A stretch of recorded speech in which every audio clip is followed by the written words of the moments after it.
on Dallas-Fort Worth. Let's go, Cowboys. An Odyssey sports station. Driven by our D&M Leasing Studios, this is Sean and RJ on 105.3 The Fan. Guys, Sean's dead.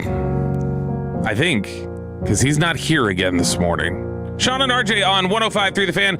Good morning, Metroplex. Sean Sharif, down and out for a third day in a row with the strep throat, with the streptococcus throat. Streptococcus. Yes. It's surprising because we talked about it yesterday. Chop, you're like, well, he'll be in tomorrow. And I'll be like, yeah, maybe. Like I would assume he is, but I don't know. And then we got the early call out yesterday. What tried that? What time was that? Would you say it was 11:30-ish? It was in the morning. Yeah, we had not been off the air long, and it was already in the morning. Already ruled out, already down. I think it was Peyton. Was it? Yeah, it was in our side group text that we have whenever Sean's not there, so we're not beating him down with texts about the show while he's out. Right. We got another one when you're out. I'm sure there's one when I'm out. But what is the one that when I'm out called? The one that you're out Choppy is called MIA. Choppy's MIA. Oh. And then We Sean's missed Choppy is what it should be Then called. Sean's, the one without Sean is called R.I.P. Sean's butt. That makes sense. That makes more sense. But, I mean, I wouldn't take it to the extreme that Chop did in the text yesterday where he said, in our side text, where he said, just embarrassing behavior from Sean. I don't believe I said that. That was what he said, right, Peyton? I'm verbatim right here. RJ Look how serious he's not even laughing about that as a bit. I can't laugh because my headphones are broke. Sean and What's Soft wrong? are four letters. Here, what happened to your headphones? How do your headphones break? Good morning, Metroplex. Sean Sharif is out. It's Sean and RJ. We're going to get into some Rangers stuff as Jake Rah-Rah Reitma's good luck charm continues. But, this is crazy. Have we ever gotten a 3-day illness out before? We have, but it was not necessarily COVID. It was just more than, it was vomiting, just really, really, really bad. I thought strep was generally 24 hours after antibiotics. You were good. That's when you're not contagious, but you're still, you could still be bad. Oh, so what Choppy's saying is a toughness issue. Well, he doesn't talk. He does have to talk a lot. He usually sounded like he has strep anyway. Good morning, Metroplex. Good morning. We're screwing around. Take all the time you need. That gives me all the bits that I can get out. We can do blind rankings again. We can do blind rankings again. There's all the things that we can do when Sean is not out, including, we're going to talk about this a little bit later at 9 o'clock today. Yesterday we had the bit of Sean going to the doctor, and finding out about the streptococcus in his throat. But there was a complaint on Reddit about that. Why do you go to that? No. I'm on Reddit all the time, and that pops up in the feed. The fan page does. Okay. And so I'm on the page, and there's some people complaining. It's not the majority. The majority was still happy about with it, what? but that it's AI slop. Only humans should be speaking on the air. That was what one person said. Only humans should be speaking on the air. 0 minutes devoted to that. So we'll talk about that at 9 o'clock because I think it's interesting. There's a major pushback in society right now against anything AI, and that's the thing where it's like, all right, is any of it allowed, or is it just literally there's some people are gonna say if there's anything tied to it, I'm against it. We gotta get you off the old phone. No, we don't. Yeah, why do I gotta get off the phone? It's just like so like last couple of days I've made some posts on Twitter just were incendiary a little bit. One was about the Mavs moving. I was like, good. They're supposed to go downtown anyway. And then yesterday about the MLBPA, it was like that they said they told the owners to go spit. I was like, good, as they should. And hundreds of comments. Okay. Didn't read a single one. Oh. It's like you're not gonna. I read. I should say I read them. I didn't respond. You're not gonna drag me into a fight. Because Sarah gets on me. If I'm on my phone and it's after 5 p.m., Sarah gets mad at me. Oh yeah, no, this is not. No, this is my time. You used to have your phone. This is not like a. I want to talk about what two people were upset about on Reddit. This is more just we're talking about that at 9 because it's just in general society pushing back against it right now, and I want to see if it's that much of a problem to the listeners. I know it's not a problem right now though. There's problems. There's people who are upset with AI. There are problems. Sean Sharif's got throat problems. He's got streptococcus all down his throat. He does. But the good news is that Jock Peterson and the Texas Rangers are red hot.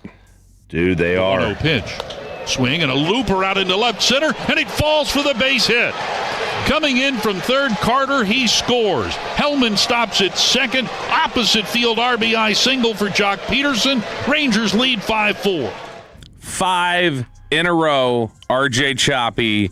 And pulling this out with you've had some beatdowns, you've had some late game magic. You're starting to get, hits to drop for you. It wasn't a whole bunch of slugging. No. Yeah, you had a few doubles, and that was it. But Jock Peterson continues to do what he does. You had, the bullpen coming in and shutting things down to finish out the game and give you an opportunity to take the lead. And then you get the 9th inning clutch hitting there from Josh Young, Jock Peterson, and the Rangers. All of a sudden, you look up, 5 in a row, Chop. In his first 105 at-bats of the year, Jock Peterson had 2 multi-hit games. Mm-hmm. He's got 3 in his last 40 at-bats. It's insane. Season-high 5-game winning streak now for the Rangers. Much different turnaround for him. His average is gone from, the season low. I mean, his season low was obviously 0 because he started, 0 for 18 or whatever, but he was 156. And then if you go into even May, against on May 5th, in a 7-4 loss to the Yankees, his batting average dropped to 200 on May 5th. We're at 253 right now. I was going to say, I would think it was raised to 200 at some point, but dropped to 200 also makes sense. Well, it raised and then it dropped. Yeah. Then it did drop to 200. So it had gone up, and it had gone up to like 225, then it had dropped to 200. Now it's up to 253. And they're rolling. And there was a point in this game I was like, man, this team really needs to come home because that's the only place they can hit because they didn't hit in game 1. And because over the weekend they were hitting well. They didn't hit in game 1. And the first handful of innings of this game, they were getting nothing. Yeah, but they were getting nothing. No, but they're coming up with timely hits. They are making them count. They were yesterday with runners in scoring position. They were 4 for 10, which is better than they've been all year.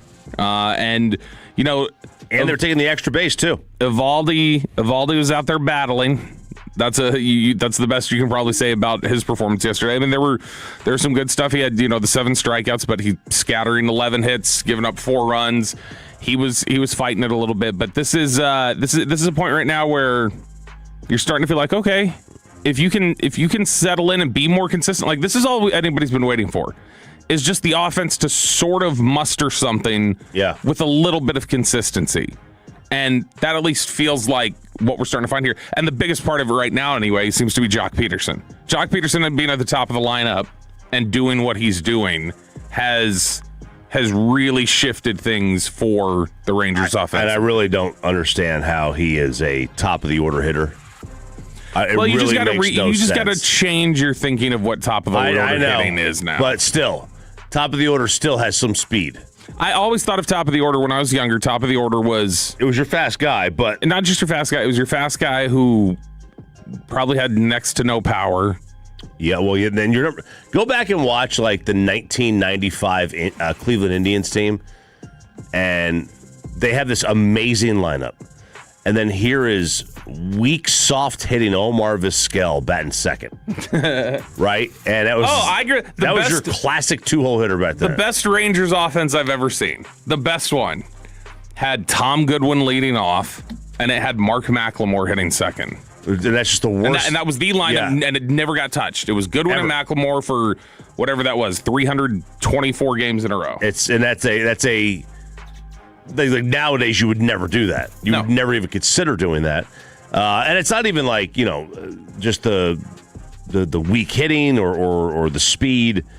I mean, it's a lot of things. Like, even when Shohei can still steal you 50 bases. He's shown that. Mm-hmm. Aaron Judge, when he's led off before, I mean, he's still got some speed. Jock Peterson is like, he is completely foreign to everything that you would think of when you think of a leadoff hitter, other than the fact that he does get on base. Yeah, he's that's just the biggest thing. But he wasn't even doing that for a while. No, obviously. Like, I mean, he was. I remember when he hit that first home run of the season, and he was just mother effing everybody, in the stands and everything else. And it was like, You haven't earned that yet. He's getting close to talking whatever mess he wants to right now, because right now he is absolutely on fire, and what they're getting from him is so huge and is so crucial.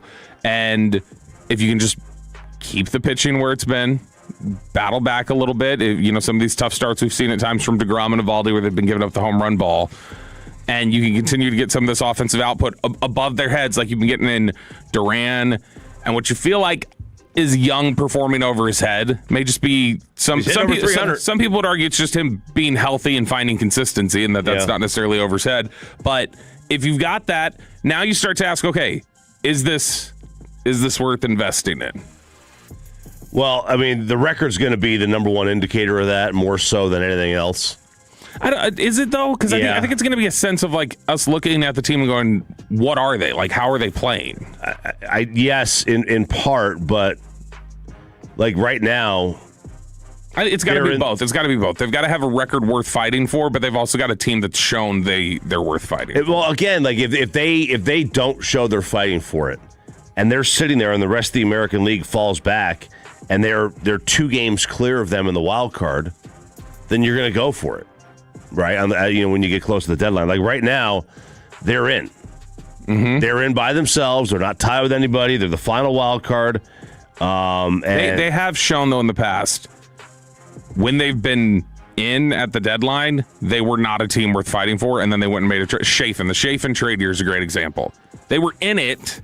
They were not a team worth investing in, and they did it, and they cost themselves. But they were still on the outside looking in, right? They were not in. They were not in. Like right now, they're in. I think when they made the deal for Chafin, they were like in the last wild card spot. Yeah, but it was either way. It was something where it's like that doesn't look like a team that's going to do it though. It's like the Mavericks discussion.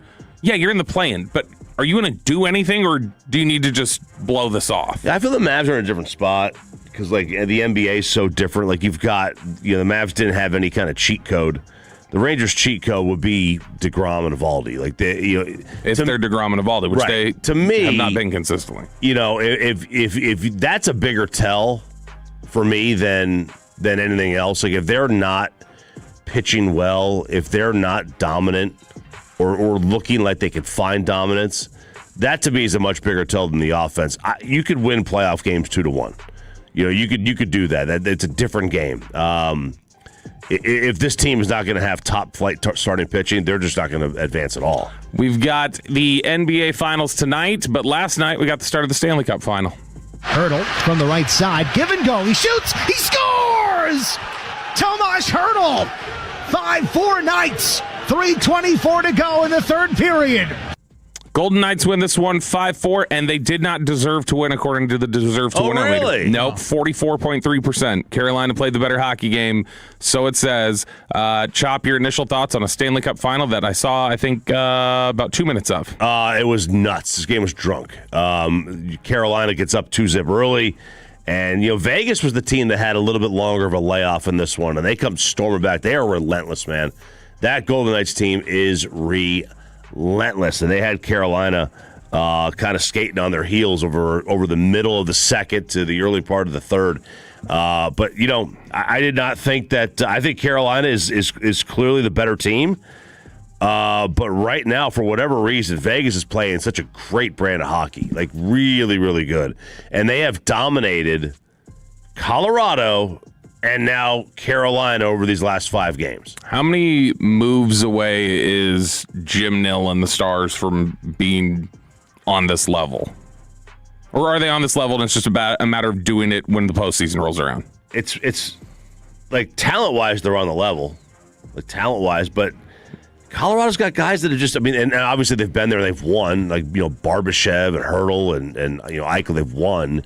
Stars don't have guys that have won, and that's kind of a problem because these guys all seem to come up big in these moments. Like they all seem to come up big in these games, just like last night. Just go look at the guys who scored for them last night, and they were all timely. They took advantage of shot attempts. They took advantage of lapses defensively by Carolina, and that's what the great teams do.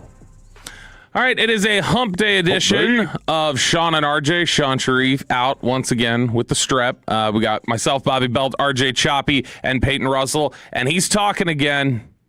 He's talking again. Micah Parsons is Oh, speaking baby. out about Jerry Jones, and George Pickens' price may have just gone way up. We'll talk about it next on Sean and RJ here on 105 Through the Fan. Now on camera.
KRLD.org/game plan. And it's back to Sean and RJ right here on 105.3 The Fan segment here brought to you by the Personal and Jewelers. Frankel and Frankel, if you've been injured in a car or truck wreck, call Frankel first 214-417-333-3333. With Frankel and Frankel, there's never an out-of-pocket cost. They only get paid when you win. Frankel and Frankel, the go-to car and truck wreck attorneys in Dallas. From news and notes to the coaches and players for America's team, let us go inside the Star on 105.3 The Fan. You all right back there? Doing great. Feeling a little something in my throat right now. So. Oh, Whoa. you and Sean both. Wow, it must be that strep to whatever. Yeah, Sean and Peyton with just streptococcus all down their throat. Yep. That's what it is. All right, Inside the Star here on 105.3 The Fan. We're going to talk here in just a second about why Micah Parsons said Jerry Jones essentially told him, F you. And he told that to none other than Bob Sugar. More on that here in just a second. But first, Drake London Chop is getting a lot of money. $35 a year? Mm-hmm. And this can go up to like essentially 37 and a half with certain escalators. He can go up to being a $37.5 million a year player. And his career numbers, he's essentially been George Pickens to this point. Except Just numbers wise. No, but if you look at their career numbers, essentially over the course of their careers to this point, they've put up the same numbers. Okay. So what does that do for you? Me, it does nothing. I mean, I'm sure it does something to the market, but Well, this guy hates. I don't. I really like him. Peyton. We gotta figure out what's going on here. Are you related to CeeDee Lamb? No, I'm saying it doesn't do anything. I do love CeeDee Lamb, but it doesn't do anything. It does something to the market. I'm saying I don't think it does anything to move them. I don't think it does anything to move the league. The same reservations that have existed for everybody where they're like, we don't want to pay it. I just think this would increase even further. Yeah, we still don't want to pay it, especially now. It's just keep going up. We're going to wait. Listen, the Cowboys, my biggest issue with the Cowboys is that they're just like, well, we refuse to believe what we saw. We refuse to believe that it was that what we saw this year was who he really is. I think you saw who he really is. In fact, here's my contention, and this is the one. I think we saw exactly the George Pickens experience. 100%. A great player who will be late to meetings, who will do some quirky stuff. Yep. But I don't think he's any different than a lion's share of the wide receivers that are out there. Oh, I think he is, but I think that they're a little off. I don't know how much the issues that exist for him. I don't feel like, I could be wrong, I don't feel like they're as damaging as coaches tend to think that it is. Right. I think coaches just tend to think like, it needs to be this way, and I've got a certain structure, and he breaks out of the structure, and that's frustrating for me.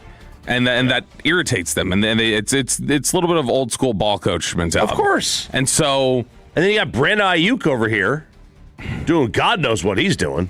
Well, you saw the poly markets yesterday, right?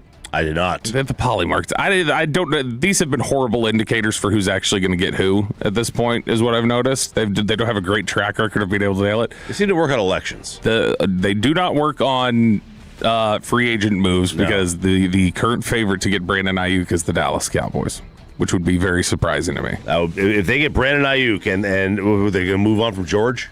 I don't know what they have to, right? You can't keep all three of them. Well, I don't know what Brandon Ayuk would get right now because Ayuk's got so many issues and questions surrounding him. But this is Drake London's a good player. Drake London is a leader on that team. Drake London is considered super stable. That's the difference. Right. That's why he was able to get his money right now. And I think George Pickens is who he is. And one of the things that we get a lot of conversation about is the idea of, or what's sort of suggested is, well, if he's doing this now, Chop, what's going to happen when you give him $35 million? How much worse is it going to get? And my contention has always been, I think George Pickens is just thoroughly who he is. Yeah. And I don't think if you pay him, it's getting any better or worse. I think he's going to be who he is. I think that some of these quirky things he's got going on, he's always going to be that way, whether he's got money or not. That's going to be George Pickens. I think you might be onto something. And either you feel comfortable with that, which a lot of his teammates are comfortable with it. In fact, I've not heard of a Cowboys teammate who is not comfortable with him. So the teammates are comfortable with it. So that seems to be your answer, but they still have their reservations. And if they think one more year is going to help them get that question answered, well, fine, because I think he's going to be the same guy he was last year in terms of who he is in the culture. If he goes out there, and let's just say, let's not, I'm not going to say he's going to put up 1,400 yards again.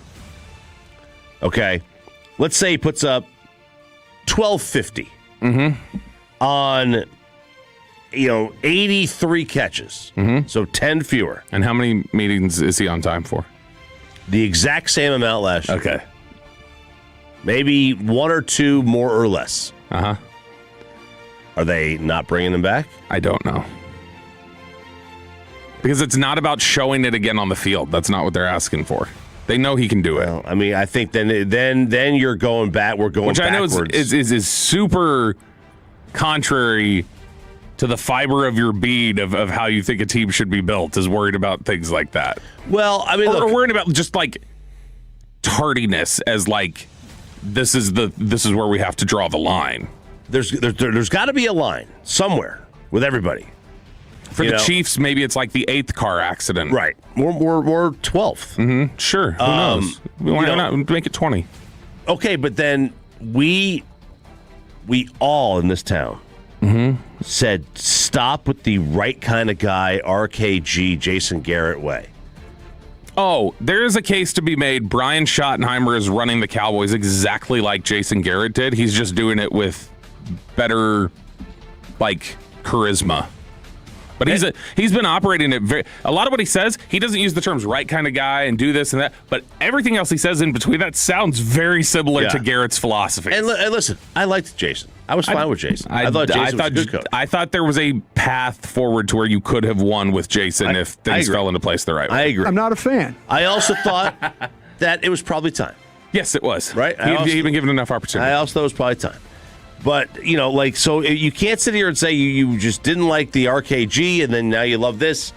I don't know. So Drake London gets $35 a year. To me, that's where George Pickens settles in at or more. I think he's better than Drake London. Micah Parsons said he didn't need 40. Said, I could go with 30 enough to get me on a lake house. You remember that quote? Well, Micah Parsons is talking again, and this time he's talking to Bob Sugar.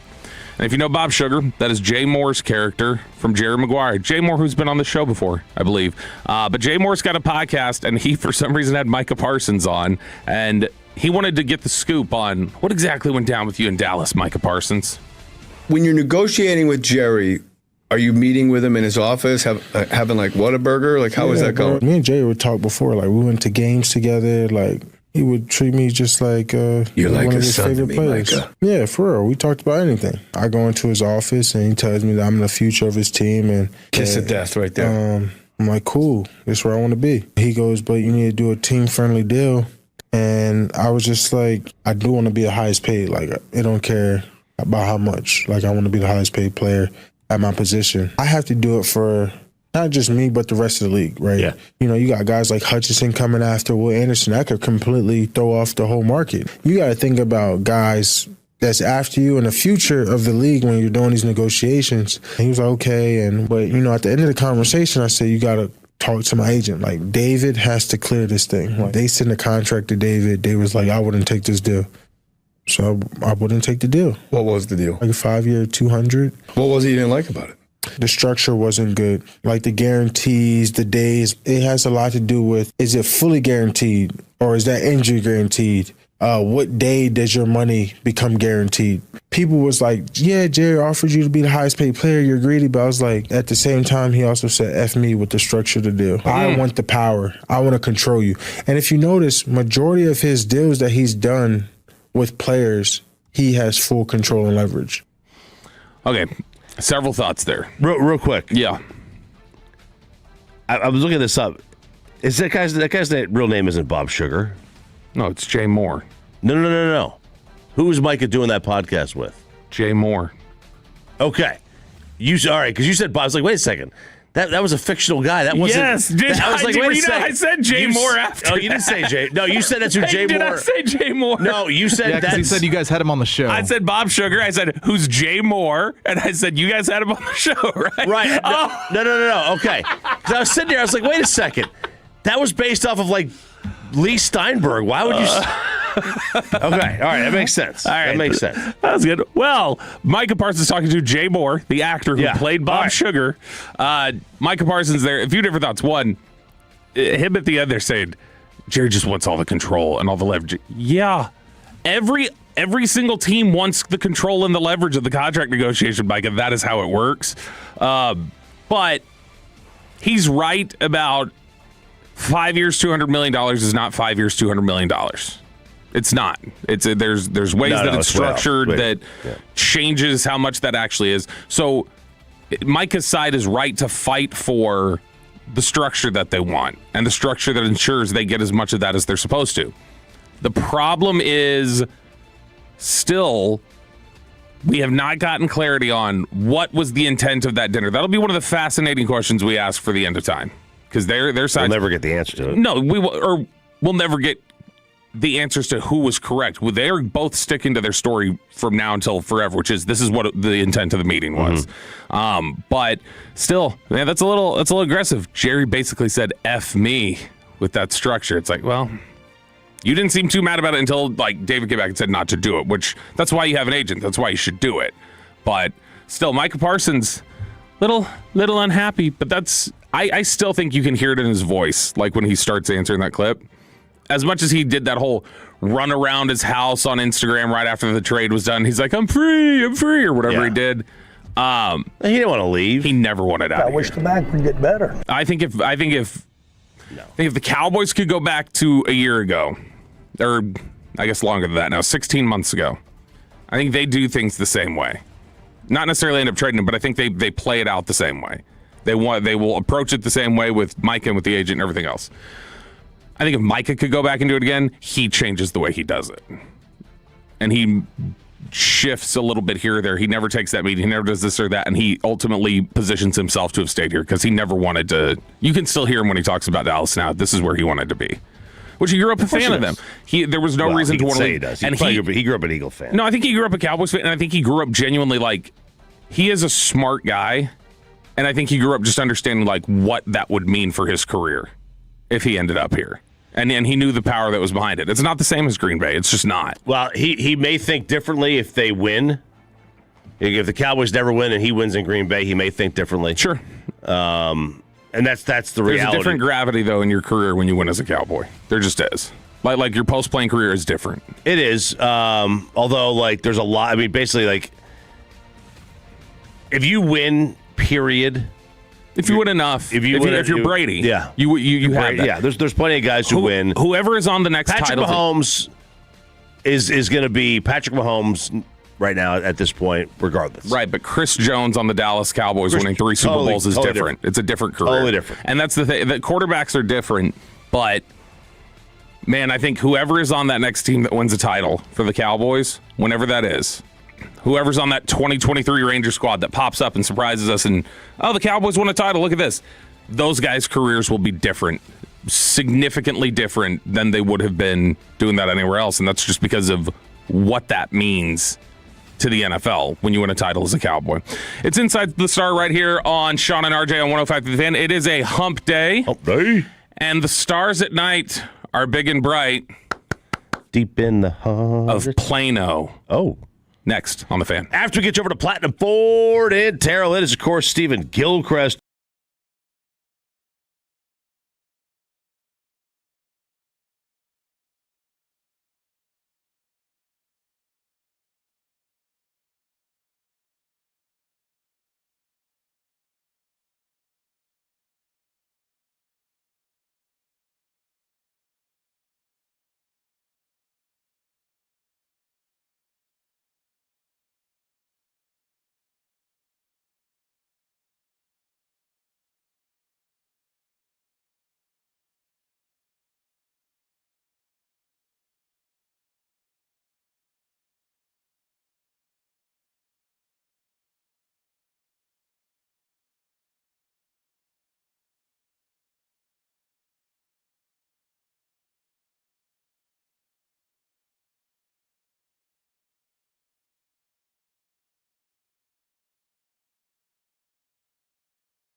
And me. Our coverage of tonight's game gets underway at 6 o'clock on 105.3 The Fan and the Odyssey app. And it's back to Sean and RJ right here on 105.3 The Fan segment here, brought to you by Classic Chevrolet. If you're in the market, upgrade your vehicle, get to Classic Chevrolet Grapevine today. The #1 Chevy dealership in the world, 3 years straight. They've got more new Chevys than anyone else, all priced to sell. Visit ClassicChevrolet.com. This is Texas. This is Classic Chevrolet. Together, let's drive, relax, enjoy the difference based on new Chevrolet registrations 2023 through 2025. It's a hump day here on Sean and RJ on 105.3 The Fan. Bobby Belt, RJ Choppy, Peyton Russell here. Sean Sharif out one more day, says he will with certainty be back tomorrow. That is what he said. He basically made it sound like if he was like in just excruciating pain, he would still be back tomorrow. So Sean will be back on Thursday, according to Sean in the text. Very nice. I exposed the group text without Chop's permission, though, so now I might get in trouble. All right. I said it going to break. The stars at night are big and bright. And y'all did not clap along. That means that means you may not be Texan, but I did clap along. They're deep in the heart of Plano as the Dallas Stars, a day after, announced their new location as to where they will be playing hockey in the future. Yes, they did. And this will be at the Shops of Willow Bend. Nice area. Very nice area. Isn't that where we go? Knife in Plano? Yes. Yeah. That's where we go for our dinner, right? Where we have that every year with the Sandlot Children's Charity. So where is this supposed to go exactly? Well, Shops Willow Bend are Park and Tollway, right? Mm-hmm. I assume when somebody tells me it's at the Shops Willow Bend, I assume it's going to be there. So maybe right behind the Crate and Barrel. But that's what I mean. Like, where is the land for this? I have no idea. They're gonna have to. I mean, they will have to get rid of some stuff, is what I would assume. Like they're gonna have to clear some property, probably. But no, because there's right over there. There's, I mean, maybe. I don't know. Maybe this could be just a little. No, I guess there's some room over there. They might be able to just do it without clearing up too much room. But you say this is a better location than what the Mavericks settled on. I think it is. Look, it's the Mavs. You can argue the Mavs have alienated portions of their fan base. Basically, anybody south of 30 is not gonna. It's gonna be a much more difficult journey to get to where the Mavs are going to be at Valley View than where they are now. Got folks south and west of DFW Airport. Which, to be fair, north is growing. North is growing. North of Dallas is what's growing at a more rapid rate. It is. But I think the difference is that demographically, you might get more Mav fan to be alienated by this move than Stars fans. The Stars' home offices already are in Frisco. Mm-hmm.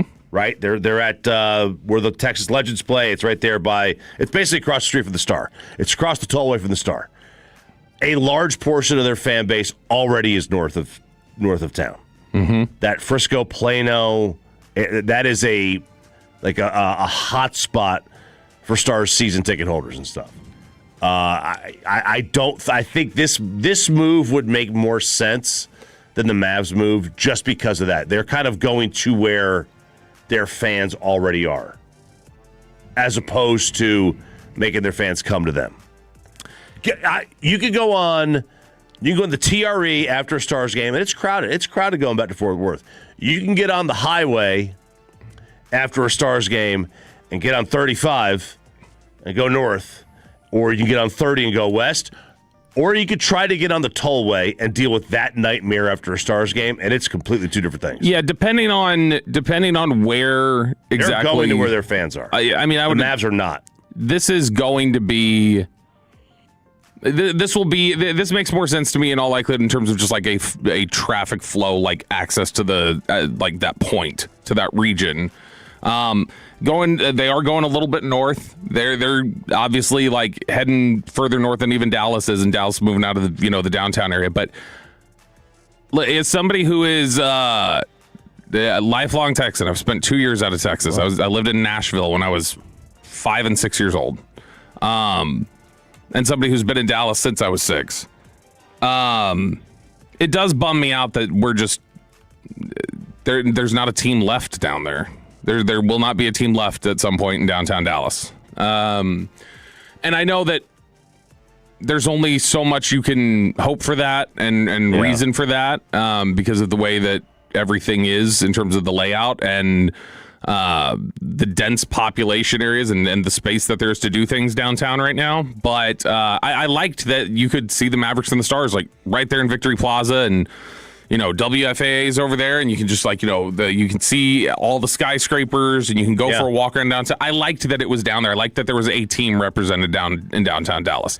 It's cleared out now. You've got everything going to the suburbs. Now, the Mavericks will still be in Dallas, quote unquote, but like we talked about yesterday, that feels more like Addison than it does does Dallas. And so it is a little bit of a sad thing for me that I know downtown's going to be abandoned. Yeah, but I mean, that's uptown. Like, it's not like real like downtown Dallas. Yeah, I mean, the AAC wasn't really downtown either. I mean, it's right there though. It's close. It's you walk 2 blocks and you're in downtown. I didn't feel like it was very walkable. I don't know. Downtown to me is like it's further in. It's Elm, it's Main, Commerce. Like those the 3 big thoroughfares there. Man, you're right there. It's close enough. It's close enough. I never felt it was like very, very walkable. But yeah, it's just this. That's not what DFW is. No, it's never been. Are they going to rename Nowitzki Way? By the way, they're going to have to. They're going to have to move it. They're going to have to move it. But this has never been a downtown city. It just never has. No, but that was because like DFW. That's the main issue you have when you have two cities that are both top 10 in population now. In Dallas and Fort Worth, is that you don't really have a true downtown. You've got a couple of them, so the whole city takes on the power of being the city. But I mean, it's not like you have. I think we have to compare. Anytime we compare this, we can't compare it to Chicago or San Francisco or New York. We have to compare it to Phoenix and LA. But you say that's who we are. You know what I mean? You said it's never been a downtown city or whatever for sports. It is 46 years they've had there's been a team down there. No, I'm talking about downtown city for like as the city. Oh yeah, people don't live there. People don't go. It's not a place where everybody goes downtown. No, it's a lot. It's a lot of commerce. It's a lot of business. Yeah. And there's very few people who actually live in the downtown, and that's part of why it doesn't have that same feel that Chicago has, or New York has, or San Francisco. That's why we got to compare it to L.A. How many L.A. arenas are downtown L.A.? Right, but Phoenix. Right, how many? But I mean, Reunion and the AAC have been down there for 46 years, and so they'll be down there for a couple more or whatever it is. And it's just, it was just a little bit of a bummer for me that now I know there's going to be no presence left. Speaking of basketball, the Spurs and the Knicks get started tonight in the NBA Finals. I saw Wemby yesterday. He hated OKC. He's being all friendly with the Knicks. He's talking about they're right where they're supposed to be. There's no surprise here because they work so hard and they're just gassing them up, loving on them. But it's been quite a while since the Knicks were in the NBA Finals. It's been almost Peyton Russell's entire life. And basically, it's funny to watch these clips they're throwing up there of the last time the Spurs and the Knicks met in the finals, and you see that's also the guy who coached the Mavericks to their first NBA Finals playing on that team for the Spurs. There's Avery Johnson. Oh, there's David Robinson, and there's Latrell Sprewell. I didn't recognize him without his hands on somebody's neck. And so it's been funny watching that. But you found a list that fascinated you from the last time these two teams played. Yeah, well, really what fascinated me is it gives us a chance to play. How young is Peyton Russell? Yeah! Yep. I wanted to see, and there's only a couple of them because he's going to know a lot of these guys. There's no doubt. He's going to know a lot of these fans. I don't know. You've got to really be careful assuming he knows somebody. Okay. Let's do that one. All right. Yeah, I think he's going to know these guys. Do you know who Evander Holyfield is? No. Are you lying? Stop it. Okay, I take back exactly what I was going to say. No, Peyton. Peyton, you're messing with us. Evander Holyfield? Let me look him up. So Peyton! This is the last time the Knicks were in the NBA Finals. Your list just got way more interesting for you. I thought he was going to know all these guys.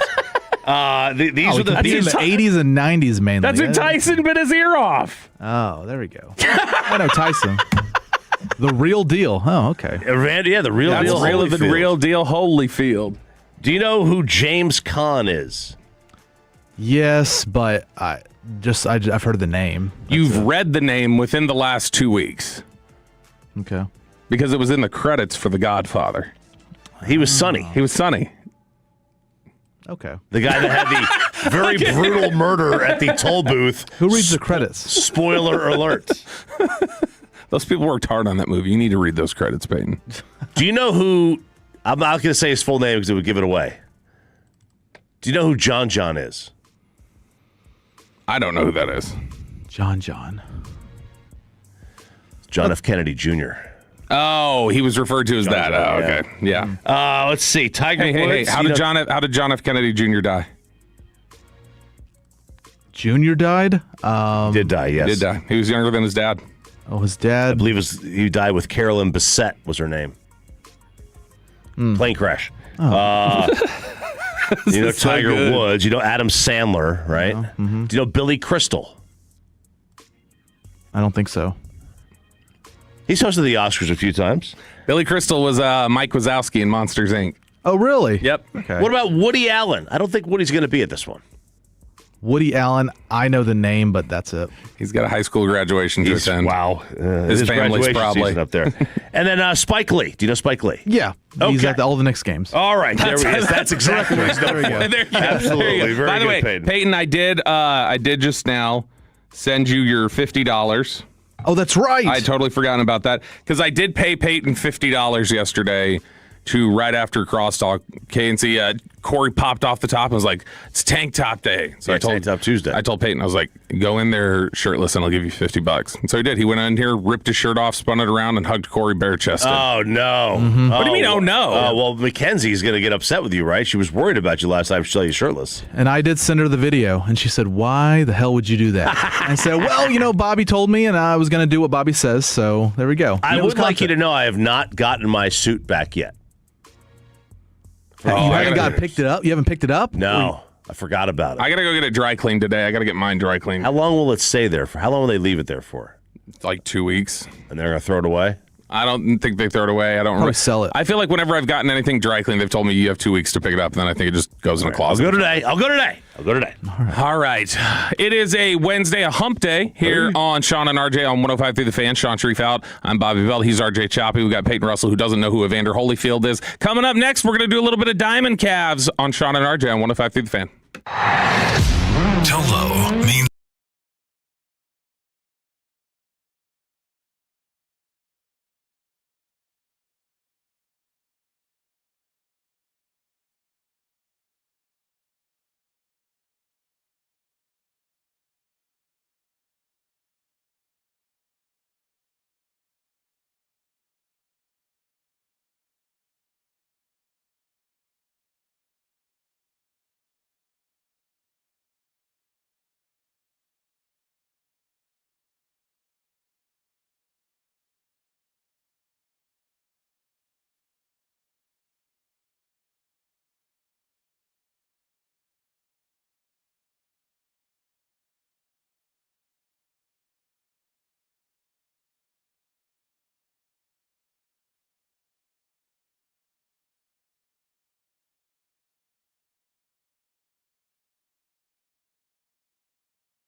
FM and HD1, Dallas-Fort Worth. An Odyssey sports station.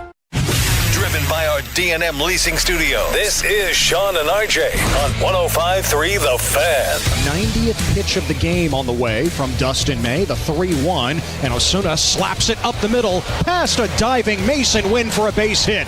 Berger rounds third, and he crosses home. In his homecoming, Jake Berger puts the Rangers ahead. On the RBI single by Alejandro Osuna, it's Texas 3, St. Louis 2.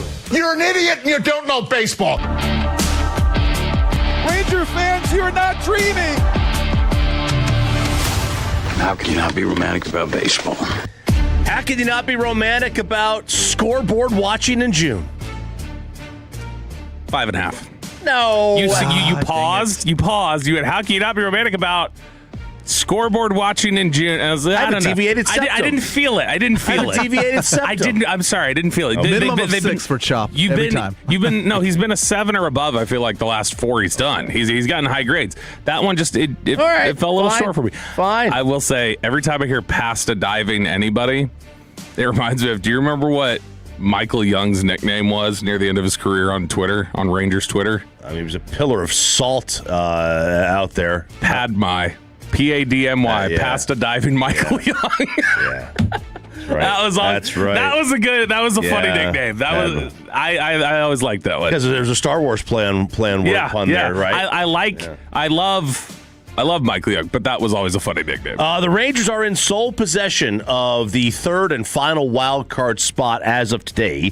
They are a half game ahead of the swinging A's, 2 back of the White Sox, who I am stunned that the Chicago White Sox are still there. But they are still there. Yeah, they'll fall off at some point. I would think so. But, man, the fact that the White Sox are there and teams like Toronto is still on the outside looking in. And that's one of the teams you're going to have to worry about, I think, as the year goes on. The team that went to Game 7 of the World Series last year that basically brought almost everybody back. And they added Dylan Cease. I didn't realize this, the Sox have like the 3rd best home record in baseball. Yeah. That's wild. 2011. That's crazy. I mean, that's a better record at home than everybody but the Dodgers. It's the same as the Dodgers. It's not better than the Brewers, Rays, and that's it. That's a really good home record. They can't win a game on the road to save their lives, but okay. Rangers do get the 7-4 victory over St. Louis yesterday. A 3-run ninth breaks this thing open and tied at 4 after 7. And this is a 2-zip game going into the 5th. And the Rangers offense was doing nothing until that point against Dustin May. Local kid. He is. I think went to Northwest High. But lives out there. Eric Chiafalo's high school. Yep. He's on a group chat with me.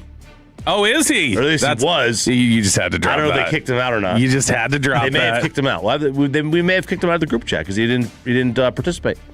Or maybe he was on the IL. Well, he spent a lot of time on the IL. Yeah, do you kick people out of the group chat for not texting back? I don't. Oh, someone else does? Derek does. I love it, Derek. He'll cut you. No bystanders. Oh yeah, no bystander. You can't be a bystander. Oh, you got to participate and you got to show up.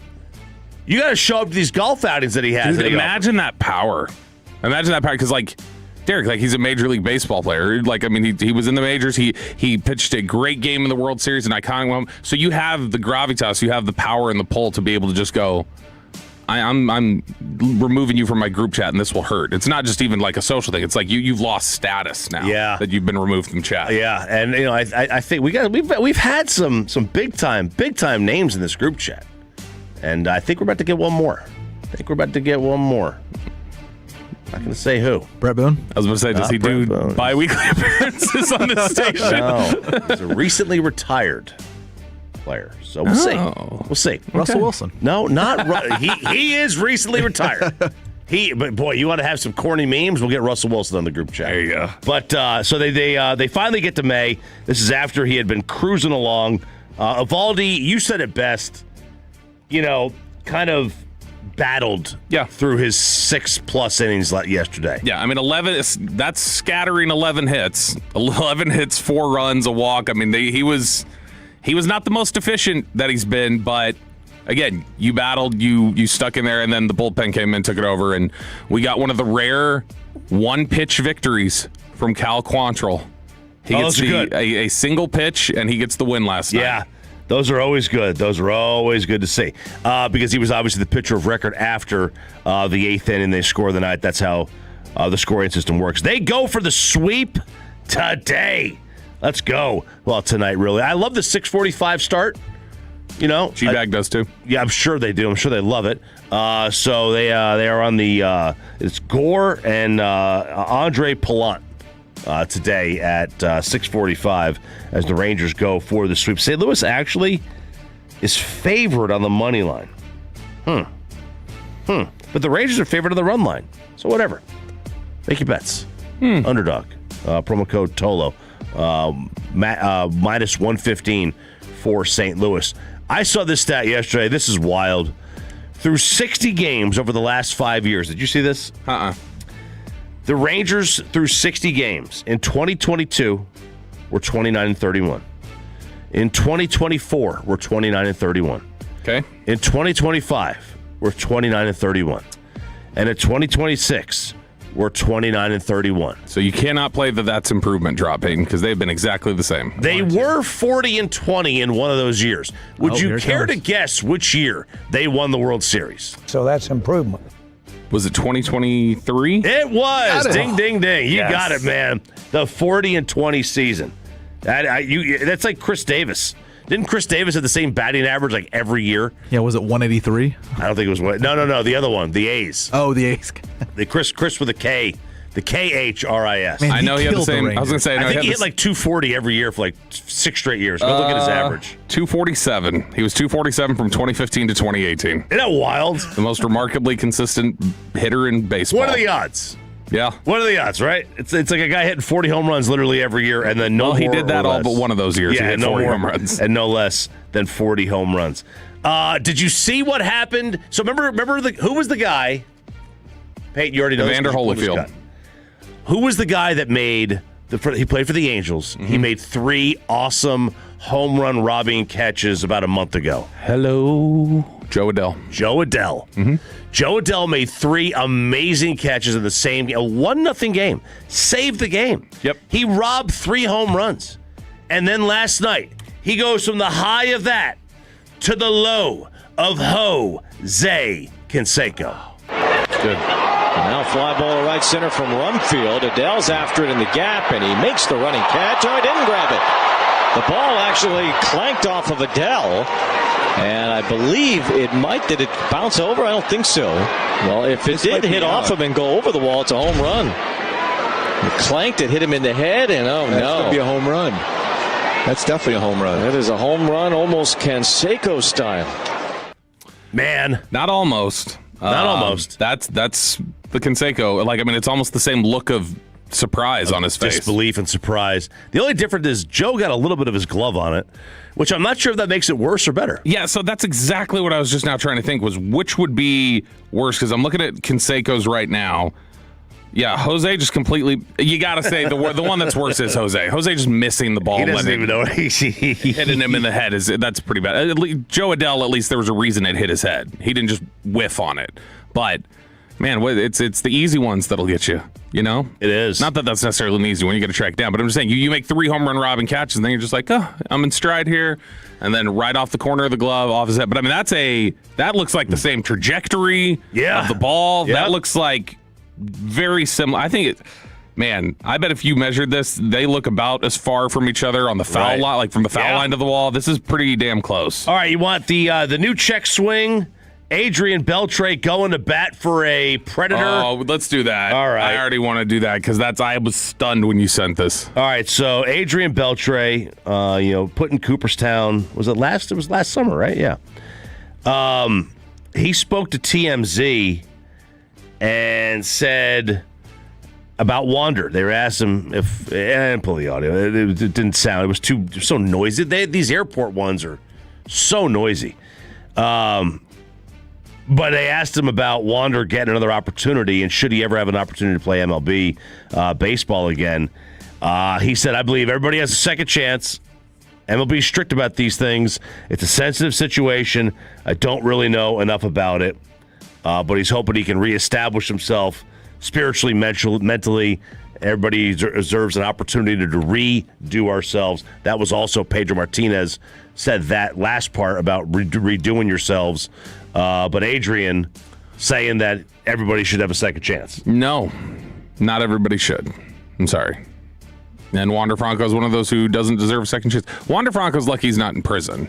Like, I mean, he was, so he's not going to serve a sentence because what was the ruling? The ruling was, it's last week, and it's... do you want to know what the ruling was? Well, I know is that he was declared criminally responsible for sexual and psychological abuse of a minor, but he's not going to serve a sentence for it. Right, because the judge said, so because the mom of the girl tried to blackmail him and coerce him and extort him, the judge said that he was both a defendant and a victim, and saying because he was extorted for blackmail, I mean, that mom's gross too. He's exempt from punishment. That's so however the laws are in the Dominican that he's exempt from punishment, she's going to jail. She's going to jail for like 10 years. Well, she's awful too. If you're using like, hey, he abused my daughter, I can use this to get a little bit of money here. I'll keep quiet. You give me, that's pretty terrible. So she's awful really as well. Terrible. But no, Adrian. And what was the exact quote Adrian gave about it? Because that sounded like, did he say specifically he should get another chance, or did he just say like kind of generally? It's in a general, sensitive situation, but I believe that everybody has a second chance. No, Adrian, you should have just said I don't know enough.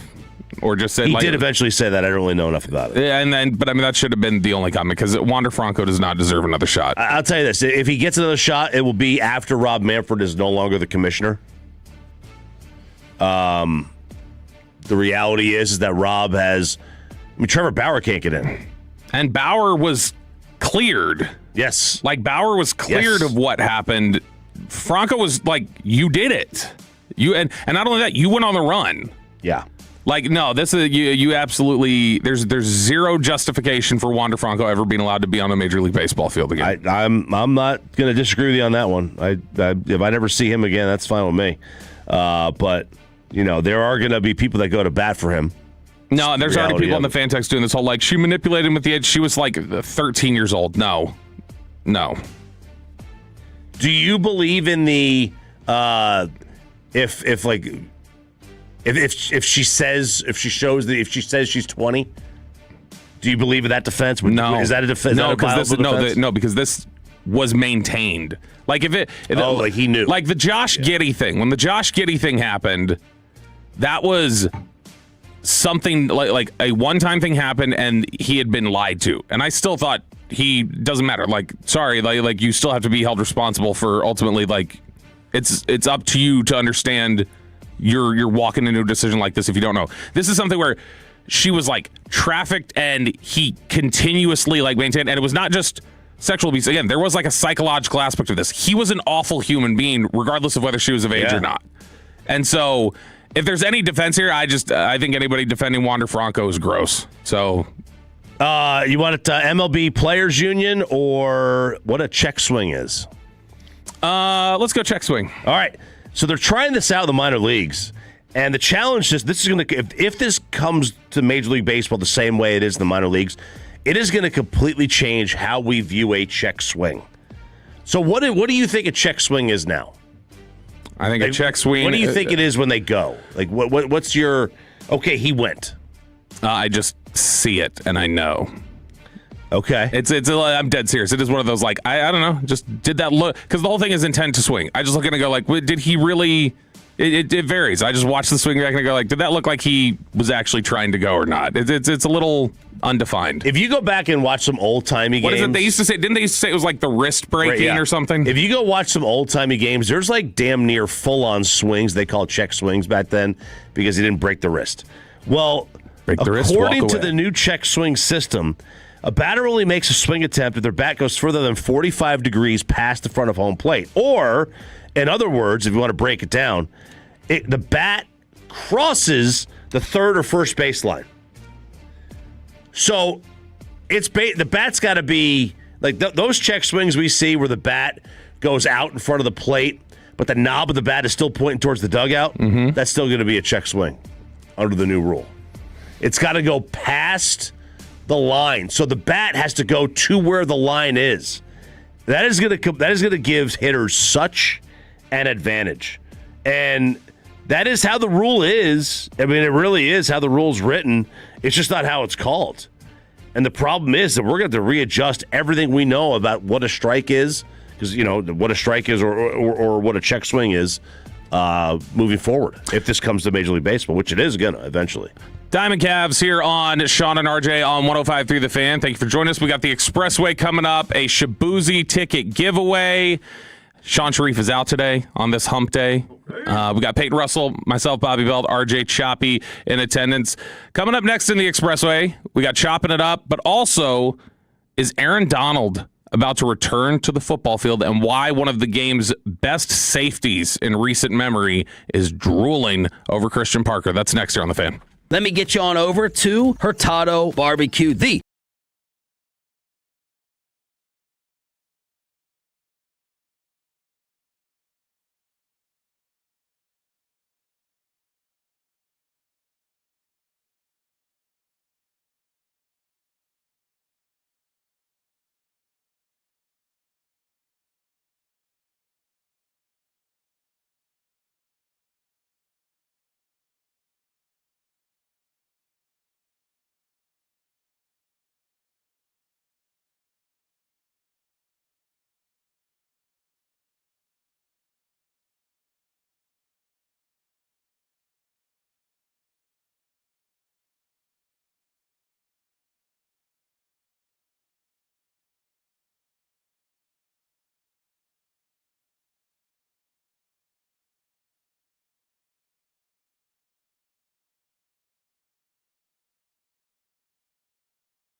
Station in DFW. They said it couldn't be done, but together we proved them wrong. Thanks for choosing 105.3 The Fan. And it's back to Sean and RJ right here on 105.3 The Fan. It is the Expressway right now on The Fan, and it's brought to you by the On Time Experts. Good morning, DFW. It is the Expressway. Sean and RJ on 105.3 The Fan. No Sean Sharif today. We've got RJ Choppy, Peyton Russell, myself, Bobby Belt. Man, that's what I'm not used to. Sean being out and then not being able to sneak in my breakfast bite right before we get back in the Expressway. Then we're both sitting there just kind of like salivating right after. And so, but Sean's out, and it's got to do with a lot of salivating issues and things like that and the germs that come with it. I'm a little. Wonder where he got it from. Huh?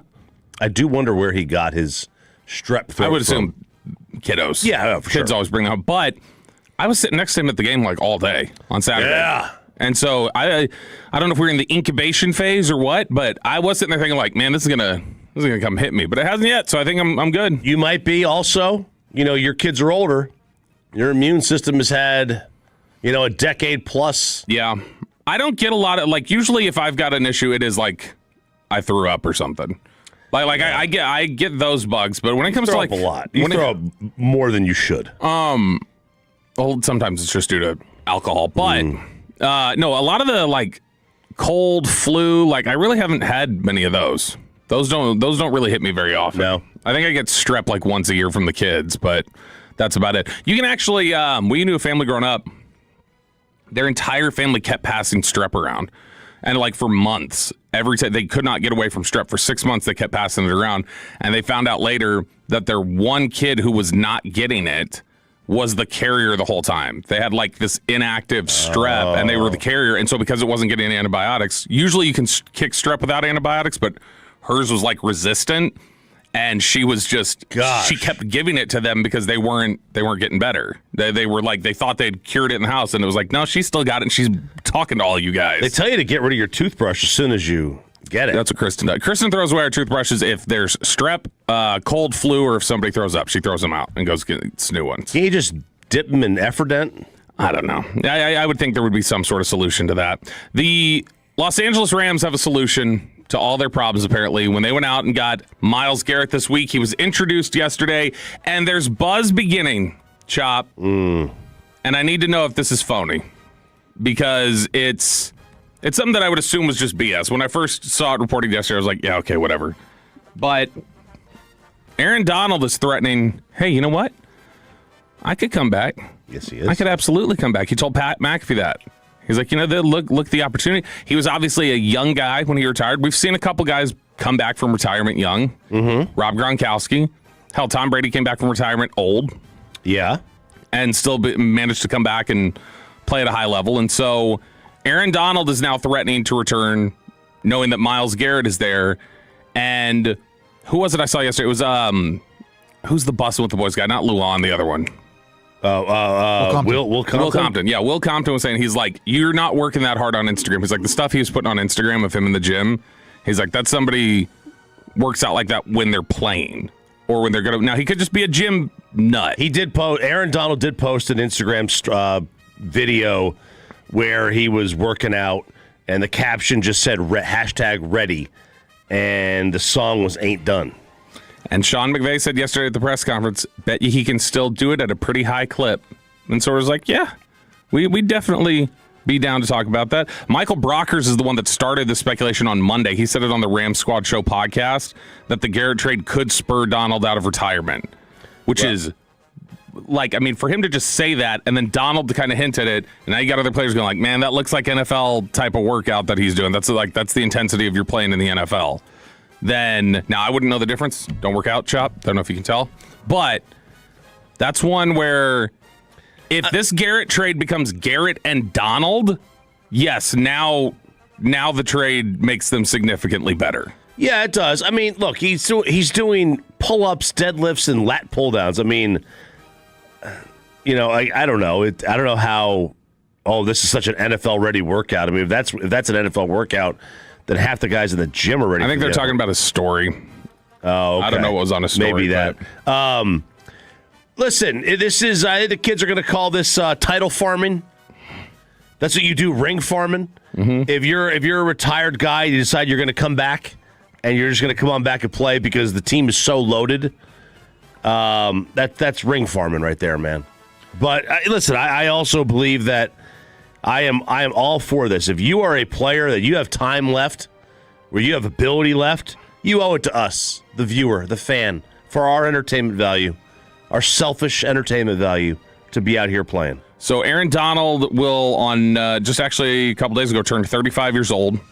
So he has been out of the league now for, I did not realize I thought last year was the first year out. He's been out of the league now for 2 full seasons. 32 when he retired. He was the 3-time NFL Defensive Player of the Year, 8-time first-team All-Pro, 10-time Pro Bowler, All-Decade Team. One of, I mean, honestly, just one of the most dominant players I've ever seen. Oh, my God. He was amazing. And I remember we were in the locker room in 2018 when they were handing out the NFL Top 100 sheets, which they give the players like 20 slots. You can put like 20 different names in there. And the guys sitting around while they're first getting their sheets, they start talking to each other while we're in open locker, and they're like, "Hey, who are you gonna have here? Who are you gonna have here?"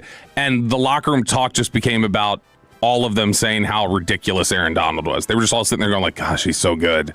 And that's the type of reverence that he's held in. So if this becomes Donald coming back, hey, that all of a sudden really changes the numbers for the Rams and makes this, assuming he can get back to where he was and assuming he stayed in shape, that would be monumental for the Rams and would change the NFC in such a dramatic way. I mean, I don't think you could pick anybody else but the Rams. I mean, look, the NFC's already been changed. I mean, Miles changed a lot. It changes it, but again, we talked about the margins that you create going from Verse to Garrett.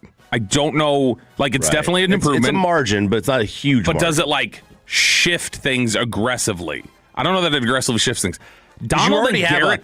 Jared Verse is already a 7 out of 10 of a player, maybe more. Yeah, I mean, there are a lot of people who would say he's, like, a lot of people around the league. Teron Armstead had said as an offensive lineman, he put him as, after his rookie year, put him as one of the 5 hardest edge rushers to block. He said he's one of the top 5 edge rushers to him. Now, he didn't have Mike in there, so maybe don't listen to Teron Armstead, but... Yeah, I mean, look, I think we've decided that we were not listening to players what after they say OC anymore. Manura. After OC, because I mean, it's like if Barry Bonds said Jamie Moyer is better than Randy Johnson, but if Barry Bonds said Jamie Moyer is a harder style for me to pick up, that's as, fine. as my style of hitting, that doesn't mean he's a better pitcher. It just means and I get it. Styles make fights. Yeah, totally get it. Arm slot, how you see it. But yeah, this would be a seismic shift. There's no doubt. But you could still, every team in the NFL, every team that is a bad team is one player away from being a great team, and every team that's a great team is one player away from being top 5 in the draft. And that's the quarterback. If they lose the quarterback, and if Matt Stafford gets hurt, that's why you can. I don't think it's ever prudent to put more than about a 10% chance on a team winning a Super Bowl. Yeah, because you never know. Injuries, and look, you could have a team that loses like 10 guys, and all of a sudden they're just screwed. Detroit a couple years ago, 15 win. They were just so beaten up on defense, they were never going to win. We've seen this where the Chiefs, if Mahomes was hurt during their run of greatness when they were really good, if he gets hurt, they're not going to win. The question was asked by some Cowboys fans yesterday. Well, why didn't the Cowboys try to do something? Why didn't they get involved at all? Like if it was only really going to give up, if there's only one first-round pick given up and a player, why couldn't we have found a package that would have sent that over? So Joe Hoyt wrote about it over at the Dallas Morning News, and he said the main reason he goes back to the trade itself. ESPN and NFL Network reported after Monday's trade that the Rams had been interested in a trade for Garrett for some time. Their interest was to no avail until the Rams decided to include Verse in the discussion.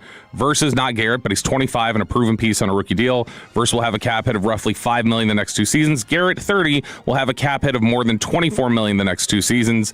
Browns GM Andrew Berry told ESPN on Tuesday that they only would have done the trade for Garrett and premium picks if a young cost-controlled star at a premium position was in there as well. And so obviously that checked the box. Cowboys don't really have that anymore. The closest would be Quinnen, But Quinnen's not you're going to move him. No, you're not going to move Quinnen Williams, but that would probably be the closest that could potentially match up with it. There was talk yesterday, reports that the Eagles, when they had called about it, they were told it would have to be Jalen Carter and picks, just like it was Jared Verse and picks. And the Eagles were like, nope, not doing it. And so they had backed off of it. It did make me wonder, when we played the Micah Parsons audio earlier of him talking about Jared, what if this would have been the offer last year? Would the Browns, did Dallas not call Cleveland? Would Micah have made things difficult on Cleveland, like on a contract, and so they wouldn't have been able to? But I mean, in theory, if then you would think that Micah would get it done. Micah and a pick for Garrett. Would you have taken that, or would you have just wanted the draft capital and Kenny Clark? I wouldn't send Micah and a pick for Garrett. Garrett's a better player.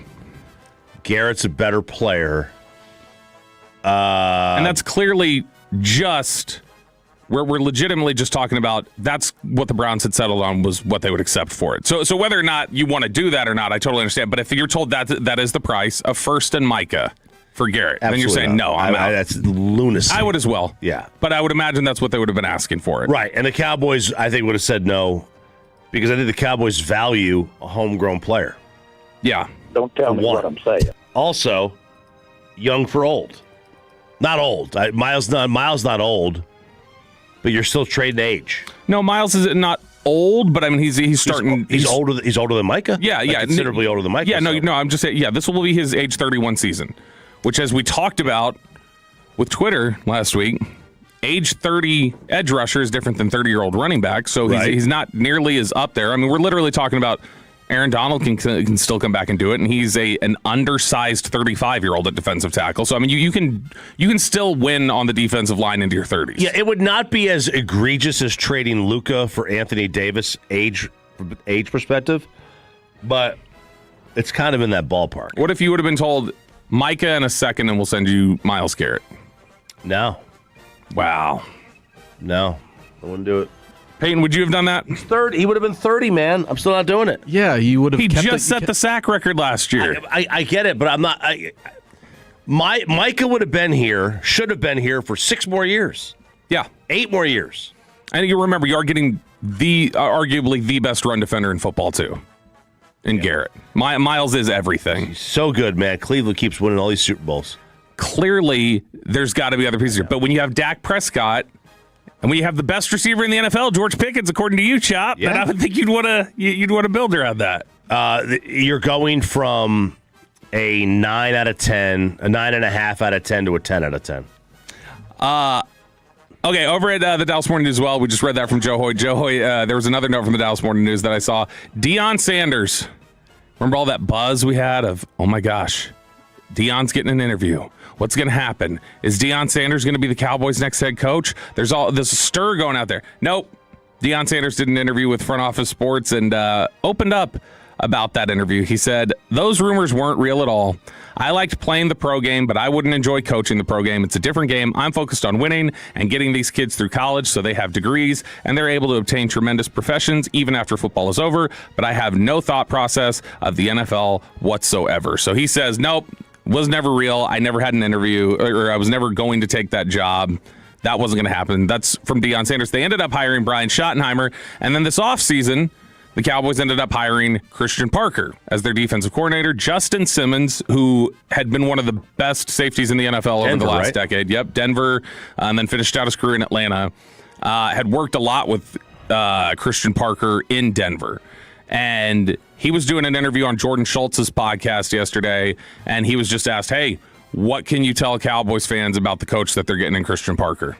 Denver, even though we weren't winning games, our secondary play would have been up there with some of the best. Yeah. And then he goes to Philly, they win a Super Bowl, their secondary play is up there for one of the best, right? And then now he has a chance to go be a DC. Dallas should be excited, man. He's one of the best coaches I've had.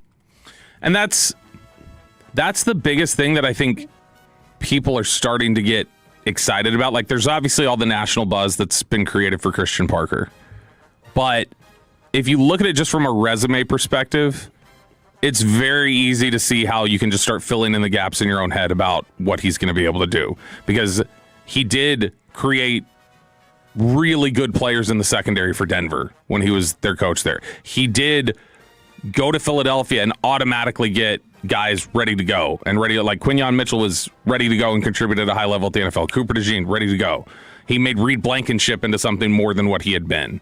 And so his track record of working with the secondaries has been so significantly improved at a consistent every stop level that it's easy to see why people get as excited about Christian Parker. Obviously, the only question that just remains is how does that all intertwine into the front seven, though, and what are the Cowboys going to be able to do consistently right out of the gate with a guy who's never called a defense? As Mickey would say, we'll find out.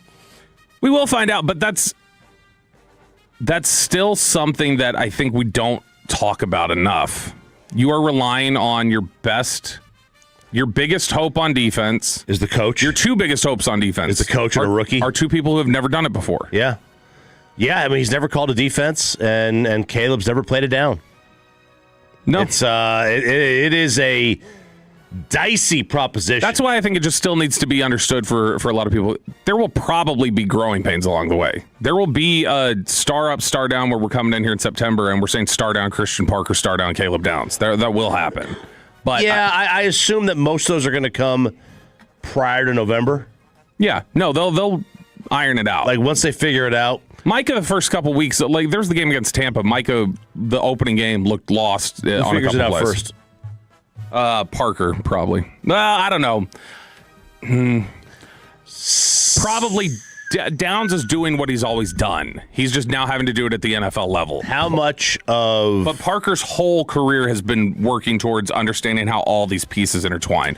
Calling a game will probably be the biggest thing that needs to be figured out. So, like, how much corner does Downs play first 8 weeks of the season? I mean, the nickel spot, which is, depending on how often they're in base or nickel or whatever else, when they're in nickel, he'll be in nickel. So, I mean, anytime they got 5 defensive backs out there, like 90% of the time. See, that like playing the corner type position has always been one of the biggest. But again, it's a jumps. different. It's not like the boundary outside, corner. Right? It's a different. It's a different role, and it's being used differently than a lot of people have. And we just saw Nicky Manwari do a lot of it at a high level as a rookie for Seattle. Yeah, we'd have to go back and look to see the first 8 weeks or so, like what his growth period has been like. How was he in those 8 weeks? 10 weeks. Yeah, because I'm curious, and obviously, I can't stand PFF, and I never want to give them any credit, and I'm not signed into my account, so I'm not going to go be able to remember what my password was to be able to look it up. But I do remember that he was somebody who was getting some buzz early on as somebody that could definitely make an impact. All right, it's Sean and RJ here on 105.3 The Fan. Sean Sharif out. It's me, Bobby Belt, RJ Choppy, Peyton Russell, and it's you and Shabuzi right now. That's right. We just got it painted, baby. Please don't make a mess. All right, Tolos, that's right now. Call number 10 at 877-881-1053 wins a pair of tickets to see Shabuzi at the Southside Ballroom in Dallas on Saturday, September 12th. That's caller number 10 at 877-881-1053. Good luck on winning those Shabuzi tickets. We'll give you, if you don't win them, you've got another shot in the 9 o'clock hour today, I believe, right, Peyton? I believe we have another one in the 9 o'clock hour. But now it's time to chop it up. Ow. Ow. Pew, pew, pew. Oh, no. RJ Choppy. Here we go. Chop it up. Chop, chop, chop it up. Chop it up. Chop, chop, chop it up. Chop it up. Chop, chop, chop it up. Chop it up. Come on. Chop, chop. Choppy. Peyton Russell has gone to Pennsylvania. Yep, tomorrow. I don't think you're going tomorrow. But there is a Peyton Russell in Pennsylvania, a degenerate gambler. Oh. Yes. So I like that our default is there's a Peyton Russell instead of a Sorsby. The rest of society's talking about Sorsby, but we see gambling addiction. We're talking about Peyton Russell. So there's a rule in Pennsylvania. It's one of the states where the gaming control board, so the casinos there, has a self-exclusion list. So if you're a gambler and you know you have a problem and you don't have the self-control to cut yourself off, you can enroll to choose to be banned from gambling at casinos. Oh. Okay. That's good. So casinos, online platforms like Fantasy Sport, the Underdog, video terminals. You can opt out for a self-imposed hiatus of 1 year, 5 years, or forever. Rest of your life. That's what the judge can rule for Sorsby then. Right. So a 69-year-old woman. Nice. From New Jersey opted for the lifetime option in Pennsylvania back in 2019. But either she forgot about it or decided she no longer cared because she went to the Hollywood Casino at the Penn National Racecourse at the end of May, on May 31st, so 4 days ago. She won the jackpot on one of those machines before she was contacted by the state police, discovering she was on the self-exclusion list. So not only was she cited for trespassing in the casino, she was prohibited from cashing in on the $57,000 jackpot that she won. And that is what they call karma. Let that be a lesson to you. You should never put yourself on the self-exclusionary list. Just exactly what I thought. That's that's probably what Sorsby's thought process was. How am I supposed to collect my winnings when I eventually hit? Because I'm going to get hit a hot streak. Mm-hmm. It's due. I'm due for one. How would I do that if I would self-report? So he couldn't do that. Could not do that. That's a better defense than the I can't help it defense. Absolutely love it. Absolutely love it. Now, we have already met the Pennsylvania Peyton Russell. Mm-hmm. How about we meet the Pennsylvania Bobby Belt? Oh, let's go. Wow. All right. A fight between a husband and wife ended with a large chunk of their house missing. This is in Butler County, Pennsylvania.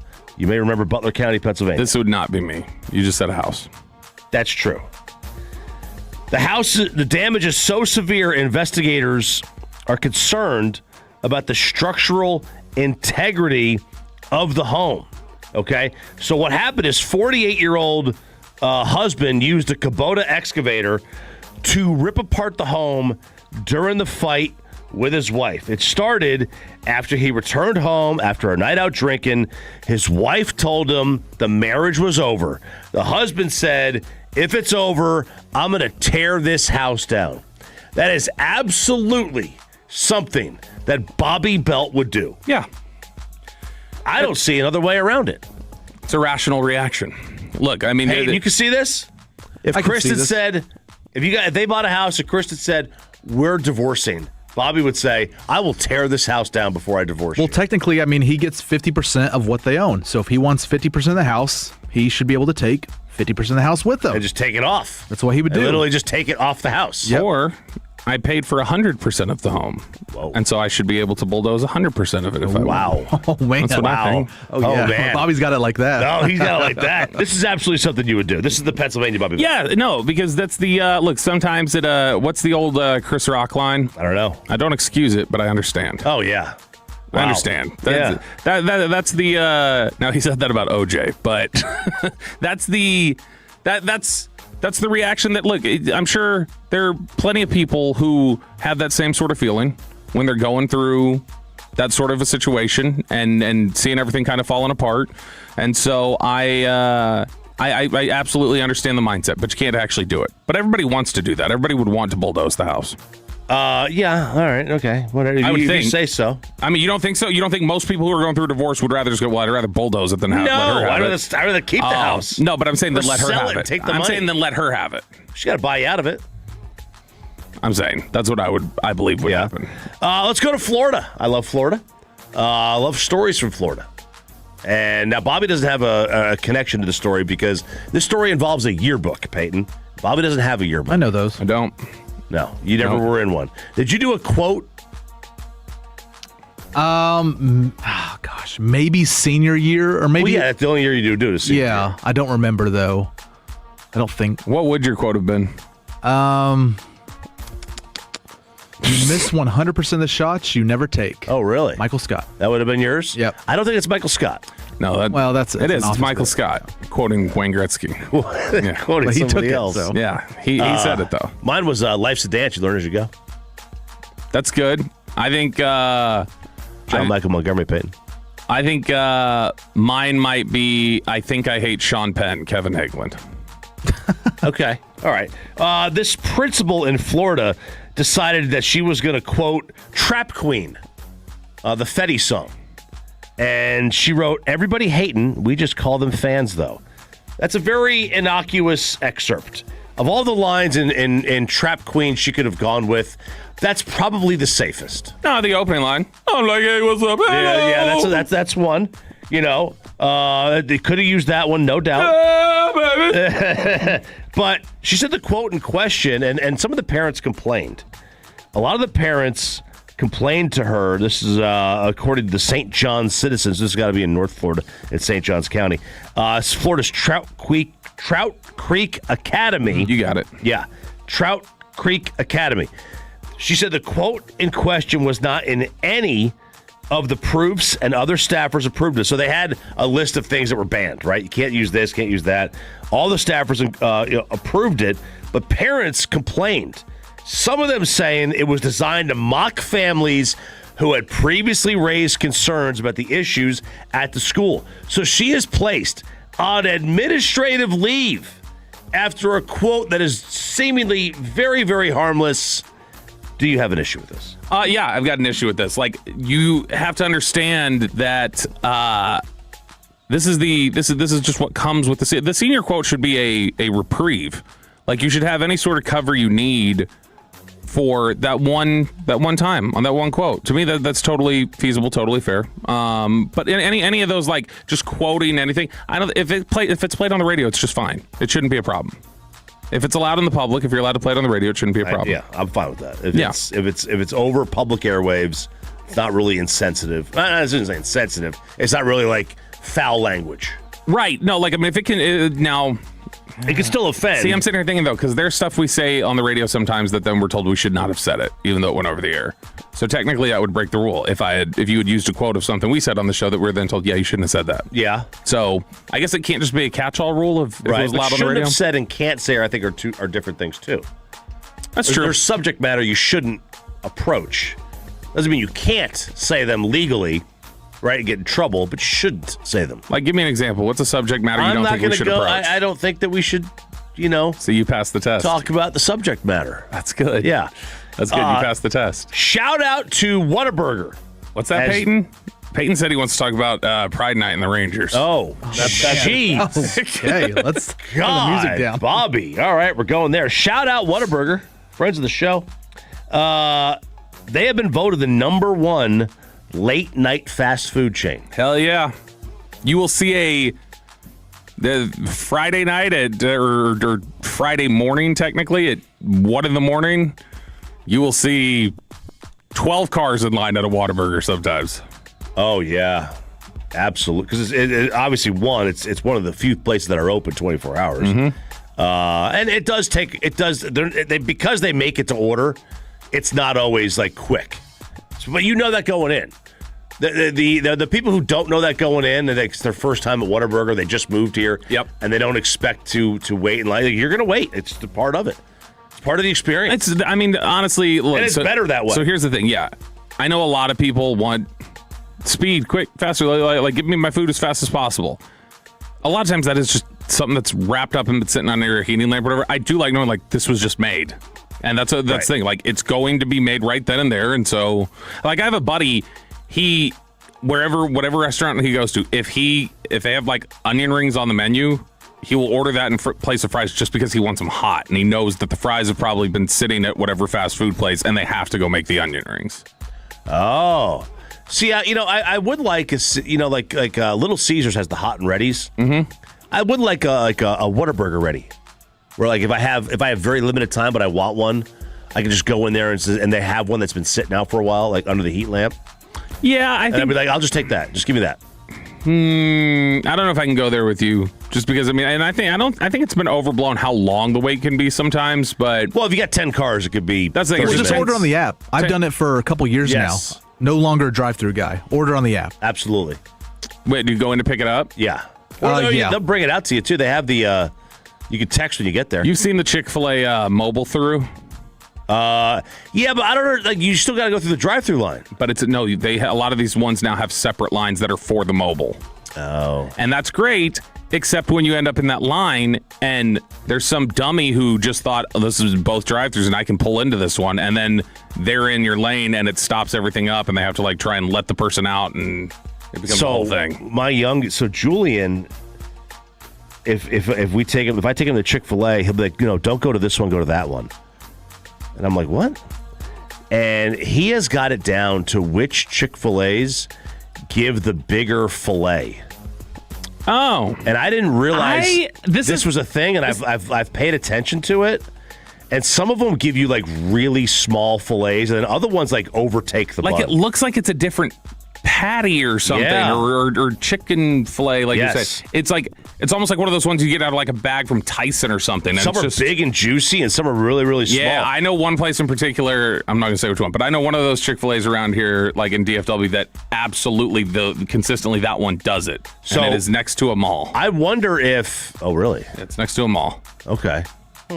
Yeah, it might rhyme with next to Grapevine Mills. Oh, it might rhyme with Grapevine Mills. It might. I don't know. I wonder if like they have a choice of ordering, like when they order through the whoever services their brings their food, if they could say we'll pay extra for the bigger patties or not. I don't know. I legitimately just always assumed, and I had no idea if this was right. I just always assumed I was going in there. A lot of times, when I stopped by there, it was going to be 11 o'clock in the morning, getting off work and then driving through there. And I just thought, like, okay, these were just like whatever was left from yesterday or something. I don't know if they even do it that way, but like it was one of those things of like, this is the end of the bag from yesterday or however it worked. All right, two pieces real quick of housekeeping for me personally. Nick Harris coming up at 8 o'clock, by the way. If you know anybody who owns a batch plant, hit me up. Send a text 877-881-1053. And then second of all, I asked you guys to ask me about why there is a tree in the bed of my truck. Yes, why is there a tree in the bed of your truck? Because I cut down a tree in my front yard yesterday. Wow! Not a full tree. I trimmed the branches because it was getting too low. So I moved it up. Did it make everything look bigger? It made everything look bigger. Good. I didn't know where to put these branches now. I can't find a place to put these branches. I can't leave them on my side at my house because I'll get a fine from the HOA. Does anybody know a dumpster out there that doesn't care if I dump branches? I've got a lot. I think you should just I've got a lot of tree limbs here. I got to get rid of them. I think in piecemeal you should just drop a branch each place, like on your drive-in that morning, like your paper boy. Yeah, and just like toss a branch out of like it'll look just like go nature. Put it in the neighbor's yard, then they get fined. Yes, there you go. They don't even mow their lawn. It'll blend in just perfectly. All right, that's chopping it up here on a hump day. Sean and RJ here on 105.3 The Fan. I'm Bobby Bell. He's RJ Choppy. He is Peyton Russell. And coming up next, it'll be Nick Harris from the Fort Worth Star-Telegram to talk a little Cowboys OTAs. That's next here on 105.3 The Fan. After we get you over to QC Kinetics, let's get you over there and let's get you healthy and let's keep you healthy, boys and girls. We're going to get you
an Odyssey sports station.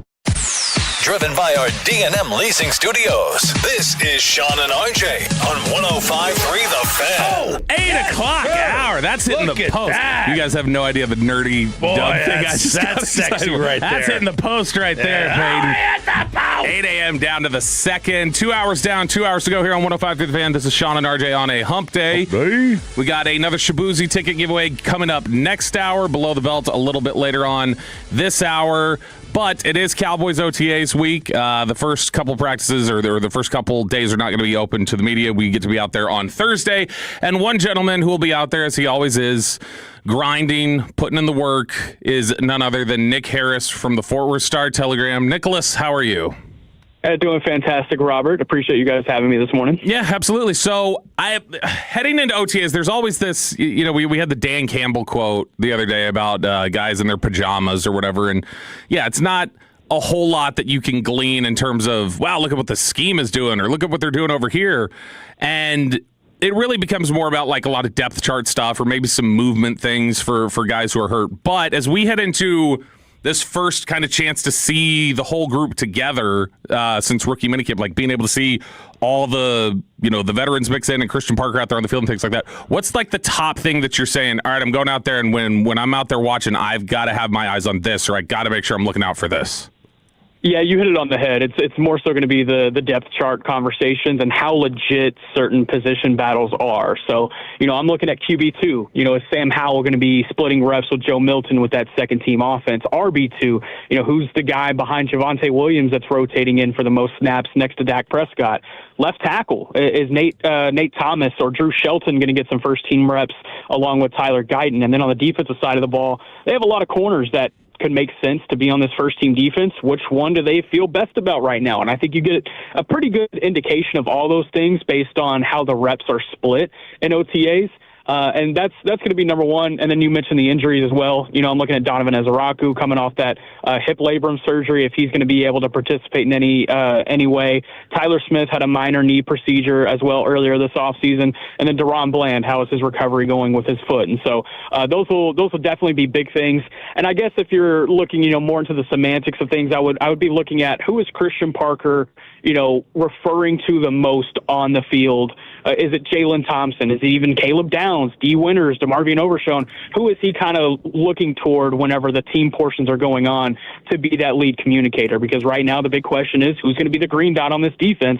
They're going to try out multiple different guys, and OTAs will be a really good opportunity to do that. But who's the one that, it looks to have more of that dominance in that conversation? So how much carryover from OTAs and minicamp to training camp in terms of rep splittage do we typically see year to year? Yeah, I would say it's fairly consistent. I guess the best way to put it, it definitely could change, but you look at Nate Thomas last year, right? Going into OTAs, he was a guard, and they were like, hey, let's try him out at left tackle, and let's just see what that looks like. And they loved what they saw. That's where that kind of derived from, was from an OTA session last year. They saw his length. They saw his power being used at the left tackle spot. They really preferred that. And so that when they went into training camp, they started giving him more reps at that spot, and that's how he ended up landing on that left tackle position. And so you could see a similar situation where they try out some things with certain guys. Who could that necessarily look like? I don't know. maybe does Tyler Smith get reps at left tackle? Is that still a very viable option on the board with TJ Bass at left guard? On the defensive side of the ball, Jayshawn Barham, is he going to be lining up off the edge in any scenario? Do we see that play out? Maris Leofow, does he play off the ball?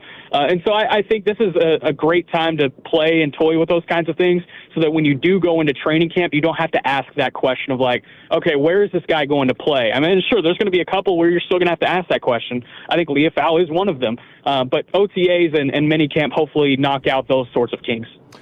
Nick Harris with us here on the D&M Leasing Hotline. Okay, Nick, break up the pie for me, you think, right now in terms of the Cowboys' level of, I don't know which term to use, frustration, concern, questioning, whatever it is, on Tyler Guyton. How much of it is the durability versus how much of it is you are not progressing the way you need to?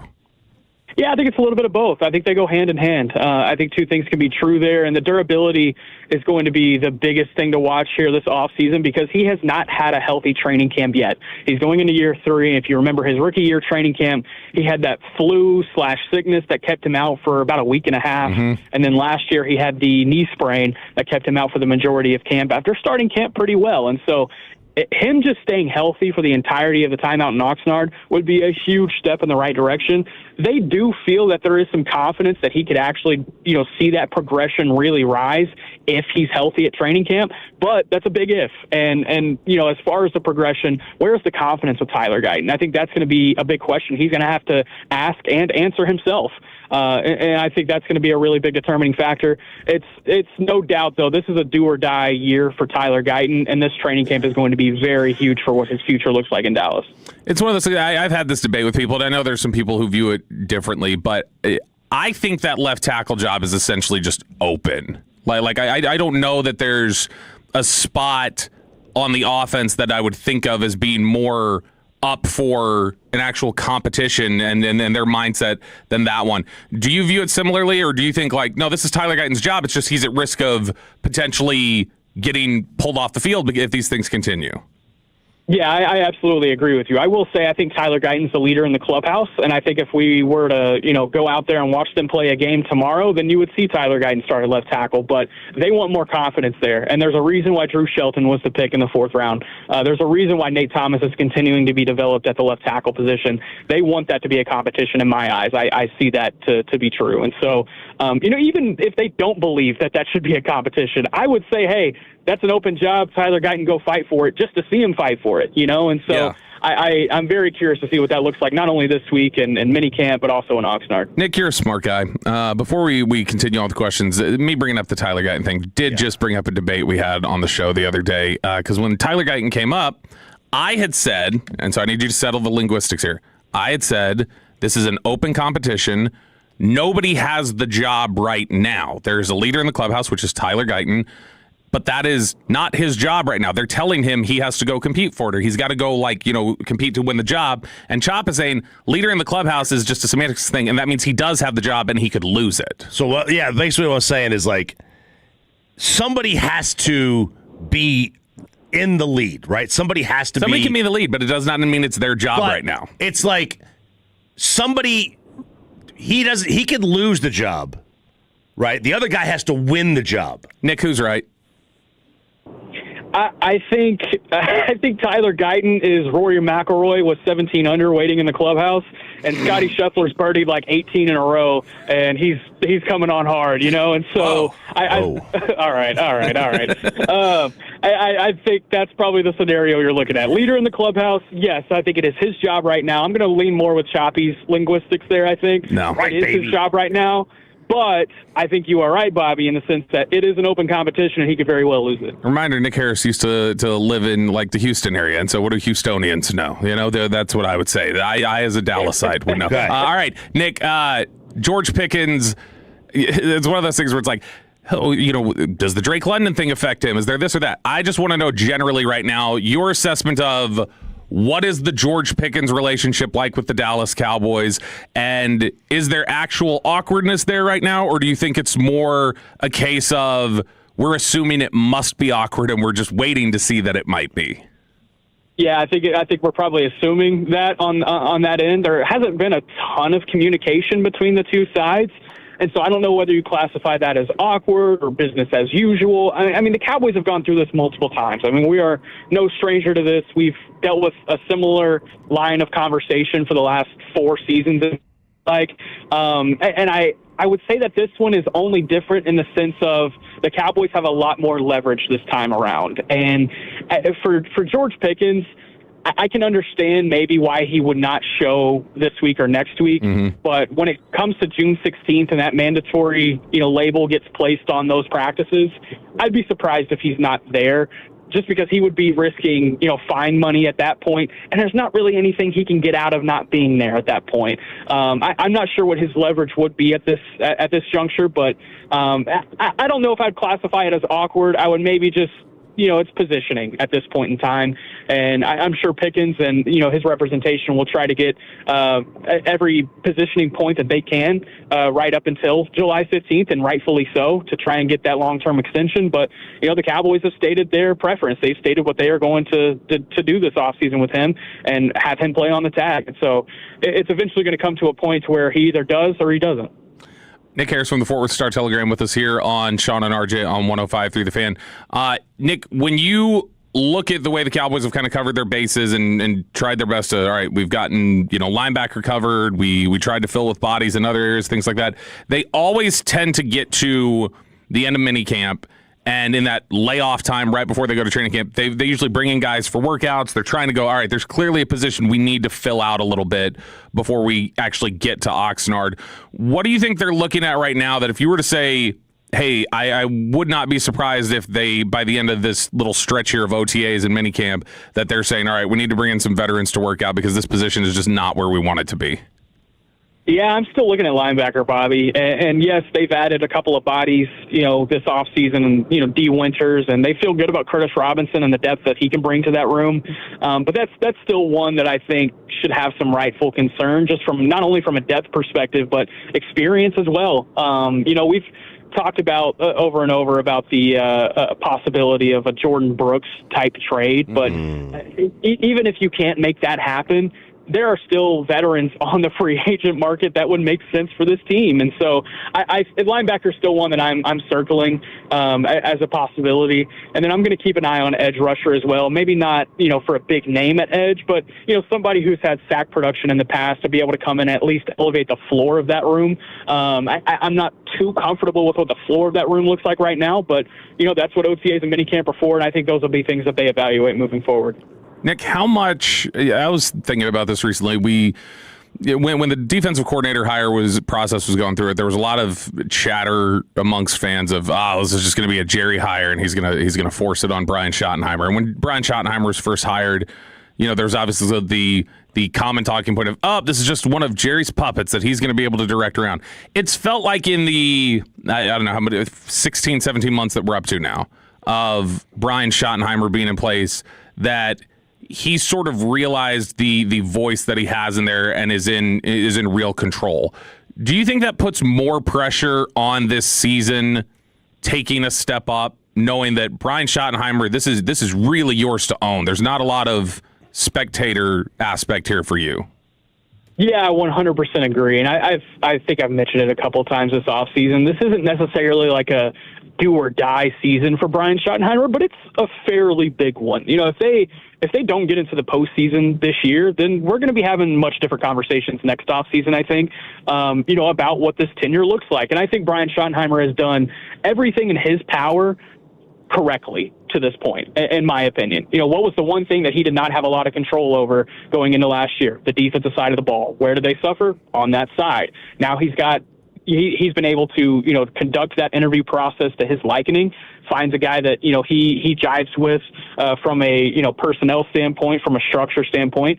And all in all, this is his guy. And so if things don't work out there, then I think there probably would be some looking around and being like, okay, hey, there's been a lot of power put into his hands. The power hasn't quite worked out.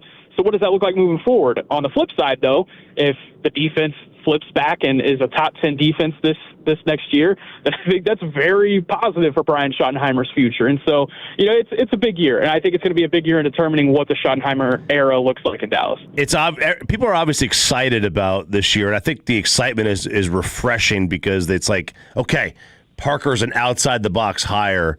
Do you think the excitement and the hype matches like I don't want to say the expectations because the expectations are going to be high, but matches like the realistic possibility of what this team is? I think Cowboys fans should be excited about this season. I think the postseason is the floor, and I really do think that they should be getting into the playoffs unless some major injuries happen. And then from there, you're just competing with some of these NFC contenders. I think they have gotten better this offseason, while I think the division has gotten worse around them. And so that right there alone should give them a better fighting chance of playing deep into January. But, you're going to look at those NFC West contenders with the Seahawks and now the 2017 Golden State Warriors in the form of Los Angeles Rams. And, that's going to be tough to compare when you look at the roster side by side. But, a lot can happen before January. And, I think when we look up at the end of the regular season, I think we'll feel confident in saying that this team is a top 3, top 4 team in the NFC. And, from there, I think that's a really good starting point to where the Schottenheimer era wants to build into and then eventually be a contender. Nick Harris does great work over at the Fort Worth Star-Telegram, and you can catch him on Twitter. Nick, we appreciate you, and we'll see you out there tomorrow at the Star. Yeah, thanks, fellas. Have a good one. Nick Harris, always on top of things, except the linguistics battle, which he sided with you right, on. No, he's because not. I'm right. Nope, and you're wrong. You were only a minor. You were only an English minor, not an English major. True. My mom was an English major, and she passed those on to me. That was what she left me when she passed. Yep. All right, Sean and RJ here on 105.3 The Fan. It is a hump day. Hey! We have no Sean Sharif. He will be back tomorrow. It's myself, Bobby Bell, RJ Choppy, Peyton Russell producing. Coming up next, the Texas Rangers, Manholes, and Sydney Sweeney. That's next on The Fan. The more time you give, the more our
The project is complete. The Texas Authority in Barricade Rental. BuyersBarricades.com.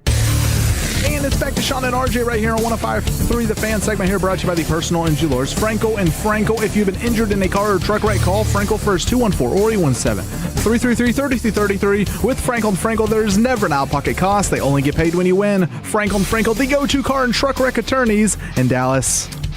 Welcome back to Sean and RJ here on 105.3 The Fan. Sean Sharif is out today. He will be back tomorrow. It's myself, Bobby Belt, RJ Choppy, Peyton Russell, Alec Medford, I believe just walked in the door, is who I saw there out of the corner of my eye.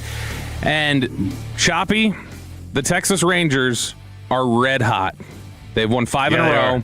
They're handling business. The only team, in fact, that's hotter in Major League Baseball right now, the only team with a longer winning streak is the one directly in front of you in the division, and that is 8 wins from the Seattle Mariners. But the Rangers, 5 wins in a row, and some late-game comebacks, some late-game heroics during this stretch. Things are finally clicking into place, it looks like. Yeah, they are. Didn't look pretty at all times last night. First 4 innings offensively were, just... A nice way to say it is they were just trying to figure out Dustin May. Sure. Yeah. Nice way to. They were just trying to figure him out. Jock figured him out right away. Hit that double off him. Boy, I'll tell you. You get a runner on third, nobody out in the first inning, and you don't score. It's a killer. Yep. It's a potential killer. And another thing.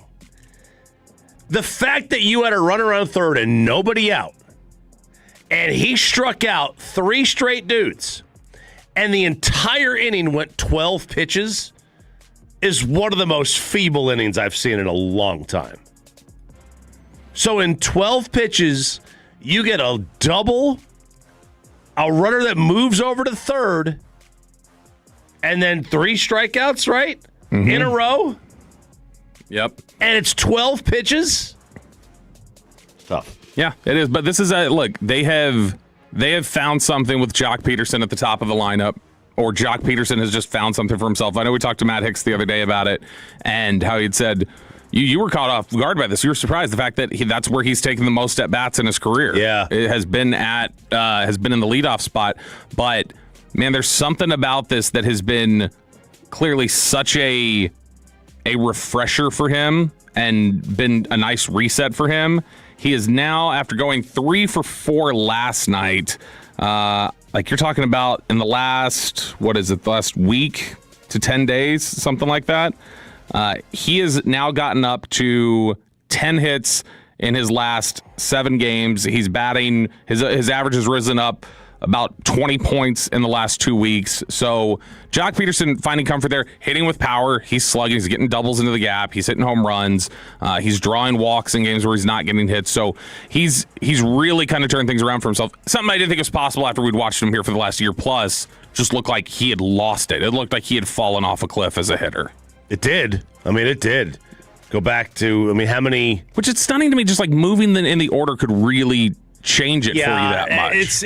But again, it was like we brought up the other day with the DHs who feel like they don't feel like they get in the game. It can be tough for them. Getting them in the game immediately. Like the fact that, if you got to wait around until the bottom of the second a lot of times to get up there and get to the plate, and you feel like, well, everybody else has been playing baseball for 40 minutes. Yeah. Then it would make some sense maybe like he just gets right in there and just feels like, all right, this gets me back in my rhythm. I do think that's... Now, and I wonder, I bet you if you were to go around Major League Baseball, I do wonder how many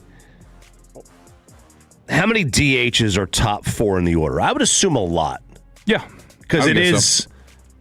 I think DH is your highest paid offensive player. Ooh. I think the average DH... Finish your point while I look that up. Obviously, pitchers are more. Mm-hmm. But I think the DH is the highest paid offensive player on average. And designated hitter and right fielder. That's it? That's the top 2? Yep. Yeah. So, I think there's something to it. Like, if you're leading off and you're the DH, it's like, all right, you're already in the game. And now, you're going to have to sit for 40 minutes and do nothing. But it's I think it's better than warming up. You got a nice sweat going. You're gassed up for the game. The game starts, and all of a sudden, you're just kind of chilling on the bench. There was a note. I'm trying to think what it was. I think it's actually been reversed at this point. But there was a time during Wyatt Langford's career last year where he still had not hit a home run as a DH in the majors. Let me see here. What is he? He still hasn't. Wyatt Langford in his entire career has never hit a home run as a DH. How many at-bats does it say? He's got 113 plate appearances. Stop it. Yep. No home runs. So it feels like there is something to the idea that, which by the way, Wyatt Langford, man, it just feels like I couldn't tell you. It's one of those like it's almost like I put him out of my head of just like, yeah, Wyatt Langford, he's gone. Like I don't know if I'll ever see him again. Like clearly I know I will, but it's one of those things where it's like he's just been gone, just out of sight, out of mind. It's been that one. They need to get him back quickly. All right. We got the announcement the other day that the Mavericks were moving over by the old Valley View Mall site. Yesterday, the Stars announced that they are going to Plano. They're going to go over by the shops at Willow Bend. So that'll be on the horizon here in the next couple of years, and then we will not have a team in downtown Dallas anymore. No, we won't. And listen, there's a lot of people that are upset about both. I get it. I understand why the teams did it. I do. I understand why they did it. Especially the Stars. The Stars, to me, make more sense than the Mavs.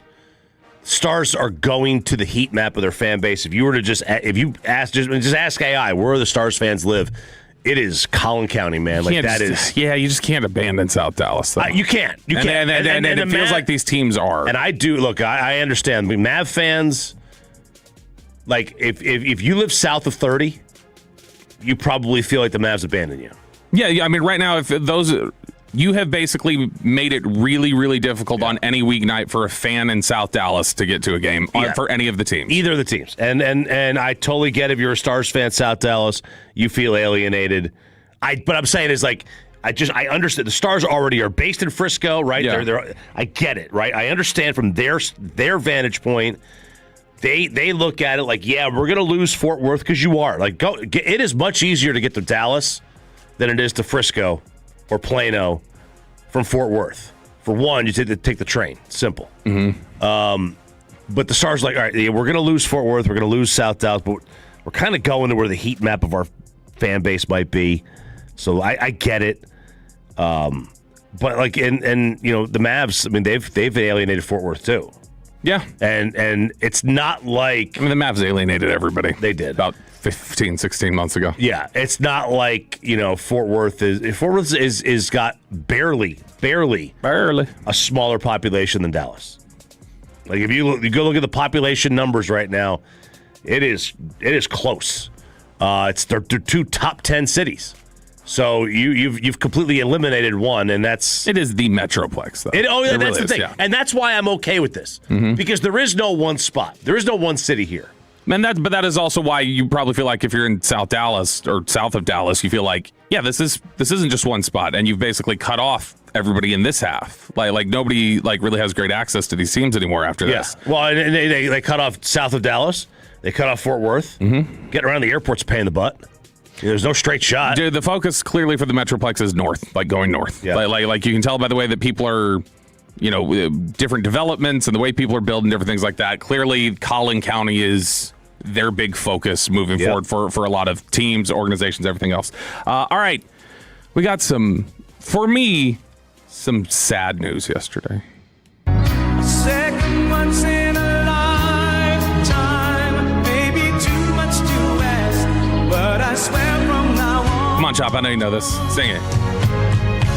If ever you're in my arms again. We lost Peebo Bryson. Peebo Bryson passed away yesterday at the age of 75, who, to me, is one of the most talented vocalists of really like the Billboard era. I think he's really, really great. And of course, he blew up with 2 Disney songs, as you'll recall.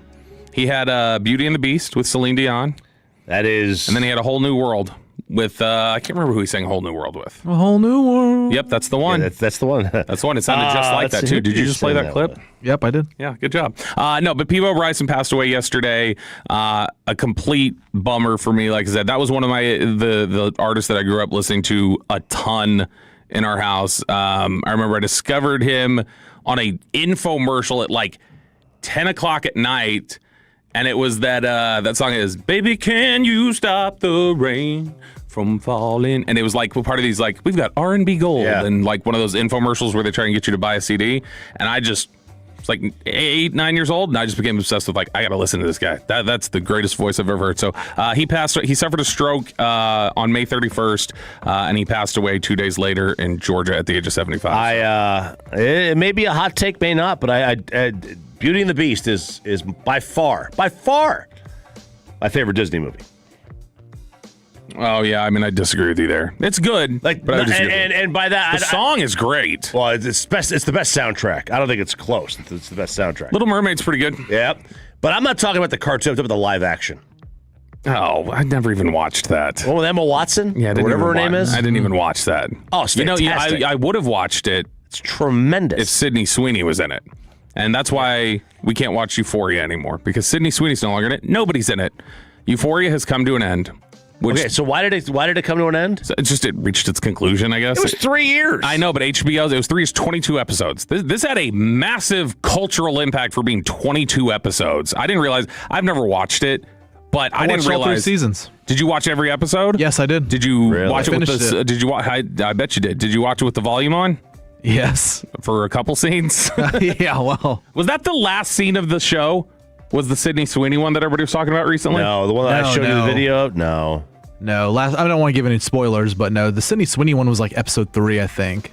I mean, there were a lot of scenes with Sydney Sweeney in it. Yeah, there are. Well, I was talking about the one specifically that Choppy got the hair standing up on the back of his neck. That was She's on like the 2 bed. episodes from the end. Well, yeah. Yeah. But anyway, Euphoria is done officially now, so that rides off into the sunset as massive cultural impact. But again, it was just on for like that long. There are a couple shows that have been like that before. Like Twin Peaks was on for just like a little bit. 30-something, My So-Called Life. Like, you get some of these things that, like, have massive cultural impacts that were just honestly, any Taylor Sheridan show. Yeah, but I mean, Yellowstone was on Yellowstone for a while. lasted 5 years, 5 seasons. But it was 5 seasons. It wasn't, like, spread out over 8 years or something. Yeah, but, 1883 was 1 season, maybe 2. 1923 was 1 season, maybe 2. And I know, like, they have their story, they tell it, and they move on to the next prequel or whatever. You know, like I'm watching the Madison now. That's one of them. It's a little soft on the like the Yellowstone spin-off type. Oh, I thought you meant compared to Sydney Sweeney, it was soft core. Is what I thought. No, it's Michelle Pfeiffer and Kurt Russell. Like it's a love story. No, that's it's just it's not what I expected. Really quickly before we get to break and then do some questions from the listeners on Below the Belt. Did you see this manhole cover story in New York City? You showed me. This is creepy. Wild. This was over the other day. McDonald Avenue and Avenue S in Brooklyn. 10 men come up out of a manhole cover, strip down, change clothes, and walk off at 2 a.m. It was caught on security footage. This is the 3rd incident they've seen of groups of men coming up out of the manhole covers in the middle of the night. And so now New York authorities are saying, call the police if you see this. And yeah, these people are up to no good. We don't know what they're doing, but they are up to no good if they're down there and doing this. If I ever saw Teenage Mutant Ninja Turtles, I would have a reference, but I haven't. So I don't have a reference for live you. action Beauty and the Beast, but you never watched Teenage Mutant Ninja Turtles. Okay. I saw the live action one that they had a couple years ago. I watched it with my kids. I never saw the show as a child. Master Splinter? No? Yeah. Splinter. I know who you're talking about. It's like watching Peyton listen to a Vander Holyfield discussion. This is weird.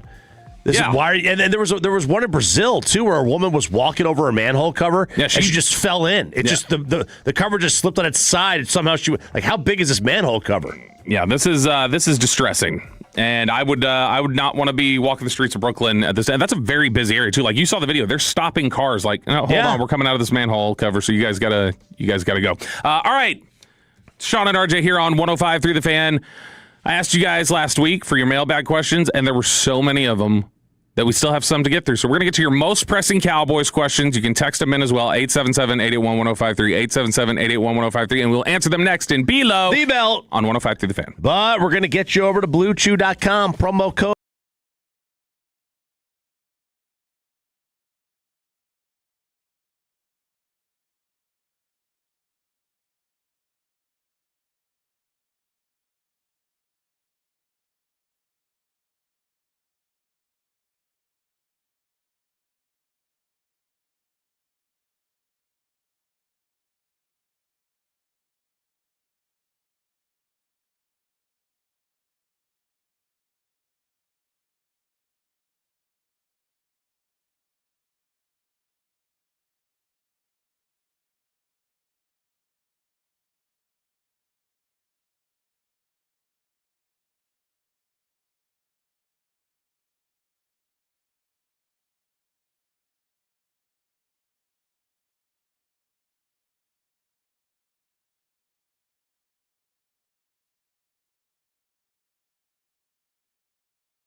Patricia. Each Tuesday afternoon, a different Rangers player joins G-Bag Nation. Wednesday afternoon at 12:20, Rangers manager Skip Schumacher. And Friday afternoons at 4:40, it's our Hall of Fame voice, Eric Nadel.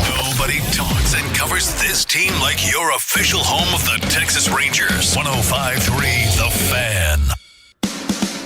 And it's back to Sean and RJ right here on 105.3 The Fan segment here, brought to you by Classic Chevrolet. If you're in the market, upgrade your vehicle, get to Classic Chevrolet in Grapevine today. The #1 Chevy dealership in the world, 3 years straight. They've got more new Chevys than anyone else, all priced to sell. Visit ClassicChevrolet.com. This is Texas. This is Classic Chevrolet. Together, let's drive, relax, enjoy the difference based on new Chevrolet registrations 2023 through 2025. The great Bobby Belt. Bobby Belt. Dang, Peyton. An idiot. Don't make me take off my belt. Don't make me take off my belt. We're not. Over to you, Bobby. What does Peyton Russell think about George Pickens? And is he going to live long enough to tell us? 5 receiver. I don't know. Yeah, you okay back there? My gosh. You've been, You have a stroke? All right, I got you guys next. No, I'm just. Listen. Hey, this is genuine concern. Yes. We're asking. Look, weddings in no, it's all in my head. It's wedding jitters. Are you nervous? Like, has it hit you yet that you're getting married in 2 days? Last night, I think it did a little bit. Yeah. I was like, oh my goodness, like it's actually going to happen. You guys are kind of rushing into this. No, they're not. Stop it. They've been engaged for a long time, dude. I didn't realize I didn't realize they've been engaged that long. It's been 19 months. How do you know this? Because we just talked about it at the game on Saturday. December 24. Yeah. And when did y'all meet? 23. Technically, October 23. October of 23. Yeah. So a year later, they got engaged. And your first bowl of queso together was 3 months later. November. Yeah, no queso until November. Look at that. I mean that's you're less than 3 years. Yeah, you guys are rushing into this, man. I think you should be worried. All right, I'll tell you that.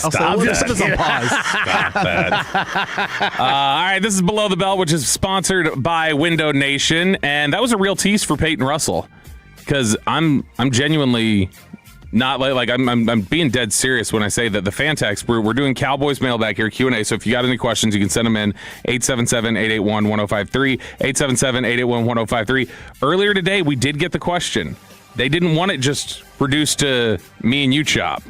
They wanted to know what all three of us thought. 430 said, from the three of you that are there this morning, are we picking Pickens over Lamb?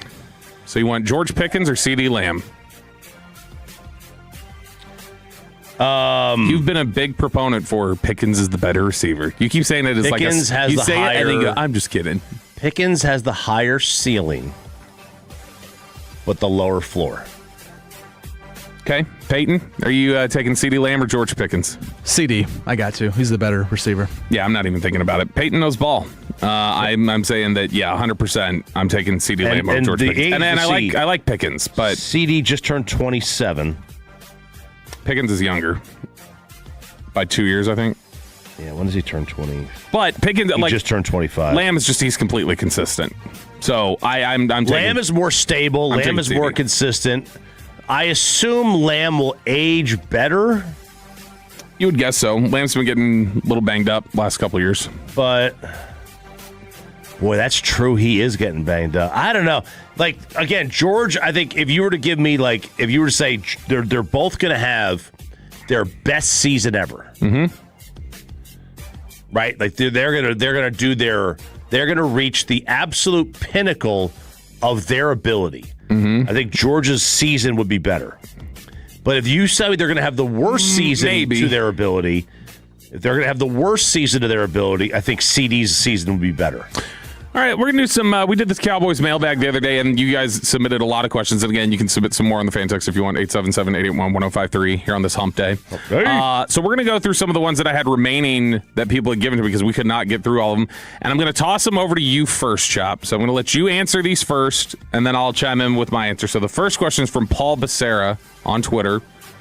Do you think the offensive line or the secondary will be more of a factor for the Cowboys' success or lack thereof? Offensive line will be more of a reason why they're either good or bad. Well, it'll be more reason for their success. So no, it's which will be the bigger impact on if they're a successful team or they have issues and they struggle. Which one is going to be the one that carries them? Which one will be the bigger reason for whatever direction it goes? Offensive line has the bigger variance in terms of if it's not. I'm sorry.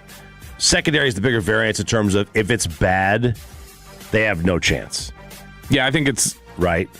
But to me, offensive line outside of quarterback is still the most important position group on the team, on any team. I think their offensive line will be better this year. But if your offensive line's bad, I just don't see it being bad. I don't see it like it could be like it was last year, which was just kind of average, but at times having some trouble in the pass protection. The secondary killed you last year. I mean, absolutely destroyed any chance you had at being a competitive football team into January. And so I would say the secondary, they're both obviously very important. I just don't think there's many margins for the offensive line to be just a reason that they are awful next year. The secondary could make them bad.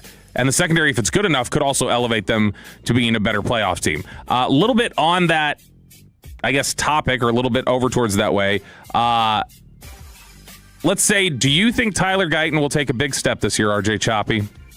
Fifth year option decision is less than a year away. I don't think he'll take a big step. I think all of it depends on just his health. If he's healthy, I do think he's going to progress forward and he's going to be good. Like, I thought last year we started seeing flashes of it, and I liked the demeanor, and he had started playing with his chin up a little bit more, like in terms of just his confidence. So I think Guyton can't. It's just a matter of staying healthy. If he gets hurt again, they're not picking up the option, I don't think.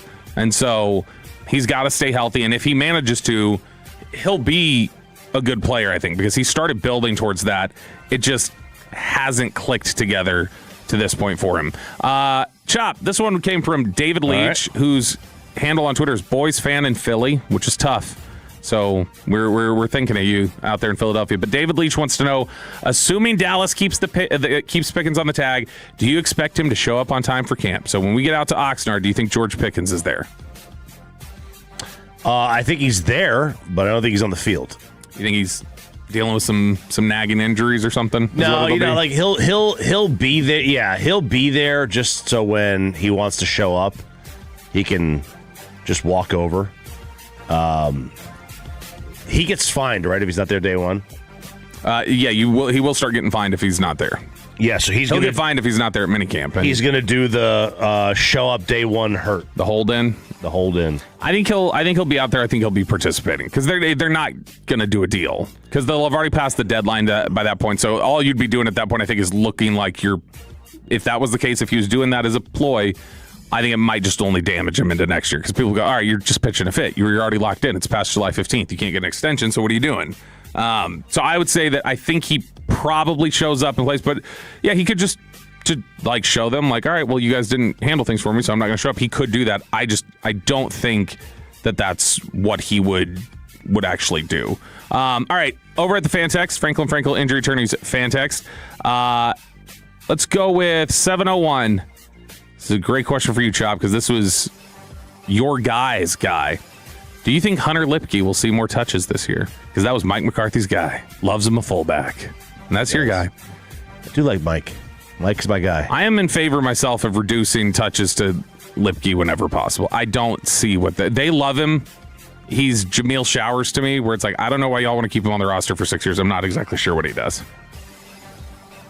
I feel like he's a perfect player. Let me say this about Hunter Lipke. If he was on the Bill and Tom Patriots, he'd have played. He'd have been the guy that always comes up with a big play here or there that everybody in Boston is in love with. You know what I mean? Like that's the kind of guy he is. I'm fine with where his career is right now. Giving him exactly the same they give him now. Maybe a little less. I don't know why they re-signed him. They gave him more money, and then they didn't want to use him. I don't necessarily want more usage out of him, but I don't know what the plan was there. It seems like it's one of those guys that like, well, we like him, but we don't really know what to do with him. And it's like, okay, well then maybe not do anything with him. Yeah, I don't think this team generally has been creative enough to have a guy like him and know what to do with him. I think that Sean McVay could figure out how to use Hunter Lipke. I think Shoddy found good uses for guys last year. He managed to get Ferguson in the end zone more frequently. They were having some success using different things, but I just don't understand. I don't think Hunter Lipke can do much for you. I just don't. It's no offense to him. If he's listening, apologies. It's nothing personal. I don't know that that's a skill set that I think in today's modern NFL. I look at Hunter Lipke and go, man, that guy can be a problem for you if you just let him. I like Hunter. I'm fine with him. I think that he is, the way he is, he's fine. People are saying he's John Kuhn. The way he's used is fine. I don't have a problem with it. If they gave those touches to somebody else, fine. If they kept him with him, fine. I think he's okay. And last one here, just quick answer here, because we got Michael McCann on Twitter asking it, and there's people on the fan text 972, one of them asking, yes or no, would you go pursue Joey Bosa? I don't know. No. Well, Peyton. Do it, in. yeah. Well, to me, Jerry. It's okay. Maybe. Might as well. If he's out there, call him. What's his number? I don't have his phone number. No. Like his contract. What's he gonna? He's still sitting out there, so I don't know. I would guess at this point you could get away with like an $8 million or something like that. He's a good player still, so yeah, I would. $8 million. That's easy. Yeah. I would call on it 100%. I would do it. All right. Thank you for the questions. We still got several more. We may do a couple more of those before we get to training camp in Oxnard, California. 3 hours down, one more to go here on Sean and RJ on a hump day. Hey. No Sean Sharif. He will be back tomorrow. Got the 9 o'clock hour coming up with the Red Zone Crosstalk, but first. Let's talk a little bit about your Texas Rangers and some of the intense AI blowback that you guys are giving us. That's next on The Fan. After we get you over to Platinum Chrysler Dodge Ram.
HD1, Dallas-Fort Worth. Let's go, Cowboys. An Odyssey sports station. Driven by our D&M Leasing Studios, this is Sean and RJ on 105.3 The Fan. The 1-0 pitch. Swing and a looper out into left center, and it falls for the base hit. Coming in from third, Carter, he scores. Hellman stops at second. Opposite field RBI single for Jock Peterson. Rangers lead 5-4. Oh, he's jocking on him. Fist pump hour here on Sean and RJ 105 through the Fan. I'm Bobby Belts. He's RJ. Choppy behind the glass is Peyton Russell. Sean Sharif is out one last day today. One more day. It's an old Diamond Rio song, Chop. That's right. Sean is out one more day, and he will be back tomorrow. But the Texas Rangers, on the hottest of hot streaks, have now won 5 in a row. They will go again later today. It's a 6:45 start, you said? Yes, it is. 6:45 start for the Rangers today against the St. Louis Cardinals as they go for the sweep and a 500 record, which would be pretty good. That's going to be on, you can hear it right here on 105 through the Fan, but it'll be on ESPN Unlimited tonight is where you will be able to watch the game. You can't watch it on... No, you can watch it locally, but I'm saying like you can watch it on ESPN Unlimited. Oh. I think they're all on ESPN Unlimited. Have they? I've not seen that thrown on any of the descriptions before. That's the first time I've seen it thrown on there. ESPN took control of MLB. Yeah, they got the MLB.TV. Yeah. Which I always see MLB.TV on there, but I've never seen it say on ESPN Unlimited before. Okay, maybe you're right. So like it says both of them on here. It says slash. So you can access out-of-market games. If you have ESPN Unlimited, you can access it through the ESPN app now. I don't like they do. Is it? I wonder if it's just spelled that way, or did they on purpose do the UNLMTD? Did they just like want that to look cooler? Or were they just trying to cram it in there? Yeah, it's like these companies that like they just leave out all the vowels. Who does that? Like Movement Watches, the Movement Watch. Yeah, they just MVMNT. Okay. Or like if there was one for Fort Worth, you could do like FRTWRTH. What would you do for Dallas? Move to Plano? Move to Plano. That's what you do. You do move to Plano. All right, so the Rangers will go for the sweep later today as Mackenzie Gore on the hill, looking to continue his recent bounce back. Feeling a little bit better about Mackenzie Gore lately. Last 12 innings, he's allowed one run. And look, that's the thing is that you just got out of a stretch, with the Cardinals and the Royals, different things like that, of like Rocker, Leiter, and who was the other one? Wasn't it DeGrom? Was the other one where they had like all 3 straight starts where it was like the starting pitcher didn't allow any runs? Or did DeGrom allow one? It would have been DeGrom on... It was DeGrom, Leiter, Sunday, Rocker, right? I believe. Yeah. But yeah, no, they're in a great stretch right now. The pitching is battling. It's not been dominant. It hasn't been, some of the stuff we saw from them last year, but you're seeing them going out there battling, fighting. Rocker had struggled with some of his command at times against the Royals, but ultimately, was able to go out there and settle in and fight a little bit. And you saw some of that from Leiter. You saw a little bit of it last night from Evaldi, who did give up, the 4 runs, but was out there fighting and battling and kept working to it's a tough baseball team right now. And it's something that you like seeing the way Duran has been able to maintain his mental toughness throughout a lot of his struggles throughout his career now and been able to become one of their more consistent hitters. And you're getting better consistency out of Josh Young. You're getting all of this that you're getting out in terms of offensive output from Jock Peterson now. It just feels like a Rangers team that's settling in a little bit. And if you can get Corey Seager back soon, if you can get Wyatt Langford back soon, then you start making it feel like, okay, maybe this is an offense that can settle in and finally do something that matches the type of pitching you've gotten for a year now. It didn't look like it early on, but they eventually figured it out and they got to Dustin May and they were able to tack on some runs and you start scoring in the 5th inning and you score 7 runs. I mean that's a potent offense at the end of the game. And you're getting the bullpen guys too, which lately, last 15 years of Major League Baseball, the bullpens have been the dominant force in a lot of these rotations where, like, these guys coming in. And Texas has gotten a much better bullpen this year than... Yeah. These guys are throwing gas in these bullpens. And, last night stepped up in a big way. And, after Evaldi comes out of the game, they shut things down and are able to keep you in position so that Jock Peterson, go ahead 9th inning hit could take place. So Rangers going for the sweep. Was it Beeks that got out of the first and third, nobody out? Mm-hmm. And then Quantrill got his one pitch victory, which was awesome. But they'll go for the sweep later tonight against the St. Louis Cardinals and look to get back to 500 and really start to carry some Jake Rah-Rah Reitma momentum. Let's go. See, we've got Rah-Rah Reitma, so it would have to be Reap Momentum or something. Reap Momentum. Yeah, something like that. All right. We're going to have a discussion here in just a few seconds about AI and the way that it's been encroaching on sports and some of the broader pushback that's out there on society. But before we get into that discussion, in true troll fashion, like I am. Yes, you are. We're going to have you do some World Cup info that you got right here, but we needed an intro for it, so I did just decide to have AI do an intro for you before we talk about AI. It's us against the world, bro, just watch us shine. Chappie's here to tell us what the hell is stop page time. World Cup, soccer at home and global too. Sit back, relax, let Chop nutmeg all over you.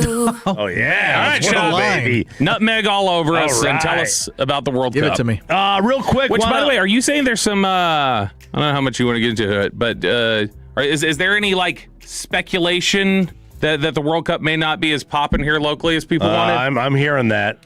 I may have somebody on the inside. On the inside. Or maybe me, that is. But there's just not the excitement locally, at least DFW, about the World Cup. And actually, not even just DFW, in America, because of some of the purchases that are not being made, that people expected to be made. Is it the blue dot fever or whatever they talk about, that kind of thing? Blue dot fever is where a concert is overpriced and there's so many blue dots. Blue dots are on the when you buy tickets on the app, you see the blue dots. That's the open seats, and people see a lot of open seats. Oh no, nobody's buying, so I'm not going to buy. That's kind of what blue dot fever is, right? It kind of tricks you into not buying. Yeah. I don't know what it is. Actually, I do know what it is. We like soccer when it's on. We're not going to gear up for it and stuff like that. Yeah. But a couple of things. One, housekeeping. June 15th, the Dutch Orange Bus. This is cool. So the Netherlands are going to be one of the teams that are based here. And they have this double-decker bus that they shipped over on a boat. It came into Galveston. And it's been in Houston, and it's making its way up here because they're going to be here in Houston. Madden would do that. And it's a double-decker bus. Guys, if you could find your way, I'm going to offer you 3 bits of advice. One, be around Team Japan and their fans. They're awesome. Okay? They are, at the game, they will clean up after themselves. It's wild. 2, if you see England fans at a bar, go to another bar. You don't want that smoke. You don't need that fight. And third is that Netherlands fans are just bananas, and they're awesome. They're super cool. They're super into it. They will travel in droves. They're all dressed in orange, and the Dutch bus is going to be here in DFW. I like just calling it that, the Dutch bus. The Dutch bus. So it's going to be here in DFW. It's all over. They're going to have special nights out where if you're wearing orange, you get free stuff. So it's going to be all over the place. Just keep an eye out for it. But I have a brief and ferocious message. Hit me. For the Euro trash also at the World Cup. Get over yourselves. Xenophobic. They are complaining about World Cup start times. Okay. Is this like us, whenever we're in the West Semis with the Stars, we're it's 8:40. 8:40. But the games, if you're a European soccer fan, your games are going to be on at 8 p.m., 3 a.m., 2 a.m., and 11 p.m. All right? That's what they're going to be on. You'll get on a weekend, you'll get a 6 and a 9. Nice. But you're also going to get a 2 a.m. and a 5 a.m. But for the most part, during the week, you're going to get an 8 p.m., a 3 a.m., and 11 p.m. game. You're kind of going to be screwed. And people are saying this is a terrible place to host a World Cup. It's all about Europe. The game's never been more gone. People are saying in Europe, this is a World Cup for the unemployed. Worst kickoff times ever. The U.S. can never host a World Cup again. And to that I say, you know what? You're right. Take it back. Take it back. The traffic, we don't need the traffic. You want it so bad, take it back. But guess what? We have to deal with this. Do you think any of us want to wake up at 7 a.m. on a Sunday to watch a football game? when it's played in London or Germany. Look, here's right. No, we don't want yeah. to. So, but we do it for you. You know, when the games are over there, they start at the time for the fans in stadiums. Here's what I know. We get it once every 30 years. Deal with it. Yeah, like just relax. We're gonna get our say in it. Now, if you're gonna overprice it, and that's what the fan text is saying right now, is that they're just like, it's become so ridiculously overpriced. I know something that's not ridiculously overpriced, Chop. Okay, and that's you can have a fan hang watch party for USA versus Paraguay. Game 1, Friday, June 12th at 7:30. Starts at 8. Game starts at 8, but we'll be out there then. We're going to be at Cold Beers and Cheeseburgers, 221 State Highway 121. That's in Euless. It's going to be me, Alec Bedford, Eric Chiafalo, Lucius Alexander, and Fred Davis. So we're going to be all out there party. Like, you got the whole lineup, basically. You've got the entire lineup of the day out there at Cold Beers and Cheeseburgers on June 12th, 7:30. So come hang out with us that evening for a little bit of that. Now, let's talk about the AI thing real quick, because I was trolling a little bit when I just played that intro. I mean, it's a great intro. I love it. It's catchy as hell, to be completely honest. I'll put it on a loop and probably listen to it later. But there was somebody who put something up over at Reddit, and we just got some of this pushback on the fan a second ago, and some of this exists in a space that probably... I'll be careful the way I say it. Some of it can exist in a space that feels a little political, too. The AI stuff. AI is political? No, in terms of in terms of the divide and the aggression over it. Oh yeah, why is that? I don't think we can get into it. Data centers? Yeah, I'll share my thoughts during the break. I don't think I can get into why it's split like that. But we did get a post on the Reddit yesterday. I just happened to see it on the fan Reddit. It said, tired of this AI slop. And it said, that is all. It's getting so overplayed. Feels cheap. I would take a bad impression made in real time or a sound drop from a real radio interaction over this crap. It's not creative. The novelty is worn off. And now it just feels like laziness to rely on it multiple segments a day. And I totally understand that feeling. And I even replied. I gave a really long reply and I said, totally free to feel that way. I understand. And this is how we use it in a way that I would say that I think is being oversold. Like, for instance, when they say it's used for multiple segments a day, we don't. I went back and looked. We've played it twice in the month of May. We played 2 times an AI thing. And both times it was just to change somebody's voice. It wasn't like we had it do what I just did a few minutes ago, which was make a whole song. That's using AI like fully in a troll mode. But we use it a lot of times just as like a vocal filter. Like, I record something and I was like, I need that to sound like Sean, so I'm going to make it sound like Sean. So we've done 2 of those or whatever. But it created a broader thing that there was a lot of disagreement there. Other people who said, no, absolutely do not drop it. I want more of it. I want to have more of it. And then there were other people who said, don't ever use it. There should be 0, non-human moments on the radio, is what we got a comment from somebody. So I'm curious from you, Chop, the sense you're getting, because this is really pushed in the last couple weeks. You had a commencement where somebody was talking about AI and got booed off the stage, and then somebody else who got this roaring applause at, I think it was like MIT or something, where they had talked about blank AI. And so it's become a real big cultural divide. And I'm curious on the fan text how you guys feel about where that's expanding and how it's making an impact in your life. And so, Chop, you recently discovered Gemini. Has that just overtaken your world? Are you just leaning on it for everything now? Never use it. Other than to landscape one time. I landscaped. That's how I used it. Did it work? Not really. We wound up going to a nursery and getting our plants that we needed. It gave me some ideas, but I didn't really use them. See, I think that's the thing. I think the best thing for it, and this is one of the things that I explained on there. It's a jumping off point. It's here. It's a jumping off point. It is here. All right. Pandora's box is open. It's here. So there's a couple different options for you. You can cover your ears and go la la la la la, or you can actually see it's almost like the NIL discussion. If you see what's coming, build it up with regulations and structure that still respects what you think it should look like, instead of just plugging your ears and going, no, I refuse to take part at all. And then when it gets further down the road, you go, well, it shouldn't be there. Well, you had an opportunity to shape it a little bit, and you didn't. But I think if you use it as, basically an administrative assistant, where it's like, oh, you need it to sort data for you, or hey, I need to write a cover letter. I won't even do that. I won't write with it, but it's separate. No, I mean, a lot of companies, they do. Companies will hey, I had to put together a proposal. They do it, and they do it. They do it, and it's And I know guys who own the company, and they said, they said they had AI put the proposal together, and I said, why did you do that? He goes, because I need time in my day to do actual work. Yeah, for instance, not a proposal. I've said this before. I mentioned it on the air before.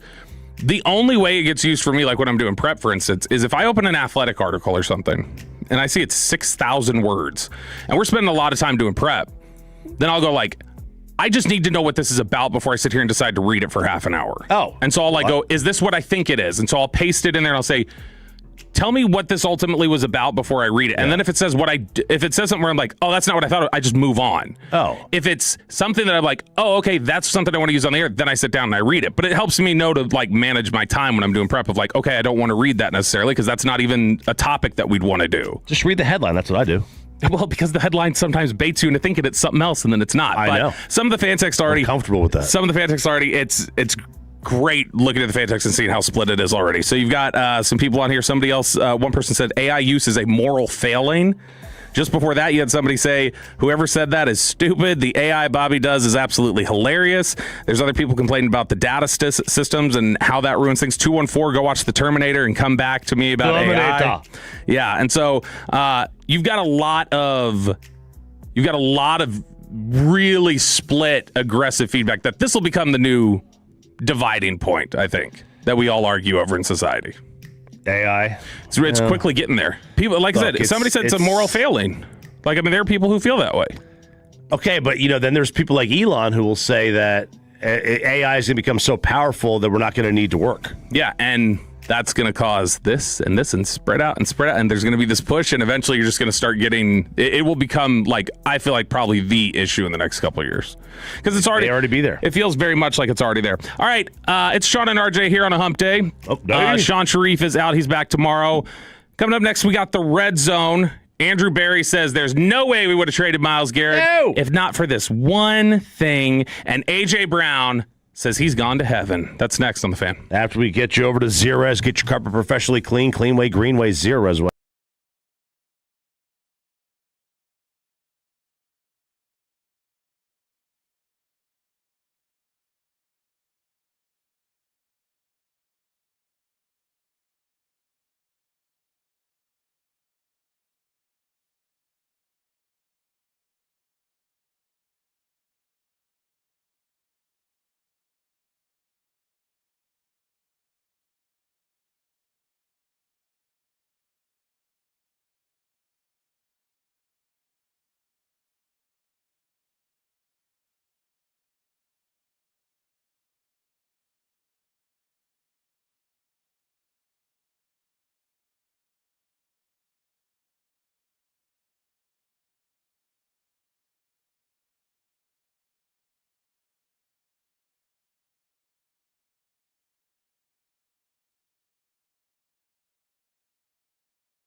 has the new way with remote video monitoring powered by Alarm.com. Detect, deter, and defend. Stop crime before it starts with DFWsecurity.com. DFWsecurity.com.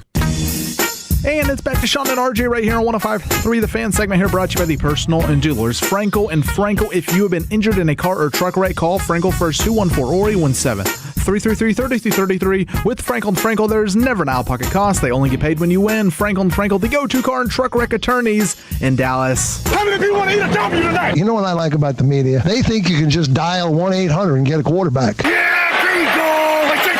The Red Zone is brought to you by Just Love Coffee, and it's time for the Red Zone as it is 9:20 every single day. Your football fix, whether Sean Sharif is here or not, and he will be here tomorrow joining us again. He was taking one more day, and it was a little bit like it's like the Savone Revel rehab.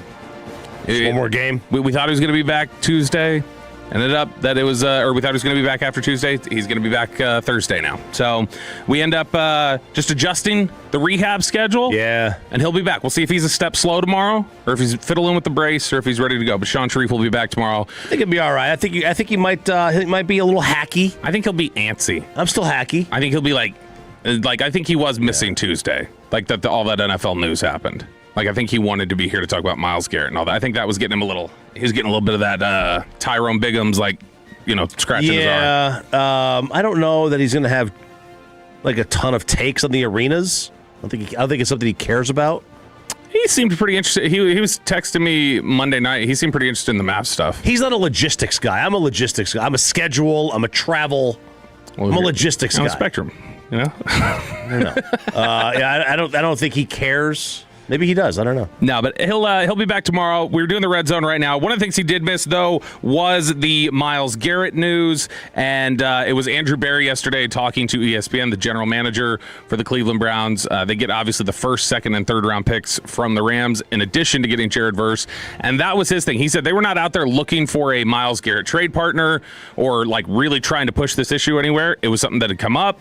They did not think they were going to move him, and then all of a sudden the Rams called and said, hey, we'll give up Jared Verse, and that's when the needle moved for them. But they apparently had asked, one of the reports out there yesterday was that they had asked the Eagles for Jalen Carter when the Eagles had called, and Eagles said absolutely not. One of the things that has not come out yet was Mary Kay Cabot initially reported Rams, Eagles, and Cowboys interested in Myles Garrett. So that does make me wonder, okay, well, we've heard definitively of 2 phone calls now and offers and how they progressed. So was there an offer call from Dallas, or did Dallas just say, hey, we'd like him, and we'd just like not do anything with that? Well, it could be we'd like him. What is the ask? Mm-hmm. And at the initial ask, if they saw it, like, yeah, we're not going to be able to. Because it doesn't matter whether you're buying a car, a house, a TV. Renting an apartment. The moment you're like, all right, let's get a gauge of what the initial ask is. And if the initial ask is so far above where you were ever willing to go, what's the point? Yeah. Why don't you even make an offer? You just say, okay, thanks for your time. I appreciate it. We'll think about it. Well, but then the Derrick Henry thing happens where you go, we're not even going to call. We're not going to be able to afford him. And then you don't even call to find out, would he have given you a deal? And then he rushes for 2,000 yards. Then you burn yourself with that. Right. But I don't think that's the case here. I don't think they called and said, hey, are you looking to deal? Yeah. And they said yes. They said, oh, okay, great. I think they asked, what, give me a ballpark on what kind of compensation you're expecting here. And Sean is the king of compensation. That's why we really need him back tomorrow so that he can answer that for us. Okay. In addition to the Myles Garrett acquisition, there's now a whole bunch of buzz building that Aaron Donald could be eyeing a return. Still not sure how much of that is just, a real fire behind that smoke. I remember DeMarcus Ware did something like that. You remember DeMarcus Ware? I do remember who he was, yeah. But 2 years after retiring, put out some video on social media where he was like, Cowboys, give me a call. I'm ready to go. And he was like, it was a workout video. And he was just messing around. But he put that out there, and then the internet went on fire and thought, oh, they need a pass rusher. This is him really saying, he might come back. So I don't know how much of it's that yet. Aaron Donald has seemed, he did not seem to put it out with McAfee. Sean McVay was like, I bet he could still get after it. And then you had Michael Brocker started all this. His longtime teammate with the Rams started all this on Monday by saying on a podcast, he thinks he could go back. So, it seems like there's a legitimate chance Aaron Donald could be back in the NFL next year. He's still just 35 years old. Just 35 years old. But he was playing at a very high level when he walked away from the game. He's been out now. 2023 was his last season, so he's missed the last 2 seasons. But man, if he steps back and he's 80% of Aaron Donald, then that's a real needle mover to me with the Rams. The Rams become the unquestioned Super Bowl favorite in the National Football League if that happens. Yeah, I mean they're already there. They're up there as one of the 2 or 3 teams. They to me become the guy. Like they're the team and everybody else is behind them. The expectation is the Rams are going to win the Super Bowl to me if Aaron Donald goes back. Yeah, and the funny thing is like they're all just like every other NFL team. They're one Stafford injury away from not even competing, not even being close, and that's the reality of it. And that's why football is such a the NFL is a strange lady, is what I always say. Right, and you and Broadus, it's difficult. No, I say it. Broadus has never said that. Never said it. It's so impossible to really put any kind of odds on it, other than 10%, 12%, 15%, because of the injury sitch. The other big move we got on Monday, obviously, was we finally saw A.J. Brown get dealt to the Patriots. He stood up there at that press conference yesterday. He was getting introduced, and he said, I feel like I'm in heaven. So he said he grew up a big Patriots fan. Said he kept a Patriots rug in his home even while he was with the Eagles. He's obviously getting linked back up with Mike Vrabel. It's just a great positive situation all the way around now. So A.J. Brown was doing an interview with, who was this with? Do you know, was this Maria Taylor? Yes, it was. Okay, he was talking with Maria Taylor, and A.J. Brown was asked about, hey, all this positivity. Let's look back at one thing that seemed kind of negative. What's your relationship like with Jalen Hurts? Not as close as we once were. And I believe that's fine. It's like there's no bad blood. There's actually still a lot of love. I love him to death. I want him to succeed and accomplish all the things that he wants to accomplish. I didn't truly understand why our friendship became the public of the center of everybody's attention when it came to football, because looking back on it, we haven't been as close as we were a couple years now, but that didn't stop anything. We still competed, we still pushed each other, we still led the team. So it's just kind of strange, people just got so fixated on the relationship and wanted to talk about maybe from the history of this place, but that wasn't what this was. And I'm gonna say it to you, I'm gonna say it on camera. I got nothing but love for him. I want him to do well and accomplish everything that his heart desires. So nothing happened. People just grow apart. Nothing happened between me and him or our families, or wives, anything. Nothing like that ever happened. But life happens. And you just look up sometimes and you find yourself drifting away. And that's fine. And I think both parties accepted that. There's a ton there that I find interesting. Go ahead, Chop. I'm just saying there's a lot there that I think you could unpack. I'm trying to think of all the male relationships I've had as an adult. I don't know that I've ever said I've drifted apart in a male adult relationship. Kind of are what you are. That was huh? As another thing, maybe you drifted apart. I get what he's saying. You do. It's just a verbiage choice, but probably. If I was friends with guys as kids, we get older. They're but different. You fell out of touch with them, right? Well, no. There's even guys like I was friends with as a kid that you grow up and they change, you change, you're just not the same. But if I'm 30 years old, and I have I've developed this close relationship with someone, we're not going to drift apart. Yeah, I don't know that personalities won't drift apart. I don't know that I believe him when he says there was nothing to it. There was no moment. There's a moment. There had to be something that was a catalyst. It feels like maybe not. He's a very. Gosh, we always talk about what word is the hardest one to say for you. This is going to be mine. He's a very mercurial. Is that did I hear that? Mercurial. I always feel like I put an extra R in there somewhere. He's just a very different personality. A.J. Brown is. And we know that Jalen Hurts is obviously a different personality, but you can't be surprised that I'm surprised this became a public discussion. Well, you very publicly were signaling this is awkward now, so that's kind of where that came from. But I love that A.J. Brown is finally somebody is going to acknowledge it's not good between them, because they didn't want to know. That was the complaint we had the other day about Jalen Hurts. Just say it. It's okay to say things changed, or man, I could have done this different. You don't have to just pretend like it's still okay. You can go ahead and say that something's different. I think broader than that, Chop, I think there's an interesting point in there. He says, we grew apart. We don't get along anymore. And this is a non-football point here. But he said, but I always love him. I always have love for him. Are you the type, Choppy? Probably. That you can have love for somebody's impact and place in your life and like your journey and your story, even after you don't like them anymore? Oh yeah. See, I don't really hold grudges. So then it wouldn't even apply in the sense of you not liking anybody anymore. There's been people that have taken jobs from me I still like. See, like I don't care. See, Kristen and I are so different in this way that Kristen what she will have happen is if she has a bad memory, like a really bad memory tied to somebody, it could be something like, I was in the car, this happened, and Eminem was on. And so it's like, I can't listen to Eminem anymore. Like she's that kind. She has to divorce. She divorces herself. It's baby out with the bathwater. Okay. Whereas she thinks it's wild with me where I could have like an ex that I was really close to that I don't like at all anymore that ended on really bad terms. But I've told her, I was like, yeah, but I will always like have a respect and an affinity for what that time meant on me growing as a person and her impact on that. And the impact that I had in terms of those moments. I don't just look back on it and go, oh, all those times were bad. No, they were good. And so there were good things about it, and you got to have respect for that. So I think I at least like that perspective from A.J. Brown right there, that he's talking about, like, I can not like him anymore. We can be, like, we're not friends anymore, but I'll still have love for him and the place he once had in me growing as a person.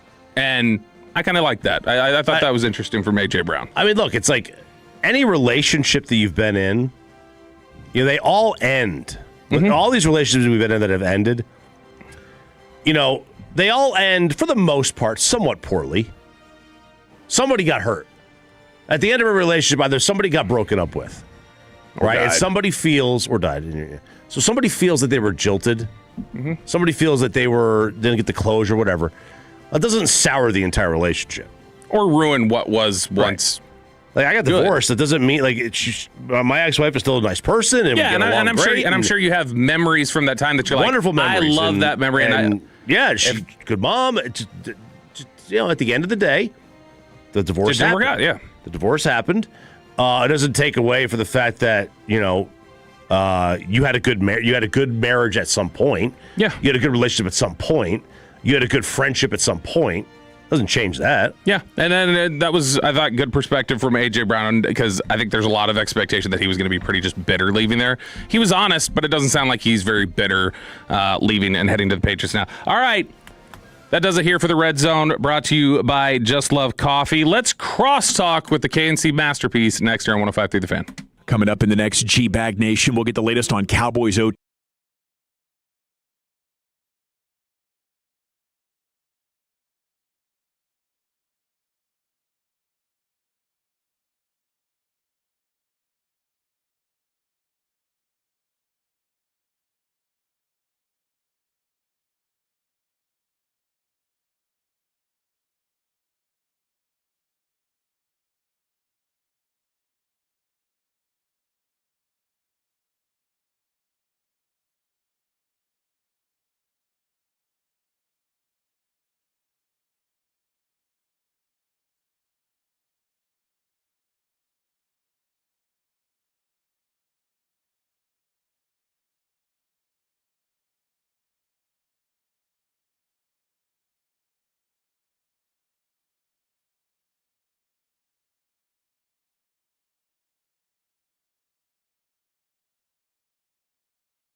as much as you do to the Fan.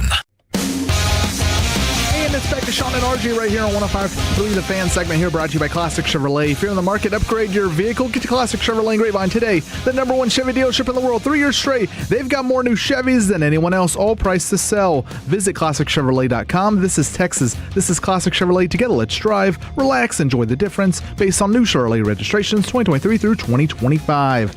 It is time for Crosstalk with the KNC Masterpiece. Sean and RJ here on a hump day. Hump day. Hump day. I'm Bobby Belt. He's RJ Choppy. That was Corey Majors. That's Kevin Hagelin. That's Peyton Russell. Alec Bedford is out there. There's no Sean Sharif, though. When do you think he will be back? man. I said he would be out all week. He's it's a little like Trayvon Diggs. Like, I'm just going to stop guessing when he's going to play. Because I would have thought he was back already. And no sources really know. You know? think that's the real injury, too? And all the doctors are saying he could go back. You can go back anytime. He's like, I don't know. He's just like, I don't have a lot of confidence in my throat right now. That's it. And you don't want to lack in throat confidence. And that's something Sean's easy way to get you really got to have with. a good, strong throat. Yeah, Sean has been struggling with throat confidence for a while. You really want your throat to be goated. Yeah, and so Nancy Reagan. That's what, dude? That's jarring. Not everybody knows that. She's an old lady. No, she's not. She's no longer with us. That's I know, but come on. That's a jarring diagnosis. I learned that from somebody. You need Nancy to didn't do that. Send people to that link if that's going to be the case. Nancy right? wouldn't have done that. Like, we're not breaking the story. Too old. They didn't do that then. It's just I'm here to break, sorry, Bobby, presidential stories. From Nancy Reagan to Abraham Lincoln, I'm here to let you know You think how Mary history Todd unfolded. was doing that? I don't think so. No, she was not. And even if she was, I don't know. I think Lincoln and his wrestling buddy might have been busy. His wrestling? Really? I don't know what that means. Look it up. Yeah, you ever seen the Vampire Diaries? He traveled with, not that one, but I'm just saying, if you only travel with like your close confidant and write about him in your diary and you used to wrestle around and people walked in on that, I don't know. How many, do you just know a lot of like presidential facts? Do you have any other interesting ones? No, I just think there's going to be... What brand of cigar did Clinton use? Cohiba. Is that the only brand you know? Yeah, pretty much. I think there's going to be an important milestone that happens in America in the next 40 years that's going to be attributed to the wrong president. Do you think when Lincoln was wrestling, he wore those ear guards? Oh, that's a good question. Or was he like hat on? I'd see. That's what I was wondering if he still had his giant hat. Or like on why do you special think his occasions, wife went insane? On special occasions, do you think he just walked in with it on? I don't know. I'm sure there's plenty of wives that have gone insane. Doesn't mean that they're wrestling with. Why do you think he didn't have a mustache? Why did Ben Franklin go insane? Because he got struck by lightning, probably. STDs? Yeah. You know that's how he died? Didn't Columbus die of syphilis? I don't know. I don't know. It makes you go insane? Yeah. Syphilis does. Syphilis, if you get untreated, yeah, it could like screw your frontal lobe. Dude, that could explain a lot of things Did you for not people watch? out There was a Law and Order about that. There was a Law and Order about that. The guy got off because he was he had syphilis. Yeah, clearly that's how he got it. He had syphilis and it was affecting his decision making. So what happens in that instance? Do you have to go to like He gets treated and he gets the cured. mental hospital? Yeah, he gets treated. Okay. He gets Maybe cured. Sorsby should claim that. I have syphilis. That made me gamble. I'm not my mentally competent goodness. to do it. One more fun presidential note that I love. And I can't remember if I've told this on the air before, if it was just when we were in commercial break. But there was this book about like, I can't remember. It was an interview I heard with this author about like leadership traits you can learn from any president. And it's like these little traits that they would do like socially to like connect with people. And the one that I always thought was funny about Reagan was Reagan wanted a chocolate cake on every international flight because when he arrived, if they got there and they said, "Hey, it's the president's birthday today." And he goes, "Oh yeah, I knew it was your birthday. Look, I brought you a cake." That's a chocolate and so cake. he would just keep a cake on the plane, just like in case we didn't know it was somebody's birthday, and we get there and we find out it is. We need to give them a cake. You know, when we went to the That's brilliant. We went to the Reagan Cheap Museum investment. while we were in Oxnard. Oh, yeah. That's a good lie. That's and really good. you told us to go, and I was like, "We got to go." So we went. It was awesome. Coolest museum. And on the Air Force One, the version they have in the hangar, they show you the cake that he has. It's a plastic one, but they're like, yes, they tell you the story there. Come look at Reagan's cake. Yeah, he's got cake for you to Okay. eat. I'm so excited about presidential facts now. I wanted to double check this one. Do you know John Tyler, who is the Oh yes, I love this 10th one. President of the United States. Has a grandchild. He just died last year. Yeah. Isn't that crazy? His last grandson just died last year. Oh, I thought you said John Tyler just died last year. I was like, this is insane. He had a child at like 80-something. And then he was he born had a in child. 1790. And his last grandson just died last year. Again, the way you set that up, I was thinking the dude born in 1790 was still alive. I was like, it's pretty crazy. That's still pretty crazy. It's a Theo Vaughn situation. Theo Vaughn, his dad was 80 when he was born. What? Mm-hmm. He didn't grow up with his dad. His dad died when he was like 8 or something because his dad was 80 when he was born. Goodness. All right. Well, I don't want to spoil your whole show of politics talk. So what's coming up on the show today, Corey? Guys, we're going to have Skip Schumacher. I don't know if y'all know or not. The Rangers are on a 5-game win streak. No way. Yeah, Like actual in a row? Yeah. Baseball. Yeah. I don't even think any days in between to rest on Hell this thing. So let's just stay in that right now. So we'll talk about that at right out of the gate, and also have him on at 12:20. And then we'll this question right here I really like. Is this the death of sports in downtown Dallas, or is there one more hope? You know what? It is downtown Dallas. I'm going to answer sort of, but I'm not going to steal your topic. I'm going to regionally shift it. It does feel like, and Chop and I were talking about this earlier, it does feel like the death of sports in South Dallas. Like, if you're South Dallas, it's going to be really difficult to get to any of these teams. It's not even just regularly. South Dallas. It's just south of 30.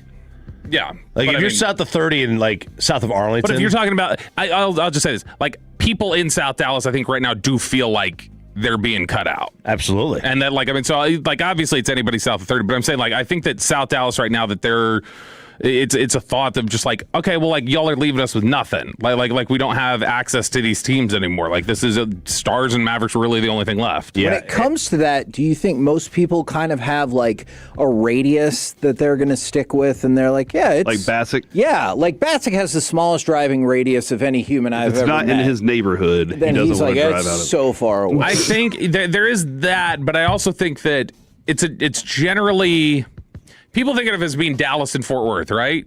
But I'm saying like one split. city. No, I know. one city. But people think of it as like, oh, Dallas doesn't want to go to Fort Worth. Fort Worth doesn't want to go to Dallas. It's like you got all this. I think it's more like a north-south thing. I think most people north of downtown Dallas, like downtown Dallas is it. That's it. I'm not going. Okay, so that's the so it's just like because it's when you get through a city center and all the traffic and everything, it just feels like it's a cutoff. That is such a. So I think that has become such a natural dividing line. One of them for me for a long time. Now it's starting to grow even more out there, so it's not as possible. I never wanted to go west of the Speedway. If you get up to Texas Motor Speedway, it is hell. Because then it's all 1-lane roads into Justin. Yep. It's starting to expand and they're building it out. But that was one of those that we thought about moving to Justin like 10 years ago, and we're looking at it. We're like, I just couldn't justify the idea of doing commute every day, going through the Speedway, and knowing that was just going to be hell each time that I went out there. It's all like, but also the other thing is, first of all, is not only eliminated South Dallas.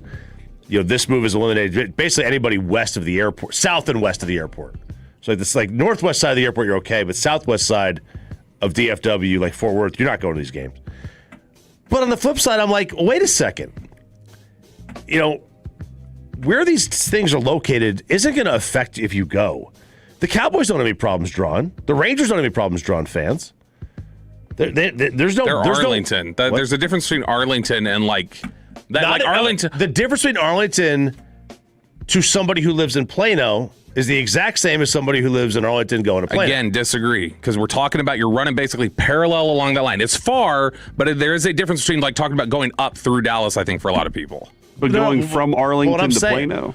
I'm saying I don't think that it's the same distance. No, but distance. But again, we're talking about it's a north-south thing as opposed to an east-west thing. Like going up through a city center is so congested that a lot of people don't want to go through it. If you live in Arlington, you're no more alienated by the team moving to Plano than you are by somebody who's in Plano trying to go to Arlington for a Ranger game. It's the same. I get what you're saying there. I get what you're saying there. No, that's not South. No, but I'm saying that's what you were first talking about. Well, and then I mentioned south and west of the airport. Transition to this though. It is 2026. I will say the thing I'm looking at here is when they did this building, when they moved us to here, they said, "What's the heat map of where do the most of our employees live? Yeah, on average, how do we? And what's the that's what the Stars time? did. And the Stars said they asked their fan base, their season ticket holders, where do most of y'all live? Yeah, what's the biggest problem y'all have? have. Yes. Collin County has 1.5 million people in it, in that area in That's general. where a large part of their and fan they base said, is. and Kevin, you know this for a fact.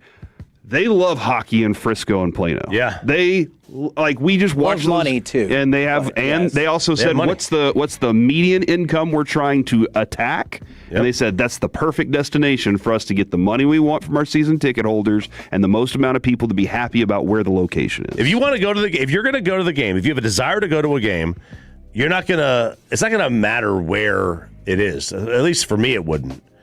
Like, I might actually go to more games now. Does it just change I hear you on that. Like, I understand. Going to American Airlines Center is a pain in the butt for me. But does it just change the frequency? Because I hear you. Like, if you really want to go to a game, you'll make your way to a game. But it's got to change the frequency for me, people, for sure. right? Yeah, make Corey go to more. Yeah, That's true. and that's what I think they're looking at is they look at the 1.5 million population there, and they're like, how do we get more of them to show up to our arena? Did they feel like this was a message to the It's like people of Fort Netflix. Worth that we don't value you? Probably. Or if you want to come to the game, you'll make it over here. This is where we're going to be. not on the dart anymore. It's going to be more difficult because there's no TRE. Or let's work our way to get a new dart location driven this way. It's going to be more difficult, but it's 121's a straight shot. Right over 121. Build it right on top of it. And that's it's 121 the tollway. That's where it's going to be, right? I think that is cool. The arena? Basically, right? It's no, the south, it's the Bush and tollway in Bush. Yeah, Bush and tollway. pretty much. Yeah. All that's good points. Or maybe at the end of the day, this is all part of a broader push to ultimately make downtown Dallas the very southern part of the Metroplex and move everything north and cut out the southern part of. It's been like that for years. Yeah, I think Furious Styles talked about it in Boys of the Hood when he was talking to the kids. All right, let's go. Just do some research, guys. It can be troubling sometimes. So I feel for you, South Dallas. All right, KC Masterpiece is next. When sports news breaks, these guys break in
It's the KNC Masterpiece on 105.3 The Fan. KNC Masterpiece right here on 105.3 The Fan, where Bobby is staring through the window as if there's some universe in which I would repeat what he wants me to.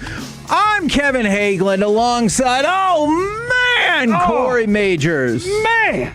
And of course, the famous Alec Medford. Gentlemen, how the heck you doing today? How the heck is everybody out there in Radio Land? 877-881-1053. Frankel & Frankel Injury Attorney text line, or the Twitch, or the YouTube. Kevin, my kid is kind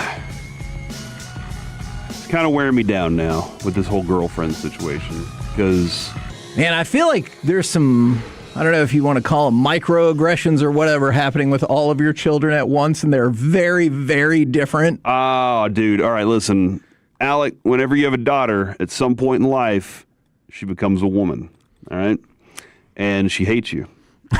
Whoa. Every month, all right? Every month she's going to hate you and it seems like the entire month. No. And then there's 1 week where everything's okay. Okay. And that's kind of what's going, like that's what this morning Lucy basically told me. She said, okay, bye, Dad, leave now and don't come back. And I was like, while she was crying about something, who knows? You know? Well, last night she loved you, right? Last night I brought her chocolate. I was the best. I was the best dad ever. And then Adrian realized that was chocolate that I bought for Adrian, and she was like, "What do you do? Eat all my chocolate?" And I was like, crap." So that was a good, smart thing. Carter, him and the girlfriend, they're in this mode right now where they want to be around each other all the time. And That's sometimes the only person that matters. Sometimes I don't want to drive to drop you off and then drive to pick you up. And granted, her mom does and dad, they do a great job of going back and forth with. But this What's kid, that distance? It's the distance between us. Yeah. In Plano. Sure. Whatever you think the drive. 7 minutes. Okay. Man. It's 7 minutes, in your Kevin. face, Carter. It's from Park to Parker. Like, it really isn't that far, but I'm just also like, okay. Come on, dude. But it's a long walk. Okay. Hey, let's face it. That's the entire reason that so many pizza places have continued to thrive and Uber Eats exists. It's not the distance. It's the convenience. It's that you don't want to get your lazy ass out of the house, and neither do I. Mm-hmm. That's why you're like, well, it's going to cost about $7 more plus the tip, so it's going to be $13 more. Is that worth it for me to not get my butt off the couch? So I hear you. Yeah, and then with Avery, he was out at UNT. Last night for his orientation. So the orientation's going on for him. I'm really excited for him to get to enjoy that experience. He did not have a roommate up until last night. Met a kid from the Houston area that's going to North Texas who has read The Dark Tower and is in broadcast journalism. And he was like, that's essentially my dad. So they're going to be roommates together. They had a great time. Okay. So congratulations to them. Hey, and congratulations to all the UNT kids that are getting their orientation on right now. Did you ever think, like, that orientation was just a waste of time? Yes, absolutely. Okay. They taught me how to go, Prah! And do the hand thing, and then they taught me the fight song, and they taught me the alma mater, and I don't remember them. See, at Fish Camp for A&M, I guess it wasn't a waste of time because we had, like, 87 different things to learn. I mean, it's not a cult. Do you remember them all? But definitely not. Except don't walk on the grass. There you go. I saw somebody get beat down about that. But other than that, dude, last night was kind of awesome because we got to watch some awesome Rangers baseball and listen to it right here on 105.3 The Fan. Alec, how are you doing? Before we talk about the Rangers, I'm doing great. I'm specifically going to spite that person from the 224. Yeah, I see. I'm feeling great. Outside of the fact that the allergies that this time of the year brings, it makes me feel hungover without ever drinking alcohol. Same. Yeah, like I have like that same feeling behind my eyes and in my sinuses right now that you have after a long weekend. Yeah. And I did nothing last night other than be productive. So yeah, I'm feeling like I'm being punished for existing today. But other than that, I'm in a great mood. I slept good. I just can't really breathe, which isn't cool. I wake up and my eyes just seem puffy underneath all the time, and it's allergy related for sure. Yup. Weather needs to act right, dog. Because you just want it to be straight hot so you can go in the pool. I want to be in the pool, shirt off. Okay. Tank top season every day. You know what I mean? I mean, you can wear tank tops here every day if you want. Who's going to stop you? Me, I don't have enough With these tank ratings, tops. nobody. I don't have That's enough, right! I don't have enough tank tops. So the only thing that's keeping you from wearing tank tops every day is the cost of tank tops. How much is that? You can get that 5-pack of tank tops on Amazon, no doubt, for like $16. You're probably right about that, but most of that money's going to chocolate right now, Kevin, to make somebody happy out there. Make it a combo order. Then you hit the $25, $35 threshold. Yes, it'll be same-day there delivery. in 2 hours. Boom! Do you think, I was thinking about this Your this tank morning. tops and chocolate could be at your house when you get home. Would Corey's tank top collection from 2026 be a good piece-a-thon item? Unwashed. For somebody, it'll go for a high bid. Now, you just need 2 perverts to really dive in. Because Alex said unwashed, so I'm going to assume you just need 2 people to get in on. Yes. You want my scent? Yes. Maybe they'll try to pull a Jurassic Park. I don't know. Make another Corey? Correct. Will they make one of those like lethal Corys though? The one that's like a hunter? No, I'd start out with a regular Corey and see how that went. But you got to evolve. Sure. You got to evolve to the one that has extra arms and stuff like that. I'm not sure if you took away the right message from those movies. I feel like that is where they got in trouble. Yeah, that's what I'm saying. Somebody's going to keep doing. They're going to be like, let's see what we can add to this thing. Maybe not for Piece-a-thon. Maybe we can add 2 of them. My point is, give me cut number 2. Was that not my point? Yeah, give me cut number 2. Let's talk about, oh, baby, those Texas Rangers. The 1-0 pitch. Swing and a looper out into left center, and it falls for the base hit. Coming in from third, Carter, he scores. Hellman stops at second. Opposite field RBI single for Jock Peterson. Rangers lead 5-4. From the 2-1-4. Sorry. Thanks, Kevin. Now I feel like part of the show. That was the person I told I was spiting. You're welcome. And they said a ghost host, if you will. We will have Skip Schumacher on the show at about 12:20, but that is now 5 in a row for the Texas Rangers. The 806, are you worried at all? The Rangers win streak ends today after Skip comes on and he starts to resent you because of it. You know, I thought about this a lot, and at the risk of being blasphemous, could this be like the baseball creation story? So you win your 6th in a row, and then on the 7th day, a.k.a. Thursday, you rest. That's what I'm going to go with. Rest day. Thursday's rest day. Plus, I mean, you already won the first 2. Might as well go out and get a sweep. Yeah, get back to 500. And the great thing about this is right now with this team, what are they doing? They're playing a lot of small ball to win these games. Yes. I mean, they're getting some of these doubles in the gaps, but they're getting floaters that drop in. They're getting base hits. Everybody is contributing to these things. That's what I like so much too. Like, it was tough last night seeing Higashioka have 3 hits last night, but also not have a lot of extra going on for him. But it was nice that he was getting on base and being part of it. And then you got the Jock Peterson, you got the top of the lineup doing a really strong job. Skip last night talked about Peterson moving up there and how he credits Nemo for that. Like, these are all positive things without Seager and Wyatt Langford. This is what I really want to dive in on is how important is it for these other guys to be feeling important to the lineup and like they are gaining their confidence without those guys in the lineup too? Because whenever your extra role players, your 7, 8, 9 start doing this, because some of these guys will move around, then you're starting to go, okay, now can we add this back to the lineup and be even better? So I think the answer is absolutely. That is vitally important. So you feel like it's an add-on and not a savior for those 2, right? But let's take a look at the last 5 runs that the Rangers scored. So when you take the lead in the 6th, because you were talking about small ball, how does it break down? You get a walk, you get a productive ground out that moves the runner forward, and then that allows Osuna's single to score Jake Berger. Whereas if you wouldn't have gotten that productive out, like if it had been a pop-up or a strikeout or whatever, then you would have just moved Berger to second. But because you got the productive ground out, he was in position to score. You saw the same thing in the seventh. You got Higashioka with the double, and then a sack bunt to move him over to third. And then what happens? You get the sack fly. Even in the ninth inning. Now, I know part of this you can't necessarily count on, but you took advantage of it. Evan Carter got the walk. There was a wild pitch. And then how do the rest of the runs score? Single, sack fly. So what do you hear in those 5 runs? 1 extra base hit. Yep. And obviously no home runs. But what did you also hear in there?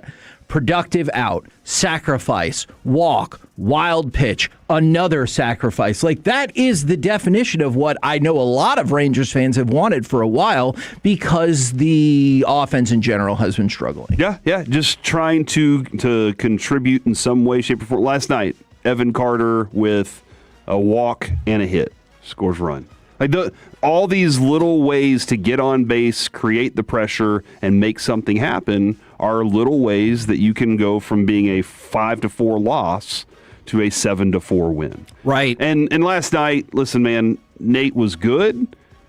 Still not the best version of him, though. Like, giving up 11 hits is not what you want to see. But also, you got to think that that's a St. Louis team that wasn't happy about having the 1 run the night before. But there were moments when I was like, that's the Nate Eovaldi that Skip was talking about, throwing the splitter on any count because he's confident in it. And then I was like, man, they're really getting after this thing just a little bit. But the bullpen comes in, does some pretty good work last night. Like, that was nice. There were some moments from Beeks where I was kind of concerned. And Skip last night was like, hey, look, Beeks has human moments too, but he was really good when we needed him tonight. Did you want Latz to come in and close that out, or were you okay with Jakob Eunice stepping up in there and doing his thing?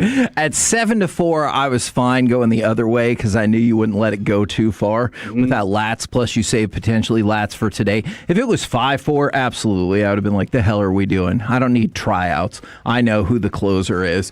But since you got it up to 7-4, I think I felt comfortable with that. I see multiple people talking about this, in addition to from the 405. When you guys said, let's go sweep the Cardinals, I thought you were drunk. We were. Okay, and yet here we are. From the 940, once Wyatt comes back, Carter can't see the field because Osuna is playing too well. Now, I think that's going to end up being more complicated than a lot of Rangers fans, because I've seen that across the board. But Evan Carter is also playing exceptional defense. And analytically, like, if you look on the field, it does feel like Alejandro Osuna is doing a hell of a job. It really does. Analytically, I wonder how much they crunch those numbers, and they're like, he's solid. But that's about it. And then if the defense for Carter will outweigh that. We can ask Skip again about it today, but I know last night he essentially was like, hey, it's a good problem to have. Yeah, no, absolutely. His defense saves runs. It does. And you definitely, granted, I've given them credit for playing some pretty good defense in this 5-game stretch too. Like, that's one of the other factors that's been a helpful thing for them, is they're playing pretty clean baseball. And when you're doing that, Kevin, we've talked about that over and over. You got a shot. If you're playing clean baseball in these close games, it gives you a shot. If you're playing clean baseball and you're able to score runs, you're winning 7-4. Like, you're winning 7-2. Those are the differences whenever your offense is actually this productive, but you're also playing clean baseball. I don't know if it's just that it was the Royals, and now here you are with some confidence going to it. At least the Cardinals are better. Or if there has been a shift in that clubhouse, because the confidence looks different, Kevin. Last night after that game was over, seeing Peterson and the guys kind of standing around, the excitement that was on their face, Jakob Eunice's, I know it's Jacob Junis, I just really enjoy saying it Sounds that way. way cooler. But like seeing that the way that they looked, and winning helps. Winning helps you feel that way. But I wonder if there's a different preparation that they've done. And that's what I'm looking to talk to Skip about a little today is there a difference in their preparation right now? And whenever you start winning like this, how do you keep driving home whatever y'all have been doing is the right thing? You got to keep kind of pounding on those guys, right? When it comes to the conversation of, guys, y'all did this, and this, that's why we won. whatever y'all did before, the focus is there right now. Or maybe, again, it is just part of their schedule that we didn't expect that would be good for them. Beating the Royals, we kind of thought that would be nice. But the way that they played before, I didn't think they'd sweep the Royals. Yeah, and I'm encouraged going into the Cardinals because you're right. I would have backdated this like 4 series when I thought we were going to be awesome. Like, there's no way in hell I would have thought that you would have gone through the stretch that you just did and then be in position to take the series from the Cardinals. That just doesn't totally make sense. But then there's Chris Young last week on G-Bag, and he's like, I think that we're good enough to reel off 6 or 8 wins. Right. He said that, right? But we just haven't proven it yet. And then they're like, okay, I guess now's the time. Or maybe, Kevin, it had just gotten to a heightened point where they were like, they had hit rock bottom. That was their rock bottom, and they were like, all right, there's nothing but up from here. I hope so. And we're going to turn this thing around. I don't know exactly what the mentality of it is, but they looked bad. And right now, they look good. Yeah. And that's something that makes baseball a lot more fun. Yeah, absolutely. And you keep seeing like some little contributions here and there from Nicky Lopez, who is somebody that they had just essentially picked up, off the street more or less for just about nothing. So I appreciate that they're able to excel in those sort of moves. And they're 30-31. If they were to win today, you can get back to 500, and then you have the off day. Yesterday, you pointed out that they had been 29-31. So strange. So many years in a row. How many times have they been 30-31 since? You know what? That's a good. I did not do. Are you going to track it like that? I probably Your should. Your brain's going to get fried by the end of the year trying to track that. That does feel like a thing that I would monitor. I didn't go deep dive into that, but perhaps now I really should. That's, Sorry that I did no, that. No. That's a fair point. We're the K&C Masterpiece right here on 105.3 The Fan. Coming up next, let's talk real quick about the Stanley Cup Final, but also, is this the death of sports in downtown Dallas, or is there still one more hope? Next, right here on The Fan. Our goal is to have you winning every sports debate with your buds. We'll do the homework. You just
Championship Rodeo. Concerts on site, giving away free genie openers, and live rodeo entertainment. See you there, Tolos. This segment of the KNC Masterpiece is brought to you by the personal injury lawyers, Frankel & Frankel. If you've been injured in a car or truck wreck, call Frankel first, 214 or 817-333-3333. With Frankel & Frankel, there's never an out-of-pocket cost. They only get paid when you win. Frankel & Frankel, the go-to car and truck wreck attorneys in Dallas. Through the net mouth and wide left. From the left boards, McNabb right for Theodore. Stutter steps, now shoots, score! Redirection at the left post. Theodore shot it. And the redirection from the side of the goal by Brett Howden.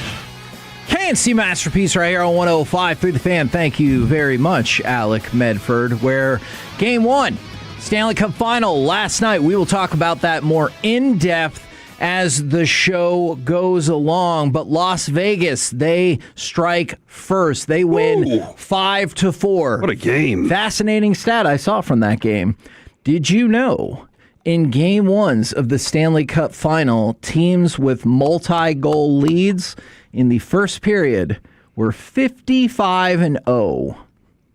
Until last night. Exactly. So this is not only do you lose on your home ice, you lose in historic fashion. Although if you're Carolina, you can be like, yeah, we lost that other Game 1, and then we truck them, so whatever. Hold on. I'm sorry. Can I ask you a question real quick? When you say multi-goal leads, right? At any point in the first period, okay, any point because at the end of it, it was 2-1. No. At any point in the first period, multi-goal leads. So Carolina loses it. They lose it in historic fashion. Only their second loss of the playoffs. Although again, you can look at that Montreal series and be like, hey, after they lost their first game, win. Yeah, they're pretty good. They are pretty good. Vegas is looks like the buzzsaw because Kevin, you might be right, man. And I'll be honest and I know we're going to talk a little more about it later in the show, but when those first two happened, I thought the roof of that place was missing and that nobody could overcome the emotion there. Yeah. But when it happens so early and so quickly, you do have to kind of consider there's a lot. You're telling your players there's a lot of game left. And it gave, you want to go out there and strike first, but it gave Vegas plenty of time to calm themselves, recollect, and get back into it and take the arena out. Now, that being said, the Hurricanes Arena did not seem to be out of it at all. They seemed to be rocking with that place all night long. By the way, as an aside, that's 7 straight playoff wins for Vegas to close out the series against Anaheim, sweep over Colorado, and now this one. Can they win 15 straight here at the end? They cannot. Nope. They'll max out at 10. All right. But I feel like that'd still be pretty awesome for them. Yeah. They'd be fine. They'd be all right with that. All right. I don't want to see it happen. Is this the death of sports in downtown Dallas? So I was just kind of thinking out loud, and it just helped me by jotting everything down, right? Okay. So stay with me, because I know, you know this stuff, but just to lay it out for our audience. Did you write this on a little napkin, and you were doing madman stuff? No, I just typed it up. No crazy charts or numbers or anything like that. For the Rangers, Globe Life Field in Arlington just opened in 2020. And all 55 seasons of the Rangers have been in Arlington. Okay. So I feel like you can cross them off the list. The Cowboys, AT&T Stadium opened in 2009, but they haven't played in actual Dallas since 1971. Okay. So again, 55 years. Feel like you can cross that off the list. The Stars and the Mavericks, their lease with the American Airlines Center ends in 2031. We talked yesterday about the potential new site for the Mavericks Arena. The Stars, they are full steam ahead for moving theirs. And so if you could maybe cross those off the list. FC Dallas, they're renovating Toyota Stadium in Frisco right now. They just built the National Soccer Hall of Fame. I think it opened in 2018. They're not going anywhere. So in theory, does that leave the Dallas Wings as the only hope, or do you want to loop back around to the Mavericks? Because the Wings, their long-term plan was to play at the Kay Bailey Hutchinson Center, at the renovated Memorial Auditorium. It was supposed to open this year. Then it got moved to next year. Now it's projected for 2028. So, and didn't we see that some of the Wings games are going to be at the AAC? Well, their coach announced that whole season would that's be. right. And they were like, whoa, hold on. But So by the time we get to 2031, the lease with the American Airlines Center is over. Are the Dallas Wings the only real professional sports that are going to remain in downtown Dallas? And does that bum you out? Not really. Oh. But that's because I live in Plano. Yeah. And I'm very far north. It's a lot of work to get downtown for me. This is a very selfish situation for everybody. You're right. And so that's why I'm like, I want to consider this from the 806. It sucks because they worked so hard to build up the downtown area around the AAC and make it fun on game night, and now it's going away. That makes a lot of sense. And we can talk a little bit more about what the Stars group might look like around there, because we know a lot of restaurants and businesses that are in that area that have been begging for something like this from their group at that Willow Bend Mall, because the Willow Bend Mall just fell apart, dude. Can we stop and talk about the stadium or the arena for just another minute? Which one? The AAC. Okay. Is this the fault of the city of Dallas? Is it the fault of greedy sports owners? Because I was reading an article, because I couldn't wrap my mind around this idea. When it comes to the Stars, I think it's the fault of the city of Dallas. Okay. They backed the Mavericks in the lawsuit. Yeah. And the Stars said, see you later then. Yeah. So for the Stars, now the Mavericks, we could have a conversation about, they might still stick around the AAC. Ooh, okay. And I do want to talk about that. But Eric Prisbell with the Dallas Morning News has an article that came out today, and the headline really caught me because I was like, how can that be? The Mavericks and Stars say the American Airlines Center is obsolete. And you're just like, hold on, didn't it open in 2001? Yeah.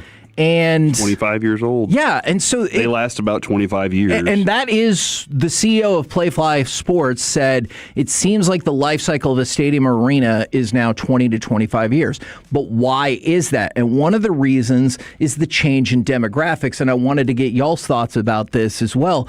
I don't really care about all the bells and whistles of the stadium. I go to see the team. Mm-hmm. But I am becoming a minority of that, because one of the things that was discussed in this article that was really interesting to me is Gen Z, their demographic in particular, is in search of a social experience. Mm-hmm. And also they're looking at more mixed-use districts where it's not just the arena, it's like an entertainment complex. Like, that is one thing I think Texas Phoenix... Live. Yeah, that's one thing I think Phoenix did right. Now, eventually nobody came because the team just didn't care, but they had like a whole complex, and you're right, Texas Live, everything Kansas that they've City done... Live, St. Louis, they have all these things. Yeah, and they tried to do that in downtown Dallas as well, but like...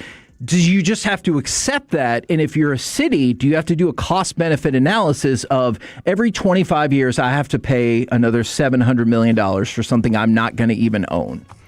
No, I think you got a really good point and question there. Bringing the Stars Arena into light.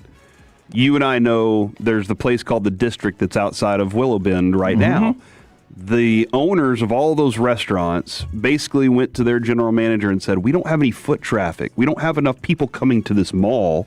We need you to do something different. And otherwise, we'll see you later. And every single one of us are out of here.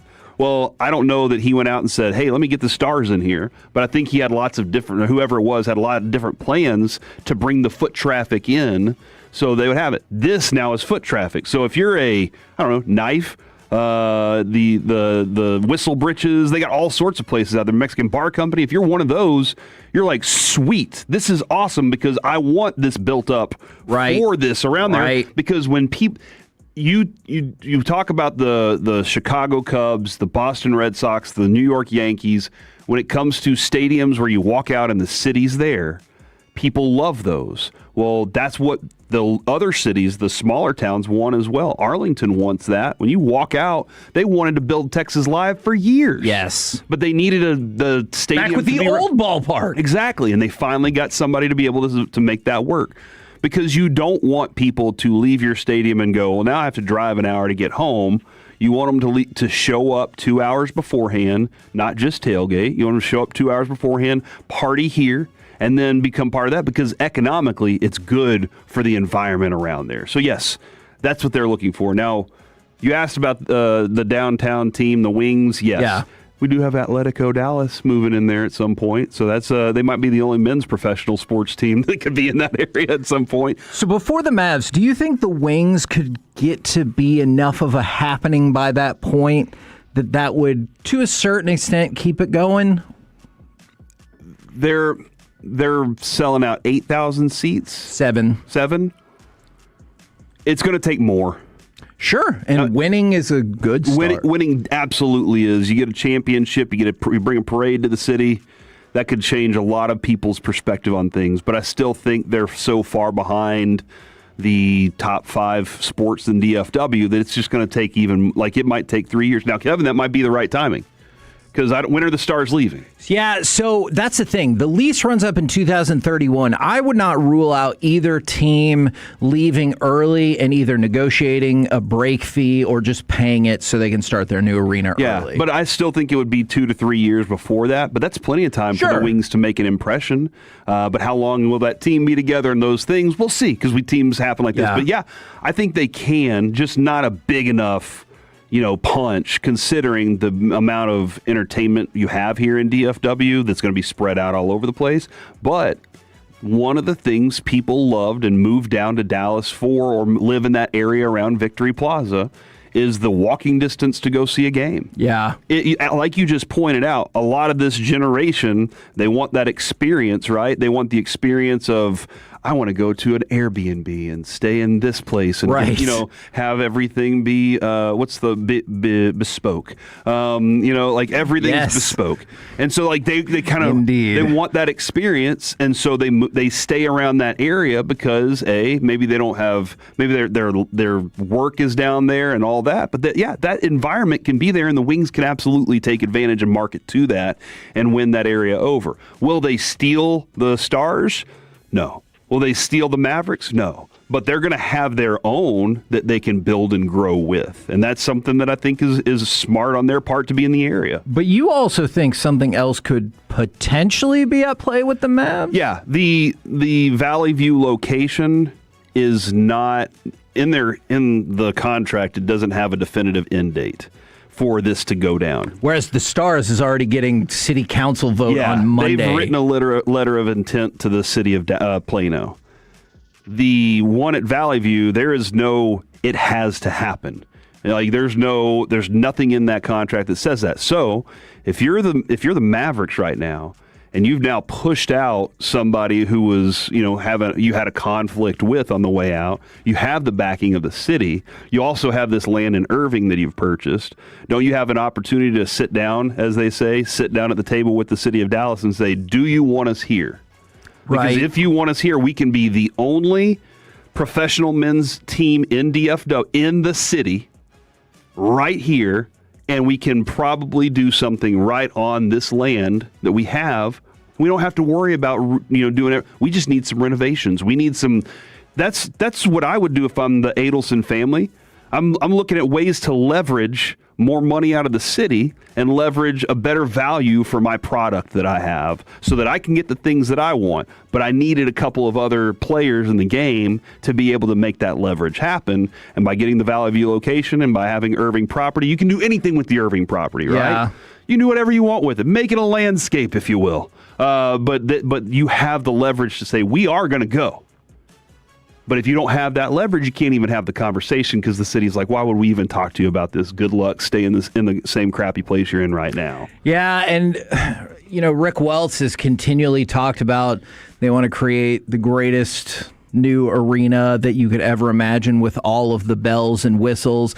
And that's one of the things he added is if Dallas had to do it all over again, I think there might be a little bit of a different approach on the American Airlines Center. I wonder if the businesses in those areas will go to the city and say, we want it. Yeah. And how much of an impact that'll make, because Dallas is very big.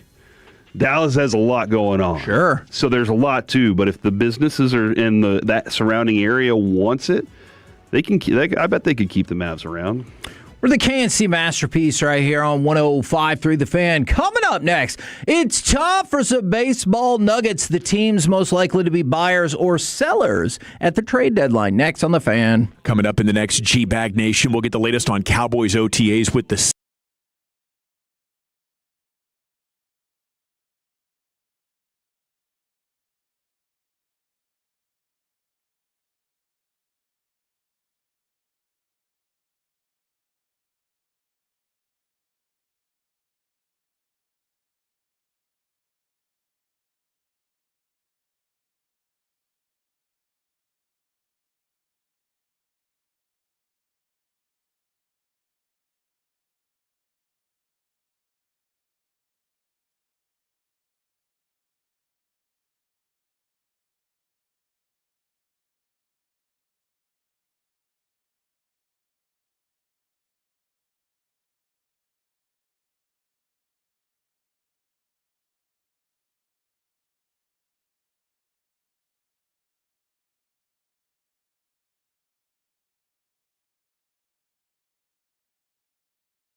into shallow right, and Leatherholt can't get it. It falls for the base hit. Hellman speeding around third. Here's the throw. It's cut near the mound. Hellman dives across the plate, and Josh Young has added to the lead. It's 6-4 Rangers. And they would win 7-4 for their 5th straight victory. We'll get to baseball nuggets in just a second, but Ian Rappaport is rapporting that Josh Sweat is not getting traded. What a jerk. But don't worry, because in about 15 minutes, Corey has another idea for a different replacement player anyway. Oh, well, I'd like to make that move, yeah. All right. So we didn't even have to worry about it. I'm a little bummed. Have you seen the tweet in all the words? No. This has gained some steam on social media. So just to provide some clarity, AZ Cardinals edge rusher Josh Sweat is not being traded. Not to the Packers or anywhere. Carry on. I just feel like that was a rude way of typing that. Yeah, that's kind of mean. Yeah. Sometimes if you send something in a rude manner, don't be surprised if you get a response that you don't like. I just feel like Ian Rappaport didn't have to do it that way. Like, couldn't he have just been like, guys, I'm sorry, this sucks for a lot of people that were hoping to get this guy. Fair. Especially Kevin Hagelin. You know, wouldn't you like Rappaport to tag you in a tweet? Yeah. It could be about whatever, and hopefully people will be like, I'll follow that My guy. buddy at I don't care. Kevin. Yeah, I don't care what I it feel is. really bad for him today because he was really wanting to add this edge rusher to the Cowboys roster. Then maybe I'll start spending more time on Twitter. If you look at my Twitter, it is filled with retweets of show stuff and not always a whole lot more. Do we need to be more active on social media, Twolos and Tolos and Yolos? Do y'all want us more active on social media right now? I'll tell you what. If I am tagged in something or involved in something, I'll usually respond. Otherwise, I don't ever go seek out anything because I'm like, I would rather play with my son. So I don't want to take away from your son time, all right? Son time. Vitamin D. But I do think you should make your son a Twitter account so y'all can do that together. Okay. But, Alec, I think what we need to do then is we just have to start conversations on Twitter during like Rangers games and force Kevin to be in the conversation. Instead of texting the group chat, we just start a Twitter thread. Yes. See, but y'all can say the same thing. I'm not great in the group chat response because I frequently do not have my phone But you just said on me. you're responding to things, so now we're forcing your hand on this. And sorry, Noah. See, some of those group chats need to more include, daddy. like, don't you think, Kevin? And, like, that's how you're like, son of a gun, I guess I have to respond. Right now, it's time for some baseball nuggets. So the trade deadline, that was a good one. The trade deadline is exactly 2 months. Well, okay, fine. If you want to get really technical, it's in exactly 2 months, 6 hours, and 11 minutes. All right? But MLB.com had an interesting article because they said, hey, almost guaranteed, and if not certainly likely sellers, the Giants and the Rockies. I'll get to that in a minute about why they should definitely sell. Buyers, almost certain buyers.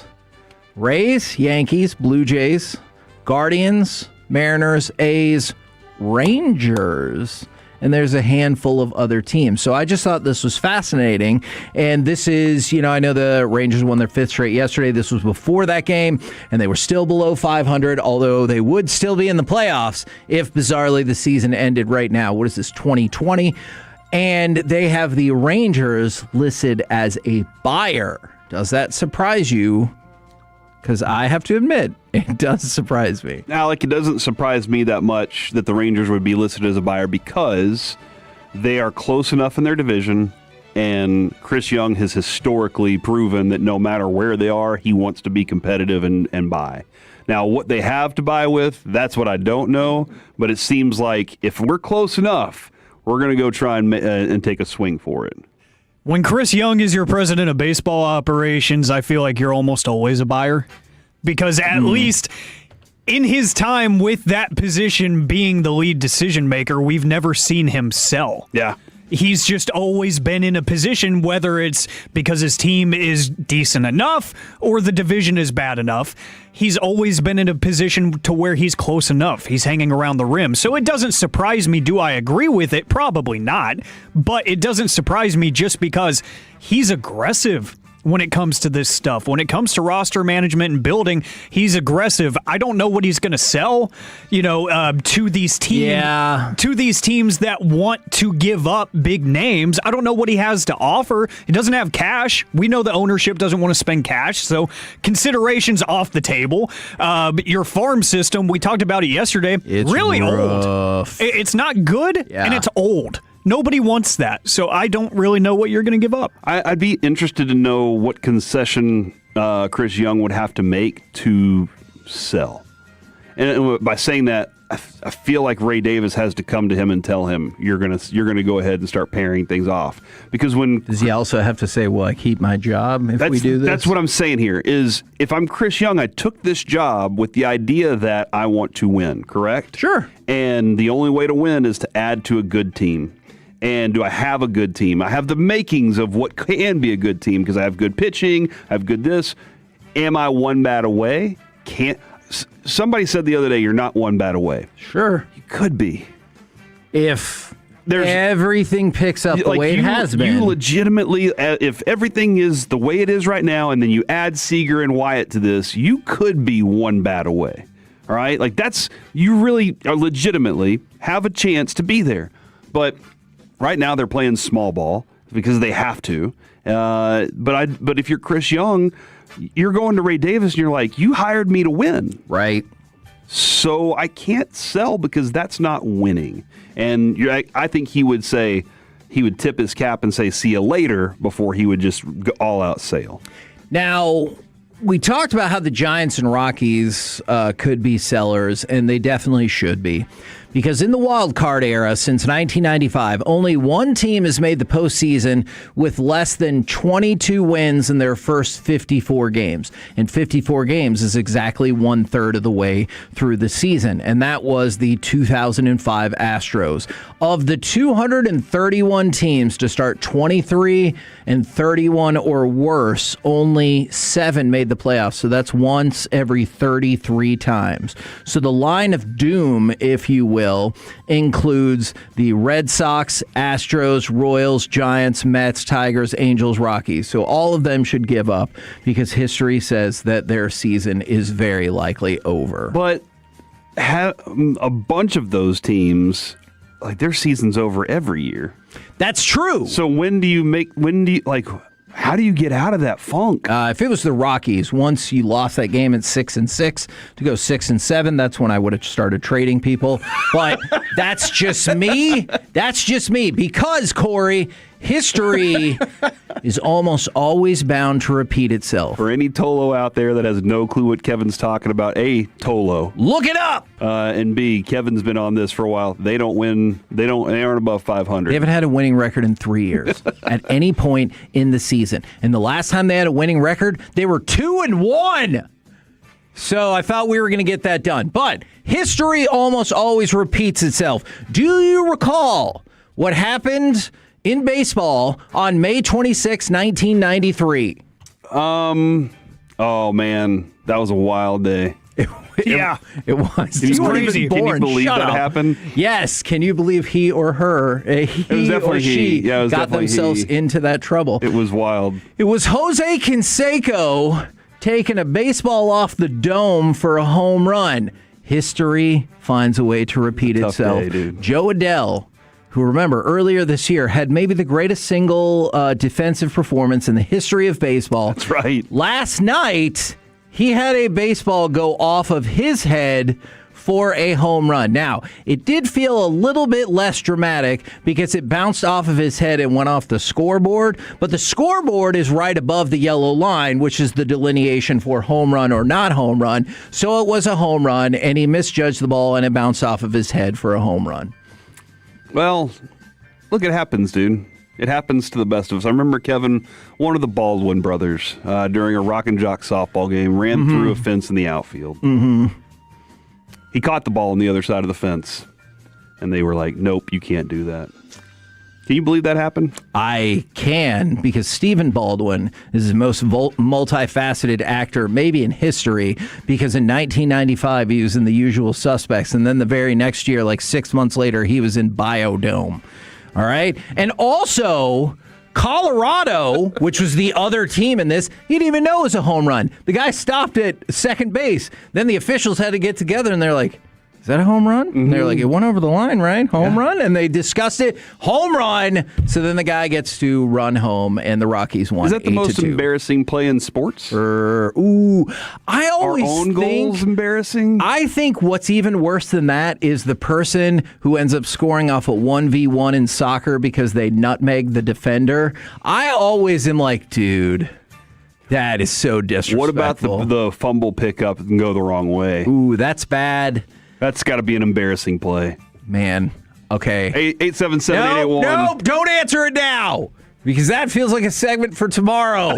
Because I really actually want to talk about that a whole lot more. Hold on to your answer for tomorrow. Put it in your notes section of your phone. Because I've thought of an astonishing amount of answers immediately. I'm like, man, there's a lot of embarrassing stuff that happens in sports. I love when I ask questions that make up a segment. Yes. Makes me feel good. There you go. We're the KNC Masterpiece right here Monsters on 105.3 The Fan. Coming up next, Dallas Cowboys news of the day, and hopefully no more references to that 2003 movie. Next, right here on The Fan. When your friends say, hey, did you hear? You can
home of America's team is 105.3 The Fan. Hello, baby. KRLD-FM and HD1, Dallas-Fort Worth. An Odyssey sports station.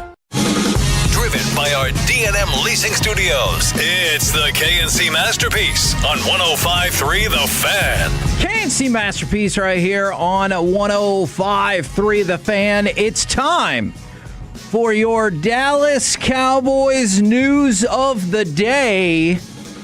And we will start with this. The Dallas Cowboys are off today after what was, no doubt, a grueling couple of OTA days, Monday and Tuesday. Worked so hard, they needed the day off today, as mandated by the collective bargaining agreement. It's good that they bargained for that because, but those last 2 days were tough. Tomorrow, no doubt, is going to be a just brutal practice as well. And Coach Schottenheimer is supposed to speak to the media tomorrow, I assume, about how tough their practices have been. And pajama camp, as Dan Campbell calls it. Alec, will you be locked in on the press conference tomorrow? I'm going to be hanging out with Travis Jankowski, and the World Series trophy, I've been told, is going to be making an appearance as well at Hawaiian Falls in Mansfield.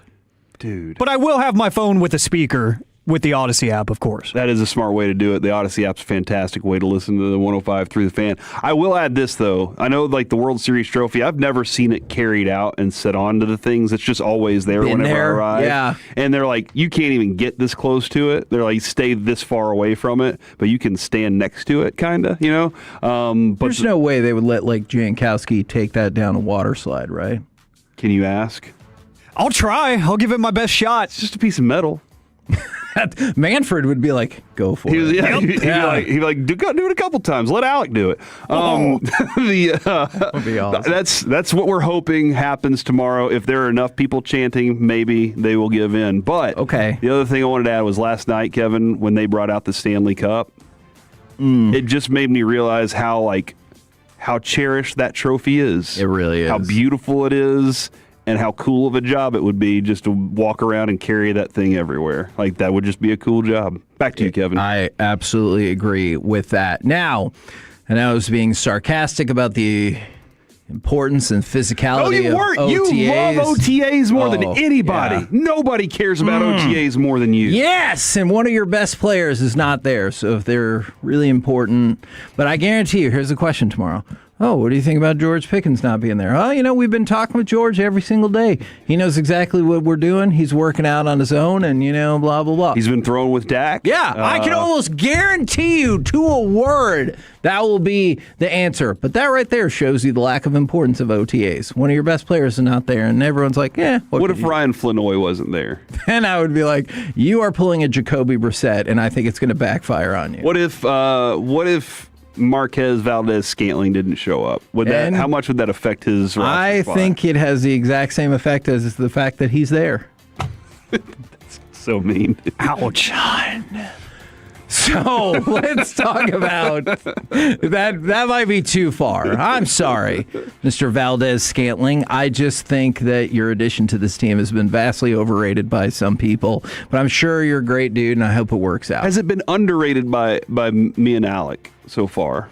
You know what? I might have fallen into your group think where I've underrated it because people overrated it. So let's just point out, does he have a shot to maybe kind of sort of be the fifth receiver? I guess. Potentially. Yeah. Yeah. So, I mean, he's definitely got to beat out Jonathan Mingo. If you think that's a massive move, then rock on. We'll see. I hope you're right. Yeah, we'll talk about that at another time. All right. Hopefully we can not. definitely dive. All right, so I'm sorry. That's why. That was unnecessary. You know what? It's not Friday. Though. I would like to ask for forgiveness from Marquez Valdez-Scantling. Shout out Friday. At least two of those comments were unnecessary.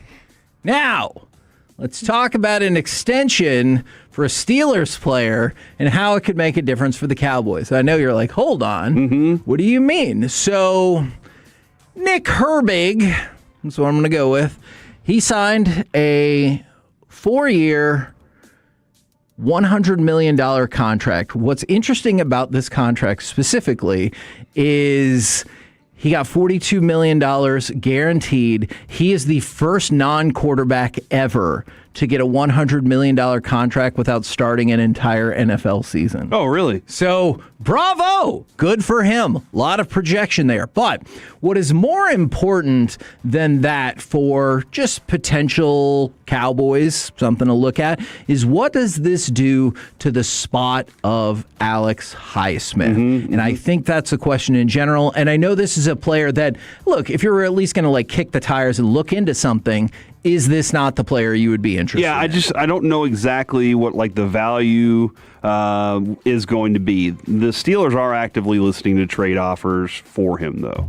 And they aren't like aggressively shopping, but they're like, hey, we would be interested in seeing if you would like to acquire this player from us for something.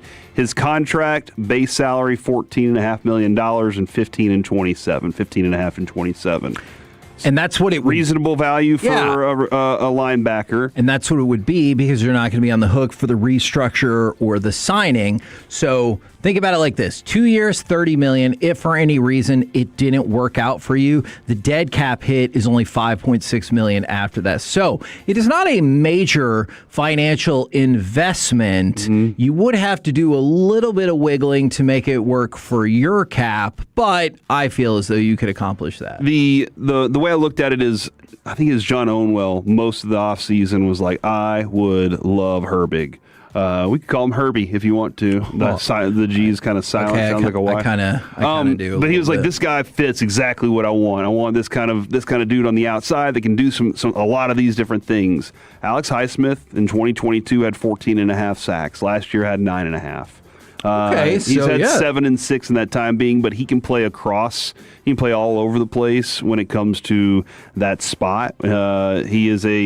He can fill it up on the tackles as well, but he can play a variety of positions for you, but also get the pressure that you'd like to have off the edge. So, and this is a dude also that comes from a very well disciplined defensive structure that I like. You know, you want guys that have that kind of experience. He's 28 years old, has a couple of years left. He's not 30 with no years left on his contract. Right. So he's 28 with a couple of years left on his contract, just in time to be done with that and move on. You know, whenever maybe your defensive coordinator is done with you and moving on, because at some point Christian Parker is going to be like, I'm a head coach now, guys. He's that good. But and you're still looking for depth at some of these positions and high-level starters at some of these positions. And when you start thinking to yourself, okay, is this going to take up a progress-stopping position?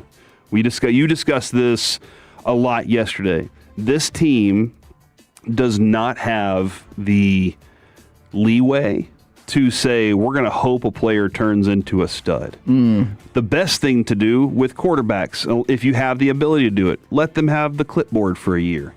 Wouldn't you love that your rookie first-round pick gets involved in your defense, but also doesn't get exposed by the NFL because he's not quite necessarily ready for it yet?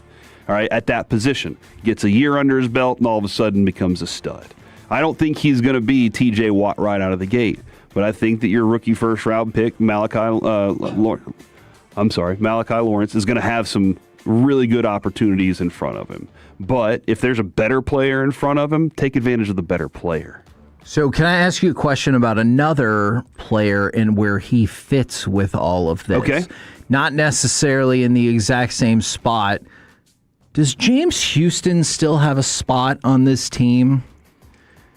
Because I was kind of thinking about the depth chart and looking at, like, contractually, it's not an issue. And that's one of the reasons I think he would have a spot on this team is minimal cap hit, like $1.1 million. But where does he fit in the rotation of this team? And Who needs Micah? We have James Houston. Yeah, that was said. And there was one game when it felt like that came true. I feel like you stand by that right now. I think you've stood by that and gone, hey, go look at the numbers. He makes 1/40th of Micah Parsons. So, do you think Micah's 40 times as good as James Houston? Jeez. Maybe you do. Let's look at, for a minute at your left outside linebackers: Rashawn Gary, Malachi Lawrence, Maris Leofile, and Isaiah Land. Okay. Some people loved Isaiah Land. Remember that? They're just like, he's going to be a stud. And you're like, okay. It's the trap we fall into every year, and I've fallen into this trap for sure. You talk about and argue for a player that's going to be so important, and then he's fourth string maybe. Yeah. And then you look at the other side, and you got Donovan Ezeraku, James Houston, Sam Williams, and Tyrus Wheat. I still love the ability to add some players in the mix. James Houston is from everything we saw last year, he was a situational pass rushing outside linebacker, and that was it. Ezeraku showed that he got better at the run game throughout the season, but his best quality was his pass rush in pass rush down situations. I think, Kevin, he's a backup. But I think Sam Williams has more potential in him than I do James Houston. So I think you keep him, and you do everything you can to figure out ways to get him onto the field. Okay. But if you add another player to this mix, that does take away some opportunities for a James Houston in the conversation. I think he definitely has a place in the rotation. But they don't have a war daddy per se at the moment. And I don't know that they're going to try and add one at the moment either. And so I guess I just keep thinking about it from the perspective of, obviously, salary cap-wise, it doesn't do anything for you. But I wonder, since you were talking about some of those people, does it slow down the opportunities for Williams or Lawrence, or even if you want to throw in Overton or something like that, that maybe you have higher expectations for their future? Although I guess Sam Williams probably kind of falls into that group. He's about the same age as James Houston. Do you care about that, though? Being serious about this, looking at this team and saying, does it slow down the progression for them? I do on some of the players, just because the way the NFL has gotten now is the second that you draft, let's just say Lawrence and Overton, the clock is ticking, right? And you've got 4 years of Overton, 5 years of Lawrence at a relatively cheap price. Mm-hmm. And I just want to you see so many baseball teams succeed on those arbitration guys or pre-arbitration guys, playing way under their salary. And I think that the Cowboys front office can't compete at the same level as the rest of the NFL. So sometimes I do default to those young players because I'm like, hey, you're going to make nothing. And the Rams seem to be here's the positions that matter us. Because for the longest time, Broadus has told us it's quarterback, guy that gets to the quarterback, guy that protects the quarterback. Right. Well, the Rams are telling us it's quarterback, guy that gets to the quarterback, because Aaron Donald was one as well, and cornerback. Jalen Ramsey, now Trent McDuffie. So they're saying those are the three most valuable pieces. We are willing to spend money there and not willing to spend money elsewhere because we're going to hit on these cheap pieces. Puka Nacua being not the first round overall, making all this ton of money kind of guy. Jared Verse wasn't making a lot of money either. But I think the Rams just have a fundamentally different idea, right? So they think we can win in the next 2 years. Let's screw the cap in 28, 29, whatever. Or are they screwing the cap? Because they're telling you, we're not going to pay these other guys, but we're willing to pay these positions and these stars because they're the top 5 player at that position. I think with the way they've set up a couple of contracts, it does have the potential to kind of screw their cap. But you're right. They've already planned for, maybe that means you let this person go, or then again, do you care if you want another Super Bowl? Where it feels like every single year the Cowboys are like, hey, I hear you, but in 2 years how good we'll be salary cap wise? Do you know how good we'll be in 4 years by taking this exact approach? And I'm like, I don't care. I don't care about your value, your salary cap, or your value. Yes. I care about, do you have the talent on the team right now to win this year? Go all in to try to win a Super Bowl. Maybe not this season, but next season. Go all in, try to win a Super Bowl. And if that means you're going to be terrible in 28 and 29, at least you gave it a damn shot. Mm-hmm. I've seen plenty of terrible Cowboys teams, but they didn't always come off the back of a Super Bowl hopeful. It's kind of that feeling of always, and listen, I loved the draft this year. I really do like the draft, and I'm hopeful that it's good. But it kind of is the feeling of, we're always trying to build it the way that Jimmy did, using all those draft picks to build a dynasty. Sure. And sometimes I don't know if there is a real dynasty right now. Like the Rams aren't a dynasty. They just keep rebuilding themselves every few years into something. And they have the quarterback to do it, and they're probably going to go trade for Joe Burrow later and say, you know what, because quarterback matters. I could see that. But then again, I mean, like you pointed out with the NBA, there's so many different, such a variety of ways that it's been won lately. And I know the Chiefs had their dynasty because they had the quarterback. They had a guy that could get to it. They had a couple of other pieces. That was it for them. It's the building team is always difficult, but whenever you are the Cowboys, their philosophy is let it grow into something. But what if those prospects don't grow into it? Then you have to supplement somehow, and they aren't willing to supplement. Facts. We're the KNC Masterpiece right here on 105.3 The Fan. Coming up next, it's time for AM on the FM. We got the question of the day, plus how a famous rapper got a teacher fired. Next on The Fan. Sean and RJ, the KNC Masterpiece, G-Bag Nation.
One offers no fees or minimums on checking accounts. What's in your wallet? Terms apply. See CapitalOne.com/bank guide. Capital One NA, member FDIC. This segment of the Fan is brought to you by TXU Energy. When it comes to energy, you've got options, but TXU Energy welcomes back more customers than any other provider, and for good reason, offering personalized plans, automatic savings, and a total satisfaction guarantee. Find out why TXU Energy is the #1 electricity choice of Texans.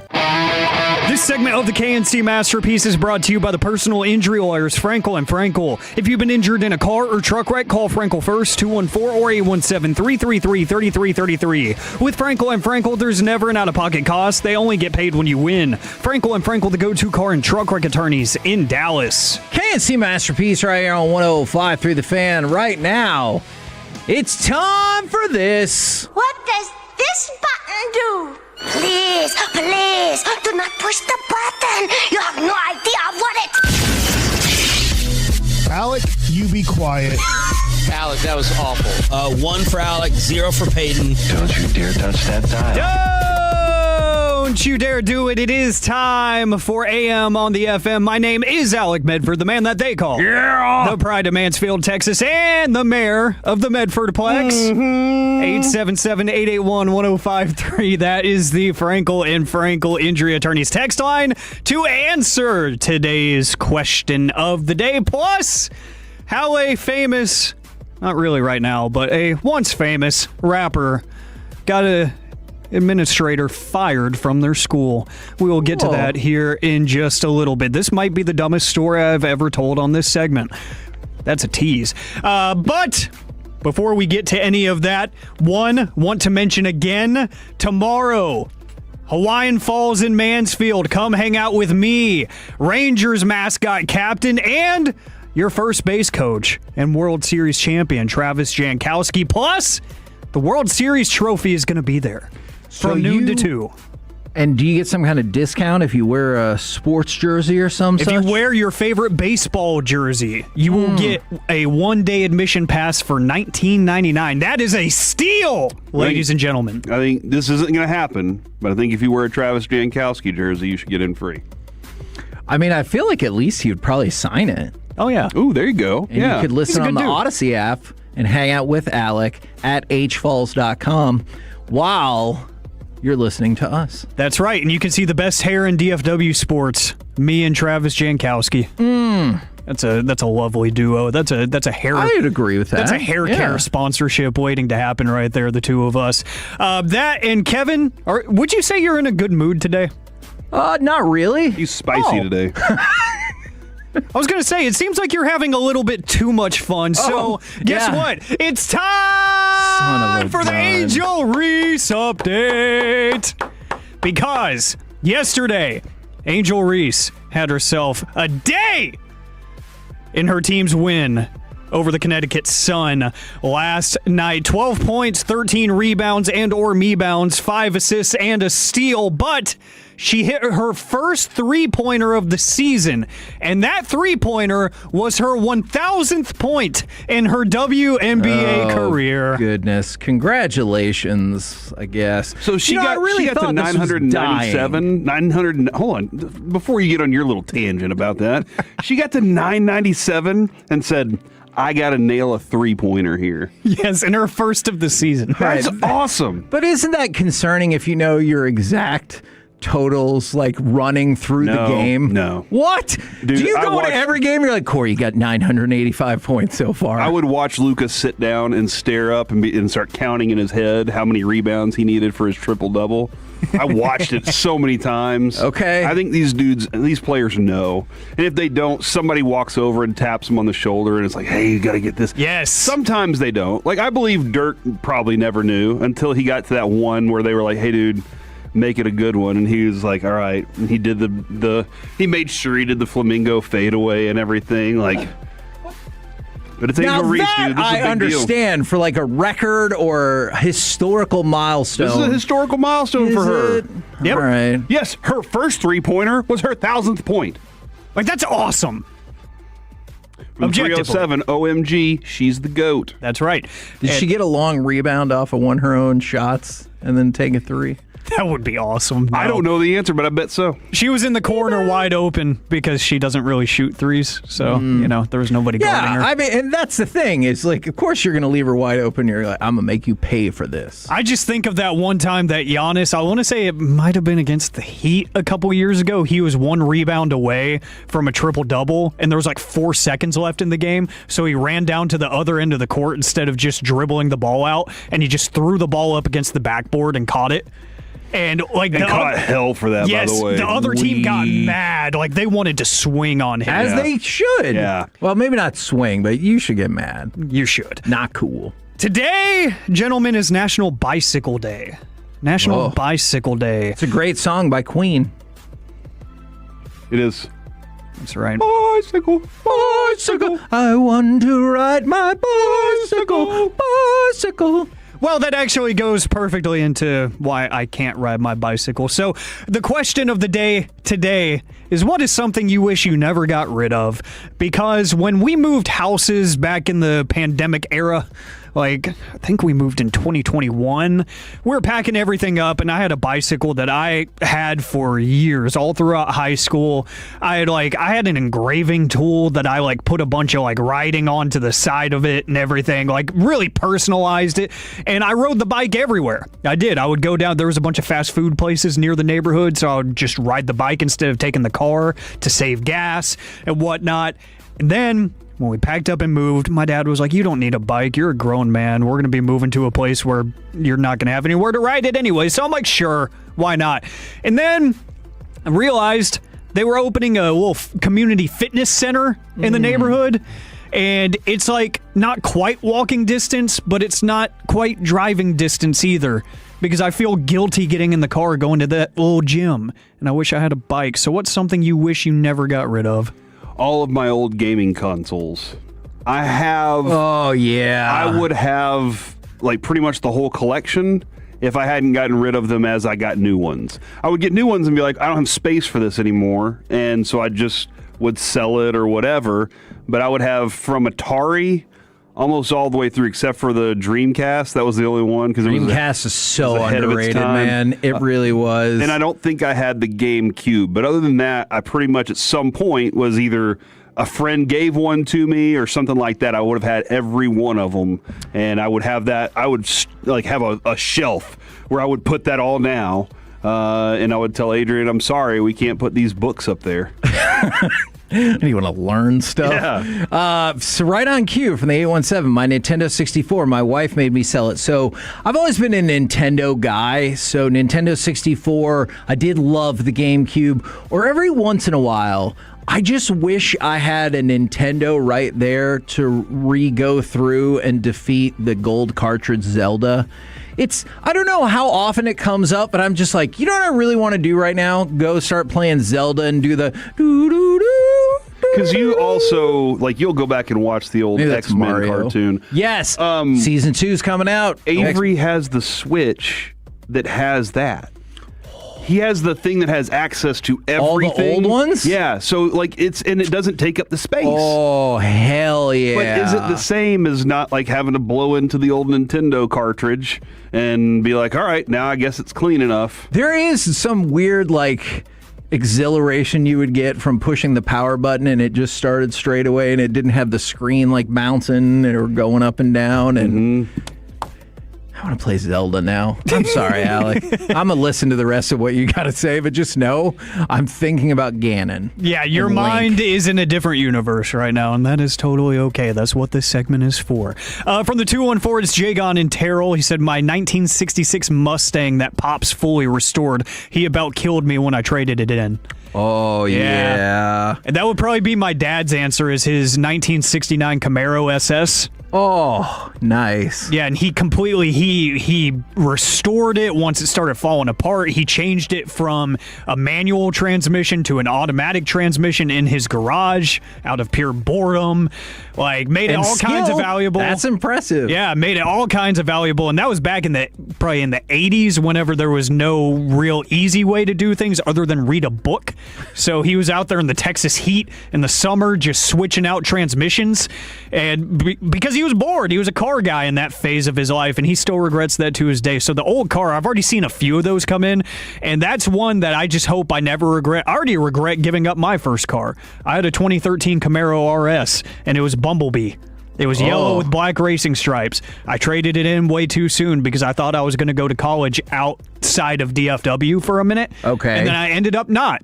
So I was like, well, don't need to save on gas when you're going to college 15 minutes from the house. Right. So that was kind of a dumb move on Alex's part. Sorry. Yeah. You know what? Let me ask you this then. This might make you feel better. I traded a whole bunch of, or sold a whole bunch of 1986-87 Fleer basketball cards back in the day, though not the Jordan, back in the day to raise money to buy a Game Boy. Now, was that a poor financial decision in the long run? Sure, but the amount of just happiness the Game Boy brought me probably outweighs that. See, hindsight's 2020. In the moment, it all makes sense, though. That's what matters. Dude, I wish I still had this. I would need a VCR. To be, and somebody out there is like, what is he talking about? But right. Did you ever play VCR quarterback? I do not know what that is. VCR quarterback was a board game where it had the football field on it. Oh, yes, I do know what this is. And you would select cards, Alec, and that would deal you the play of your player. Like, Broadus had the electric quarterback thing, electric football. This was the thing. You would slide the little token down the field or back, depending on what your card was. But then every once in a while, you would get an action card or a die roll that instructs you to start the VCR tape. And on the VHS, I definitely remember that. Real slow-motion NFL film clips ranging from big runs and passes and fumbles and sacks all would play on the screen, and whatever play you got, you would have to pause it. Yep. And then you're like, that's the play that you get, so you could score a touchdown because the VCR game told you to. And it was awesome. That actually sounds awesome, too. Like, legitimately. Even in 2026, that sounds awesome. Loved it. What is not awesome? This story, I had to fact check this multiple times because I just didn't believe it. It's so ridiculous. A principal at Trout Creek Academy in Florida was placed on administrative leave over a yearbook quote. So you know how for senior year you do your senior quotes in the yearbook and everything, and a lot of people in my generation, this younger generation, a lot of the time, it's song lyrics. You know, just something that sticks out to them, something that means something. Well, this is an older song lyric. This is a lyric from Fetty Wap's song Trap Queen, which was the song of the summer back in 2015. So over 10 years ago, when this song was nuclear all over social media and all over radio. But this quote is what got this administrator placed on a leave. And by the way, not just placed on leave, they were told throughout the duration of their contract that is expiring, and it will not be renewed. So they are essentially getting fired. This quote, direct quote, everybody hating, we just call them fans though. End quote. Okay. That quote made it to the yearbook, to which multiple parents who saw the quote identified the song and who made the song and complained to the school district saying that it was inappropriate. So the principal, who I guess was in charge of approving this yearbook, ended up getting put on a leave because a few parents were upset that a Fetty Wap song lyric made it in there when it was a pretty positive quote, just saying everybody's hating, we call them fans.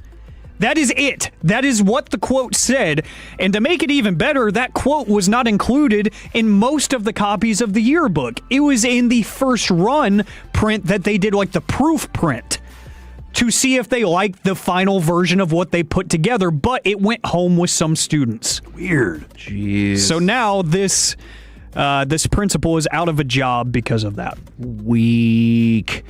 We're the Can't See masterpiece right here on 105.3 The Fan. Coming up next, it's time for Gridiron Gravy. Which NFL players have the most money at stake this season? Next on The Fan. Coming up in the next G-Bag Nation, we'll get the latest on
At 420, nobody covers this team like your home of the Rangers. 105.3 The Fan. This segment is brought to you by Classic Chevrolet. If you're in the market to upgrade your vehicle, get to Classic Chevrolet in Grapevine, the #1 Chevy dealership in the world 3 years straight. They've got more new Chevys than anyone, all priced to sell. Visit ClassicChevrolet.com. This is Texas. This is Classic Chevrolet. Together, let's drive. Based on new Chevy registrations 2023 through 2025. Arizona desperately looking for points. Murray trying to find him to the end zone, and he strikes to Michael Wilson for a Cardinal touchdown. KNC Masterpiece right here on 105 through the Fan. Is that the player that has the most money at stake this season? We'll get to that. As powered by Men's Tea Clinic, we go around the entire NFL and dip into some gridiron gravy. Dip it and lip it. By the way, Caleb Williams, as was leaked, is in fact the cover athlete for Madden 27, and I do believe, Mr. Majors, you said you really like the cover, yes? Dude, it looks cool. I do believe, is that the logo, Alec, that he's trying to get, the Iceman logo? He's trying to do the Jumpman. Have you seen the picture of him throwing? It's on the cover. I think he's trying to turn that into the Iceman logo now. So, but it is really cool. And if that's part of him going, okay, I'll be on the cover, but I want to do this, because you saw the photo shoot they did for him to get that too. It was a little photo shoot. It wasn't like they took it out of the game. It's intentional, right? Yeah. If that's part of his marketing for the Iceman logo, it looks really sweet, dude. Now, I can just tell you some names, or if you want to throw out any ideas, which players do you think have maybe the most money on the line this season? Because George Pickens. George Pickens is a great answer. I would say wide receiver wise, Christian Watson and Rashee Rice might also be in that group. Okay. And I kind of wonder, obviously, about one of those people, but George Pickens. So for George Pickens, you could see it being a, good enough, fine season that ends him getting, a nice little 4-year, $84 million deal, which, again, for a human is incredible. But what he's gunning for surely is like what Drake London just got. Yeah. So Drake London just got the 4-year, $141 million extension with the Falcons. He's the third highest paid average wide receiver, I said that in a structure that made it sound rude. He's the third averagest wide receiver. No, from an average pay standpoint, he is the third highest paid wide receiver. As average goes, he's not even the most average. No, he's in his third. $100 million of total guarantees. He's third out of 5, so that makes him the most middle of the average. Okay, in that perspective, he's the average of the... No. He's the average of the average. No. He doesn't play for Minnesota, all right? He plays for Atlanta. His $100 million in guarantees ties with CeeDee Lamb for fourth among active wide receiver contracts. So Jackson Smith and Jigba, $42.15 million per year. Jamar Chase, 40.25. London, 35.25. Jefferson, 35. CD, 34. Obviously, the higher end of that is what George Pickens is looking for. So I think that is a very savvy answer. All right. Yeah. Watson, you said 1 year, Christian Watson, $13.5 million is what he extended last year. And then Rashee Rice is kind of Christian a different Watson situation. Can't stay healthy. Like, his problem is that those hamstrings just keep him off the field. And but if Green Bay did... Maybe not with Green Bay. You're right. With a team, they would be interested. And then I have two more. He is an electric receiver. For sure. When healthy. It's just the health part. Exactly. What about Tua and Kyler? Now, putting aside whatever preconceived notions you have of these players, and I think they're probably both fair, if either one of them were to have a standout season, they feel like they stand to make a ton of money. Oh, yeah. Oh, for sure. And Kyler definitely has the best opportunity to do it. Agreed. arguably the best receiver in the league, although Drake London just got paid. But arguably the best Justin receiver. Jefferson makes like less than Drake London now, so yeah, and I guess he's vying for some more money now too. He's just like, He hey, should be. I love bling. I love shiny stuff. He does. So like he's got a really good situation for that to happen. I don't know about Tua's situation. I just don't believe in Tua that much. Sure. And he's in a place where it could be back and forth on who starts there. I really think it's Kyler's job to lose, but they are having a legitimate quarterback situation because both quarterbacks are throwing to the first team receivers. Yeah. They're making sure that they keep this as even as possible, but so Kyler has to go actually earn it a little bit. Yeah, and I think he will beat out J.J. McCarthy for that job. But with Tua, I keep thinking about Daniel Jones, right? Because I'm like, even if people are like, is he really that great? And then you have some success, and then you end up getting like a heck of a payday. The wins tell you the thing, right? Daniel Jones didn't do anything special, but he did some things that we hadn't seen him do last year. Right.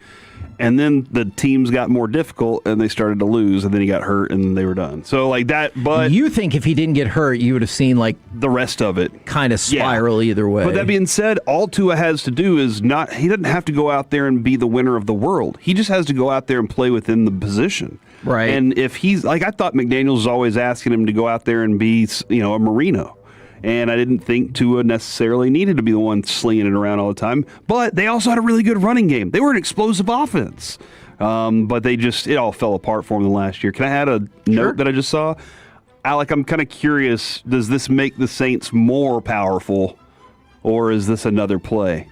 According to Nick Underhill, Kellen Moore said they weren't expecting to see Alvin Kamara report today since he usually works out on his own. But he's glad he's here. Yet again, showing the power of OTAs. Exactly. You love him. Alvin Kamara doesn't show up to OTAs, but he is right now.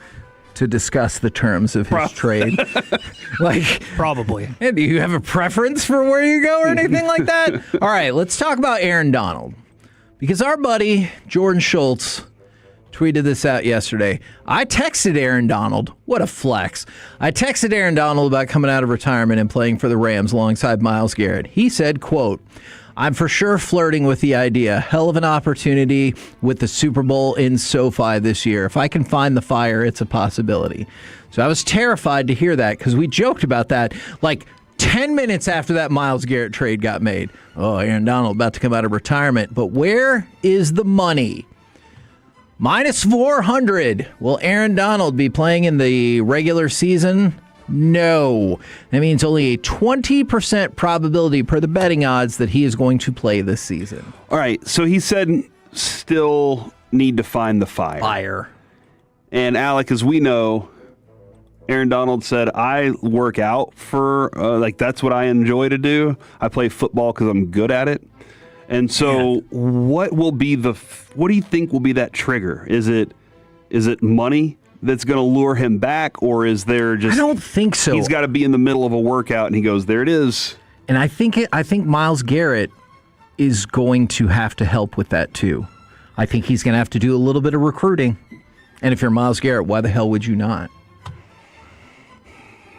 What would convince you... You need to go like on a hunting trip? My pitch? Go hunt dinosaurs or something? Here's my pitch. On that Jurassic Island? Not that one. Okay. Here's my pitch. Hey, Aaron Donald, what would you think about being the greatest defensive player in the history of football? Because that's what I'm inviting you back for the opportunity to do. Become the greatest defensive player of all time. Otherwise, it's going to be me. Actually, yes. And I do have an overreaction to reality question along those lines. Otherwise, I'm going to end up with that career title, buddy. Do you want it or do you want me to take it? Man, that's an interesting... I just don't know what it is that's going to make that happen or what he will be. Will he be drinking a protein shake after a workout one day and he just goes, all right, I'm ready. I think I can do this. Or is he going to go and start some training process and be like, I really like doing this. I really Probably miss that this part. one. Or maybe just invite him to some of the practices, be around it, be around the locker room, remember why you love being part of this thing. But yeah, he basically said, the thing that drives me is working out. I play football because it's a good job. And in the least surprising news ever, Sean McVay said if Aaron Donald is interested, they are also interested. Oh, really? Yeah, which makes sense. That's good. A couple more quick notes for you, Marvin. Where's the odds number for you, though? You said 20%. Are you sticking with Vegas? Or I think it's a third. Because he's just flirting right now? Yeah. Just flirting? There's a 1 in 3 shot he comes back. What word does he say when you're like, oh, instead of flirting, what's the word now? He's like, I'm engaged and... He's like, I've taken off my ring. Oh, I'm my thinking God. about... Oh, no. So, by the way, the Broncos gave Pat Surtain a $5 million a year raise with an opportunity to make another $5 million with an All-Pro or Pro Bowl nod, potentially. And Marvin Harrison Jr. still not all the way recovered from his injuries last season. For somebody that we said, we keep waiting on him to break out, that is not what you want to hear.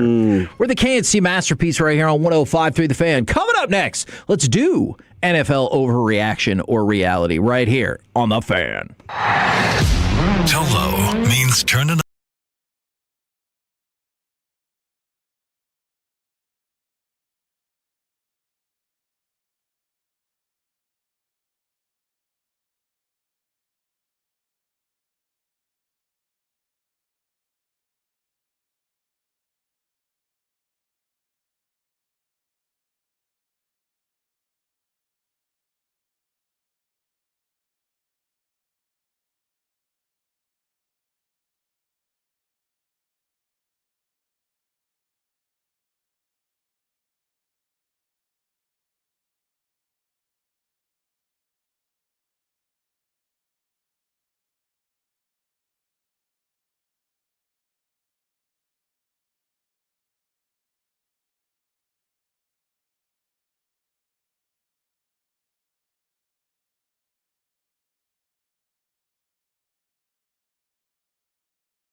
Cowboys football. KRLD-FM and HD1, Dallas, Fort Worth. Let's go, Cowboys. An Odyssey sports station. Driven by our D&M Leasing Studios, it's the KNC Masterpiece on 105.3 The Fan. KNC Masterpiece right here on 105.3 The Fan, and it is time for NFL overreaction or reality. We will start with this. Maybe it'll be this year, next year, but at least in the next couple of years, the Cowboys will have to choose between Lamb and Pickens. I think that's a reality. I don't know. I don't know how many teams. I guess the Bengals are kind of a good study on it right now. And I don't know how much you can pay those guys. But again, Cowboys study the Bengals too. Yeah, I don't know if the Rams method is correct. Then your money needs to be spent in those three areas. On star players in those areas. And if you don't have the star players in those areas, can you win? Let's see if this happens for them, right? Like they still, can they do it without bringing Aaron Donald back? But if that's the case, and those three positions are the most important, cornerback, quarterback, and defensive end, then your wide receiver thing, it's a luxury to have. But so they probably will look at it and go, well, let's look at the one that's more productive, younger, cheaper. They'll look at all of those things. Less dead money. Yeah. That's what I think. Yeah, that's kind of how the Cowboys operate anyway. Yep. But I do know that at the moment, they love the luxury of having that kind of offense for people to kind of run after. And it is a little reminiscent of that Rams group that had, Torrey Holt and Isaac Bruce out there just being the greatest show on turf. That's what you hope it is. Yes. But financially, I just don't know how viable it is. Alec, overreaction or reality? In the next couple of years, the Cowboys will have to pick between Lamb and Pickens. Reality, one way or another, whether they extend Pickens or if they just stand pat with a double tag, what have you. You mentioned the Bengals as a team that they've actually looked at and tried to evaluate how they've done it. Well, they haven't done it very well, keeping two top-flight receivers under long-term deals, because what's the cost in their situation? The defense is awful. Yeah. And one of the positions that Corey just mentioned as a premier position that wins you Super Bowls, edge rusher, they just let their best one walk in free agency, and Trey Hendrickson. And it's because they don't want to commit more long-term money, dead money hits in the future and whatnot. They just don't see the value in doing that. Another team that you look at, the Philadelphia Eagles. They did it for a few years with A.J. Brown, about 4 years with him and Devontae Smith. What just happened? They moved on from A.J. Brown. Sure, there might have been some semantics about relationships and whatnot in the locker room, but still, you see what happens when you have a lot of money on the books committed to quarterback, two wide receivers, and in Philly's case, running back as well. Howie is a genius, so he drafts and develops cheap players. So he wins a little bit more than the Bengals do in that sense. But at some point, every team has had to make a decision, or they've had to give something up in a different area. And when you look at the Bengals case defensively, Jerry has gone scorched earth trying to make this defense better. So I don't think he's willing to make that decision or make that commitment to have to make a decision later on. Okay, that's where I wanted to ask this question to you, Kevin. Does that make it that much more important to maximize this 2-year window while you do have those pieces? Yes. Absolutely, it does. Overreaction or reality? Caleb Williams will someday be rated 99 on Madden. He said by the end of the year, his rating will be 99. He is a 90 right now. Overreaction or reality? At some point in his career, Caleb Williams will be a 99 on Madden. I think you have to win a Super Bowl for him to do it. I really do think that for him to be able to do that, he's going to have to win a Super Bowl. So, overreaction. Alec? 98 is where he's going to max out. I mean, which is still, I feel like the Bears would be like, great. Alec?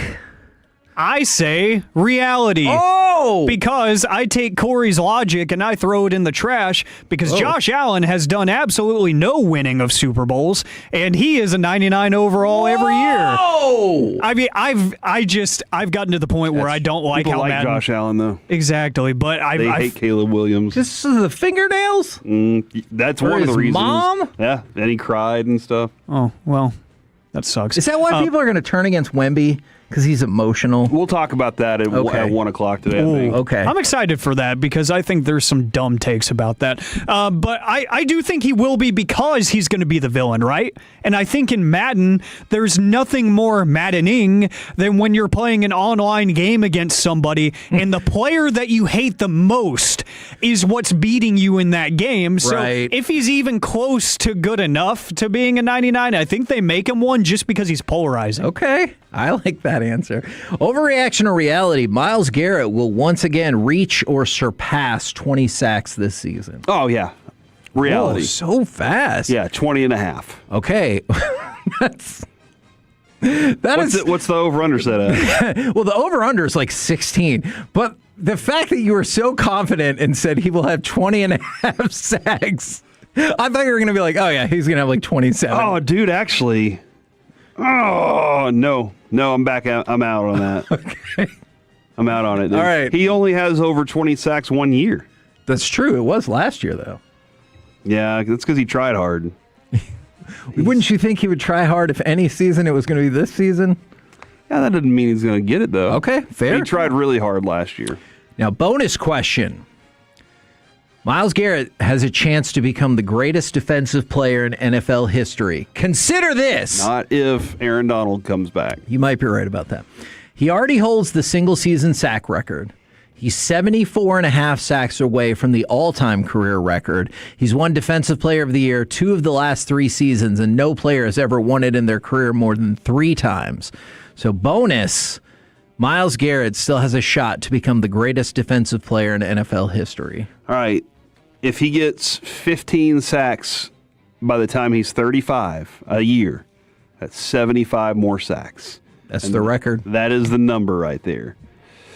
Bruce Smith is not the all-time greatest defensive player of all time. He just has the most sacks. Agreed. All Is he time. like 2 ahead of Reggie White-ish? Yep. Okay. And we consider Reggie White the dude? I think a lot of people think it's Lawrence Taylor. I think Reggie White is most certainly in that discussion. I want to ask Broadus. Okay. Do you think Broadus is going to say Reggie White? I mean, I can't remember. In this conversation, it's his love for Reggie White goes beyond anything. Like, it's so much different than any general person. And I think he's a pretty well appreciated and accepted top 5. And Lawrence Taylor was like 9, bro. Like, what did he even really do? I mean, I guess played a different position partially. He also does he need the ring? Actually, you know what? I was just thinking about that with, like, let's just say Bob Lilly has a ring. So does Taylor, obviously multiple. So does Reggie White. So I kind of do think he does. This is obviously another opportunity to facilitate that. Yeah, because nobody's saying Jason Taylor's the greatest of all time. I do not believe I've ever heard anybody say that. So He you're doesn't have right. a ring. I don't know if that's the only reason, but I hear you. Alec, will Myles Garrett once again reach 20 sacks? And bonus, does he have a shot to become the greatest defensive player in NFL history? Going to go ahead and cross Jason Taylor off of the KNC bingo card for the week. Was not expecting that. You're welcome. Or potential guest list. Yeah. Oh, jeez. I'm going to say reality to the first one just because I think there is something to finally getting out of a bad situation and that fire that Aaron Donald is talking about, right? I think that fire just gets ignited, which that's kind of terrifying to think about, a fire being ignited in a guy that had over 20 sacks and set the single season record, the year before. That's fair. That's terrifying. I feel like he's almost got something to prove in his mind that, like, I got out of the bad situation. I'm on a super team now. Let's go ahead and figure it out.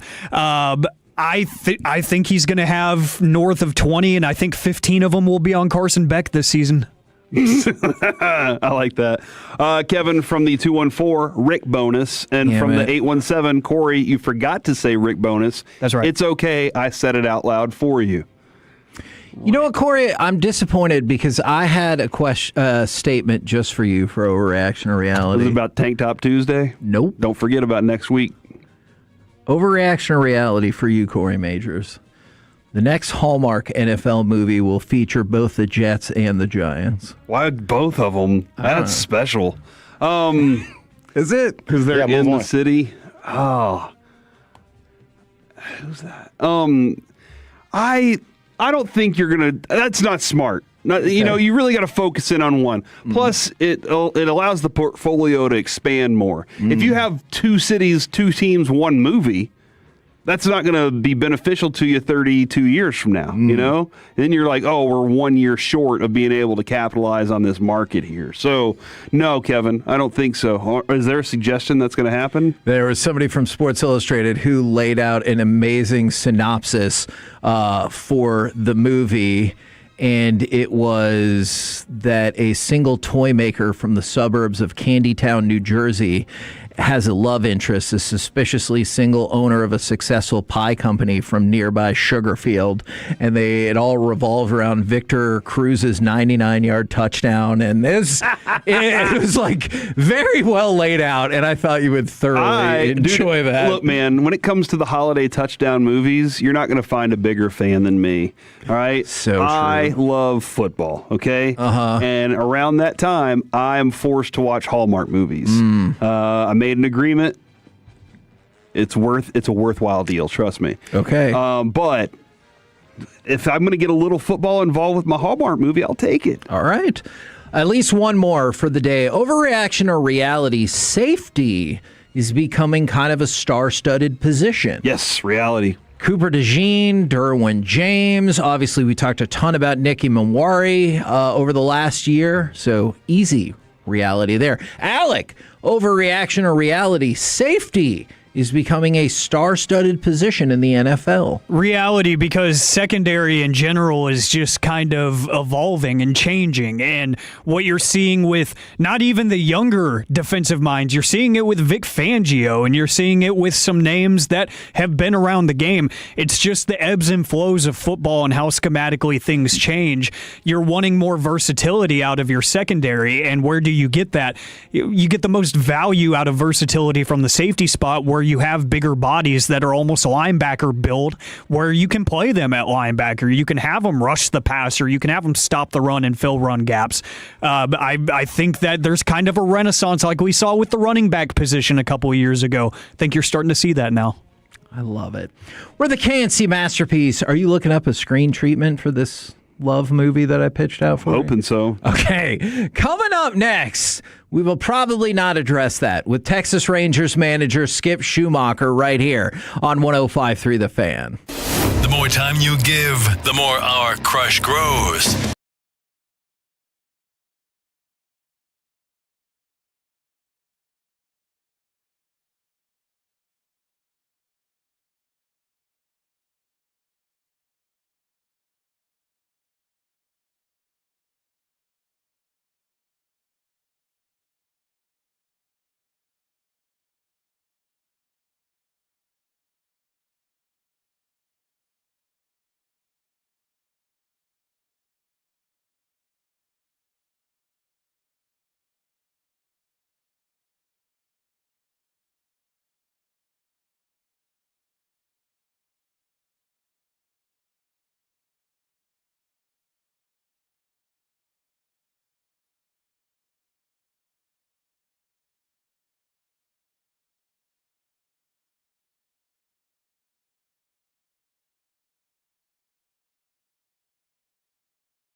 Join us this summer every Saturday at the Mesquite Championship Rodeo. Concerts on site, giving away free genie openers, and live rodeo entertainment. See you there, Tolos.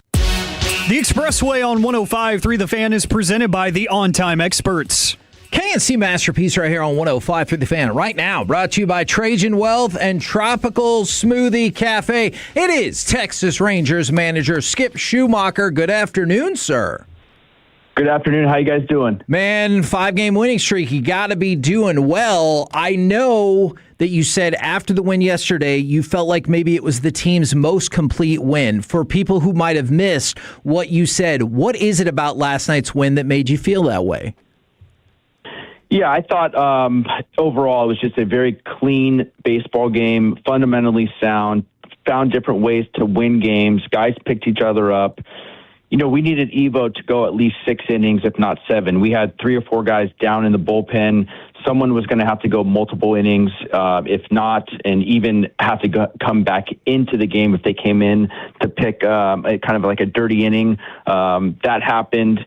We had small ball. We had sacrifice flies. We had good base running. The defense was outstanding. So if we play like that, we're going to have a really good chance to win a lot of games. What have you thought maybe in the last week and a half, how well y'all have executed some of those small ball aspects? Yeah, with the injuries and kind of the roster that we have right now, we have to find different ways to win. And, you know, the game, it kind of overcorrected a few years ago, in my opinion, of just this launch angle revolution of, you know, slug. And it's that slug is great. I've said it before, I will take the 3-run home run any day of the week. But there's guys on the mound that throw 99 miles an hour with cut and sink and ride. And it's not easy to slug that for everybody. So there are guys that need to be able to, you know, lay down a bunt. There are guys that need to be able to hit and run, and then run the base as well. You can also create slug by getting on base and stealing a base. That's a double 1 pitch later. So there's just different ways to figure out to score runs, and we've been doing that, you know, pretty well lately. I was kind of thinking this watching the last few nights, because you see guys go up to the plate and they kind of have to recognize that moment and recognize, I don't need this right now, I need this. And I was hearing Josh Young talk about his approach, and it's like the first 2 I can be selfish, but the third one is definitely I got to be smarter with what I'm trying to accomplish there. And it looks like guys kind of do have that different mental approach to what the moment is calling for. Is that something you have to reteach in the game with your team, or like the mental aspect of that? There's teaching moments every single game. There's constant conversations inside the dugout and inside the clubhouse the next day. I don't like to talk to players after the game of, you should have done this, you should have done that, what are you thinking? The next day, you know, either over a coffee, over a lunch, you know, inside the stadium, during the hitters meeting, there's always video and always conversations and talking points of, if this happens again, this is probably something we should think about. This is what you should, you know, learn from, you know, last night's game. So, you know, first and third situations, safety squeeze types of situations. How do you defend it? What if the infield is playing back and at first and third, are we just hitting and getting the ball? So there's a lot of different scenarios that, you know, guys haven't seen all the time. So you just want to make sure that if it comes up again, you know, they are well aware and we're buttoned up, you know, as the season progresses, because we're 60 games in. So there's 100 plus games still left, or 100 games left.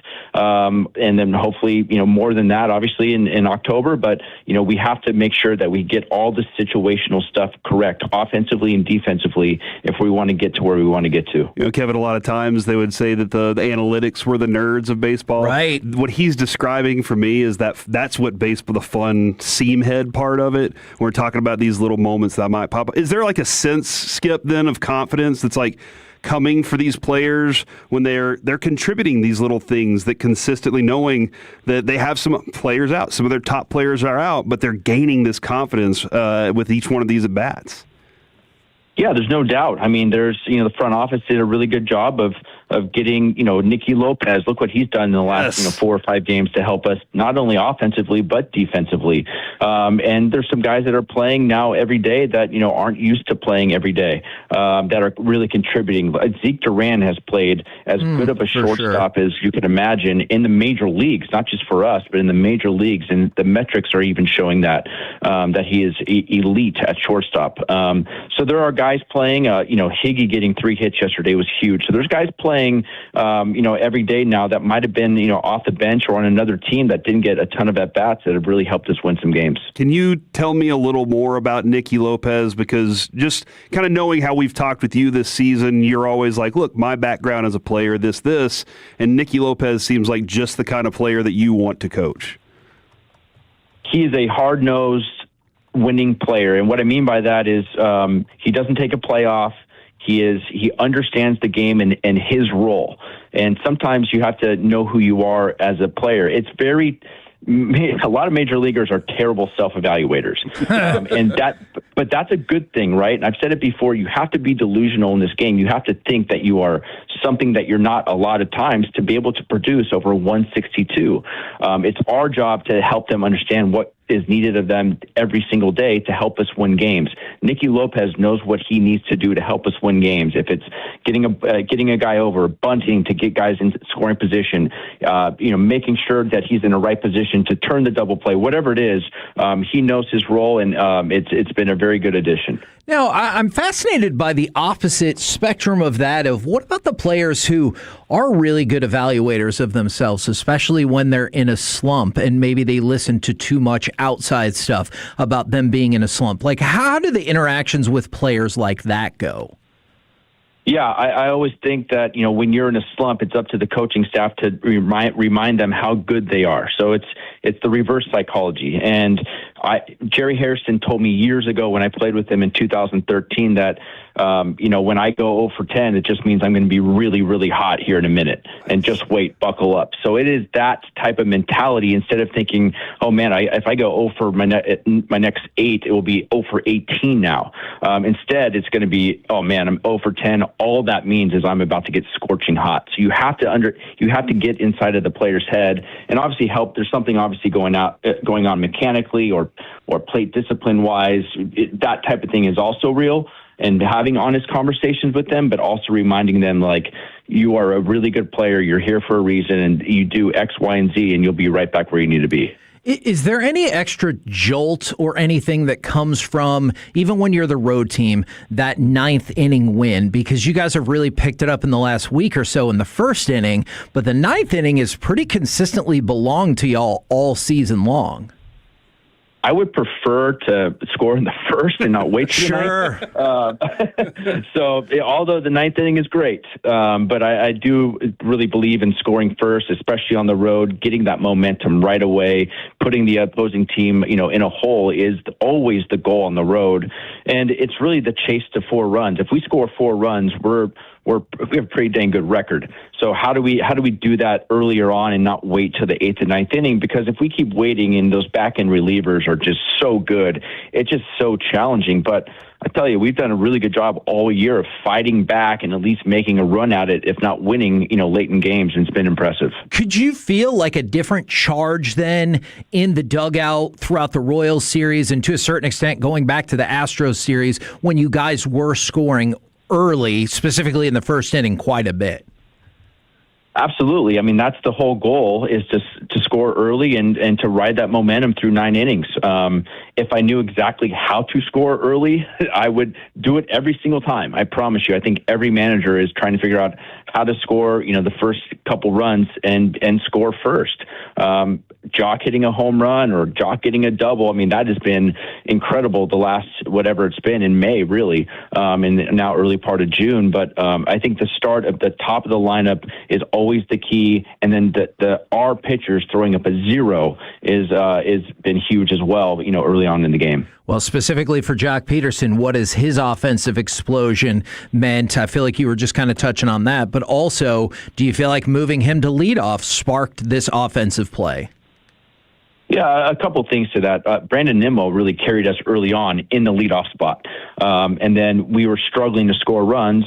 And I approached Brandon Nimmo after kind of talking, with the coaching staff of, how are we going to mix things up? What are some ideas? And I went to Brandon and said, hey, listen, we got to mix things up. What do you think? And when you have I've said this before, a superstar player that is all in on whatever it takes to win, if it's moving him in the lineup from first to second to third or whatever it takes, and he's like, absolutely, I'm all in, let's do it. That frees me up, especially as a kind of a rookie manager in the Texas organization, and with a guy that just got traded over that's been pretty good in his career. When he says that, it goes a long way. So moving up Jock, and I think has been obviously enormous for him and for us. He gets on base at a high clip.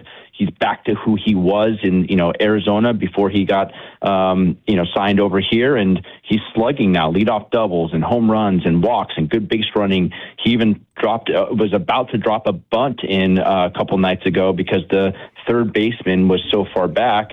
And that's who Jock is. He's just a winning player. He reads the game. He slows things down, and he's on a heater right now. And we're going to ride this thing as long as we can. I'm just kind of curious, and I love the comment on Nimmo. I really do. And you hear a guy be that open to it, and it makes the conversation easier for you too. But with Jock, is it more mental and he just kind of changed an approach, or is it him just kind of finding more rhythm, being up in that top of the order and having more at bats from the DH spot? I think it's a combination of some things. I think he was probably pissed off from what happened last year. Right. Weren't we all? Yeah. Well, I mean, and that's fair, but it's the player that, really takes it, right? I mean, it is. Nobody feels worse than the player signing a 2-year deal and expected to, really provide a lot of offense. And, he got hurt as well and just never really came back from the injury like he wanted to. And so he was on, kind of a mission to be back to, who he really wanted to be and who he's been for the last 10 years of his career. And this is more like who he is than, what he was, last year. And I think that, maybe he gets the extra at bat was kind of my thought at the top of the lineup instead of hitting fifth or sixth against a righty, instead of flipping him out, sometimes with 2 at bats when a lefty came in a lefty lane. And I needed to get him more in a rhythm. Whether or not that's the case or not, I have no idea, but it's worked out. You talked about Ezekiel Duran just a little bit ago, and you've talked to us in the past about his energy or the energy of Osuna and how that can kind of jumpstart like the clubhouse and the team on the field. How much is that made easier to see that energy go when you are winning? Because I know there are some players who are like, hey, I'm glad you're energetic, but if we lost, I don't want to hear it. Yeah, I mean, Zeke has been the same guy in spring training. The opening day to like when he's been on this tear that ever since he's kind of forced himself into the lineup. And I said this a few days ago as well. Like, I don't want the amount of work that he's putting in to get lost because provides energy. He is playing multiple positions at an elite level, which is really hard to do. And then also provide offense, right? Usually you get tired, and you see some superstars in the league right now that the offense is really struggling because of a position change. It's not easy because it's a lot of wear and tear on your body to learn shortstop, play third every now and then, play second. Oh, by the way, he threw out a guy in right field in Detroit. Mm-hmm. So like he's played all over the place, and you're looking up and he's gotten, close to an 800 or 800 OPS. I don't know where we'd be without Zeke. Well, with all that in mind, we've been running this campaign for a couple of weeks. Ezekiel Duran is an all-star, right? I'm totally okay with that. Yeah, I think there's a couple guys that would, on my radar that could absolutely be on that team. And we'll be right there for the campaign for all of those guys. Absolutely. Sure. I was kind of curious, did you keep up with and what your thoughts on the Seager-Langford outings yesterday, and what are you kind of hoping to see here soon from them? Yeah, I just actually watched video of their at-bats and their defense, and I checked in with both of them. Everyone feels great, which is good. That's always the concern the next day of how do you feel after a swing and miss? How do you feel after catching a ground ball? How do you feel running the bases? Langford ran like 4 miles to catch a ball, one of these plays, and it was a long 4th inning as well.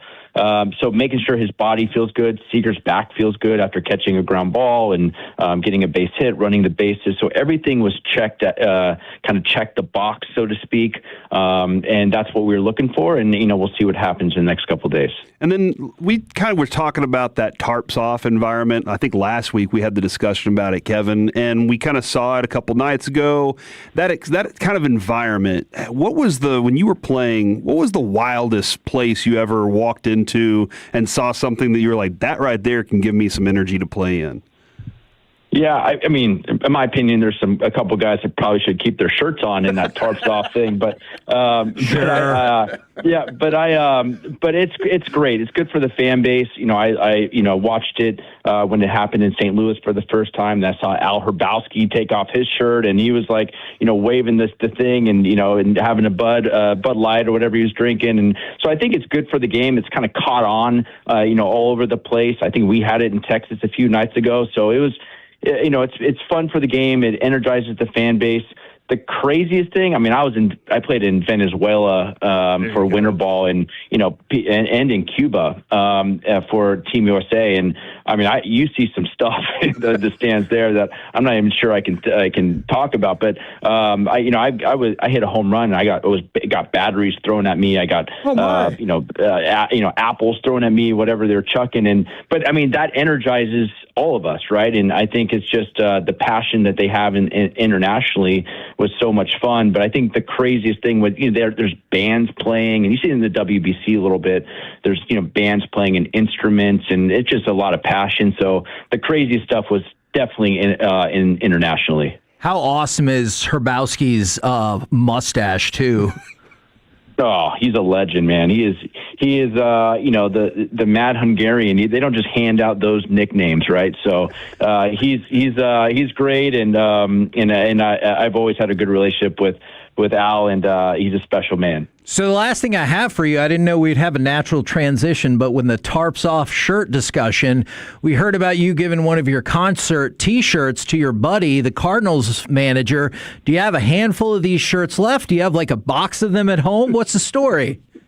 Yeah, well, first of all, I was a real surprise there's extras left over. Yeah. I'm just kidding. That's a good point. That's a good point. No, I'm totally kidding. I thought, Ollie and I, we have a really special bond, and, quite honestly, he hired me as his bench coach, and it propelled me to, become a manager the following year. And I'm very grateful that he took a chance on me, and we got to watch Albert hit 700 home runs, and Goldschmidt had a MVP year that year, and it was just a really great season. And ever since then we have sent over different things when each other comes into town, and it's never really any good stuff. It's just kind of more prank type of stuff. And I thought, what a time to have a concert shirt sent over, but didn't think he would wear it during batting practice. So good on him, and I regret sending that over after seeing him wear it during batting practice. Well, if you could set one aside and autograph it for our charity show in November, we would love that.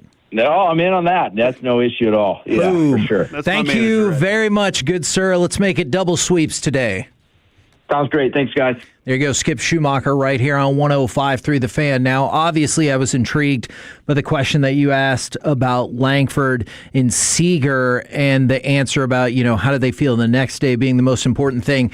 Do you look at least one of them and kind of circle that Cleveland series because you'll be back at home and then there's a day off on Thursday? Does the beginning of that, maybe on Friday, kind of feel like the thing? That would be it. That would be awesome. Exactly. For at least one of them. Yeah, that would be fantastic to have the day off and then have the team kind of be able to reshuffle that lineup a little bit and figure it out. It's not like Skip has had one lineup at all this season and been like, I'm sticking to it anyway.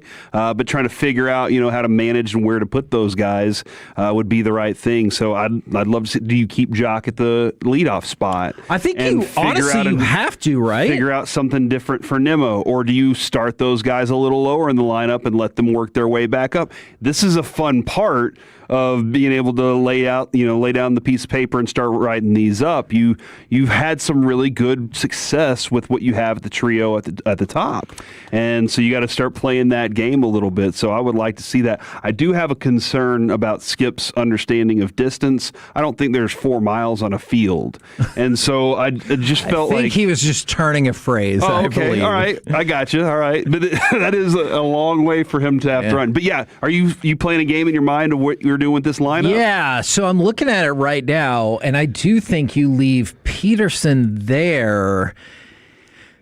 And then the next question is, how do you... Let's just say one of them comes back at a time. Then it would make sense to me to still try Wyatt Young. And then I wonder if you go Nimmo Duran, because I really like him in that 5 spot. And then you slide Berger Osuna, or you go Osuna Berger. Again, I guess if that's the case, you're not going to have Osuna and Carter in the lineup. At least I would assume. And so one of those gets bumped down. But you know what I like about that is... The reason I like having Young, I'm sorry, in that 2-hole right now... Obviously is because the way that he's like, if I can't get a home run on one of these 2 swings, I'm getting something. Right. And that mindset, I don't know what Wyatt's mindset's coming back like. I don't want to get away from that and having 2 runners on, or potentially 2 runners on. I don't want to get away from that right now. So that's why I would stick with him there and try and figure something else out with Wyatt, I guess. I mean, and look, in the last 6 games, Josh Young has 9 hits. So, just like with Jock, it kind of feels like maybe that's not a vibe you want to mess up. And I mean, and that's the thing. When you said earlier, when people are like, 1 bat doesn't do the trick, you hope that really it's 3 bats, right? Yeah. It's the return of Langford to hopefully what we all are thinking he's capable of, Corey Seager to anything close like he's been throughout his career outside of the beginning of this season, and then your acquisition. Because if you put one dangerous at bat into that group, yes, it's a far more lethal top 6. Yeah, I mean, and look, that's the problem you love to have, right? Usually you're like, who do you put at the top? I don't know. I guess we got to put Jake Berger up there, even when he's struggling, because you're like, you got to have somebody. But right now, if Jock and Josh keep clicking 1-2, it's a problem you would love to have about like, okay, does that mean Seager and Wyatt are 3-4? Do you feel like you need to keep Duran at 5? And like, that's a good problem to have, and hopefully the wins keep trucking along, and you'll have 6 in a row, back-to-back sweeps going into the off day, and hopefully a return or 2 on Friday. We're the KNC Masterpiece right here on 105.3 The Fan, and right now, let's fire up some My Buddy's an Idiot. My buddy, my buddy, my buddy, my buddy. Wherever I go, he goes. My buddy. Now, I think they're all captivating options. I will start you with a choose your own adventure. Would you like to go with tennis, fat people, track? Was Skip talking about some larger dudes? Yeah. By the way? I kind of felt offended by that. But or was he saying some of them were super hairy? Thanks to Soza, I'm working on it. Ooh, good question. Mm-hmm. Would you rather be, 30 pounds, 40 pounds overweight with your shirt off, or look like you still have a sweater on? Or, as allegedly Sean's doctor said, giant areolas. Right. To juxtapose his small hands. Or alcoholism. And all of these are sports related. Yeah. You look confused, Alec. You leave that to me to connect those dots. All right, let's start with fat people. Now, Alec, I kind of think I know where we're going. You should know the answer to this because you're the one who introduced this story into my world. Oh, no. I had not heard this whatsoever. But you're gearing up for the UFC Freedom 250 card, which is next weekend at the White House. And like putting politics aside, it's the same thing where they had the boxing matches, not this past weekend, but the weekend before, in front of the pyramids.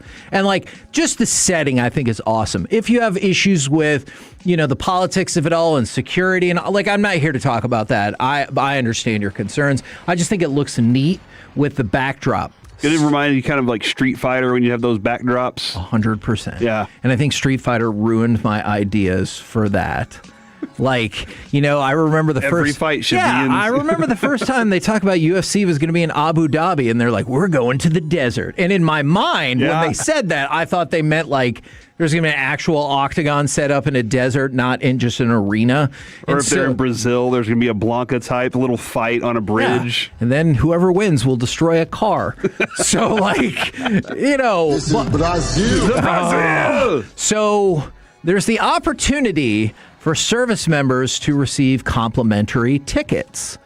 They just need to get to the White House on their own. But they can receive complimentary tickets if they are in shape enough. So there was a alleged Pentagon memo put out that said the cutoff is a waist to height ratio of less than 0.55. Oh, no. So, for example, Corey, how tall are you? 6'3". All right, so you're 75 inches tall.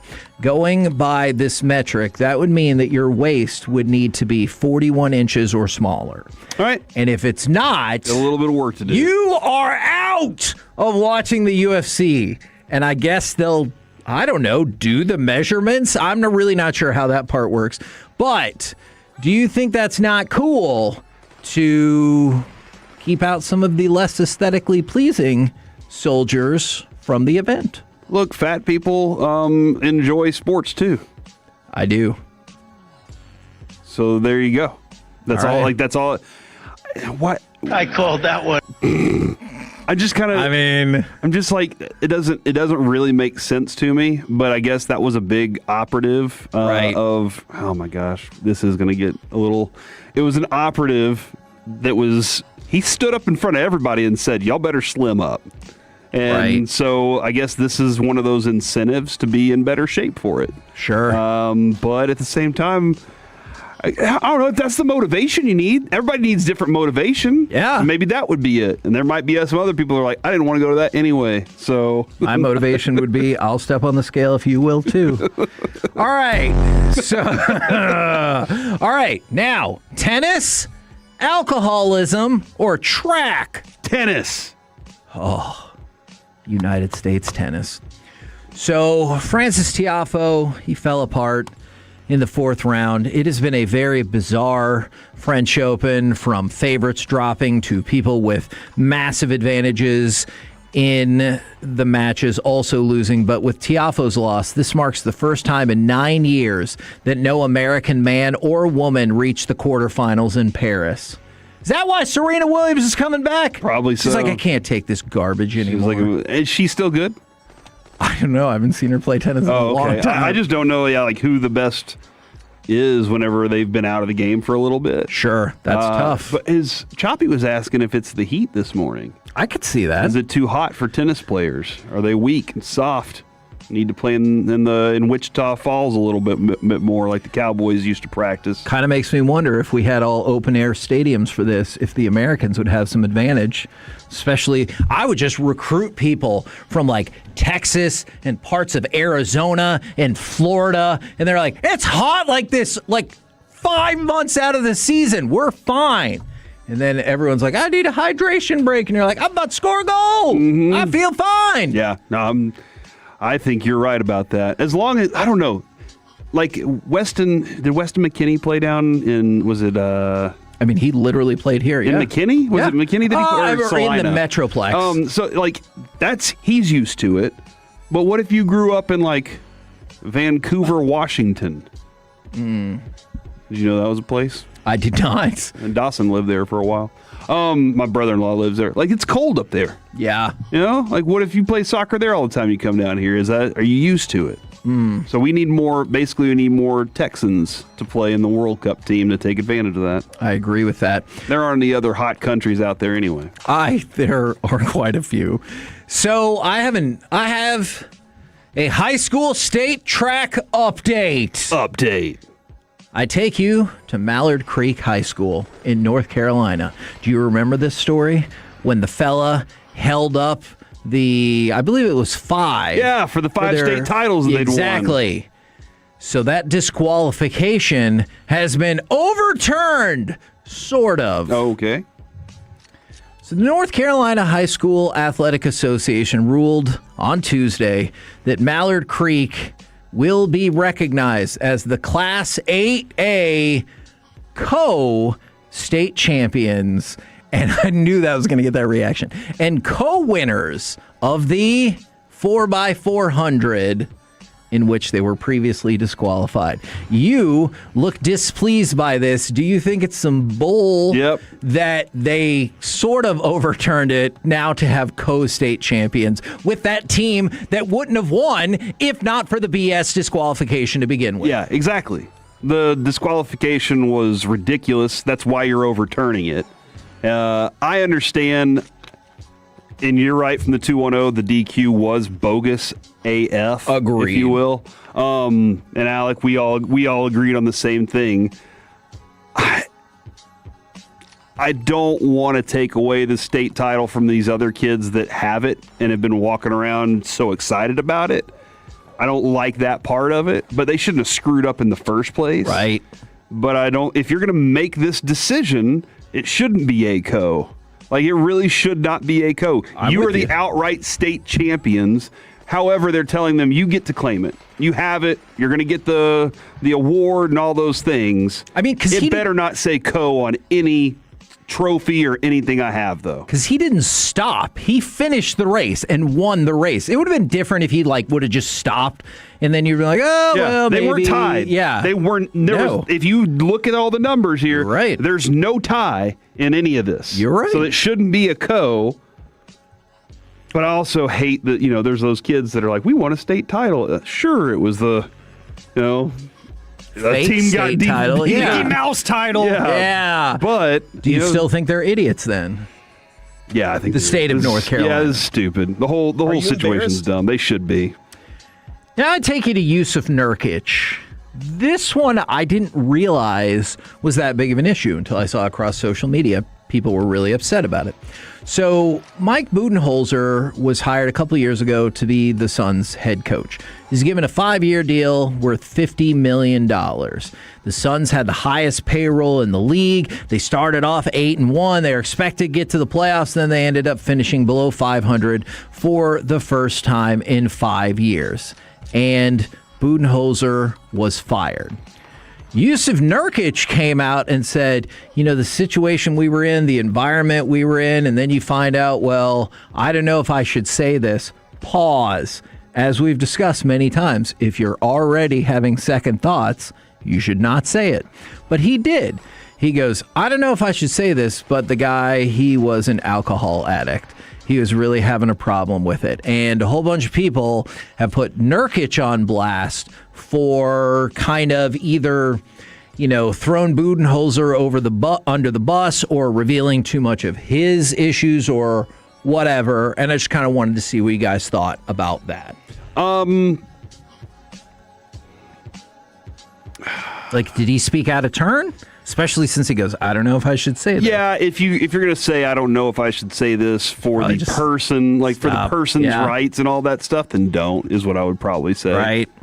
Unless you hate that person, and then just be like, you know what, I'm going to tell you all the truth. And then, as you probably could have guessed, a lot of people on social media said, jokingly, that maybe he was driven to drinking by watching Nurkic play or not get rebounds or whatever.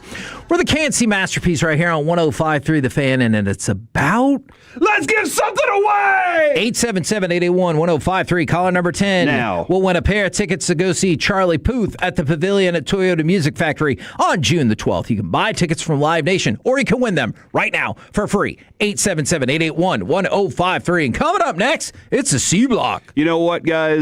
I want to have a lot of fun, but I want to talk about being emotional after doing something special in your life. We'll do it next on The Fan. Rangers manager Skip Schumacher with the KNC Masterpiece, Wednesdays at 12:20. Coverage you deserve on your home of the Rangers, 105.3 The Fan. Take us with you wherever you go. Now heard on the iHeartRadio app, YouTube, Twitch, the TuneIn app, our Odyssey app, and of course with the biggest mother of a radio signal in DFW. Thanks for making your favorite travel buddy 105.3 The Fan. This is an Odyssey Sports Minute. The Vegas Golden Knights overcame an early 2-goal deficit to steal Game 1 in the Stanley Cup Final on the road, defeating the Carolina Hurricanes 5-4. Both teams traded massive haymakers, but it was Thomas Hertl crashing the slot to bury the game winner with less than 4 minutes left in regulation. Vegas takes a 1-0 series lead, and if last night was any indication, we are in for an all-time classic series. I'm Maddie Bates. Twisted Tea Hard Iced Tea just got harder with Twisted Tea Extreme. Twisted Tea Extreme is made with real brewed tea, goes down smooth, and an 8% kick of alcohol. Dial up the fun with Twisted Tea Extreme. Keep it twisted. Twisted Tea Brewing Company, Cincinnati, Ohio. Please drink responsibly. This is the story of the one. As a maintenance engineer at a beverage manufacturing plant, he starts his day knowing every line is ready to run because Grainger delivers the industrial-grade products he needs to keep mixers, conveyors, and packaging equipment moving. With Grainger's vast selection of bearings, belts, and motors, he keeps operations running smoothly, so nothing grinds to a halt. Call 1-800-GRAINGER, click Grainger.com, or just stop by. Grainger, for the ones who get it done. In a world parched for excitement, Twisted Tea's your refreshing thrill ride of flavor. The hard iced tea that's smooth, made with real brewed tea and 5% alcohol. Twisted Tea. Keep it twisted. Twisted Tea Brewing Company, Cincinnati, Ohio. Please drink responsibly. When was the last time you laughed and didn't think about your teeth? A lot of people walk around covering their mouth, skipping pictures, and avoiding certain foods because they don't feel confident. That's no way to live. That's why I've been telling people about my friend Dr. Jeff Buski at Granbury Dental Center for over 20 years. Look, doing nothing isn't an option, and dentures aren't a real solution either. Dr. Jeff Buski has placed more than 10,000 dental implants in his 29 years of experience, so he knows how to give you a smile that feels like your own. With dental implants, we're talking about real teeth, secure and natural, no slipping, and no embarrassment. You can eat what you want, laugh when you want, and stop thinking about it. And yes, it's worth the drive to Granbury. So if you're ready to stop hiding and start living again, go to GranburyDentalCenter.com and schedule your free consultation. And tell them Dave sent you. That's GranburyDentalCenter.com. Many people are looking to buy a home, wonder about down payment assistance programs. Well, TexasLending.com has down payment assistance programs, and there are great deals for you. When you're trying to buy that home, you're looking for the lowest out of pocket, with the lowest payment possible, and that's what TexasLending.com is here for. We have loan officers who care, and they close your loans fast. Call TexasLending.com, 972-387-4600. We got them. 4201 Spring Valley Road, Suite 1150, Dallas, Texas, 75244. NMLS number 2297. Equal housing lender. In baseball, stats matter, but numbers alone don't win games. I'm Jeff Jr. with Trajan Wealth, here with Rangers legend Michael Young. Michael here. The best teams see the whole field. That's how you win. Off the field, I wanted the same kind of team around my financial life. At Trajan Wealth, our family office brings investments, tax, and estate planning together. Call Trajan today. 469-949-TEAM. Advisory services through Trajan Wealth, LLC, an SEC registered investment advisor. Client paid advertisement. Other services through Trajan Estate and Trajan Tax. Additional disclosures at TrajanWealth.com. The Rangers Tropicalata Smoothie is back in the lineup at Tropical Smoothie Cafe. This fan-favorite blend of pineapple, coconut, and banana is a total home run. Pair and save when you add a flatbread, wrap, or quesadilla. What a steal! The Rangers Tropicalata Smoothie is only here for a limited time. Get one today. Order ahead in the Tropical Smoothie Cafe app for fast, easy pickup. Tropical Smoothie Cafe, the official smoothie of the Texas Rangers. Dallas Metro's newest resort community, Bynum Springs Club, has sold over 60 estate lots in just a few months. Their newest phase opens Saturday, June 6th. Go to BynumSprings.com to RSVP. BynumSprings.com. See website for details. BillsHappen.com is not a lender. It does not make credit decisions. Must be 18 years old. Not available in all states. Honey, everything is so expensive, and our bills are piling up. You're telling me credit cards are maxed out, rent is due, and the car payment's right around the corner? We need some extra cash. We should do what my friend from work did. She went to BillsHappen.com and got the money she needed the next day. Our credit is not great. Are you sure that would work for us? BillsHappen.com is one of the largest personal loan networks. They can help people with all credit types get up to $5,000. Sounds like it's going to be a hassle. My friend said it was super easy. She did it right from her phone during her lunch break. If you have a regular source of income, you can be approved for a loan for up to $5,000, and your cash can hit your bank account the next day. BillsHappen.com's lenders have millions of dollars to lend regardless of your credit history. Guess what? I went to BillsHappen.com, and we're getting our money tomorrow. Wow, that's fast. Problem solved. If you need extra cash, go to BillsHappen.com. That's BillsHappen.com. BillsHappen.com. Hey, Tolos, Choppy here. If your business is still living in the dark ages, it's time to get off the sideline. Is your company finally ready to automate with barcoding or RFID? Then call the heavy hitters, Texas Barcode Systems. These guys are local based right here in DFW, and we're talking about a name that over 6,000 companies have trusted for the last 30 years. So whether you're starting fresh or you need to refresh that clunky old equipment, they got the best roster in the game. Zebra, Honeywell, Datalogic, Sato, and Printronix. Do it right the first time. Texas Barcode Systems. Check them out online. TexasBarcode.com. Texas. Let's talk Wagyu. Better yet, let's taste it. Booth Creek Wagyu is now open at Park Village in Southlake. Stop in and experience it for yourself with a complimentary sample of our Wagyu beef. From our ranch to your table, every cut is raised, finished, and crafted with one goal: incredible flavor and consistency you can trust. Booth Creek Wagyu, changing the way America eats beef. Visit us in Southlake or at boothcreekwagyu.com. This is the exclusive home of Dallas Cowboys football. KRLD-FM and HD1, Dallas-Fort Worth. Let's go, Cowboys. An Odyssey sports station. Driven by our D&M Leasing Studios, it's the KNC Masterpiece on 105.3 The Fan. KNC Masterpiece right here on 105.3 The Fan right now. Time for the Seabox, starring Corey Majors. Have you ever been very emotional after a special moment in your life? And you asked me about my kid graduating the other night. You were like, You think you're going to tear up? And I was like, I really don't. And I didn't. I'm very proud, very happy for him. That's a huge moment. I do, however, remember when he was born. And this was my first kid being born. Right. If anybody out there that's had the great experience of seeing a birth, some things you don't want to see. Oh my God! But you see a birth, and then you have that moment where there's chaos in the hospital room. There's rags being thrown around and things being snipped and sewn and all these things happening. And now they're checking the baby out, and they're like, okay. They give the baby to mom. She has the skin to skin. You're kind of standing there and like, I don't know what to do. Where do I stand? What do I do with my hands?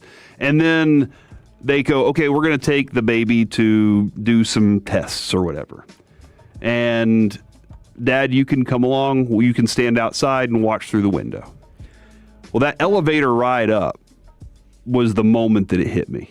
And that was like my 2 minutes to cry. That was probably like that emotional moment of happiness that I can absolutely, and it's happened with every single one of these kids. Every single one of the kids, almost the exact same thing happened.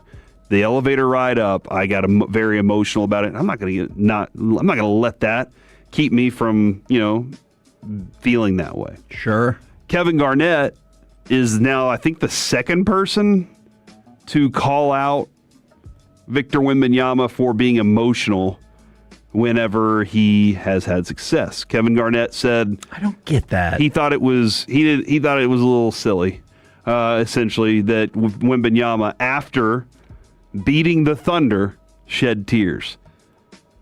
There was a game recently.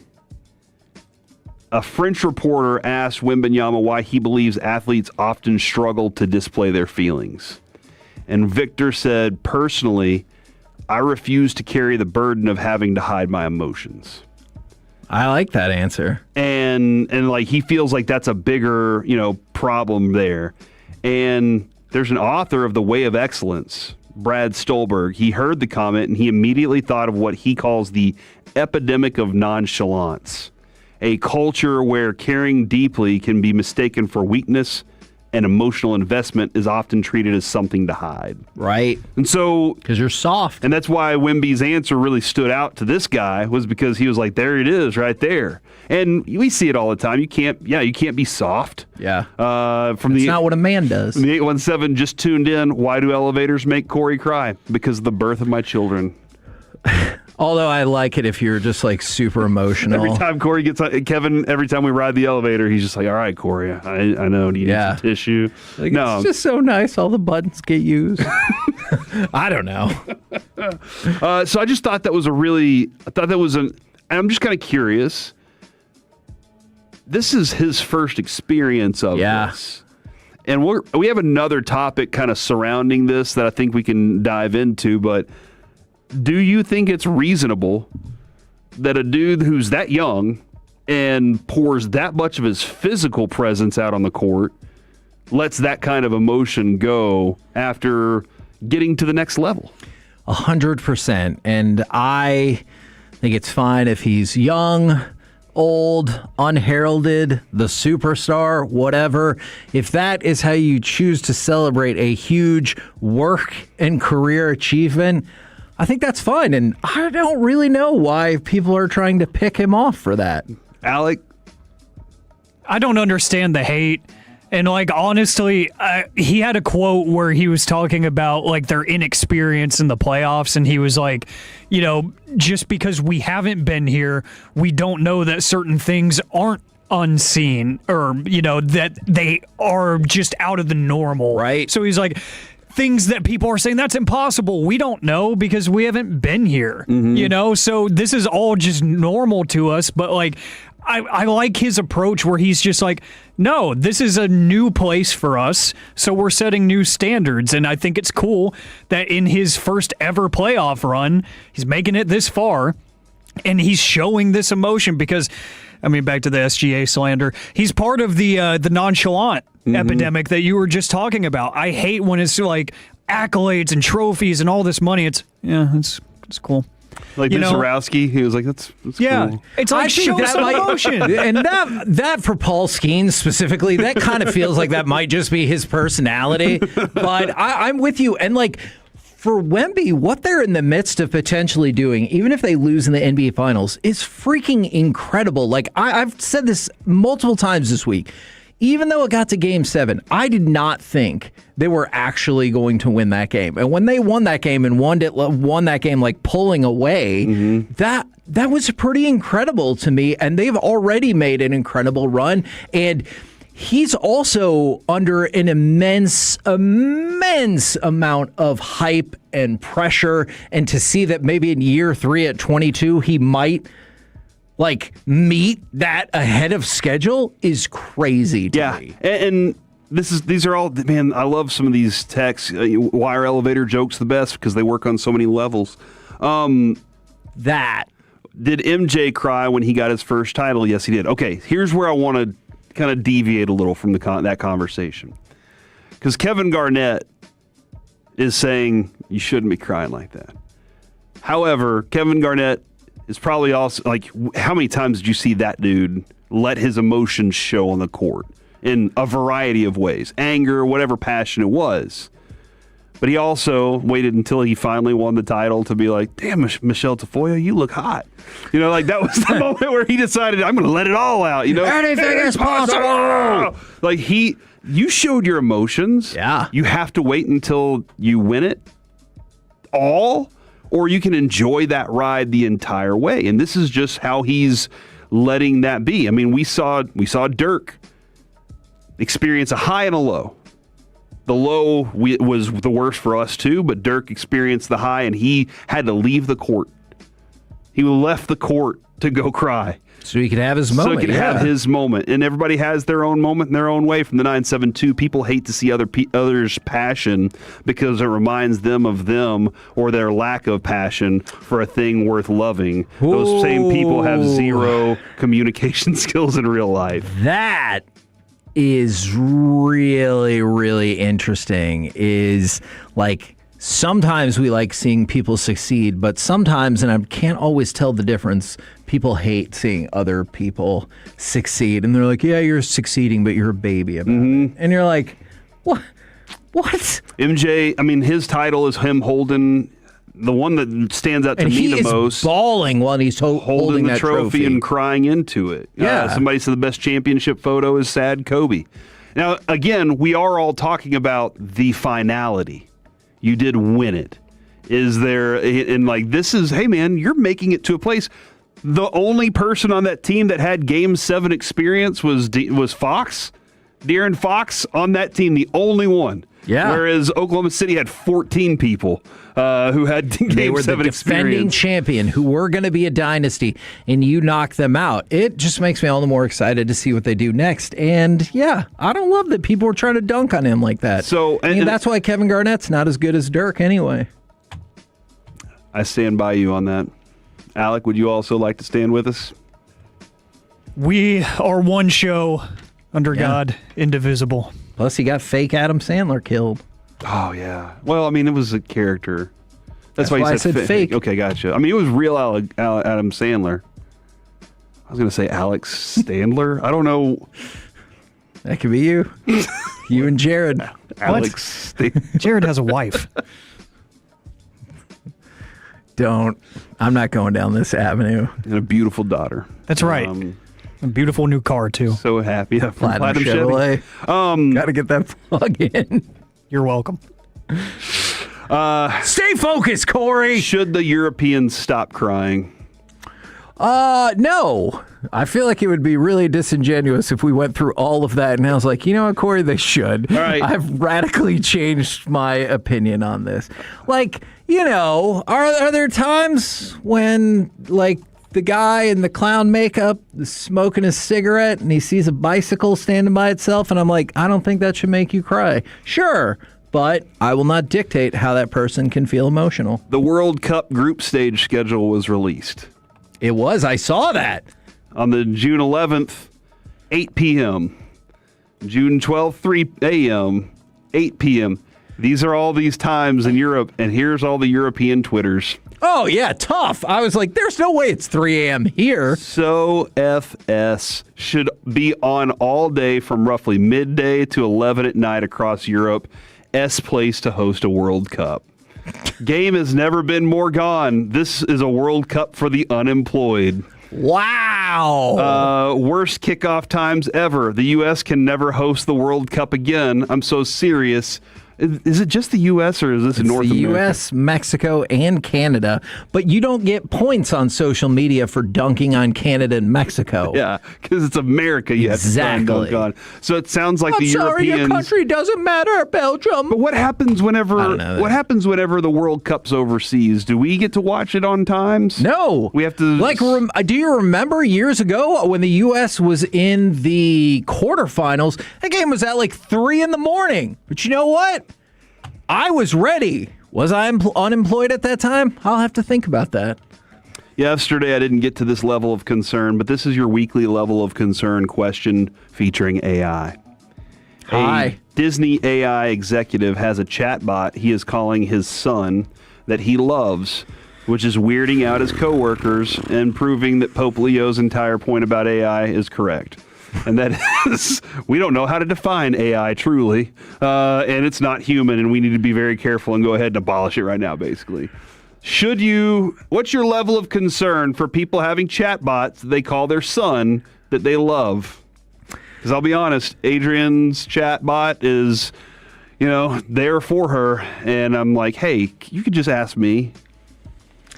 I do have concerns, but to be fair, I also have concerns when people think their cat is their daughter or whatever, especially if they have a real daughter. And I was like, hold on. Yeah, that's not a thing. But also, does that mean you think those two are siblings? Like, if you own a cat and you call the cat your son or daughter, but you also have a real son or daughter, do you think those two are siblings? Adrian will say your brother to Kodak. What? Yeah, she'll be like, your sister's over there, or your brother's over there. Ew. And I'm always like, he is a dog.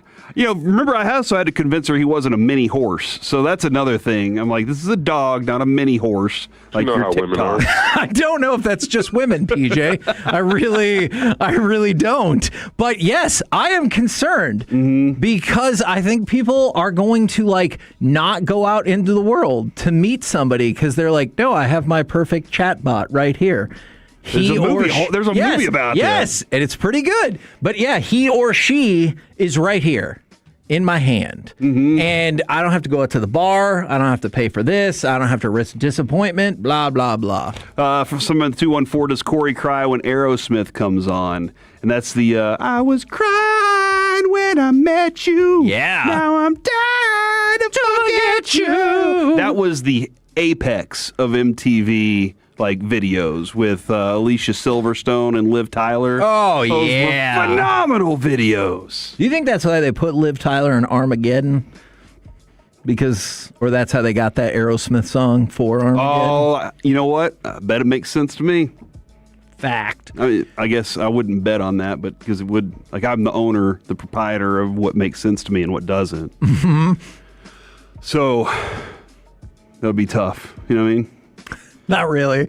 We're the KNC Masterpiece right here on 105.3 The Fan. Coming up next, it's time for the NBA and NHL playoff super segment. Next on The Fan. Our goal is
traffic control provider, taking care of your project from the evaluation and planning to setting up, maintaining, and taking down the equipment when the project is complete. The Texas Authority in Barricade Rental. BuyersBarricades.com. This segment of the KNC Masterpiece is brought to you by the personal injury lawyers, Frankel & Frankel. If you've been injured in a car or truck wreck, call Frankel first, 214 or 817-333-3333. With Frankel & Frankel, there's never an out-of-pocket cost. They only get paid when you win. Frankel & Frankel, the go-to car and truck wreck attorneys in Dallas. Hurdle from the right side. Give and go. He shoots. He scores! Tomas Hurdle. 5-4 Knights. 3:24 to go in the third period. KNC Masterpiece right here on 105.3 The Fan. Don't forget, the rest of the week, we're still doing the Charlie Puth giveaway. But then next week, we'll be giving away Rangers Twins tickets. So make sure you're sticking around and tuning in with the KNC Masterpiece. But right now, it is time for the NBA and NHL playoff super segment. And obviously, we have to start and go back to game one of the Stanley Cup final. You have the Carolina Hurricanes. They score on their first shot of the game, 25 seconds in. Then they would also eventually build a 2-0 lead, in case you missed it earlier. Entering Tuesday, road teams, I forget to add that part. Road teams were 0-55 when down multiple goals at any point in Stanley Cup Final Game 1. So this truly is a historic loss for the Hurricanes. And sports. That's true. Yeah, all of sports right there. All of sports, too. I couldn't decide last night. I texted you guys. Did y'all have a feeling? Was that the best hockey or the worst hockey? I thought it was good with a mix of some sloppiness in there. If that's a riding the fence answer, I apologize. It was. I mean, I'll give them the credit on. They were very opportunistic around the net, but they created it with their hustle. Both sides. Both sides created the hustle and created the play that they wanted. So that was a fascinating game last night. I don't expect to see another 9-goal game. I could see that. I feel like, we talked about a lot of times it's the idea that we're going to roll it out there on the first night, collect whatever information we can, and then adjust from there. And I would expect both sides to have a lot of adjustments beyond this. Now, a note for you about these NHL playoffs that I thought was really fascinating. Going into the Stanley Cup Final, TNT said that their playoff ratings among women were up 66%. What? And ESPN said their playoff ratings from women were up 106%. You know why? Women, right? Yeah, well, I mean, you're right, Mike. The Hurt Locker movie show or whatever. What was it called? Oh, what was that show called? The two fellows are in love. Heated Rivalry. Heated Rivalry. That's why. Or maybe now Off Campus. I'm dead serious. Hold on. What? Off Campus is a show. Kind of similar thing? On Amazon Prime, except it's a boy and a girl. Shucks. I have not seen Heated Rivalry, but the way Corey set it up for me was it's about these two gay hockey players. And Corey goes, it was based on Sidney Crosby and Alex Ovechkin. And I was like, wait, what? And then he goes, I mean, except for the romance part. Yeah, it was kind of their actual, rivalry on ice and their greatness along that time. But yeah, you could see how at the time I was fairly stunned by what you were telling me. I was like, I had no idea. The what you're talking about, though, I bet there's a lot more interest. That is an interesting point. I had not considered that at all. Now, I don't know. Listen, man, I don't know what. I just know, listening to the TikToks and the of things going on in the world, it sounded like a lot of women were intrigued by that show.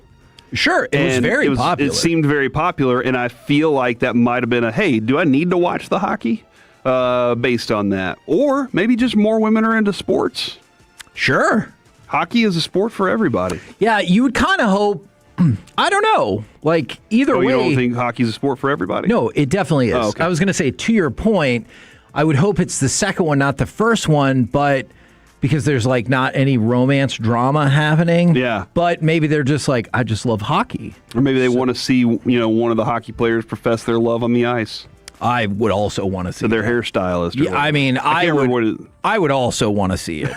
All right? You love professions of love. I really do. Like, I would never do it, but I respect the person who goes to the ballpark and proposes on the Jumbotron. Not for me, but I respect the guts it took to make that happen. If somebody proposed to you on the Jumbotron, I would say no. Wow. All right, let's talk about the NBA. The NBA Finals start tonight. Who is the best player in the NBA Finals? I think it's not a trick question. Wembanyama. Who is the second best player? Brunson.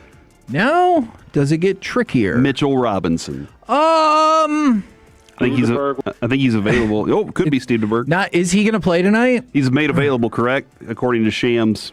I mean, did he already get that surgery? Like, that's crazy because he was like, I'm going to get the surgery. I'm going to be ready to go. That's wild. So that's relevant because he is listed as the 12th best player in this series by ESPN. Not surprisingly, it goes Wemby 1 and it goes Brunson 2. That's reflected in the Finals MVP likelihood as well. Wemby is a 1-2, so a minus 200 favorite. Brunson is 9-4, so about 2.25 to 1. No player is better than 20 to 1 besides those two. Really? So that's where it gets tricky. All right, Alec, if Wemby's 1, Brunson is 2, where does it go from there? Ooh, that's tough. Karl Anthony Towns? Karl Anthony Towns is in fact who ESPN has, and it is also who is third in the NBA Finals MVP odds. He's 20 to 1. After that, no player is better than 50 to 1. There are only 3 players in this NBA Finals that are better odds than 50 to 1 to win MVP. So after that, the ESPN list goes Stephon Castle, OG Anunoby. By the way, those are the next two on the MVP list as well. They're just flipped. And then De'Aaron Fox is number 6. And then Mikal Bridges and David Vassell, they fill out the top 8 with Dylan Harper at 9. Okay. Does that feel Dylan like Harper, rookie? I mean, at 9? What if you think about it, it's unbelievable. Harper, rookie, number 9. Stephon Castle, defending rookie of the year, second year, 4th. And Wemby is in his 3rd year. Wow. And I believe he's the oldest of the bunch at 22.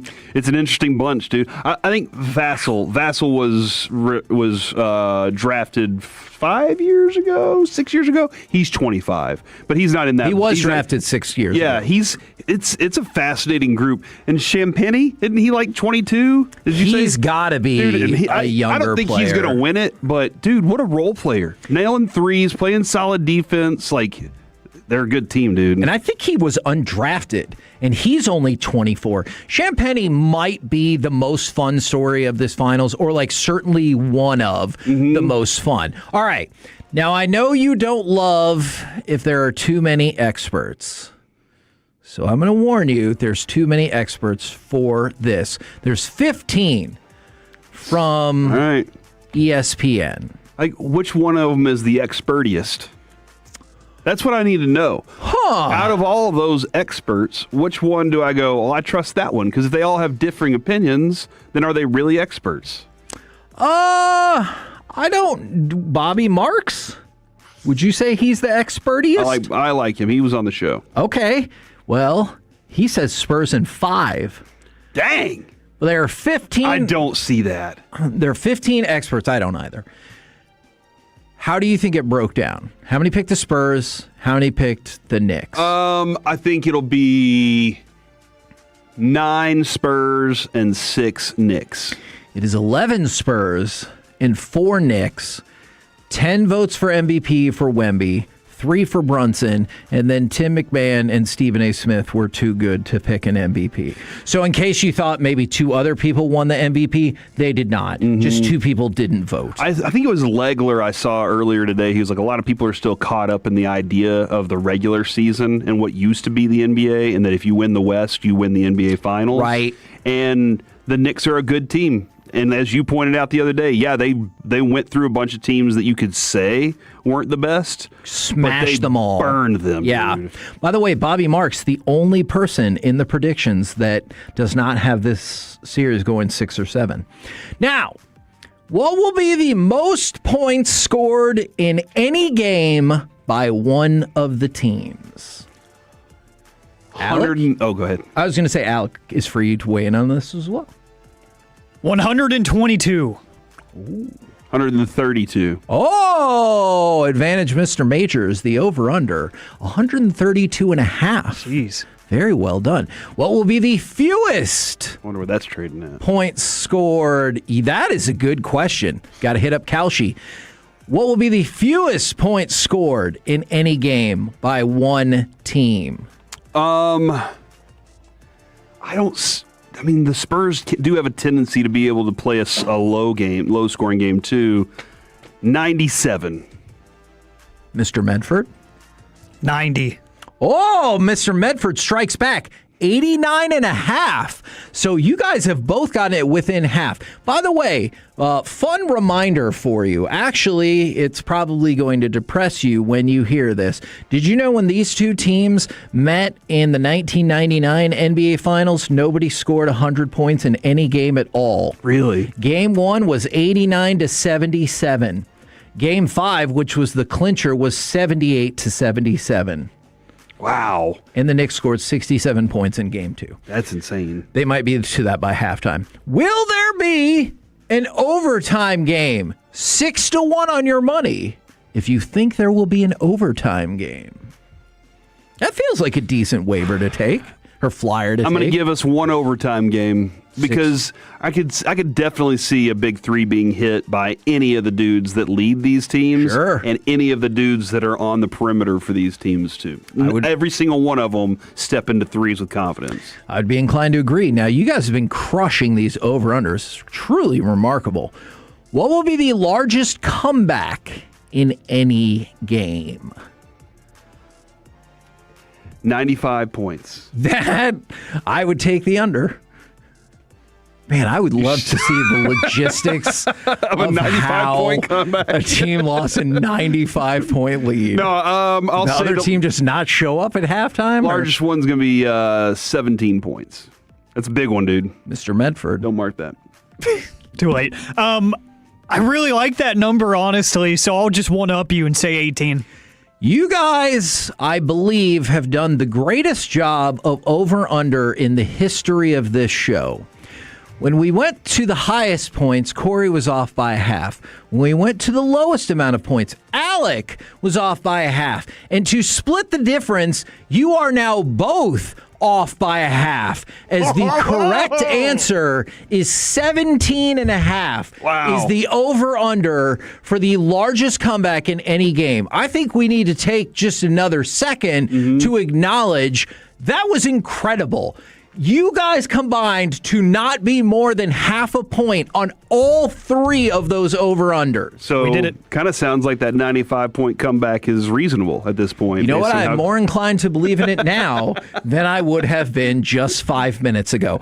By the way, I think you should get ready for some huge numbers in this series in terms of the TV ratings. Okay. According to an NBC announcement, Spurs Thunder Game 7 on Saturday drew 15.9 million viewers. That was the most watched NBA Conference Final game since 2016. Dang. The game peaked at 22.2 million viewers. And you're also starting to see more and more about how TV is divided up. 12.7 million watch it on NBC, 3.2 million watch it on Peacock. Gotcha. So you could be in a position to have, the best finals ratings maybe in 9 or 10 years. I think that is absolutely possible for this series. You think so? Yes, Corey. Yes, I do. By the way, is it because of Wemby?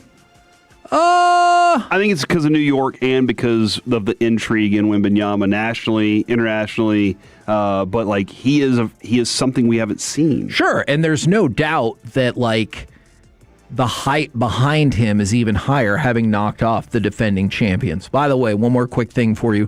Earlier this season, a couple months ago, somebody at Caesars in New York put $1,000 down on the Knicks to beat the Spurs in the NBA Finals at 100-1. So they are now 4 wins away from cashing out at $100,000. And this feels like an easy hedge. So go out there, put some pretty solid money on the Spurs just to protect yourself either way. Really clean that cash, right? Yes. We're the KNC Masterpiece right here on 105.3 The Fan. Coming up next, let's chit-chat with the fellas from the G-Bag Nation right here on 105.3 The Fan. Coming up Thursday morning on Sean and RJ. Sean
competition doesn't have. This is your loud and proud home of the Rangers. We are The Fan.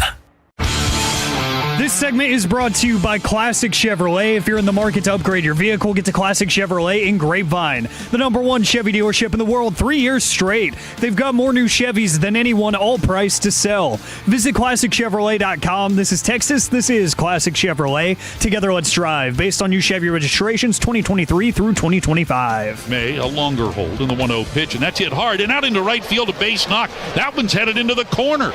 Lopez halfway between second and third. Walker just getting to the ball on the track.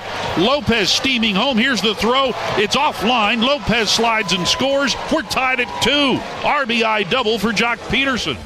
Rangers would go on to win that game 7-4. They are now up to 5 straight wins with a chance to make it 6 today and a double sweep. By the way, a couple more baseball notes for you.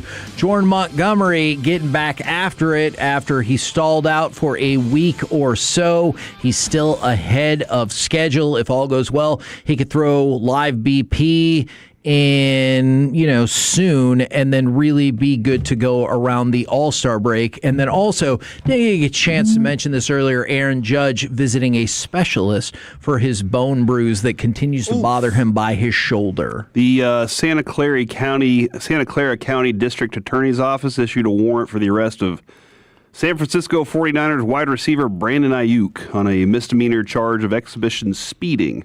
Exhibition speeding, dude, he tattled on himself. Yeah, he did a video. What was he, 127 miles an hour or this something? was like a year ago. He posted on his Instagram. He's driving by Levi Stadium, and now they're popping him for it.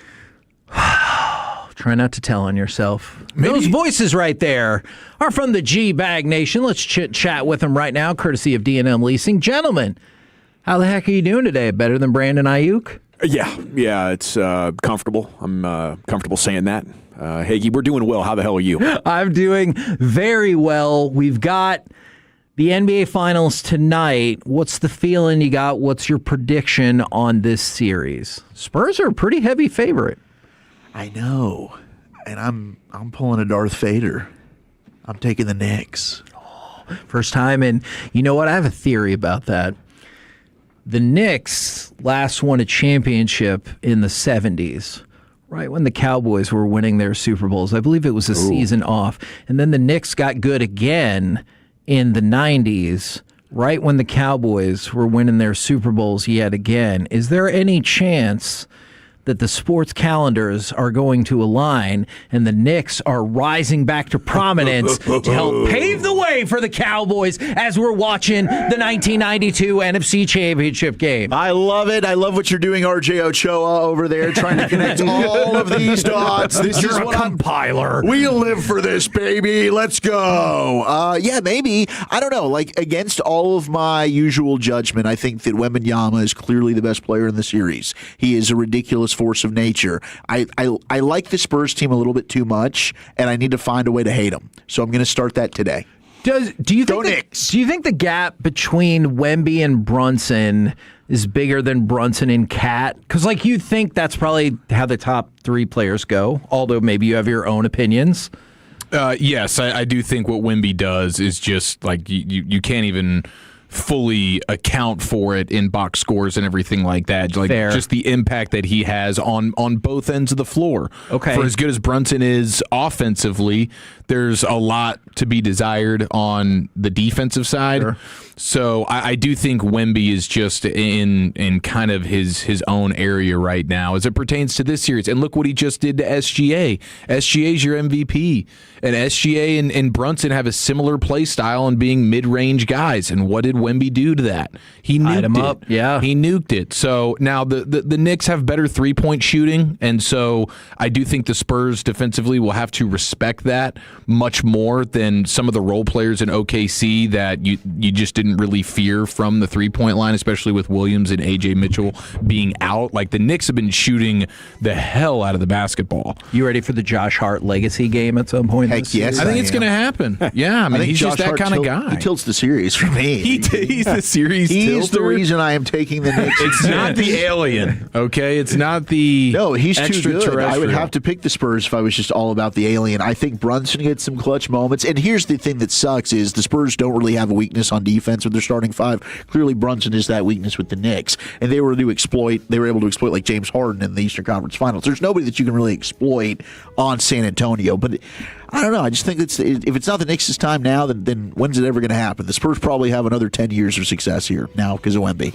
Yeah, I just think everything New York has accomplished is because of the era that we're in. I don't have a lot of respect for how good their team is, so I think San Antonio is going to blow them out in 5. Woo! Spicy! At most. That's what Bobby Marks said. No respect for the East. I think the Knicks and the Cowboys are actually cross-sport sister franchises where their brand is bigger than what they accomplish in the game. But obviously New York has a chance here, and I would drink too if they have parallel paths. I like that idea, and I would like to point out that if that does happen, it's because of Shoddy, not because of the Jones boys, just like it's not because of James Dolan. I think if New York wants to win or make this interesting, it does come down to what Chief said, and it's 3-point shooting, and specifically with Karl Anthony Towns, who considers himself the best shooting big man of all time. Last time out, he failed miserably. What was that, the Eastern Conference Finals last year when that became a storyline again? So yeah, make 45% of your threes for the series, Karl Anthony Towns. Play your game. Don't try to play Wemby's game, and maybe you can make it interesting. Call me when you get a title and a statue. Ooh, okay, I like that. Now actually, they made a statue, and they were like, "You can't make those things on your statue," so they had to change the statue. Oh, that's give true. Another statue. Yeah, get it looked two. like a sex toy. The beads, yeah, that was jarring. Also, have we figured out, by the way, what's going to happen to the Dirk statue when we move arenas? They pack it up, they put it over in the new one. You can just pick that thing right up, right? Yeah. Get a couple of Corey Majors over there. Exactly. Just have with Dirk their put it on his shoulder. Everyone has to stop at Men's Tea Clinic first. Yeah, right. Yeah, Then they'll be ready to go. Pick up the statue. I'm not opposed to 2 statues, though, if you just want to commission another one. Oh, yeah.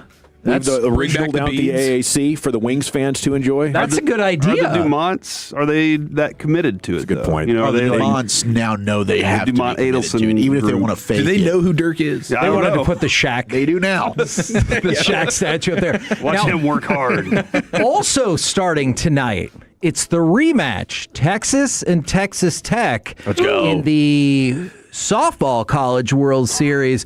That one, the betting odds are dead even.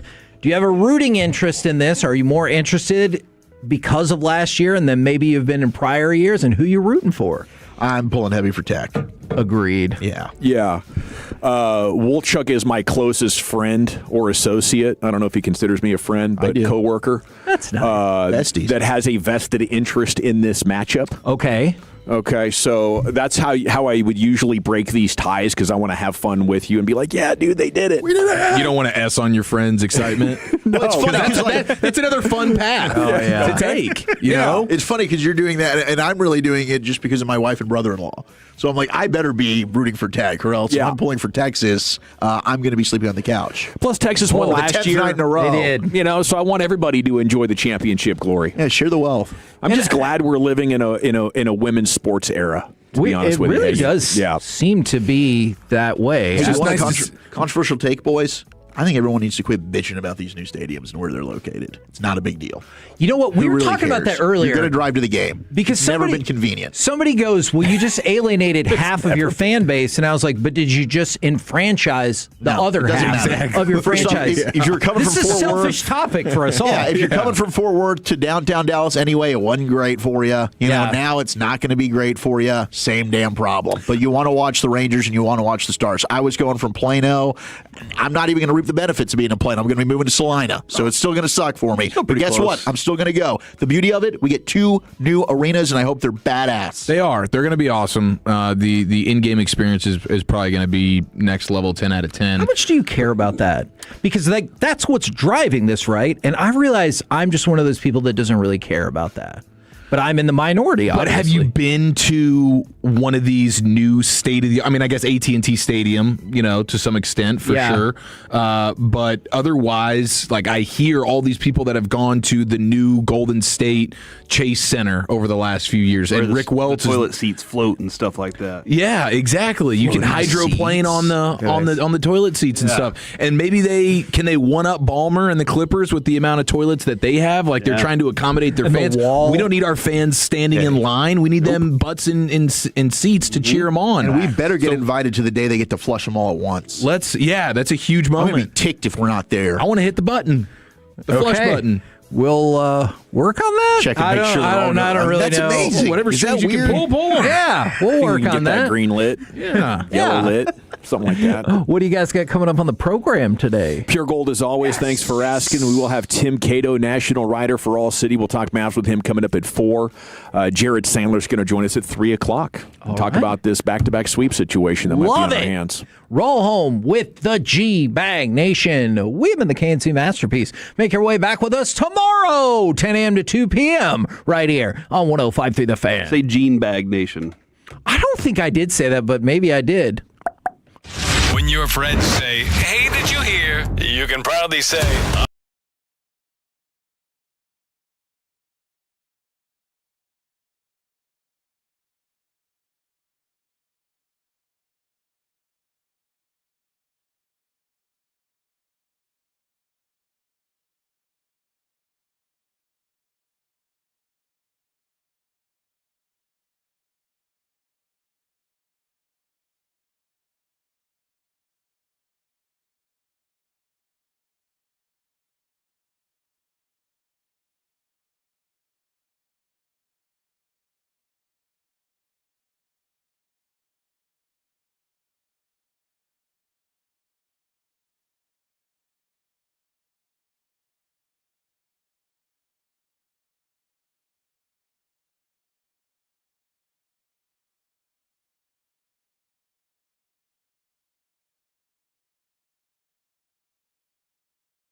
But you can watch us. Looks like the software is up and running over there. It's running. So we're in good shape.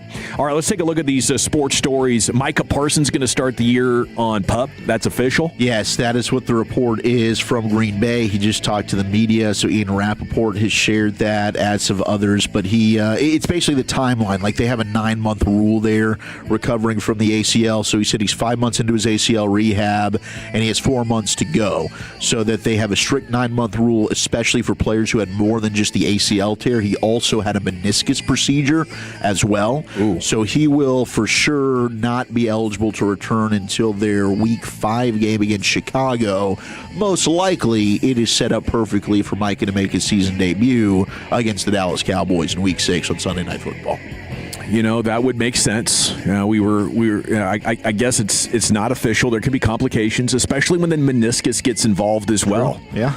You know, and it gets degenerative. Is that what happened with Jermod McCoy, I believe? I think you're right. Yeah. So that's a complicating factor. I would expect Micah Parsons to come back and be amazing by Week 6, but at least the door creaks open a little bit. It's interesting they're talking about that already. Usually teams like to, push it out and kind of string you along. And then Ian Rappaport is saying Josh Sweat's going to stay in Arizona. So do we have to continue our conversation somewhere else when it comes to shopping for a future Cowboys edge at this point? What do you think?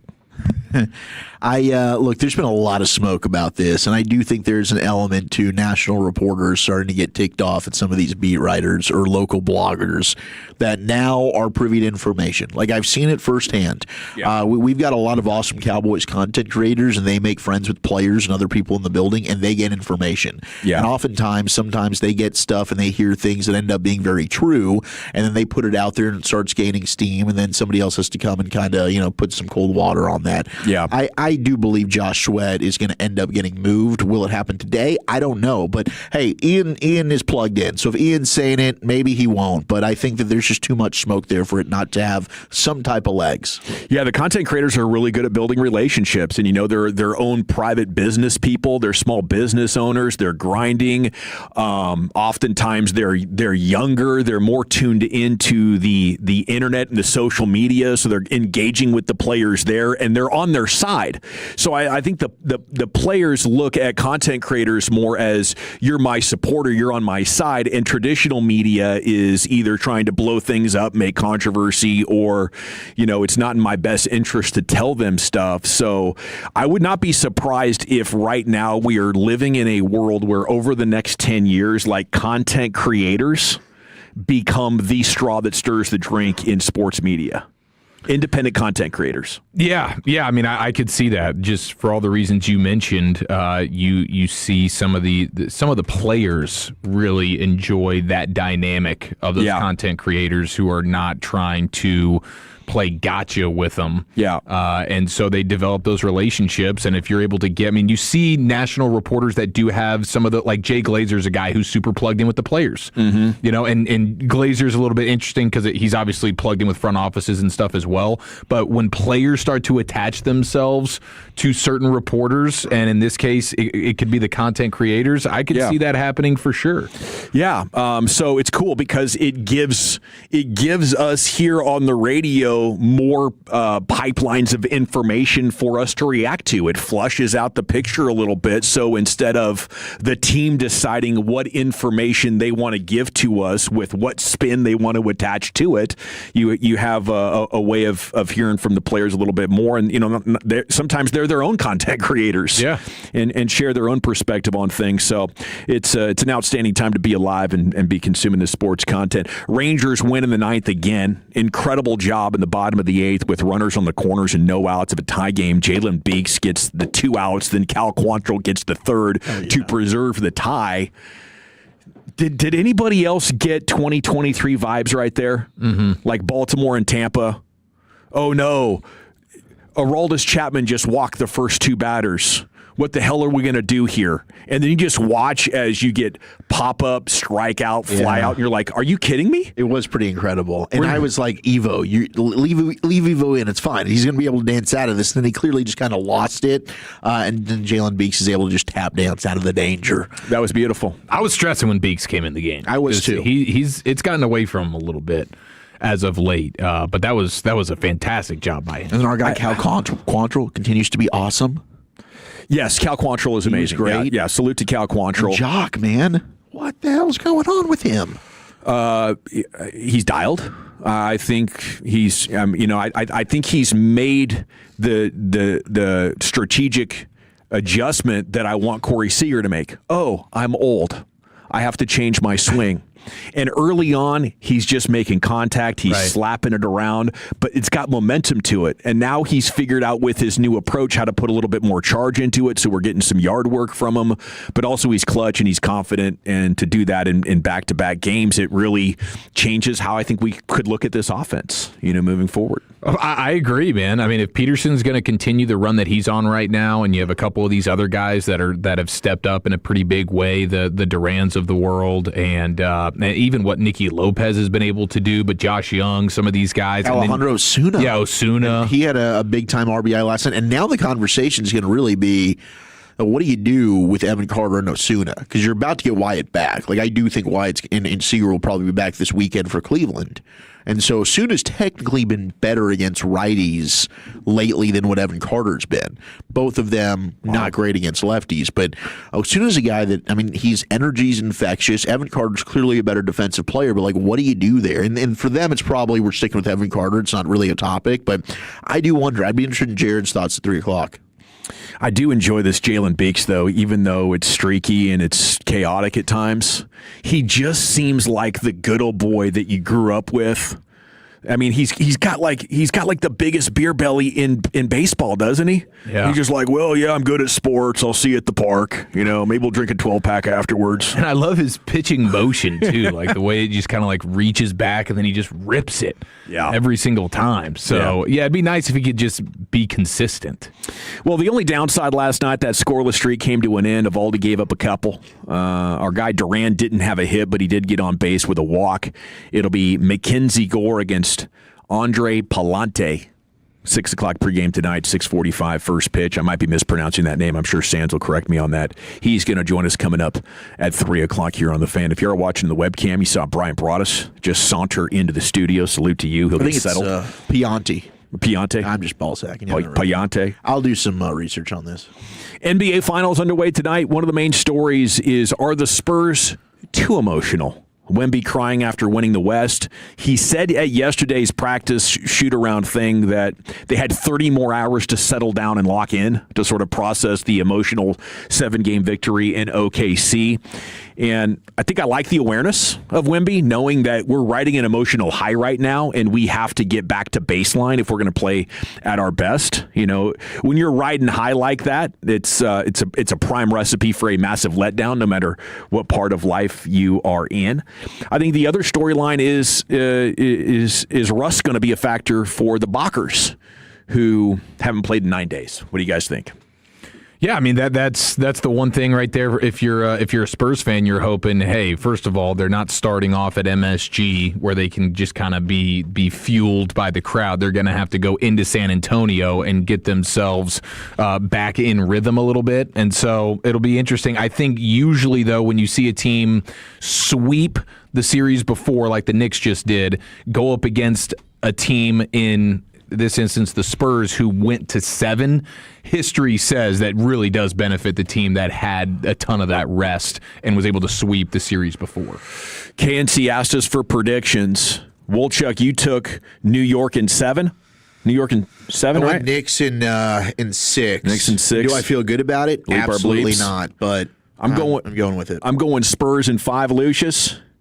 Spurs in 6. Spurs in 6. Chief?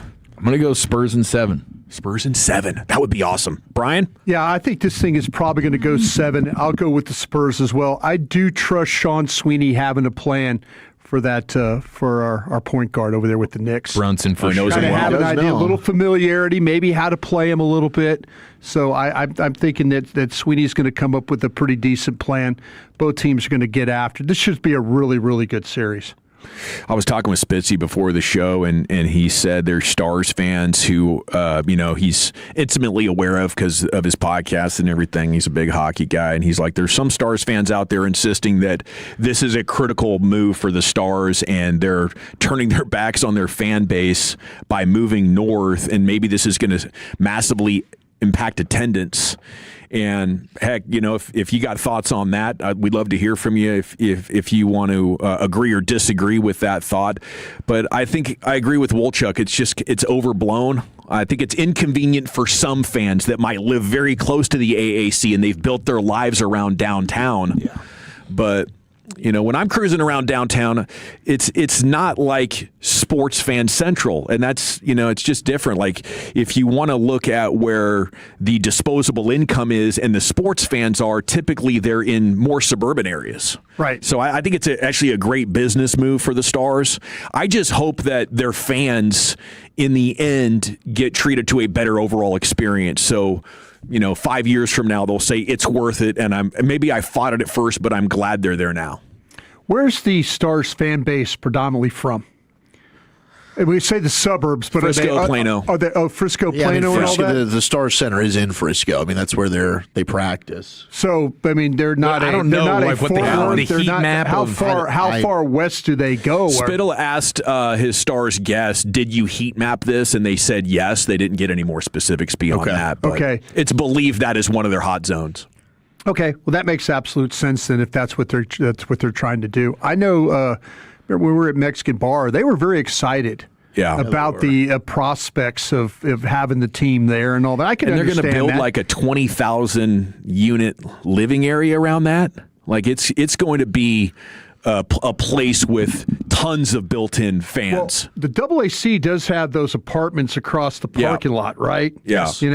I always thought it'd be cool to live in a city where I could walk to the game. And literally now where the Mavs are, or where the Mavs are going to the Valley View Project, I could walk to the games. Yeah. That's how close they are. I'm on the other side of 635 off Preston. That might be absolute hell. And was this in 31?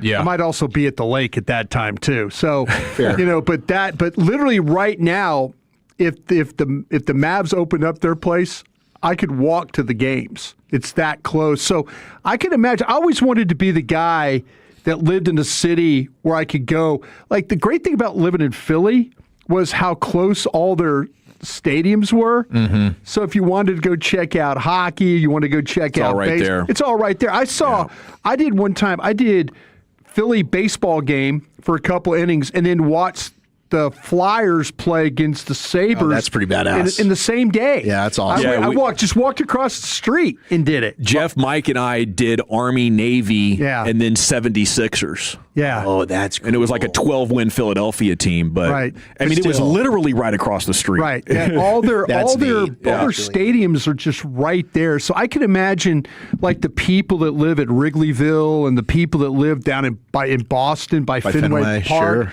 These downtown stadiums seem kind of cool. I know one thing in Baltimore, I was staying right across the street from Camden Yards and just, literally you could see into from center field, the view there. So if they do it the right way, they could get a kind of a young group to live over there and for sure. Them, I think a big thing will be the public transportation. Huge. Like the dart spin, massive. Yeah. That's been such a convenience. You could even take it from Park Road and Plano to Victory Plaza. So that's something they're going to have to do something about that, whether that's building new lines, extending the dart and whoever it is that you're taking from Fort Worth to help them get there. That will be the big thing. But overall, man, I just believe if you want to go to a game enough, you're going to go. And somebody in the Metroplex is going to be screwed no matter what. It's sad to see the AC go, but I think it's going to be ultimately a good thing for the Metroplex. What are they going to do with that property, they said? I think the Wings are going to play there. Oh, is that the Wings? That's the Wings I don't know. Nest? I mean, it's still probably a great venue for concerts. Did I say that right? Kind of like Choctaw Stadium now. I'm sure they'll be able to use it for other things. That's kind of... The AAC is not a bad place to watch I still the sport. love it. Why are we're kind of jumping around? I grew up with Reunion Arena. Yeah. That was kind of small, intimate kind of a thing. And then now, I'm like, the AAC, oh, this is kind of cool. Saw opening day of the Eagles there when it opened up. I thought, oh, this is really cool. And now we're like, okay, well, Still have a couple of stadiums somewhere else, you know? It's wild how the revenue streams add up to so much more if you can start from scratch and build the perfect amount of suites and allowing for the retail space. Yeah. And it's weird that they're going to spend a couple of $1 billion on this building, but it's worth it to them because they'll more than make up for it over the next decade. I wonder if you sat down and had a couple of cocktails with the people that, with Jerry and that, maybe not Jerry or Steven, but somebody that came up with the idea of the Star, if they wonder if that really materialized like they thought it was going to be. With all the shops and, D. Lincoln's over there. So got some quality places, quality tenants. But I really wonder if it was everything that they thought it was going to be when you add retail and all that. You'd probably have some people say, we probably overthought this a little too much. Probably needed to think about this. And that's also a practice facility. I think when you have like the games, people are inevitably going to go there. Like what's exciting to go stand outside the practice facility, whereas when they're having the game, of course, okay, I'm going to the game and I'm going to eat around there and hang out around there. I know one thing. When I was in Chicago, I was there at that place called the Cubby Bear, and I was sitting there drinking Old Style and eating dollar hot dogs. And I'm thinking, why am I going to go into that place? I'm like, why am I? Is that good? Yeah, I'm like, why are we? What? The games are on. And they're like, no, you got to go over there. And I'm like, wait, but it's dollar hot dogs and dollar Old Style over here. All right, we got to run. We'll get you updated on everything that needs updating. We got the champ on the other side. Then Wolchuk's top 10, buddy. Where are you taking us? All right, we've got the top 10 blockbuster NFL trades in honor of Myles Garrett. That's next in the nation. Sean and RJ, the KNC Masterpiece, G-Bag Nation, and Fan After Dark. Live and local.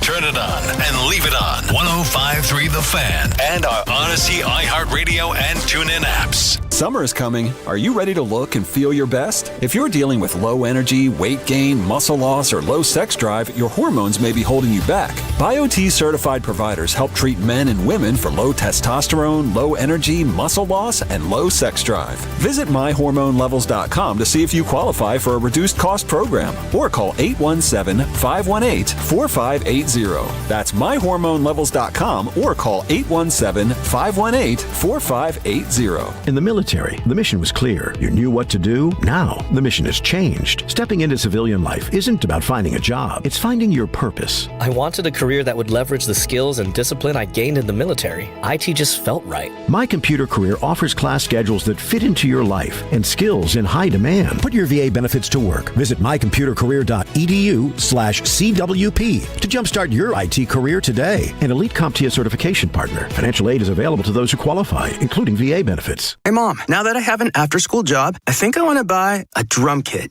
Okay, Rockstar. Let's look at your account. When kids start making money, Chase has easy-to-use tools and expert bankers to help them learn how to manage it. And next month, I'll buy the bass drum and the cymbals. Oh, and maybe some noise-canceling headphones for you. Aw, you've thought of everything. Help kids save, budget, and build financial independence, all with Chase. That's good for kids and good for parents. Visit your local Chase branch and get started. Account subject to approval. J.P. Morgan Chase Bank, N.A. member FDIC. Indeed presents hires you can't afford to get wrong, like customer service associate at a dry cleaning shop. Yeah, hi. I'm here to pick up my suit. Ah, yes. Here you go.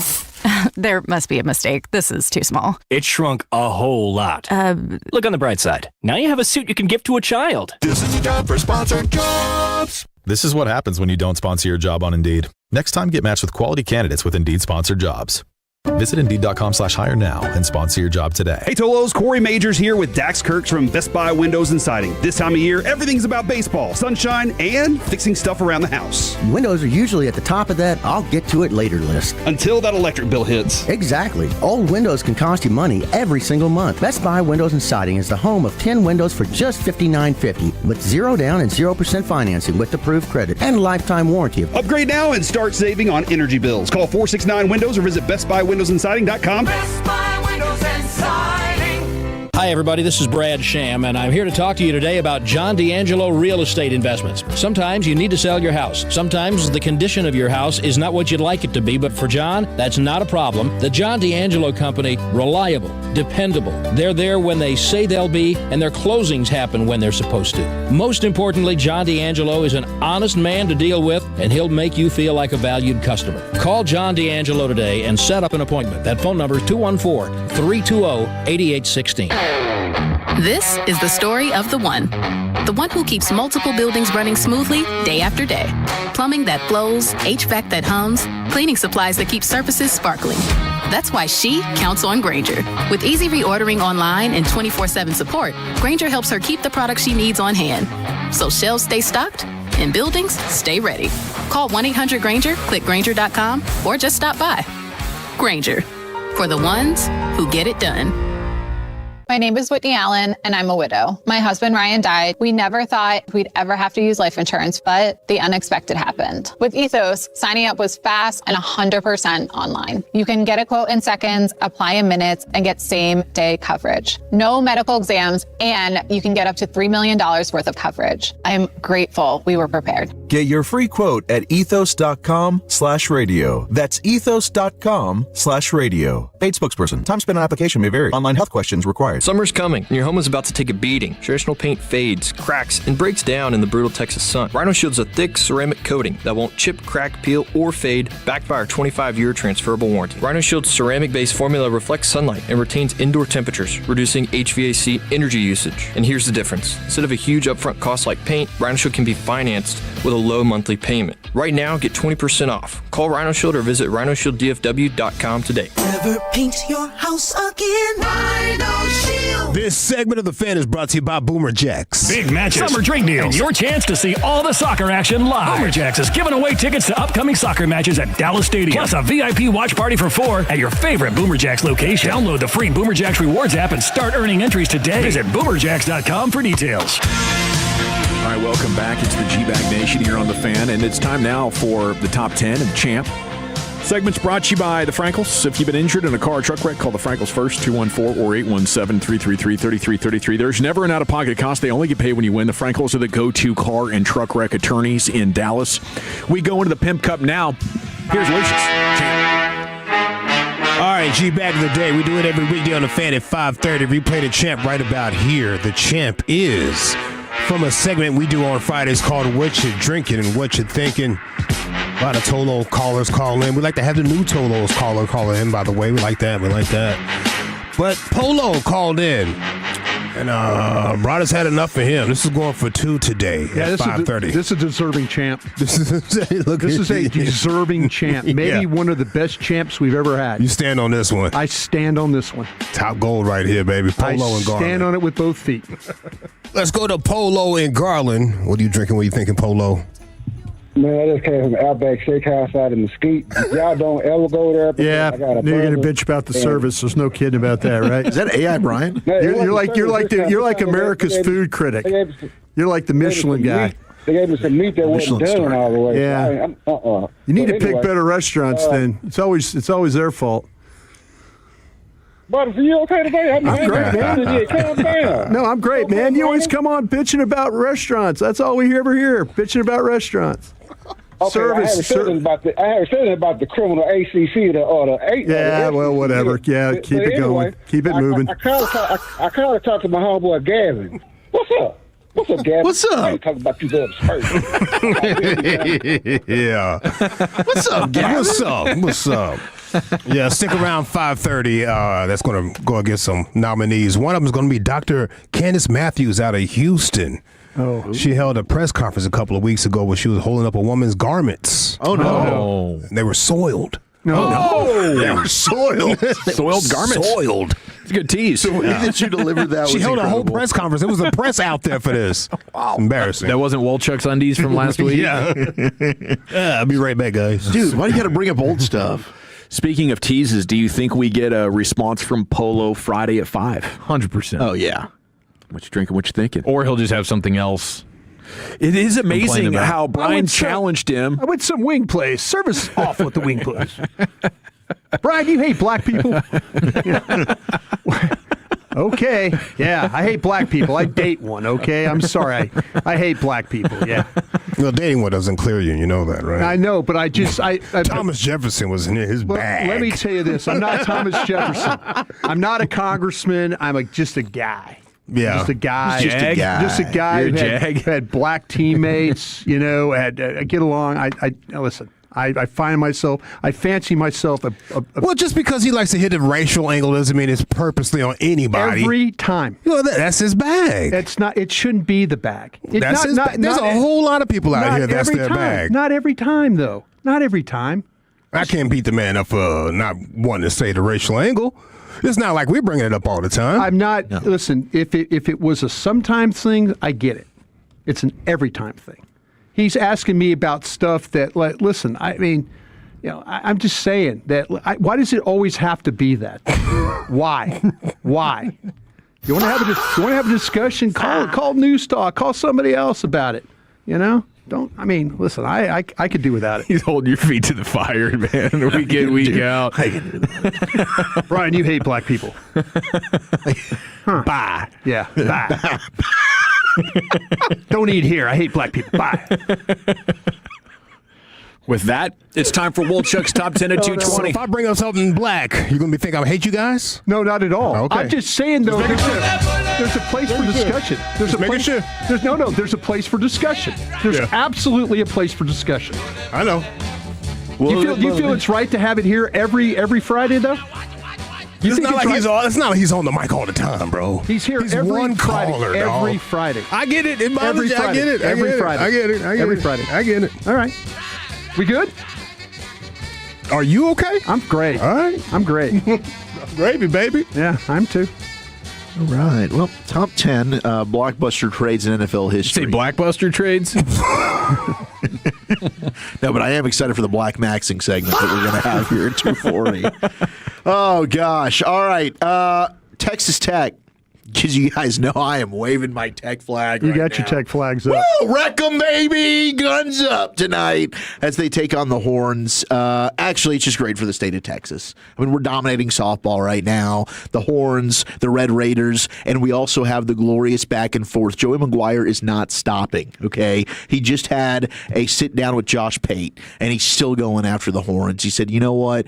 Look, I'm just hoping we can get back into the playoff, and we play Texas round one, because I know we're not going to play them week one because they're too damn scared. He called them scared? He did. Wow. He said it won't be Texas because they're scared. He's also teasing they're announcing a major 2027-2028 home and home with the major blue blood. That's in reference to Texas. Won't be them because they're scared. But reports from CBS Sports are teasing they might have a home and home schedule with Notre Dame, and then they'll play a neutral site game possibly against USC. So Tech is, they've heard the criticism, and rightly deserved. Their schedule is a pretty easy schedule this year. They're playing nobody outside of the Big 12 that's really a high-caliber opponent. No disrespect to who they are playing, but this is one where Texas is. Texas is scheduled to home and home with Ohio State. They've done it with Michigan. Tech needs something like that on their schedule, so now they're working and efforting to do that. So USC, Notre Dame, those are the two teams that are rumored right now possibly to get Tech on the schedule here coming up soon. So that'll be fun. Yeah. And I'm excited for the game tonight. Now, last night we had an epic Stanley Cup Game 1. Did you guys pay any attention to this? I don't think you probably did. No. And that's okay. I was locked in on Rangers, man. I get it. It's a good game. That's why you got to have the multi-TV set up. And I had them rocking last night. It was incredible because this one, it took all but 40 seconds. And Carolina, boom, on the board. They get up 2-0 in this game. Vegas storms back. Ultimately, they end up winning the game 5-4. They get a game-winning goal with 3:24 left in the third period. But teams that got down multiple goals in Game 1 of a Stanley Cup final were 0-55 until last night as Vegas makes history. So they take a 1-0 series lead in the Stanley Cup final, and we look forward tonight for Game 1 of the NBA Finals. We'll talk with Tim Cato coming up at 4 o'clock. But let's get to it. The top 10 biggest blockbuster trades in NFL history, as now Myles Garrett has had his press conference with the Rams. Jared Verse has had his with the Browns.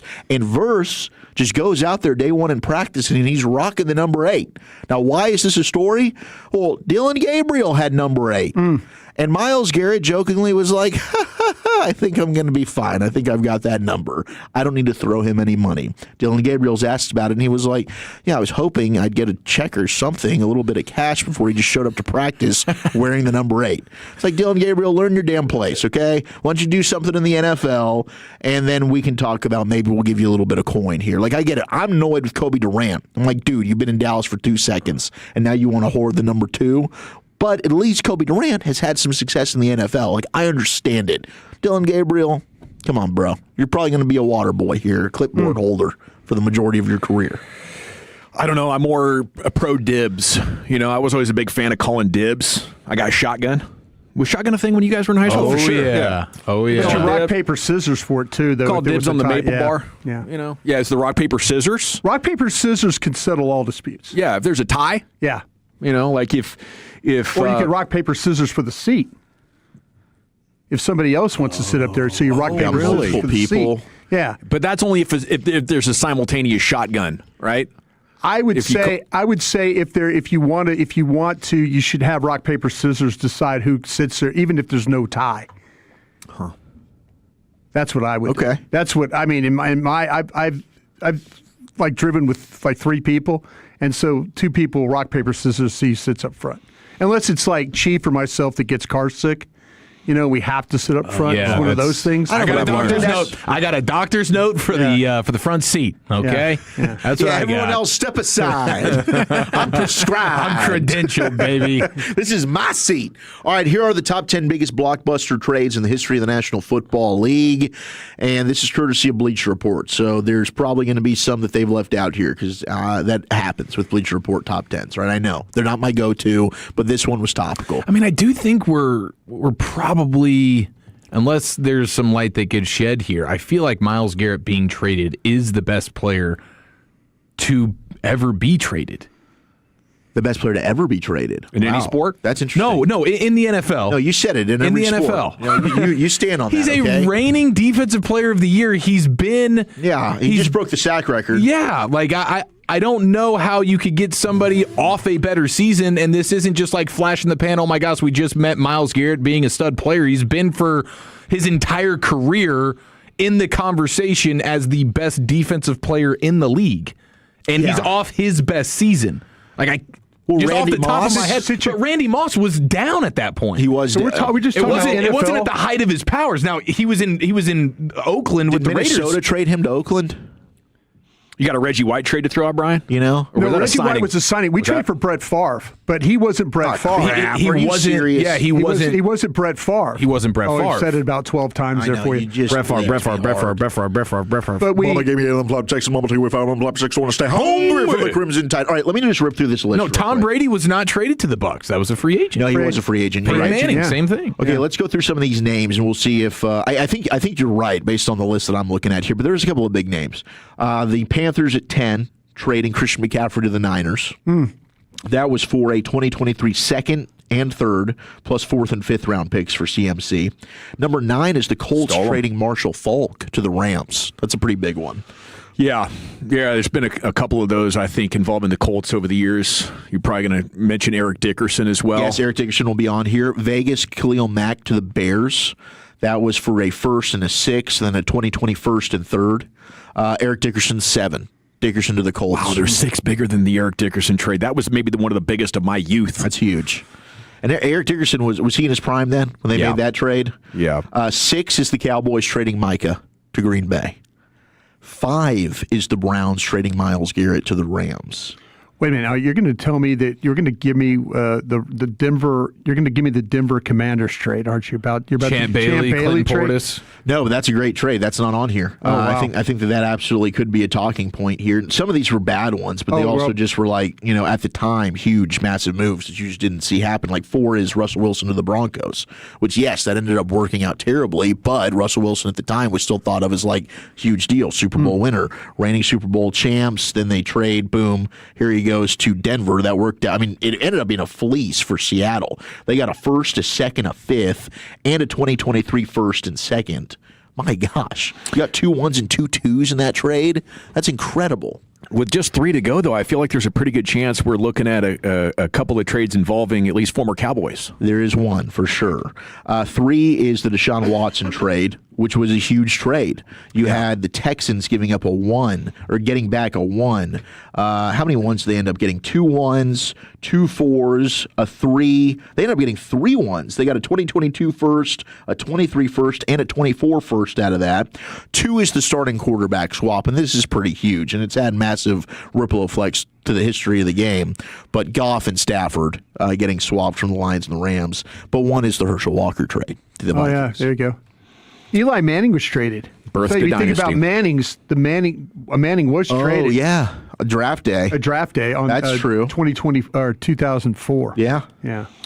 Well, thank you, Will Chuck. Thank you. Top 10 is in the books as we turn the page now to a little more ball maxing. Yeah, what is the better story for the NBA? The Knicks ending the drought or Wemby winning his first ring? 877-881-1053. That's next here in the nation. Coming up Thursday morning on Sean and RJ. Sean is back. We think, again, we got a Shabuzi ticket giveaway during the commercial-free expressway. Get you caught up on Game 1 of the NBA Finals, and the Rangers go for the sweep tonight against the hated Cards. It's a Thursday morning on The Fan. It's the first day of the first grade, and she found a new best friend. It's a laid-back Sunday afternoon you wish would never end. The homemade taste of Bluebell and good friends gathered round. The good old days are being made right now. Bluebell doesn't fudge on deliciousness. Our new black raspberry fudge ice cream in pints and half gallons combines black raspberry flavored ice cream with dark chocolate flavored chunks and a chocolate fudge swirl. The result is real. Taste the truth. The good old days are being made right now. The good old days are being made right now. Look for Bluebell ice cream at all Bahama Bucks. Hey, Tolos, RJ Chopping here. Do I have a major announcement for you from Platinum Ford in Terrell? You can get employee pricing right now, which means you pay what they pay at Platinum Ford. We're talking American value for American values. It doesn't get better than this. Check out the full lineup of trucks and SUVs. Some restrictions apply. Go see GM Adam Vinci right now. Tell him you want your employee pricing and you want to pay what he pays. You can start the process online, PlatinumFord.com, and then drive a little further to save a lot more at Platinum Ford. Man, I love this place. I've been surfing here since I was a kid. Now, seeing my grandson out on the water, it means everything to me.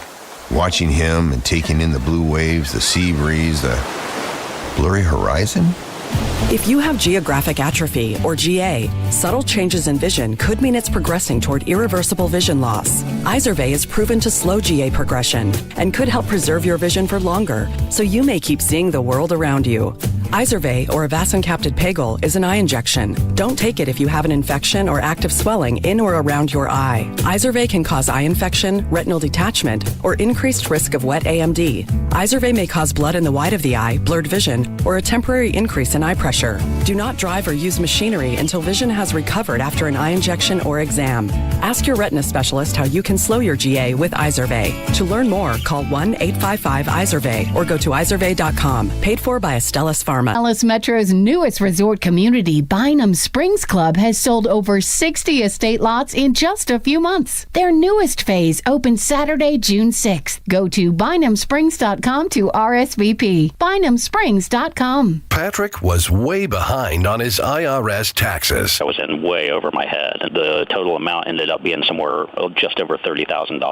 $30,000. Then the IRS came to collect. Started getting letter after letter. A lien had been filed against me. They were going to basically hang me completely out to dry. He had to do something. That's when I reached out to Optima Tax Relief. Patrick's life quickly got a lot easier. It was very easy, pretty much hands off. They picked up the ball and ran with it. And how'd it go? I couldn't believe it. I had to ask 2 or 3 times. I saved an incredible amount of money. How does Patrick feel about Optima? Couldn't be happier. They definitely helped me. Optima Tax Relief, the best place to call. They're the best in the business. Do what Patrick did and call Optima Tax Relief. for a free consultation. Call 800-809-5833. 800-809-5833. 800-809-5833. Optima Tax Relief.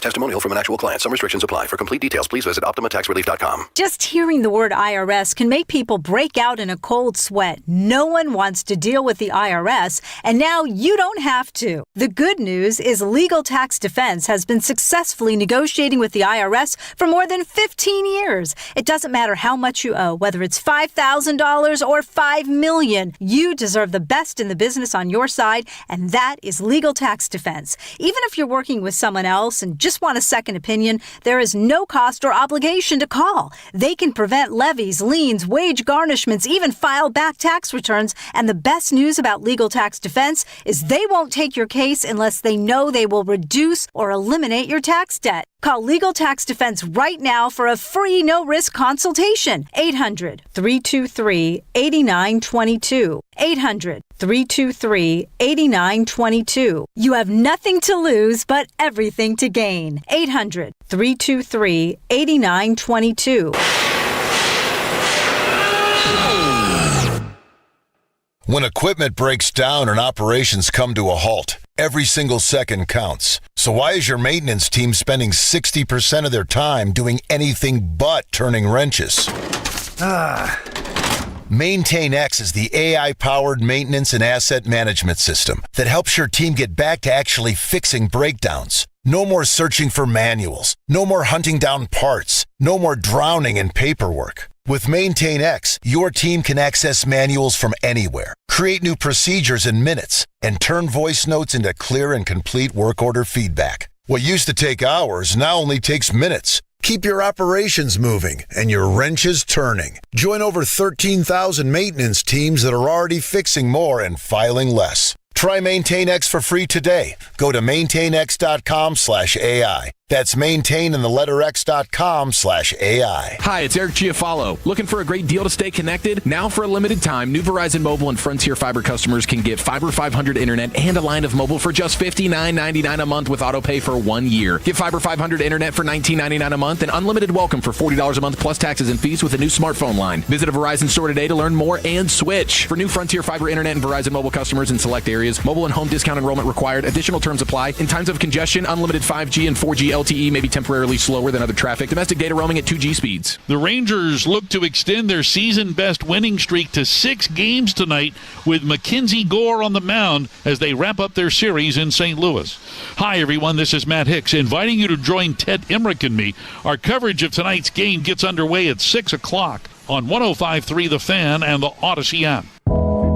If you're in the market to upgrade your vehicle, get to Classic Chevrolet in Grapevine. Back-to-back #1 Chevy dealership 3 years straight, and they've got more new Chevys than anyone in their own price of sale. Silverados, Tahoes, Blazers, Malibus, Equinox, and more. Visit ClassicChevrolet.com. This is Texas. This is Classic Chevrolet. Together, let's drive, relax, and enjoy the difference. Based on new Chevrolet registrations 2023 through 2025.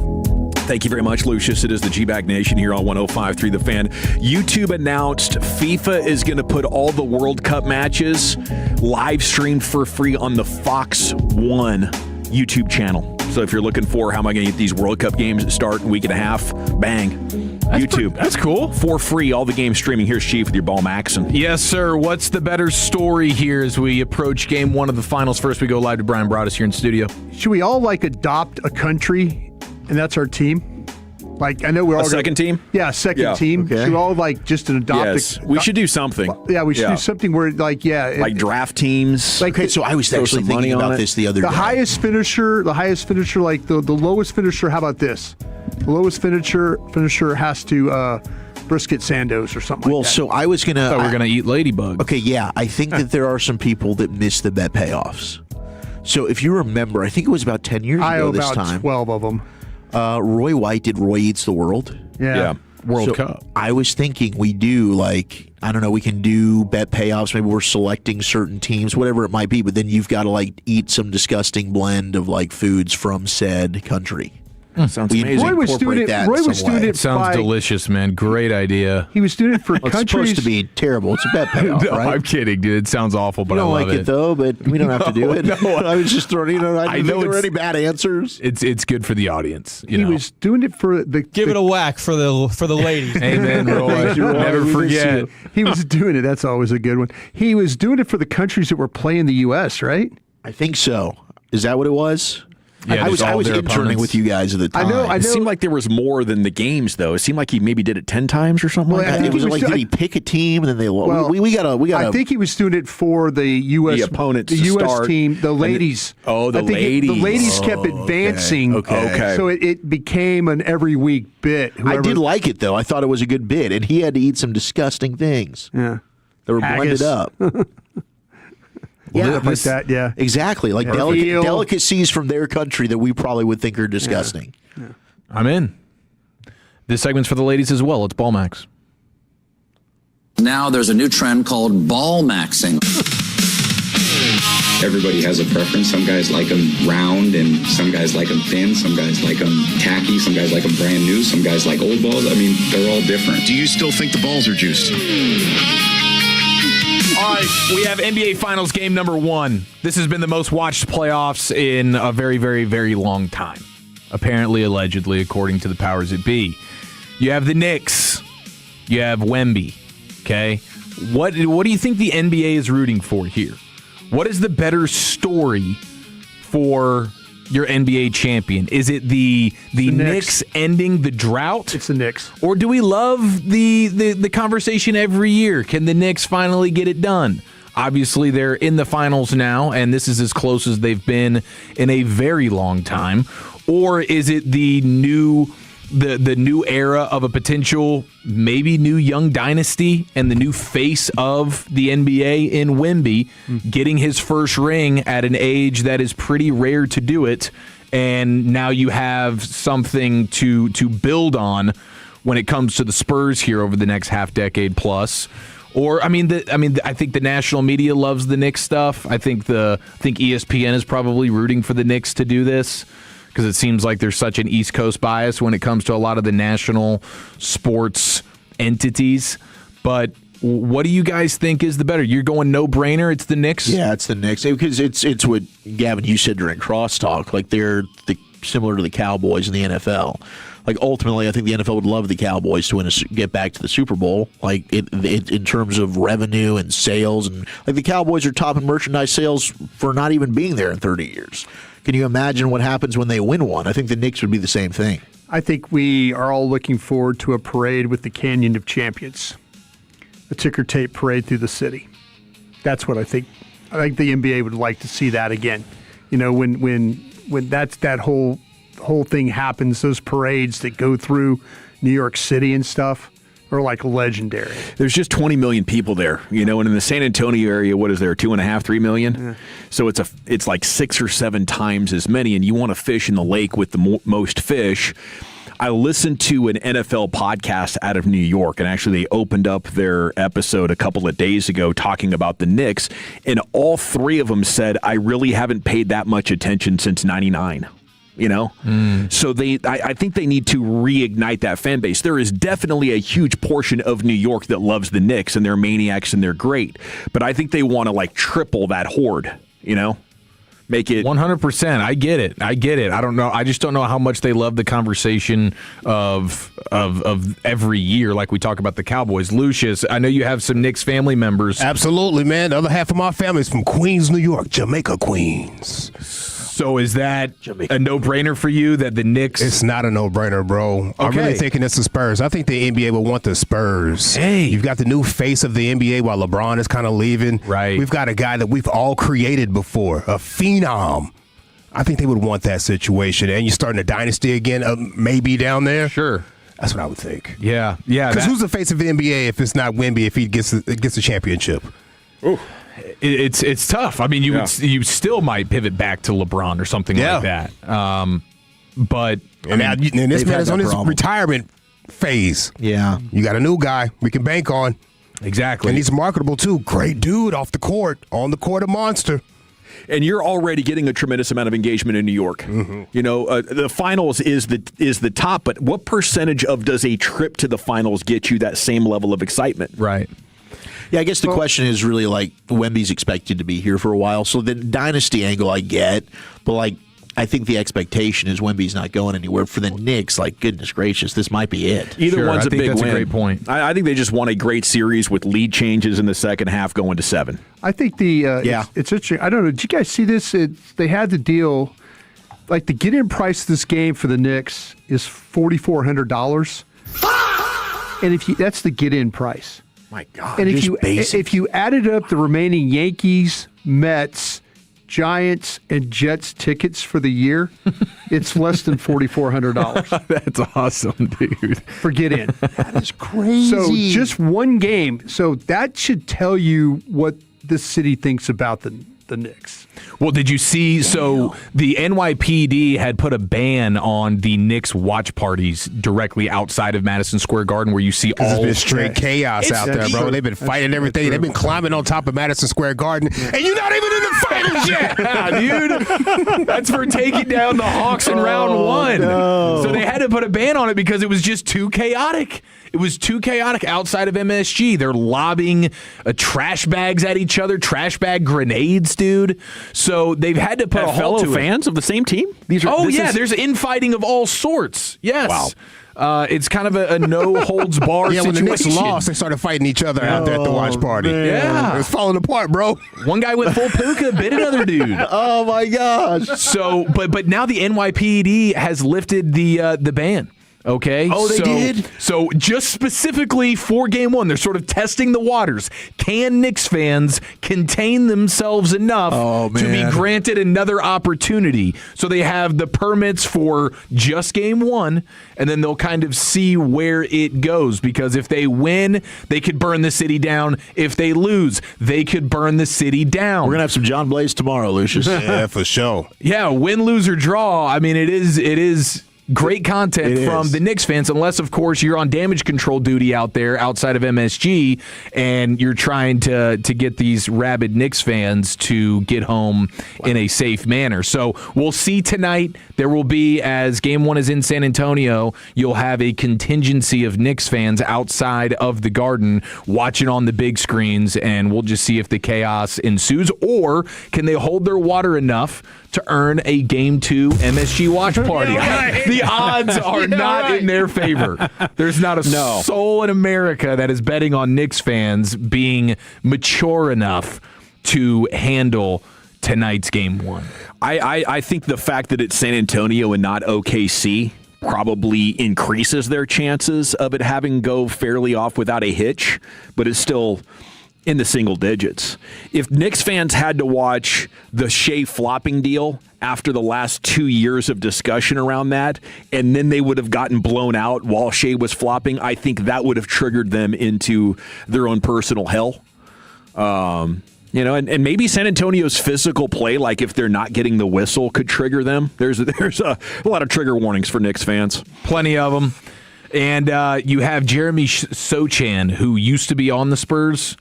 He's now with the Knicks. He thinks he has the scouting report for Wemby. He says being that tall, he gets tired. Okay, give him different looks, not beat him up, but be very physical, but make him run. He's going to get tired. He's going to have to take some plays off, in my opinion. Like That's Ant-Man. from a former Spurs player. Ant-Man versus and the Wasp. Remember that? He fell into the bay. Because he was so big, he got tired. When he made himself supersized. You need like a Rip Hamilton guy who just runs in circles all the time. Absolutely. And maybe Josh Hart will be that guy, because I think Wemby's going to spend a lot of time on Josh Hart. Josh Hart just needs to go do some cardio. This is like J.J. Barea versus 48 LeBron. minutes. The LeBron stopper himself. Bro, I thought you were talking about Anthony Edwards, fan. I was like, what's going on? What happened? Dang. I was too. I was like, oh, wait, they're talking about that character guy. When did Anthony Edwards get tired? Oh, yeah. Okay. Watching the Marvel movies. It was Captain Marvel last night. Was a gal. Yeah, it was pretty good. I thought the end was was better. Yeah, she pissed a lot of people off, so they kind of had to phase her out. Did they? Did she? Yeah. I mean, she just doesn't move athletic enough to be convincing as a superhero. I'm like, I get it. Her butt looks good in those jeans. Yeah. Right? But can we do some cinematography to make her look quicker? What was the complaint with her? So I'm cute? I think she was very outspoken about certain political issues. Oh. And so Marvel was like, and Disney was like, we gotta put Tell her to call in on Friday, man. We got one down, 3 to go. Jared Sandler joining in next here. That we'll get preview for as the Rangers go for the sweep tonight. Cards and Rangers on 105 The Fan. But first, Tolos, let's get you that brand new vehicle, courtesy of the all-new Alliance Hyundai, conveniently located right in Fort Worth. It's right in my backyard, as a matter of fact, I-35 and Golden Triangle. And I spent a few years in the car business, and gosh dang it, my guy Ryan Watson, he is the freaking man. You are going to love him. He's the owner, big-time Tolo, and what he's doing at Alliance Hyundai is second to none. Ryan has built a dealership that actually puts people first. Crazy idea, and the difference is night and day. All right, right now, every new Hyundai comes with America's Best warranty. We're talking 10 years, 100,000 miles, limited powertrain warranty, plus owner's assurance, and they've got a huge selection of great vehicles. The versatile Tucson, the sporty Elantra, the spacious Santa Fe, and the eco-friendly Kona Electric. You can shop online, or you can stop in for a no-pressure test drive with their fantastic team. Now, Alliance Hyundai is locally owned and operated, proudly serving Fort Worth, Dallas, Denton, Grapevine, Saginaw, and beyond. You'll love the transparent pricing. I know I did. The price you see is the price you pay, with their lowest price guaranteed. And I love this. No appointment needed for same-day oil changes, all right? So you can get that quick same-day service, relax in their comfy waiting area with the free Wi-Fi, drinks, snacks, the whole nine. Come see the difference at Alliance Hyundai today, or check them out online at AllianceHyundai.net. That's AllianceHyundai.net. And remember, at Alliance Hyundai, it's their mission to be your ally in the automotive business. Tolo means turn it on and leave it on. Thank you for making 105.3 The Fan and the Odyssey app part of your day every day. This is an Odyssey Sports Minute. Tonight, Game 1 of the NBA Finals. The New York Knicks at the San Antonio Spurs. The hype for this matchup is justified. Brunson and Wemby are the two biggest stars in the NBA Finals. Stopping both will be the key for each team in this series. Brunson 6'2", Wemby 7'4". Different size, different games, both in the NBA Finals. I'm Chris Black.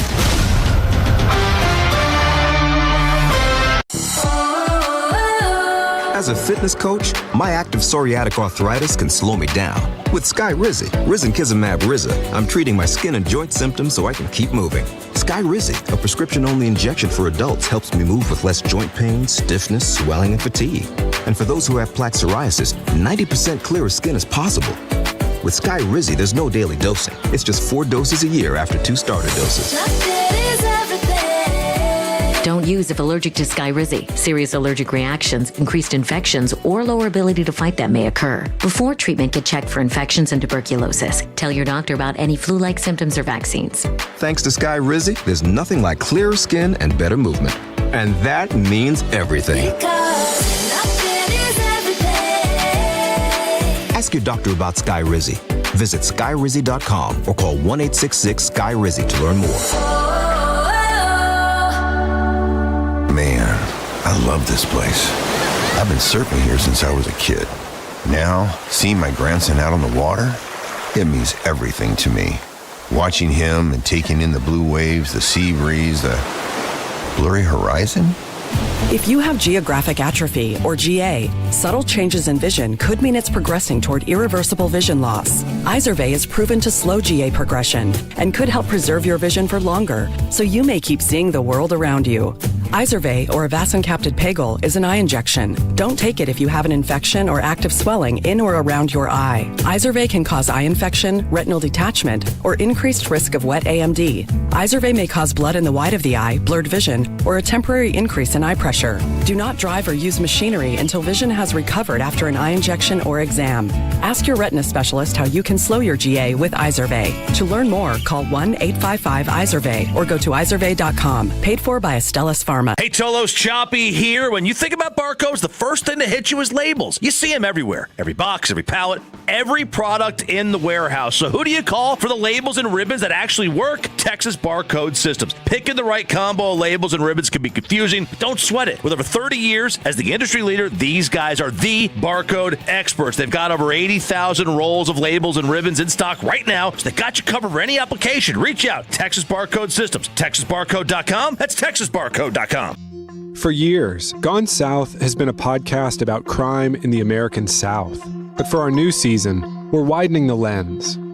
Through deeply reported, narrative-driven stories, we're digging into the myths, scandals, and power structures that still shape the South, and, in a lot of ways, the country itself. Follow and listen to Gone South Season 5, an Odyssey podcast. Available now on Apple Podcasts, Spotify, or wherever you get your shows. Your turn it on, leave it on. Home of America's team is 105.3 The Fan. Hello, baby. KRLD-FM and HD1, Dallas-Fort Worth. An Odyssey sports station. Driven by our D&M Leasing Studios, you're rolling with the G-Bag Nation on 105.3 The Fan. Shoot, yeah, here we go. It's hour number 2 of the G-Bag Nation on 105.3 The Fan. We're about to chat with Jared Sandler, the most anticipated Ranger segment of the day here in the nation, on the Fan in general. 11 days ago, we went into the weekend one game under 500. Got swept by the Angels. Then what'd they do? They dropped 3 of 4 to Houston. Yeah. And once again, after fighting and clawing their way back with a 5-game winning streak, the Rangers are within 1 game of 500 with Mackenzie Gore on the hill tonight. 6 o'clock pregame, 6:45 first pitch. Jared Sandler joins you now here on The Fan to talk about it, buddy. How the heck are you? Hey, what's up, fellas? Doing great. Doing a nice job on TV. You back in there tonight? Thanks, man. Back in there tonight. Rangers fans will get rewarded with Dave back on Sunday. It's National Friday, Saturday, so they only have to put up with me for one more night this go around. But yeah, it's been fun. It's a lot more fun when they win, obviously. But yeah, I've had a good time. I appreciate you saying that, Gavin. Another ninth inning win last night. I appreciate these guys getting it done. It gave me kind of 2023 vibes with the bottom of the 8th into the top of the 9th last night. Yeah, and you know what else gave me 2023 vibes? And I'm not suggesting that, they're on a collision course to the World Series just yet. I heard. Dustin May was just dominant through 4 innings, and then the Rangers flipped the switch in the 5th, and they made an adjustment, and they made him work. And then next thing you know, he's not even completing the 6th inning, right? It looked like he was headed for a 7-inning, maybe a couple hit, no run, season high and strikeout type start, and that just didn't end up being the case. And the Rangers would do that in 2023. They would, face a guy who was pitching really well and then do something to get him off his game and do something to get him out earlier than what the initial trajectory would suggest. And, I thought they did a really nice job adjusting to Dustin May, who was absolutely carving them up through the first 4 innings. It's a Northwest Texan, man. That's all you can expect from a guy like that. He did it for you, and then he forgot about you in the 5th inning. Yeah, that's when, that guy. That's when it changed. I think they call that Jack Lightering the pitcher when he starts out really good for 4 innings and then gets hammered. You got it, Gavin. I'll let you have that one. Get him, Jared. Get him. Yeah. But we got to talk about Jock Peterson, though, because this is really incredible what he's doing right now. It seems like he just can't miss. 2nd RBI game winner of the season. I mean, he has another 3 hits. I mean, his last 20 games, the numbers are outstanding. This seems finally, much like yesterday, I asked you about Duran, but Jock seems in a groove to where he's going to sustain this. Well, is there anything that you really noticed that's different, or is he just he's gotten hot? Yeah, so a couple things. One, using all fields, right? It seemed like last year you could just book Jock for a strikeout or a ground ball to the right side. And that's not Jock. Jock, when he was at his best, obviously was hitting better in general, but he's someone who can hit, from the opposite field gap, to the right field line. He's not going to necessarily hit a ton of home runs or anything to straightaway left or down the left field line, but he can hit balls to the left center field gap, and we saw that yesterday with his game-winning hit. But I think that's one thing. And then the other thing is, he's one of these guys who he controls the strike zone really well. He's got really good plate discipline. And so, when he's putting himself in position to succeed by swinging at good pitches, that helps. I think his first at-bat on Monday against Mike McGreevy, he laid off like a really tough 3-2 pitch that you don't lay off unless you're really like locked in, right? And I asked Justin Bealey, the hitting coach, like, what can you tell me about what Jock's doing? He's like, man, he's just got this feeling like he steps up to the plate like he's a gangster and no one's going to get him, right? He's just got that confidence back that he didn't have last year. And it's been a huge, huge lift for this team. And I get it that he was not very good last year. And I get that it's tough for the first, second, third, fourth, fifth impression of all of last season to be washed away. But I think it's also okay to just embrace the fact that, yeah, he's been great this year. And maybe he's not going to totally live up to the contract when you combine last year and this year. Or maybe maybe he'll be just so good this year that it's like, who cares about last year? But like, it's okay to take a look and say, hey, this guy has arguably been our best offensive player this year, right along with Josh Young and Ezekiel Durant. And it really, frankly, I think you can make an argument that he has been their best offensive player when you consider the on base and everything he's given you from the leadoff spot and the plate discipline and tone setting. Jared, yesterday I was going to ask you the question about Jacob Latz, and do you feel like that he was going to be the closer? And then last night we saw the skip went a little bit different. I hear you guys talking on the radio too. That's like Skip always says, "Yeah, we'll see. We'll see who's closing tonight. We'll see." Yeah. Is that something? I thought we were going to get a little pattern, and now it's like we'll see again, right? Are we going to do this? How long do you think we're going to do this? Well, Broadus, I'd say this. I think Jacob would have been the guy in the ninth if he was available. Skip said, and this isn't like a Skip thing. A lot of managers don't want to use guys 3 days in a row this early in the season. And so, I don't think Jacob was available. And so or Jacob Latz, and that's why they went with Jacob Junis. Now, Skip did say the reason he's hesitant in saying he's our closer is because that suggests he is a ninth inning and beyond only guy, whereas he has said that there are situations where he would instead use him in the eighth, depending on the leverage of the moment and, who's due up and how it plays with who is available in the bullpen. And, I don't think that he wants to use Jacob Latz for 2 innings all the time. And so I think there's situations where when he brings him in the eighth inning, sometimes he does it with the hope that, hey, Jacob Latz is going to take us to the finish line. But he's smart enough to also know that there's a chance he doesn't. And so he's got to be protected if Jacob Latz, can only get you 3, 4, or 5 outs. And so I do think you'll still see Jacob Latz at times pitch in the eighth inning.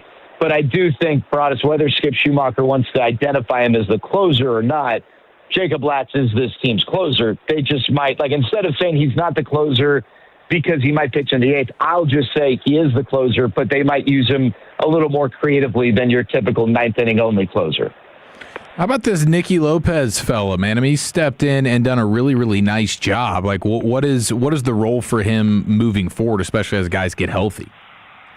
Yeah, so he has done a great job. He's been great defensively. I mean, he's been tested a whole lot the last 2 games with all the lefties the Cardinals have had and, balls they've just pulled to the right side.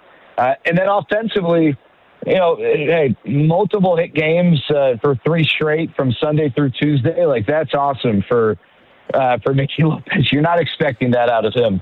But then the ability to lay down the sack bunt, twice in the last 3 games and just kind of fill his role as the number 9 guy in the lineup has been really helpful. He's come up. We talked about this the last couple of years. When you've got Jake Berger coming up in a spot with runners on, you're not going to bunt with Jake Berger. First of all, I don't know that he's a capable bunter. I don't know what his bunting skills are, but Jake Berger's not in there to bunt.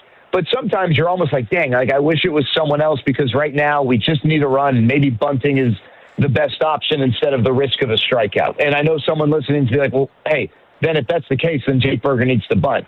Totally understand that thought process. Again, it goes back to Victor Scott yesterday who popped out on a bunt attempt. Victor Scott's a good bunter. That was just, a rare missed bunt opportunity for him.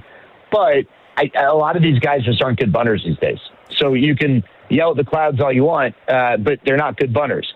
But when you have Nicky Lopez in the lineup, I'm not saying he's better than having a better, more accomplished hitter, but there's really no question, right? It's, hey, we're going to lay down the bunt. We're going to put pressure on the other team. And then you need guys behind him to then deliver. And so when you've got Jock Peterson and you've got Josh Young and Brandon Nimmo, who, have had good seasons, then it really benefits you. It's almost like, Skip Schumacher looks at this version of his team, this version without Seager and without Langford, without Josh Smith even, and is figured out, all right, what does this group's identity need to be offensively?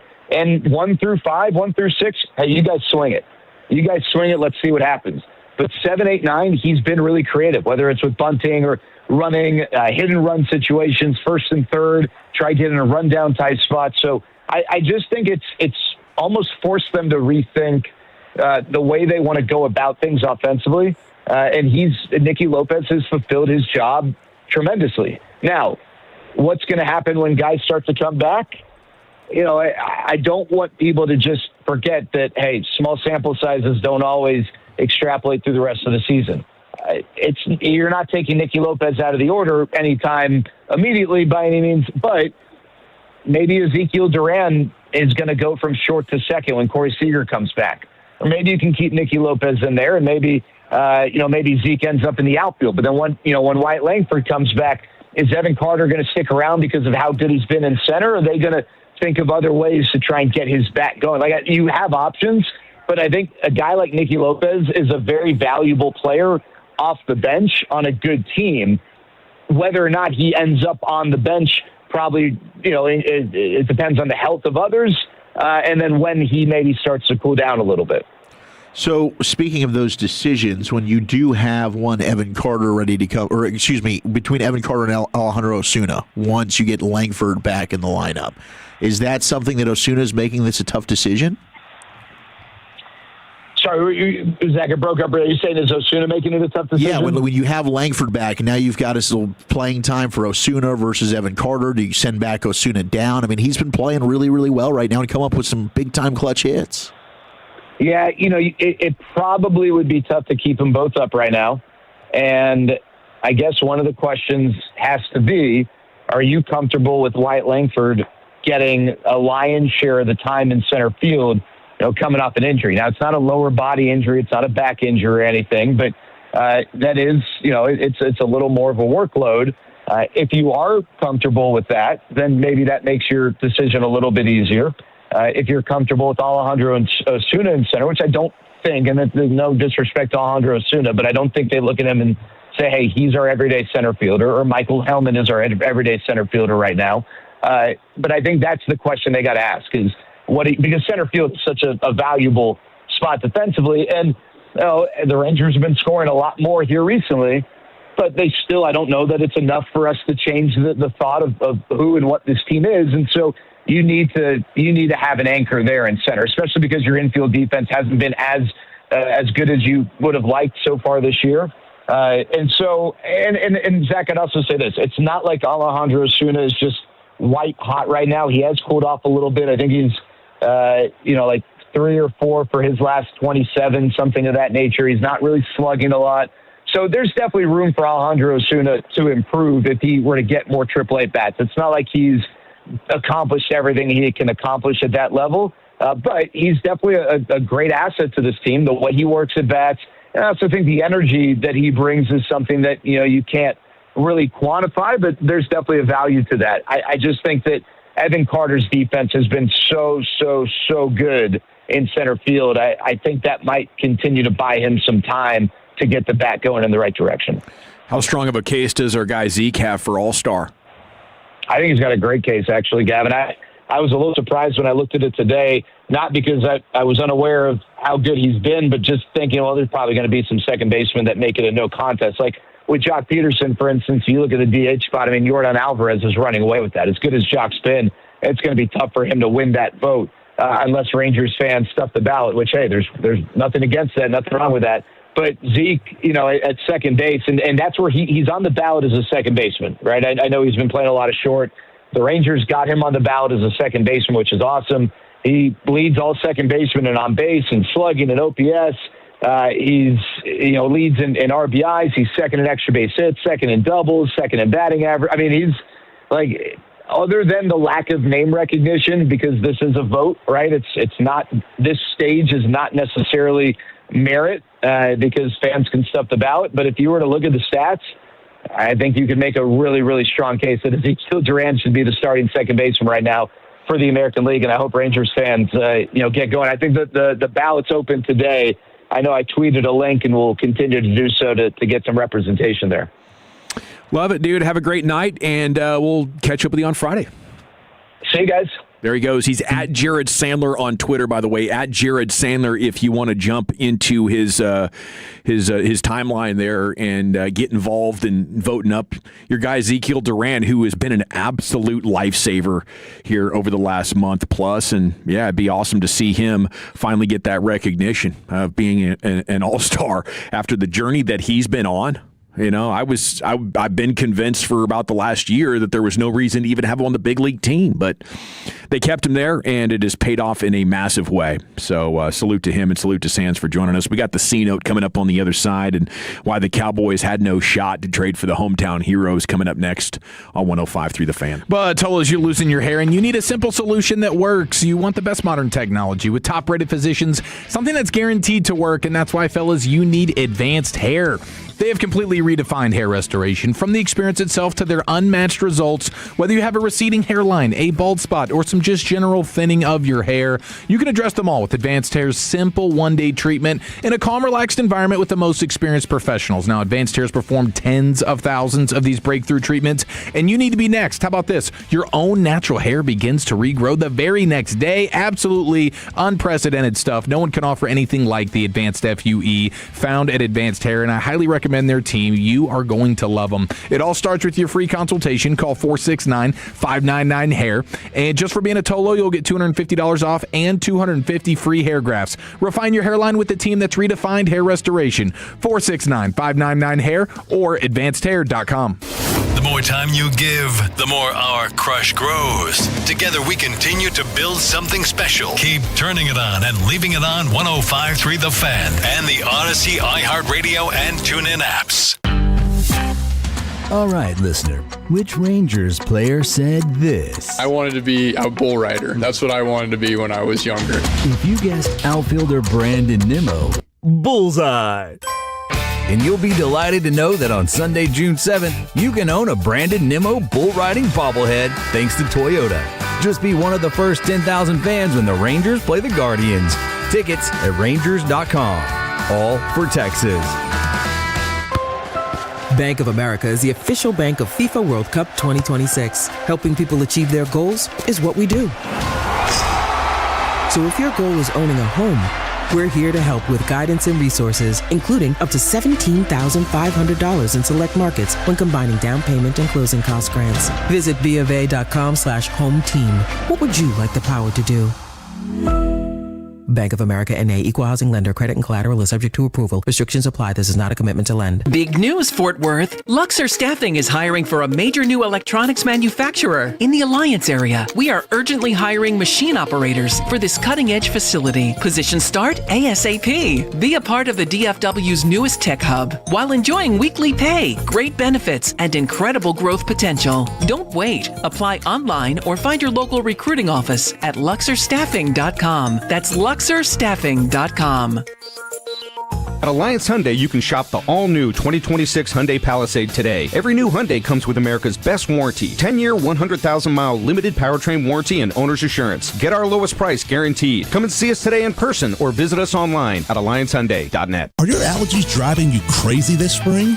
Well, your air conditioner could be part of the problem. I'm Jeff Stewart with Reliant Air Conditioning. And right now in North Texas, pollen and dust levels are through the roof. And without the right air filtration, all of that pollen ends up moving through your home and into the air you breathe. And that's why during our Spring Clean Air event, when you install a qualifying high-efficiency system, Reliant Air Conditioning will include a complete clean air package for free. And that includes a UV light, an air scrubber, and a hospital-grade air filtration system. That's a $3,750 value, included at no additional cost. And during our Spring Clean Air event, you can also save with manufacturer rebates and special financing. So call us at 877-YOUR-HERO or schedule your free estimate online at ReliantAirConditioning.com and see how we've been gimmick-free since '83. Reliant Air Conditioning. Call 877-YOUR-HERO. Used to say so.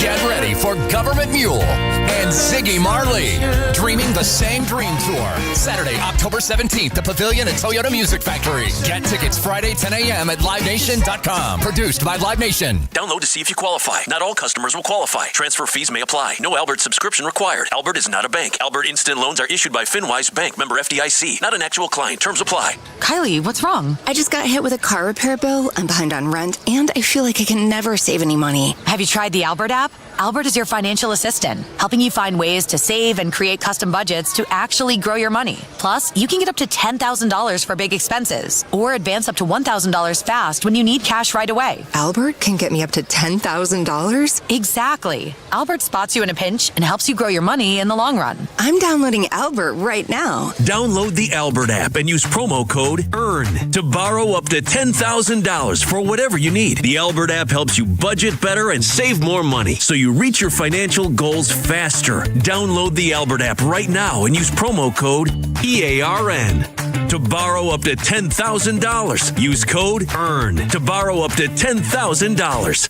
It's a Friday night fan hang, June 12th. Come cheer on Team USA and join the fan hosts as we all chant and get rowdy at Cold Beers and Cheeseburgers. We'll have USA swag, drink specials, and a 50-inch 4K TV to give away. We'll see you next Friday night, June 12th at 7:30 at Cold Beers and Cheeseburgers in Euless. I'm Bob Burke, founder and chairman of Burke America Parts Group, a family of brands that includes RepairClinic.com, an appliance and HVAC parts solution company that's grown into an international brand. Before AmericanEagle.com, we partially launched a new technology platform developed by another firm. American Eagle helped take our technology to a whole new level with digital marketing, software development, and business insights into our key markets, appliances, HVAC, and outdoor power equipment, and did so both on time and on budget. AmericanEagle.com has the resources, experience, and talent needed to produce solutions. Our new technology platform, developed by AmericanEagle.com, has produced tremendous results with higher traffic, conversion, engagement, and online revenue. If you have any home repairs you need to take care of, check us out at RepairClinic.com. If you need a world-class website or technology project, then I would highly recommend AmericanEagle.com. Call AmericanEagle.com at 773-NETWORK. That's AmericanEagle.com, 773-NETWORK. Check engine or ABS light on? Take the guesswork out of your warning lights with O'Reilly Veriscan. It's free. Ask for O'Reilly Veriscan. O'Reilly Auto Parts. Pump up the volume. Business moves fast. Pump up the volume. When you ship with USPS Ground Advantage, you can keep up with confidence. Visit USPS.com/Ground Advantage to learn more. Big matches, summer drink deals, and your chance to see all the soccer action live. Boomerjacks is giving away tickets to upcoming soccer matches at Dallas Stadium, plus a VIP watch party for 4 at your favorite Boomerjacks location. Download the free Boomerjacks Rewards app and start earning entries today. Visit Boomerjacks.com for details. Mostly clear skies tonight, overnight low 77. Weather brought to you by Capital One. Capital One offers no fees or minimums on checking accounts. What's in your wallet? Terms apply. See CapitalOne.com/bank guide. Capital One NA, member FDIC. This segment of The Fan is brought to you by Tolbert Garage Door. Hi, I'm Colby, owner of Tolbert Garage Door. Join us this summer every Saturday at the Mesquite Championship Rodeo. Concerts on site, giving away free genie openers, and live rodeo entertainment. See you there, Tolos. Yeah, buddy, welcome back. G-Bag Nation 105.3 The Fan. Time to hit the C-Note. Cowboys news of the evening. And there's some good stuff today. We'll get to that here very shortly. Segment's brought to you by the Frankels. If you've been injured in a car truck wreck, call the Frankels first, 214 or 817-333-3333. There's never an out-of-pocket cost. They only get paid when you win. The Frankels, the go-to car and truck wreck attorneys in Dallas. There was a text earlier asking for any Alex Highsmith updates. Yeah, the Cowboys are going to trade for him. Yeah, he got to their facility today for mandatory minicamp and left within 30 minutes. So all the reporters were buzzing, but then the team said he's just sick. So there's nothing there. All of the talk is that they're willing to keep those three together for one more year because Herbig's contract isn't going to spike and Highsmith's is still pretty manageable. But maybe in March next year, or maybe at the trade deadline, if they are struggling, their tune could change on either Highsmith or TJ Watt. But I don't know if you want TJ Watt anymore. Just signed an extension last offseason, and he's showing signs that maybe he's slowing down more so than Myles Garrett. At this point, I don't think I would want to give up the capital it would take. It would take a first first 7 weeks. No, I don't think that would be worth it. Okay, let's start here with the Athletic. We go to John Machota here, and he has ranked for you the Cowboys position groups. Top position group of the Cowboys is wide receiver. Wide receiver? It's got to be, right? You got two top 10 wide receivers. I mean, what about your quarterback, dude? Well, do they have a second quarterback that's a top 10 player? Why are you going to... You don't... If you have two quarterbacks, you have no quarterbacks, bro. Well, if you have two top 10 quarterbacks, I've got two top 10 quarterbacks, baby. Are you trolling, Eric? Yeah. Yeah, I thought so. Heck yeah, I am, dude. I thought so. Having a damn good time doing it. I do think quarterback's probably in the top 3. On both sides. Well, it's like, would you rather have two top 10 wide receivers or one top maybe 7 or 8 quarterback? If Dak were a top 3 quarterback, I'd take him over the wide receivers. I just don't think he is. Okay. But there's still time? There's still time. I mean, there's a case to be made that Dak's like top 5 quarterback. I think he's in that 5 to 8 range. 5 to 8 when he's like playing at his peak. So if you got him on the top side of that, behind Allen, Mahomes, Burrow, and maybe May. So if you got him at 5, hey, wow. Okay. Well, I mean, he did play well last year. Runner-up. You just look at it like this, dude. Stafford would be the guy you go with. Would you rather go into a game with Lamb and Pickens and Milton at quarterback, or you're throwing to Flanoy and whoever the hell else, but Dak's playing quarterback? No, I mean, I'd still rather have that. I mean, as much as I'm trolling, I think ultimately, no, I get that. You could put your stands. quarterback at 1 if you wanted to. I just think if we're just talking about like what's the best position group, I think their wide receiver group's better than anybody in football. I don't know that their quarterback's better than anybody in football. Will not disagree with you on that. Machota did put the QB at number 2, and they did get an upgrade at backup. Sam Howell, a guy that's probably started 15, 20 games or so in his career, but still, I think they did the right thing at wide receiver. Number 3, though, boys. Okay, this is where it gets a little tough. I'd probably... yeah, it is tough. Safety? I mean, is Quinnen Williams not like a sort of a trump card for just the defense in general? You want to go defensive tackle? But oh yeah, he did defensive line. Okay, overall defensive line. If they just had a pass rusher that you knew was going to go out there and get you 10 sacks. It's tough. I'll still go with Quinnen Williams being like the most. I'm fine with defensive line there because I like Gary a little bit more than you do. And I like Gary as a run defender. I think he's a better pass rusher than you're giving him credit for. Gary's going to be. I think you're going to end up liking Gary as a pass rusher. Yeah, and that'll go a long way for this defense if Gary can be some level of like, you 10. Okay, if I think he averages 8.5. Like, do teams have to even care about him on passing downs? Yeah. Well, do they send any extra help to him on passing downs? I think that would go a long way. Yeah. He did detach. He put the outside linebackers as their own group. Okay, so there you go. So it's your internal guys. I would go D-line. Quinnen Williams, Kenny Clark, Bullard, Overton, Abonia, and he's got them 4. There is a position group before we get to defensive line. Okay. Where's you got the damn safeties? Yeah, there you go. Well, Chuck, there's your safeties. Yeah, there it is. At 3 with Caleb Downs and Jalen Thompson. Is that safety DJ Locke. Sexy. Marquise Bell.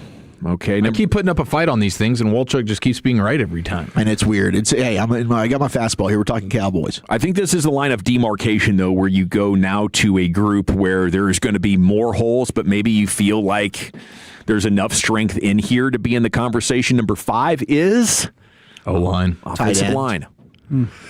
This Michael Trigg guy has Wolchuk. I know. He's probably not even going to make the team, and I'm going to look like an idiot. I mean, with Smith and Booker, you're feeling great, right? Yeah, you feel great. You feel great about your interior 3.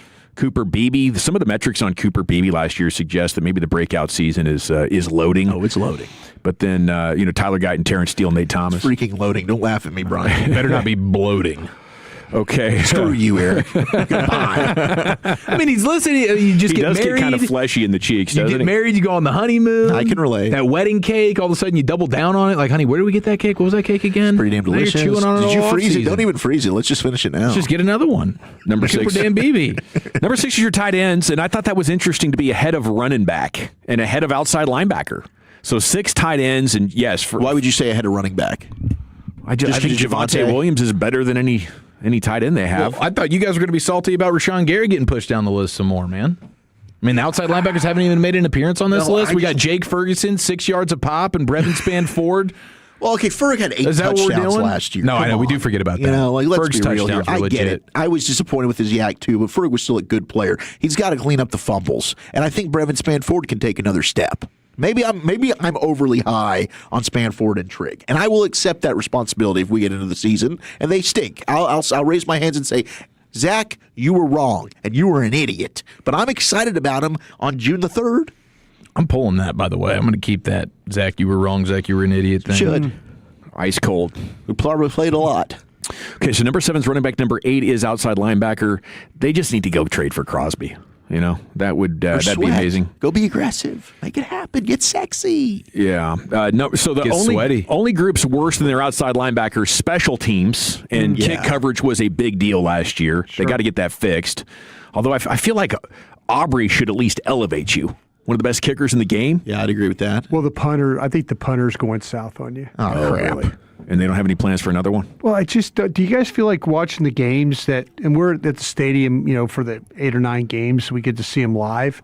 It just kind of seems like that he's lost that pop, like his ability to drive the ball and getting kind of height out of it. I just kind of felt like it was maybe he was some of the reasons why they were having some problems. Okay. Yeah, I mean, this is his 15th year. Yeah, maybe he's getting older. I think the Father Time, man. The extension and stuff like that, I don't think has been very good. Father Time versus Hang Time. Well, we better go get another Australian punter or something. I like the Aussie punters. So the only 2 groups worse than your special teams are the corners that we need some positive developments on. We talked about that yesterday. Moore, Revel, a couple opportunities for younger guys, and then inside linebacker with D. Winters and Overshown, Barham, and Shamar I think James. that's where they're going to go. I think that's where they're going to go out of That's play. what you were saying yesterday. Yeah, and listen, guys, it's just gut feeling. I haven't talked to anybody over there about it. I just think I think Will and those guys are going to look at their team and they're going to take the opportunity. One of these linebackers, inside linebackers, is going to want to like get signed up for camp, not wait around. So I could see them. I could see them going to get. It's probably their weakest group on paper. All right, Joseph Hoyt Morning News wrote about why the Cowboys couldn't get more involved for Myles Garrett, the linchpin of the discussion being they just don't have a great young player like Jared Verse to make it happen. The only thing you could argue would be Tyler Booker. That would be the only comparison as far as good young player now with a even better trajectory and cost certainty. Would you guys have been willing to put Tyler Booker plus 1, 2, and 3 on the table 2 days ago, 2 days and 2 hours ago to get Myles Garrett? The deal you just asked are the 2 ones for Max Crosby.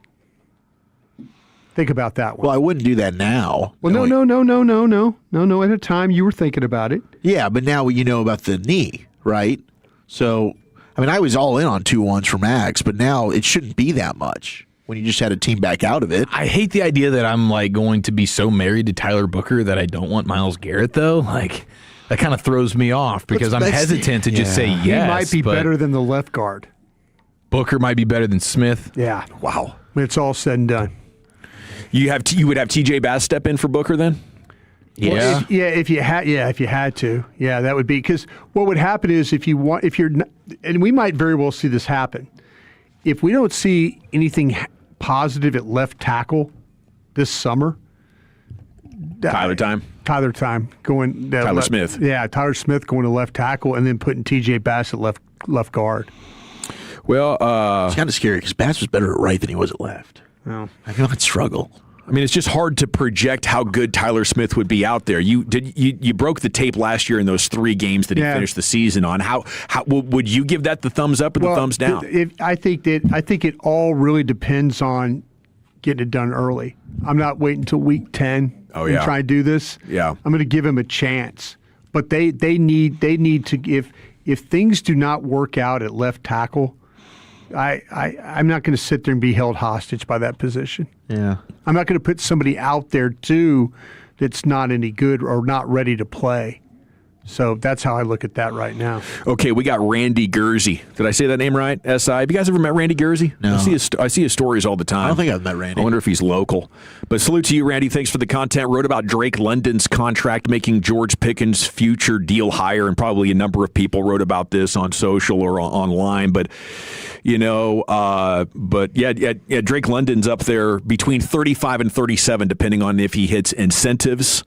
Obviously, I'm disappointed that the Cowboys told us all offseason they had a plan to keep George Pickens around, but it turned out they were just like, yeah, we could tag him 3 times in a row. I guess that's what they were kind of alluding to when they were telling us they totally had the ability to go with Pickens long term, but his best season is better than London's best season by 200 yards and 2 touchdowns.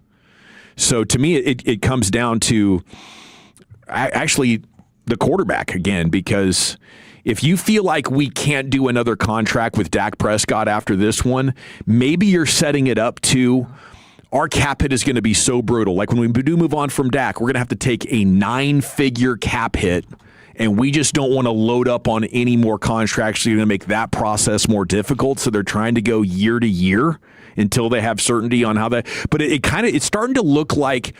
Remember when Drew Brees had something still in the tank, but he retired? The Saints were $95 million over the cap before March 1. And Sean Payton was like, see ya. I destroyed your cap. See you later.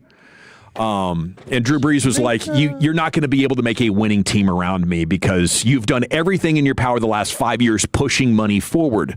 And going into this past offseason, Dak's cap number was supposed to be, 90? So they're gonna push that back 2 more times and create this massive balloon payment. And I just don't know if they think it's sustainable to do a long-term deal with George Pickens and then also have that on their ledger as this Dak Prescott contract begins to wind down. And it's unfortunate, I think, in some ways, but it could also be very exciting. Because if they plan it out to have the year after Dak retires be a 3-win season, maybe they could be in position to take a quarterback number 1 overall for the first time, since Troy Aikman. So, snapshot of what's happening around the Cowboys news at this hour, this afternoon. We got Krusty's Corner coming up next, buddy. Where are you taking it? Yeah, you know what? I solicited some questions from the fans, believe it or not. We're going to get some fan questions on you today. We'll do that next. Coming up Thursday morning on Sean and RJ. Sean is back. We think, again, we got a Shabuzi ticket giveaway during the commercial-free expressway. Get you caught up on Game 1 of the NBA Finals, and the Rangers go for the sweep tonight against the hated Cards. It's a Thursday morning on The Fan. During Dallas summers, a working AC is a game changer. Luckily, American Home Shield can help protect your wallet from pricey repairs when major appliances and systems like your AC, plumbing, or fridge break. If AHS can't repair the covered item, they'll replace it no matter its age. So don't sweat breakdowns. Keep your cool with a home warranty from American Home Shield. Don't worry, be warranty. Sign up today at ahs.com. See ahs.com/contracts for coverage details, including limit amounts, fees, limitations, and exclusions. He went to college and racked up huge debt. A little bit over $100,000. For a degree he couldn't use? Now what? I had a friend that went to my computer career. They even helped him get hired immediately after graduation. One of the things I love about IT is that you can work from anywhere you want. You could become an IT pro in just months, including cybersecurity and the basics of AI with zero experience at mycomputercareer.edu. My Computer Career, an elite CompTIA certification partner. It worked for me, and I know it can work for you. This is one student's experience. Individual results vary. So many of you still have that 3% rate from the COVID years, and you want to keep it, but you want to get cash out of your home. It's very simple. A second lien home equity loan with TexasLending.com. We have an automated appraisal. It goes fast. We have great rates, and we have loan officers who care. Call us today. Get that financing done now with TexasLending.com. 972-387-4600, TexasLending.com. 4201 Spring Valley Road, Suite 1150, Dallas, Texas, 75244. NMLS number 2297. Equal housing lender. Summer is coming. Are you ready to look and feel your best? If you're dealing with low energy, weight gain, muscle loss, or low sex drive, your hormones may be holding you back. BioT certified providers help treat men and women for low testosterone, low energy, muscle loss, and low sex drive. Visit Visit myhormonelevels.com to see if you qualify for a reduced cost program or call 817-518-4580. That's myhormonelevels.com or call 817-518-4580. During Window Nation's Buy 4 Get 4 free sale, you could replace all your home's windows and get half of them free. Plus, you can get them with no money down, no payments, and no interest for 2 years. Sale ends soon. Visit windownation.com now to book a consultation. Dallas Metro's newest resort community, Bynum Springs Club, has sold over 60 estate lots in just a few months. Their newest phase opens Saturday, June 6th. Go to bynumsprings.com to RSVP. bynumsprings.com. Wendy's new Biggie Deals lets you choose whatever you're in the mood for. It's like a music mixing board of deals, and you're the producer. Go with some chill folk music with a JBC in the $4 Biggie Bite snack. Try the drum and bass of deals with a double stack in the $6 Biggie bag. Or go full-on sandwich symphony with an $8 Biggie bundle, the grand finale of snacking. And the best part? They all come with napkins.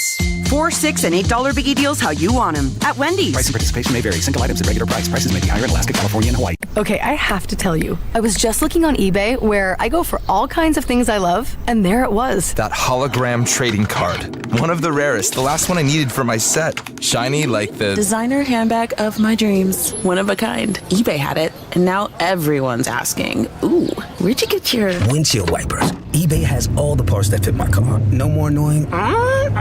Just beautiful.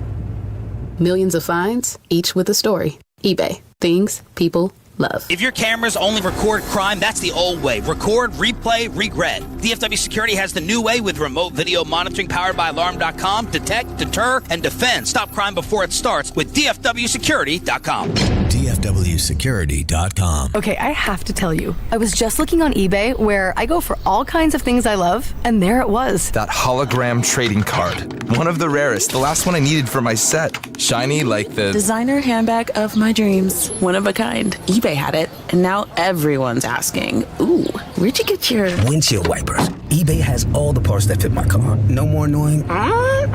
Just beautiful.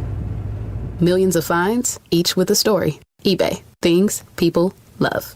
Whoa, Liberty Mutual customized this song for you. Whoa, like your car insurance, it's custom too, yeah. Liberty Mutual's got the coverage that could save you money.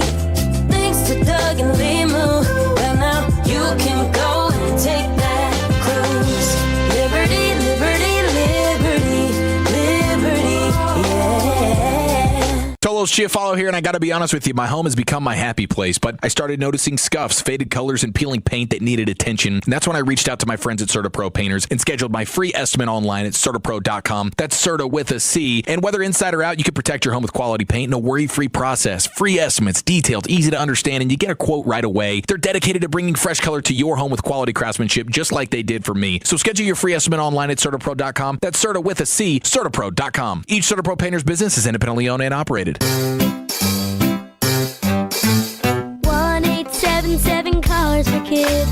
KARS Cars for Kids. 1-877 Cars for Kids. Donate your car today. Call 877 Cars for Kids to reach a friendly live agent. Donation is super easy, and your car can be picked up as soon as tomorrow. Call us now or go to carsforkids.org. 7 Cars for Kids. Donate your car today. Did you know you can donate real estate too? Hear from your favorite Rangers each Tuesday afternoon at 3:20 with the G-Bag Nation. This is the place for Rangers coverage right here on The Fan. If you're in the market to upgrade your vehicle, get to Classic Chevrolet in Grapevine. Back-to-back #1 Chevy dealership 3 years straight, and they've got more new Chevys than anyone in an all-price sale. Silverados, Tahoes, Blazers, Malibus, Equinox, and more. Visit ClassicChevrolet.com. This is Texas. This is Classic Chevrolet. Together, let's drive, relax, and enjoy the difference. Based on new Chevrolet registrations 2023 through 2025. Thank you very much, Lucius. It's the G-Bag Nation here on The Fan, and it is time now for the C-Note, brought to you by Greystone Roofing. Go to greystone-roofing.com, and here he is, the king. Hey, kids! Your old pal Krusty's gonna teach you 5 new words. You're not wrong about that. From Dallas, Texas, number 55, Brian Waters. Thank you very much, Lucius. Always appreciate you playing that, and thank you to Greystone for being a part of this as well. Man, I had something pulled up on Twitter X, and now I can't find it. Oh, what account are we looking for here? Well, okay, let me. Let's see. This is a contest. Okay. Who can find it? No. It was actually. It was actually about Barry. Yeah, exactly, Lucius. Thank you. Exactly what I was thinking. It was Andrew Barry, right? The Browns GM. Browns GM. Yes. He admitted today. A reporter asked him why they didn't try and shop the deal, right, and get more picks for said player. Yeah, Miles wasn't on the block. Why not open up the bidding and get a few more picks? That was a reporter's question. His answer was, Chief, that wasn't the goal. If your general manager's saying that, guys, how are we feeling? I think, okay, when I first saw it, I was like, that feels so stupid to me too. But then you hear him explain it a little bit, and I think it wasn't about another first-round pick. It was all about the player. It was being able to get a young stud player like a Jared Verse, thank you, who they valued more so than just another first-round pick. Yes, I think this has been taken like it's Nico Harrison, and I'm not opening up bidding for Luka Doncic. Right. When in fact, I couldn't disagree more.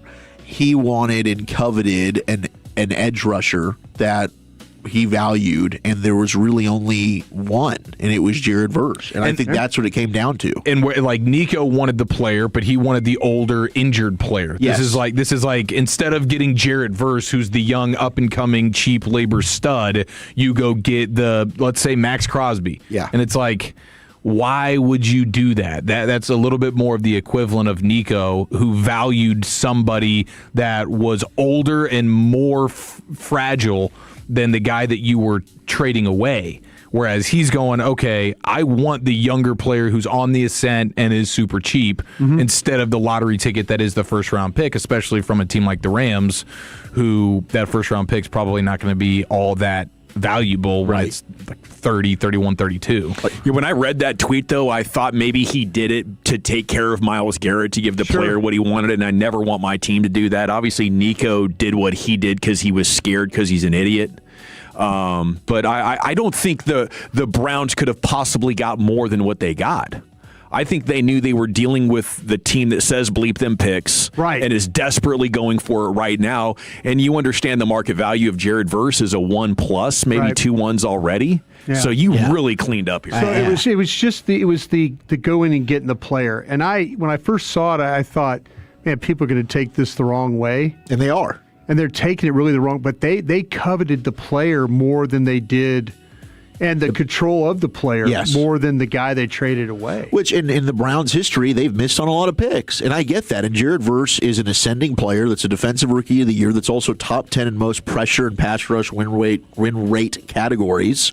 Like, I think the Browns did an excellent job with the return they got on this trade. If they were going to trade Myles Garrett, I think this trade was, I can't, unless it's Jalen Carter from the Eagles, which thank God didn't happen. Yeah. I don't know really what other player they could have gotten that was better than Verse. Yeah, they were floating the idea that they went after Carter. Carter was offered. Yeah. So, that just shows you. Maybe that tells you what the Eagles think about him, with a little bit if they were going to put him out on. But they know they had to throw a big bait to get a big fish. Okay, I asked the Tolos for some questions and stuff. I know I like to ask you guys questions. I think I picked out about 5 of really some good ones here, and I'm interested to kind of get you guys' opinion on them. Because they're all really Cowboy related, and we'll see how this all plays out. But Dyson wanted to know this, Dawson. What happens if this defense is absolutely terrible this season again? Do you ride with CP again, or do you try somebody else? Oh, I think if it's bad again, the conversation becomes, do we want to roll with these tackles another year, offensive tackles? Sure. Or are we going to double down on back-to-back defensive priority? I don't think it would be to move on from Christian Parker. I think it would be, we settled Christian Parker with some of the worst corners in the league, and no inside linebackers. I would say, we still haven't given enough. Like, where did you really upgrade? Okay. Where'd you really upgrade this defense? Okay. Safety. Yeah. Right. That's it. It's the least important position on defense. Yeah. How about you, Chief? Moving on from Christian Parker after year 1 would only be because he was just like he was clearly incompetent. Mike Nolan-like? Yeah. He's getting Tabasco sauce in his eyeball, and everybody defensive in the locker room hates him. Yeah, like yeah, it would have to personality. be. It would have to be really, really toxic, and it all leading back to Christian Parker in order to move on from him. Like, this is his first year as a defensive coordinator, and yeah, you still don't have the personnel that would make you feel like, oh my gosh, this should be a top 10 defense or something. We're just hoping it's going to be average. So moving on from Parker, I think, would be pretty dang aggressive. I think it means your team's probably terrible. I think they'd be looking at moving on from the head coach before they looked at moving on from CP. Yeah, that's a good point. Maybe it's the head coach, and then the new head coach comes in and wants his own guy or something, like collateral damage. But moving on from CP, I think, is one of the more least likely things that would happen. And I think both are probably not likely, just because we know Jerry doesn't really want to pay a coach. Sure. And he doesn't really, he lets them kind of, let's play it out, right? And I think it'll come down to what you said, Gavin, where, it's more than a one-off season to build this defense the way that CP wants it with the players and roster construction. So I give him the benefit of the doubt. I do think Shoddy is Jerry's last coach, not only because I think he's going to lead this team back to the NFC Championship game, but because he includes Jerry in a way that's got to be intoxicating. No, see, I think you're dead balls right about that, Dawson, because I remember one of the reasons why Jerry had such a problem with Parcells is Parcells would always go to Steven to get stuff done. Jerry just wants to be included. Jerry wants to be part of the process and all that. So Jimmy resented him. Yeah. Garrett tolerated him. Exactly. Was really good at ignoring him and focusing on the process. McCarthy was annoyed and sniped a little bit, was bristly with it. Like, why aren't you extending me? How do I win in 12 games? You don't appreciate me? You don't appreciate me, yeah. I think Shoddy's like, hey, buddy, you want to come in here, see what we're working on? Sure. Yeah. Sure. It's show and tell. You're absolutely right about that. All right, Junior asked this question, and Dawson, I have a feeling that you're going to disagree with this one, but Junior said, and I wrote this down, who do you think deserves the credit for the proper off season?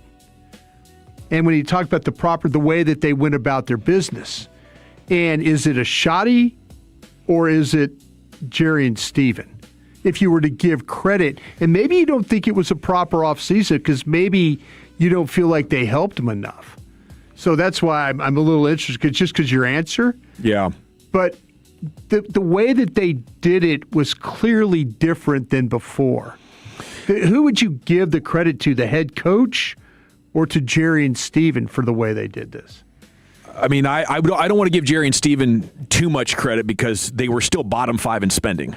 Okay. But I'm gonna say Shoddy for finding Parker and then plugging in a couple of players that are in line with the trend of maybe emphasizing secondary more, getting nickel figured out, maybe getting the Zach Bond linebacker and Barham. Sure. Like these are modern, real present time strategic adjustments that I think Shoddy and Parker are coming together on. Yeah, I tend to agree. I think it's mostly Shoddy here, and maybe identifying the players to some extent. Of course, you would go, Will McClay once he gets the green light to, hey, you can actually do something in free agency. Not as much as we would have all probably wanted, but credit to him for that. But I think a lot of this over the last year of becoming a little bit more with the trends, with the times, forward thinking. I think most of that is spearheaded by Shoddy. How about you there, Zachary? Yeah, I would agree with that. I think Shoddy deserves a lot of credit for it. I will say in terms of allowing the coach to go out and get the players, though, that is Jerry and Steven, and that's kind of what they've done. Like when you hire a new defense coordinator, Bobby had the numbers of it. Like they've allowed that DC to go out and acquire the players that he wants. So I do think that in terms of that aspect of it, Jerry and Steven bought in and said, okay, who do you need? Well, what can we try and do? Now, were they as aggressive as we wanted? Look, they did try with the linebackers, and they had a number in which we're not going over, and maybe you wish, okay, they did go over it, but I can't say they were wrong for a player like Nakobe Dean to not try and say, I don't think Nakobe Dean's worth that, to bust the budget to go and say, we're going to overpay by $2 or $3 million to just make sure you don't go to Vegas. So they tried, they just didn't get all the pieces. Zach, I'll stay with you, and this is the final one here. Pro Bowlish bland or Pro Bowlish overshown? Crap. What would you prefer? Yeah. One or the other. Pro Bowlish bland or Pro Bowlish overshown? That's from Rich. It's a great question, my Rich. I think I would go Pro Bowlish overshown. Because that has been such a glaring weakness on defense. I think you could argue corner as well, but I feel a little bit better about some of the other options at corner stepping up. If you don't have overshown, I'm not a huge Shamar James believer. Justin Barron's a total unknown. We'll see about Barham. I just think that's the type of player that if he has a Pro Bowl season, defensive coordinators have to schematically game plan for him every week. Or offensive coordinators do. Dawson, you got a thought on that one? I want it to be Deron Bland because they need a corner that can take on wide receiver ones right now, and I don't think they have one. Clearly, they don't have one. Yeah, we're waiting for him to emerge. Yeah, I'd go with Bland. Just, all right. Yeah, you can't hide. You can't hide a corner who's not any good. But if you got one who's solid, that goes a long way with allowing Christian Parker to do some of the things that he would like to do in the secondary. The other guy's going to need a lot of help, but Fangio has had success with Quinyon Mitchell, DeJean, and then the other guy, forgetting their two names right now. Adoree Jackson. Yeah. Yeah, I mean, that guy is getting benched. They're getting toasted. But if you have one that's good, you can kind of leave him and then help out the other dude. So, and obviously they really need both of them, don't they? Yeah, yes, absolutely. Yeah. We got 2 down, 2 to go. Thank you, Brian. Thank you. Krusty's Corner every afternoon at this time, brought to you by Greystone Roofing. We got Tim Cato, All City, joining you next here in the nation. Take us with you wherever you go. Now heard on the iHeartRadio app, YouTube, Twitch, the TuneIn app, our Odyssey app, and of course with the biggest mother of a radio signal in DFW. Thanks for making your favorite travel buddy 105.3 The Fan. This is an Odyssey Sports Minute. Presented by Chumba Casino, your online casino for play, spins, and a chance to score. Must be 21 and over. Terms at ChumbaCasino.com. Now that Defensive Player of the Year Myles Garrett is in the building for the Los Angeles Rams, it's no surprise that the speculation has begun around Aaron Donald's coming out of retirement to rejoin the team. The 35-year-old claims that if he can find the fire, anything is possible. I'm Adam Abdallah. Yo, it's Jay Uso from WWE, and I'm Jimmy Uso. Chumba Casino and WWE are hyped for the biggest event of the summer, SummerSlam. I know, I can't wait. There's nothing better to do while we're waiting than playing Chumba Casino. Sign up today, and you could win a VIP experience with Chumba Casino and WWE for SummerSlam. So what are you waiting for? Play Chumba Casino and enter for your chance to win. Let's Chumba. Yeah. Sponsored by VGW Group. No purchase necessary. See terms at ChumbaCasino.com. Must be over 21 and present in a state where it's legal to play. Hello, I'm Ozempic. And I'm other GLP-1s, kind of like him. Hey, are you shaking a maraca? No, I'm shaking the pill version of Ozempic, which no one should ever do except in ads like this. Nice disclaimer. Hey, thanks. Ask your doctor about which FDA-approved uses of the Ozempic pen or pill may be right for you. Call 1-833-OZEMPIC or visit Ozempic.com to view the medication guide and learn more about Ozempic semaglutide tablets, 9 milligrams, and Ozempic semaglutide injection, 2 milligrams. There's a pill version of Ozempic. If you're looking to buy a brand new car, the place to go is Platinum Chevrolet. My family has bought 4 cars from Platinum in the last 6.5 years. It's because of the great people, service, selection, and those low prices. You get them all at Platinum Chevrolet. Get in now and pound your fist on the table for GM Justin Rudd. You got clear upfront pricing. Whatever you see online, that's the price you're going to pay. Shop online and let them deliver your new Chevrolet. Visit PlatinumChevyTexas.com. Drive a little further to save a lot more. Chevrolet, together let's drive. Hi, everybody. Brad Sham for John D'Angelo. If you have a house to sell that needs work, you need to talk to John D'Angelo. John buys houses, usually older homes that need work. Condition is not an issue. John will share current market information with you so you can make an informed decision, and you'll feel at ease dealing with John. You'll notice and appreciate the considerate way he does business. Call John D'Angelo today at 214-320-8816 or visit JohnD'AngeloInc.com. Academy Sports and Outdoors doesn't sell meat. We do sell the things that make meat meat. Grills that make steak sizzle, smokers that melt brisket, and chairs that make you say, let's sit and eat meat. But that meat didn't come from us. The shade you're under, spice you're tasting, and American flag shirt you're wearing, that's us. Cherry wood and charcoal, yes. Corned beef, no. Corn whole, yes. Canopies, yep. Canapes, I don't know what that is. Meat, no. Everything but the meat, yes. Academy, fun can't lose. Staples presents Celebrations Made Easy. I was throwing a party for the twins and had custom invites and a banner printed at Staples. And that's when I saw Party City is now at Staples. Party City? No way! Yep. So now Staples has all your printing needs and everything you need for a party. Everything times 2. Yeah, and now at Staples, save 40% on custom cards, photo gifts, wrapping paper, banners, and more. Big news! Party City is now at Staples. That was easy. Shop Staples in-store, online, or on the app. In 613, exclusions apply. For all of our fan contest rules, go to 1053thefan.com/rules. If you have unfiled taxes or are in debt to the IRS, this is important news. Did you know the IRS has programs specifically designed to help people struggling with tax debt? Powerful tax assistance programs that can save you thousands if you qualify. No one knows these programs better than the experts at Optima Tax Relief, America's most trusted tax resolution firm. A+ rated by the Better Business Bureau, their award-winning tax attorneys and licensed professionals have resolved over $1 billion of tax debt for their clients. One call to Optima can start the process, helping to put an end to your worries about wage garnishment, asset seizure, and other aggressive IRS actions. Find the best options to solve your tax problems. Call the experts at Optima Tax Relief today for a free consultation. Call 800-809-5833. 800-809-5833. 800-809-5833. Optima Tax Relief. Some restrictions apply. For complete details, please visit OptimaTaxRelief.com. It's a Friday night fan hang, June 12th. Come cheer on Team USA and join the fan hosts as we all chant and get rowdy at Cold Beers and Cheeseburgers. We'll have USA swag, drink specials, and a 50-inch 4K TV to give away. We'll see you next Friday night, June 12th at 7:30 at Cold Beers and Cheeseburgers in Euless. It is not hard to destroy a college. Last season, the podcast Campus Files brought you stories of fraternity drug rings, stolen body parts, campus cults, and more. And now, Campus Files is back for another season. There's a guy screaming into his phone. He's like, I just saw Charlie Kirk get assassinated right in front of me. Every week is a new episode and a new story. It was so chaotic. It's almost like a university on a siege.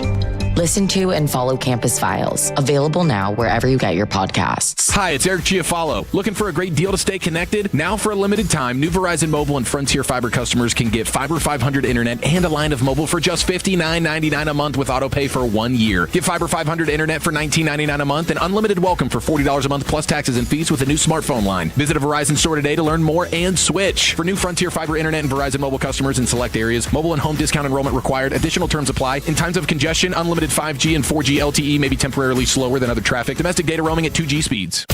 This is the exclusive home of Dallas Cowboys football. KRLD-FM and HD1, Dallas-Fort Worth. Let's go, Cowboys. An Odyssey sports station. Driven by our D&M Leasing Studios. You're rolling with the G-Bag Nation on 105.3 The Fan. Welcome to the nation. Here we go. It's hour number 3 of the G-Bag Nation on 105.3 The Fan. Man, there are so many compelling storylines with the Mavs right now. The future of this roster and Kyrie Irving and the coach and the new arena and all that. And we have a special guest joining us to talk about those topics. Of course, the NBA Finals underway tonight. The draft at the end of the month. Tim Cato, national writer for All City, joining us now here on The Fan. And a good afternoon, sir. How the heck are you? Been fantastic. How are you fellas? Doing wonderful. Pumped for this finals that might be the most compelling matchup we've had in a long time.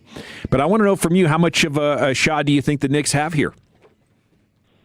I think they absolutely have a shot. You know, I honestly kind of view this as a toss-up series. I think it's going to be close. I think it's going to be tight. You know, Wemby is the best player in the league, and that is such an enormous, massive advantage. But, you know, New York is one of those teams that can play lineups that actually pull them out of the paint. You know, they could play legitimate 5-out. That's something that stands out, and also just the groove they're in, the way that they, have been playing up to this point, and the rest advantage. I think all of that works in their favor. I think San Antonio probably has shown they're the slightly better, more talented team, which is a crazy thing to say about a team that young. But yeah, I don't know who's going to win. I probably would lean predicting Spurs, but I really think either team, both teams have legitimate chances.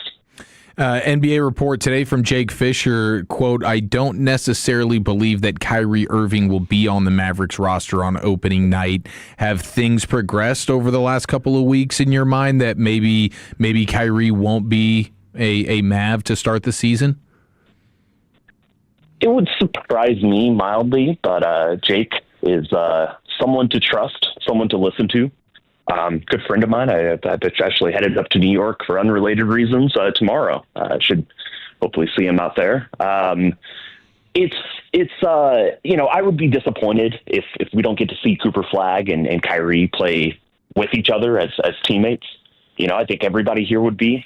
But the timeline is different. His timeline and, the Mavericks timeline and Cooper Flagg's timeline, are not fully aligned. And if Kyrie is seeking, a reset, I think it's fully and 100%, Dallas's responsibility to approach that honestly. And so, I think we're still getting info and data points for what exactly Masai sees this team's future being, what type of timeline he thinks they're on, whether it's, another year or two to kind of build and, not be a tanking team. They don't have picks for that, but, just be a team that understands that, they aren't trying to, go contend next season.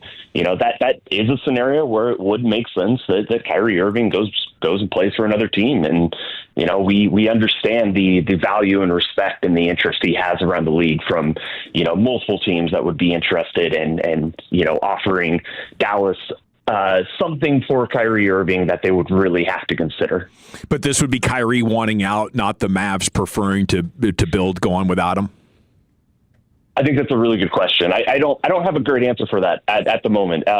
It is curious. It is something I should I'll send a few texts about and, see if I can't get back to you guys with a better answer, but that's been my understanding. But again, Masai is just so new to this role and in what he's saying about, his stance and what the team is doing going forward. That it's just not entirely clear to me yet.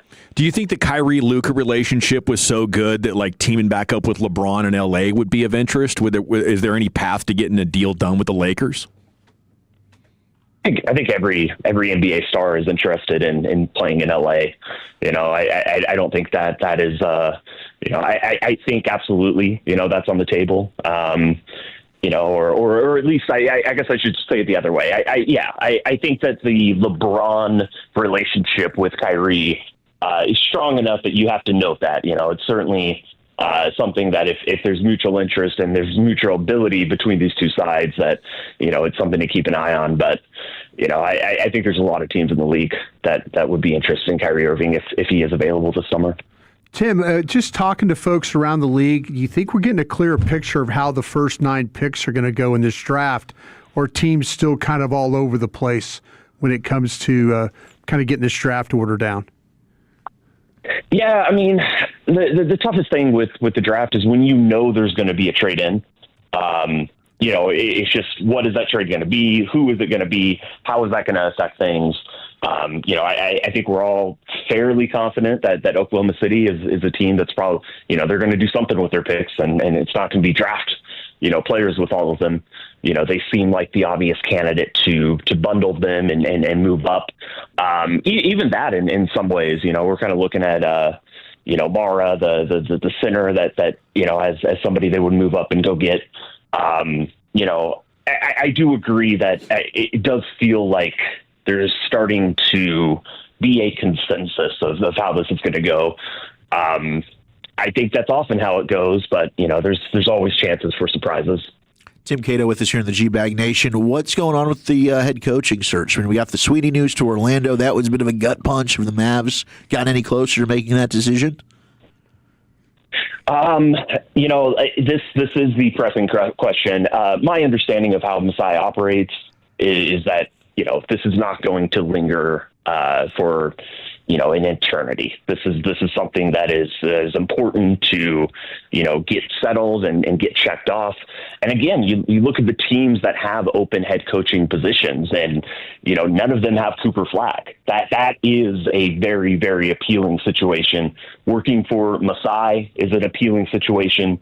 I think Dallas is pretty much going to have its choice of the market. Which may indicate that Sweeney just wasn't really on their radar. If we're being totally honest, that was sort of my impression, in the past couple weeks.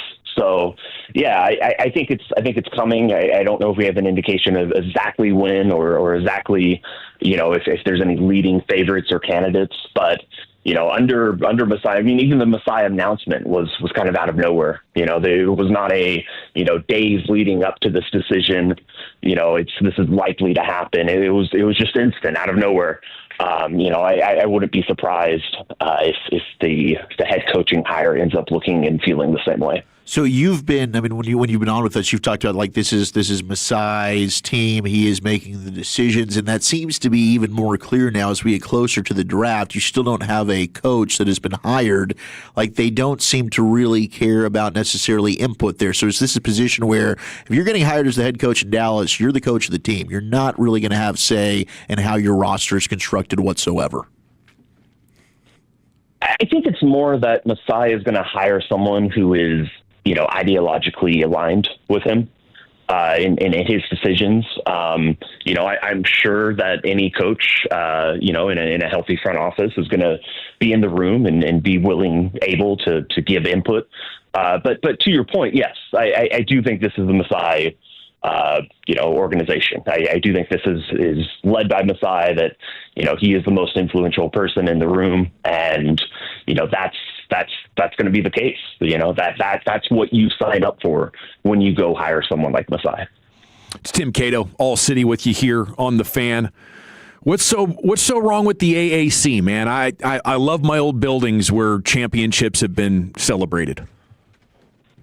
I don't know, man. I gotta drive up to the Galleria here in a minute, and I'm dreading that, and I understand all the reasons. I understand that Dallas and its wealth has gravitated north over the past couple decades, but I agree. This is the Dallas is bucking a trend that exists throughout the NBA, where teams are not moving away from downtowns. If anything, they're moving closer to it. San Antonio is one of two franchises that doesn't have an arena downtown, but their new one is going to be downtown. They're moving closer to that, here in a few years. And the other team is Philly, which kind of has a sports complex with all three of their arenas, but that's still very close to downtown. It's about 5 minutes. Every other arena in the entire NBA, give or take a Clippers, if you want to, say that, there's a million downtowns in LA. All these teams operate centrally, and they operate, within the core of the city. And it's a bummer to me that isn't happening. I understand that, it was not, there's complications to it. Of course, they would, the Mavericks would point at this and that and, say, this is why we made this decision. This is why it makes sense. It still bums me out, man. I've always felt that arenas should be downtown, and, certainly I think arenas should be, accessible by public transportation. And I'm pessimistic that's going to get done, that we're actually going to have a robust, public transportation line that kind of connects this new location. Hey, Tim, I could walk to the arena from my house, so I'll rent you a room for a couple grand a month. I appreciate that. Yeah, literally, don't worry about it. Yeah, if you want to, man, just park over at my place, and you can walk right to the arena. I'm that close about this. But when something goes in I'll send you to the Galleria. Why don't you run that errand for me after the show? Absolutely, no. I literally grew up in that area, and I live within walking distance of the new what's going to be the new arena. So yeah, I mean it's shouldn't be a problem. But I was going to ask you though, when they do make a decision like this, was this just something that was always going to happen? Was it always going to be this, or was there just so many bad feelings with what's going on in downtown Dallas that they didn't want to do this? Yeah, my sense is that they were open to multiple options.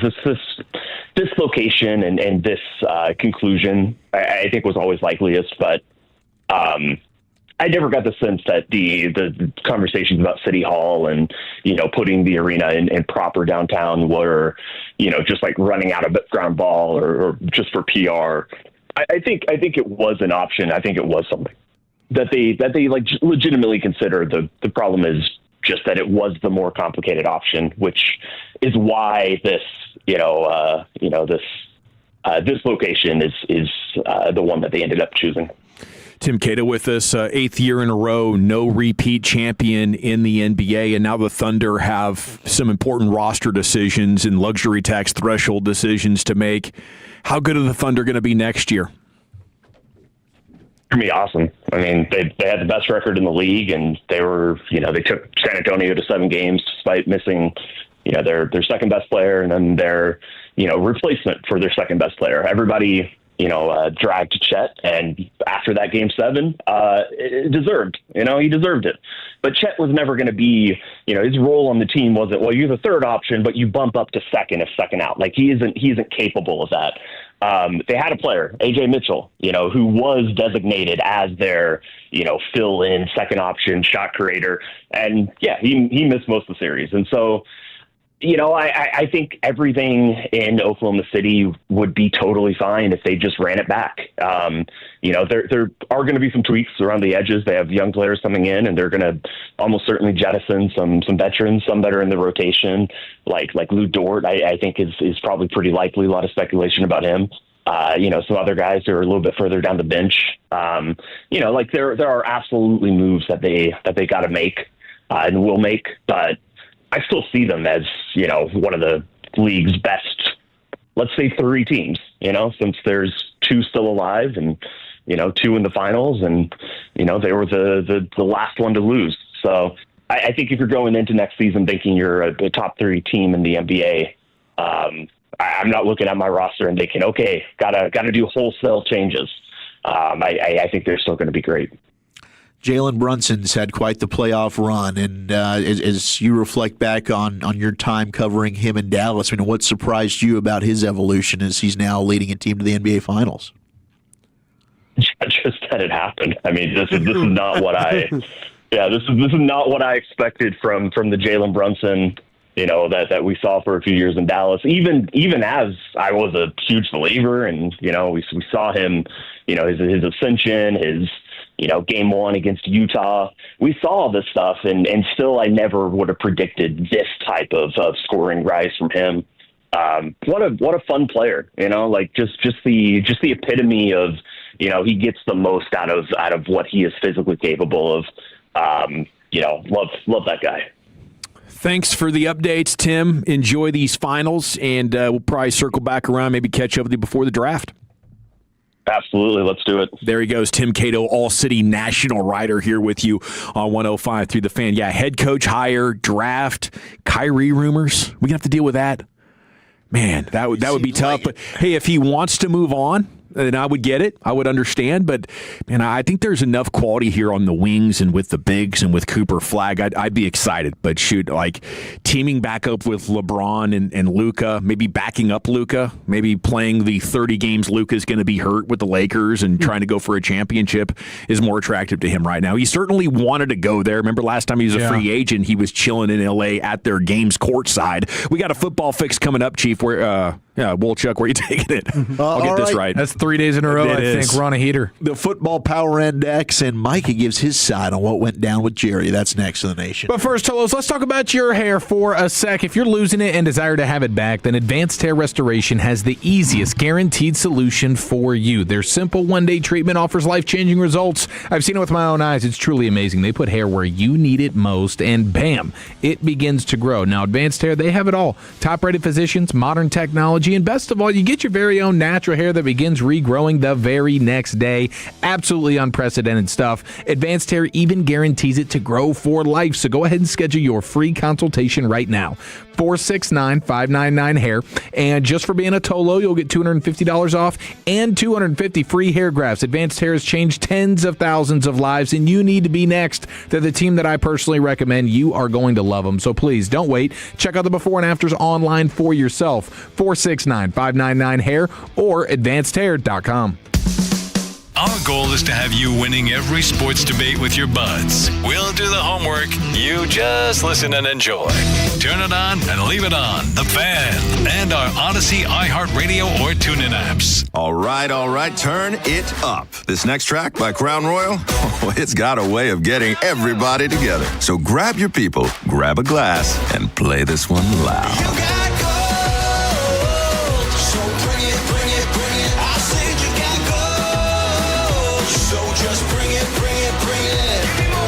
This track is brought to you by Crown Royal. Please drink responsibly.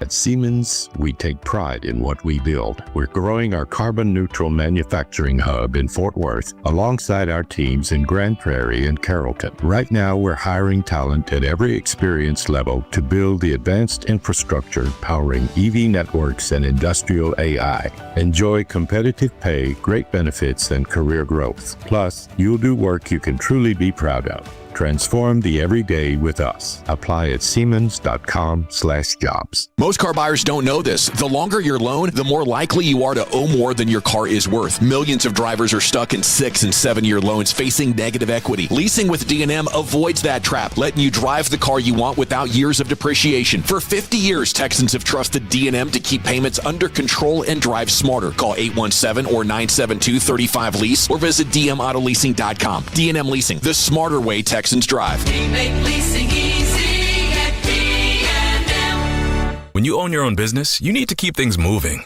Need to book a last-minute flight? Earn a $300 travel credit to cover that. Need to take a meeting before takeoff? Do it from the comfort of the Chase Sapphire Lounge by the club. Need to catch your breath before you board? Done. Chase Sapphire Reserve for Business, the business card that gives back all you put in. Visit chase.com/reserve business to learn more. Cards issued by JPMorgan Chase Bank and a member of FDIC, subject to credit approval. Terms apply. Injured in an accident? Call now! Oh, look, if you've been hurt, the last thing you need is another high-stress situation. At Branch & Dillon, our goal is to remove that stress and let you focus on recovery while we focus on protecting your interests. Established right here in Dallas-Fort Worth. When you work with us, you're a fellow Texan, not a number. No yelling, no gimmicks. Visit us at crashhelpfast.com. You focus on recovery. We'll handle the rest. crashhelpfast.com. Give Dad the Father's Day feast he actually wants with Wild Fork. Score buttery picanha, red Argentine shrimp, Wagyu briskets, and prime New York strip steaks. Visit any of our 9 DFW locations or wildforkfoods.com. Stop settling for average. Own the backyard. Wild Fork. This is the story of the one who keeps multiple buildings running smoothly day after day. Plumbing that flows, HVAC that hums, cleaning supplies that keep surfaces sparkling. That's why she counts on Grainger. With easy reordering online and 24/7 support, Grainger helps her keep the products she needs on hand. So shelves stay stocked and buildings stay ready. Call 1-800-GRAINGER, click Grainger.com, or just stop by. Grainger, for the ones who get it done. While the world watches the stars at the FIFA World Cup this summer, Hyundai has its eyes on the next generation of talent. The future stars who are already turning heads at age 14. Because next doesn't wait for an invitation, and neither do we. Hyundai has always moved the future within reach. We did it when we made advanced safety standard on every vehicle and engineered EVs with ultra-fast charging capability. Because the future isn't some far-off concept. It's already here. Next starts now. Hyundai, an official partner of FIFA. Texans enjoy more ways to save at Kroger, like low prices in every aisle. And you can clip and save more with digital coupons in the Kroger app. Plus, you can earn fuel points to save up to $1 per gallon at the pump. So it's always easy to get Texas-sized savings. Kroger, Texas proud since 1955. Savings may vary by state. Fuel restrictions apply. See site for details. Right now, 32-ounce packages of Kroger brand cheese are on sale. They're just $4.99 each with your card and digital coupon. Kroger, Texas proud since 1955. Hey, this is Jason with Rhino Shield. Let's be real. Paint fails, it chips, fades, cracks, peels, and you're back to repainting your home in just a few years. Rhino Shield is different. It's a ceramic coating that won't chip, crack, peel, or fade, and it's backed by our 25-year transferable warranty. And here's the game changer, financing. Unlike paint, Rhino Shield can be financed. So instead of a big upfront cost, your monthly payment could be less than your daily coffee habit, and it'll help reduce your energy bills. Right now, get 20% off. Call or visit rhinoshielddfw.com. Never paint your house again. Rhino Shield. T-Mobile has an exclusive bundle for customers 55 and up. I'm Sarah Bowl. Yeah, I'm Frank Bowl. A reliable network is key for us. And with T-Mobile, it's been wonderful. And going to the 55 plus plan saved us so much money. A lot. And that's important, trying to keep costs down. The home internet's been perfect. It's fast, it's quick. The setup was so easy, it took less than 15 minutes. It was like, ta-da! If you want simplicity, coverage, reliability, you want the whole package, T-Mobile has it. Right now, T-Mobile customers 55 and up can get 2 phone lines on America's best network, plus America's fastest 5G home internet for just $30 each. $30 per month each line with autopay plus taxes and fees. Minimum age 55. Pricing for home internet rely on 2 lines of essentials. Choice 55. $35 connection charge per line required. Best mobile network and fastest 5G home internet based on analysis by Ookla of Speed Test Intelligence data 2H 2025. All rights reserved. Hey, Tolos, RJ Choppy here. Do I have a major announcement for you from Platinum Ford in Terrell? You can get employee pricing right now, which means you pay what they pay at Platinum Ford. We're talking American value for American values. It doesn't get better than this. Check out the full lineup of trucks and SUVs. Some restrictions apply. Go see GM Adam Vinci right now. Tell him you want your employee pricing and you want to pay what he pays. You can start the process online, PlatinumFord.com, and then drive a little further to save a lot more at Platinum Ford. This segment of The Fan is brought to you by ntccog.org/gameplan. The big event is finally coming to North Texas this summer, and that means increased travel activity. Consider using transit, carpooling, shifting travel times, or working from home if possible during busier travel periods. Travel tips, schedules, and maps at nctcog.org/gameplan. Welcome back, Nation. This segment's brought to you by the Frankels. If you've been injured in a car or truck wreck, call the Frankels first, 214 or 817-333-3333. There's never an out-of-pocket cost. They only get paid when you win. The Frankels are the go-to car and truck wreck attorneys in Dallas. And here's Wolchuk with your football fix. I almost did it again. I almost threw to you, Chief. I swear. Here's Wolchuk. I caught that thing and then fumbled it, and the defense would have returned it for a touchdown. Picking it up. Let's get our fix right after this. You think football is still fun?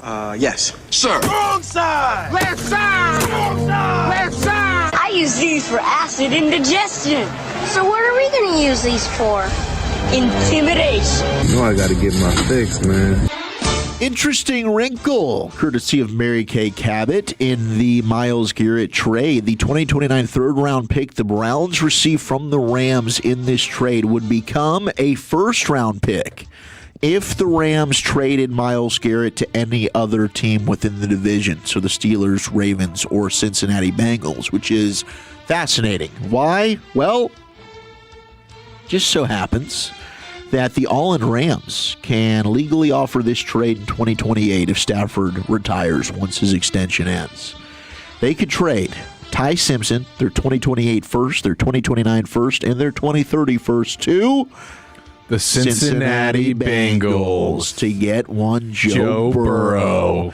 And Cincy would also save $32.5 million against the cap if Burrow asks out in 2028, courtesy of Evan Sidri. And that is interesting because that seems like just the thing the Rams would do. Yeah, but I don't know.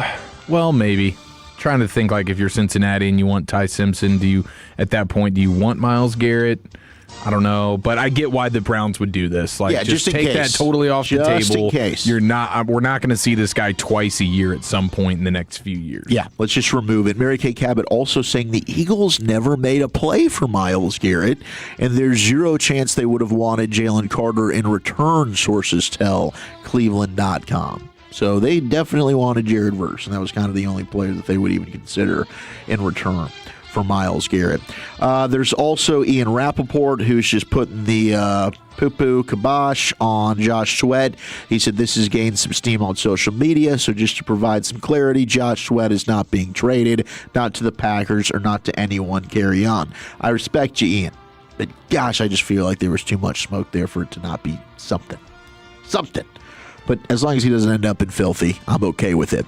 And then you had an arrest warrant issued for Brandon Ayuk on a misdemeanor charge related to speeding, which we discussed during Imagine that. He was blown by the stadium, right? Yep. He took a video of it and posted it himself. So he tattled on himself. And if you're Brandon Ayuk, like, is this dude's career kind of done?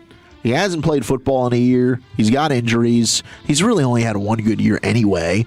He doesn't want to be in San Francisco. Like, if people are holding George Pickens' antics in Pittsburgh against him or being late to meetings, like, why the hell would you want anything to do with Brandon Ayuk? You're desperate right now. You're desperately needing a wide receiver, and you think change of scenery is an option. But I almost got to put a PI on it because it doesn't add up. It seems like something has happened in Ayuk's life. Yes, where he's punting on tens of millions of dollars. And I'm just confused by it right now. It's so weird. I'm open-minded only because I think if we could get to the bottom of whatever's bothering him, maybe he can get his career back online. Yeah, it's just, I mean, Washington's the one team that I think of because he's got a relationship with Jaden Daniels and they need a wide receiver. But otherwise, like, I'd want nothing to do with Brandon Ayuk at this point in his career. Yeah, it's like, I'm good here. I'll try somebody else. Let's go to Micah Parsons. By the way, that's an epidemic out here. Posting your crime. Posting your crime on the internet.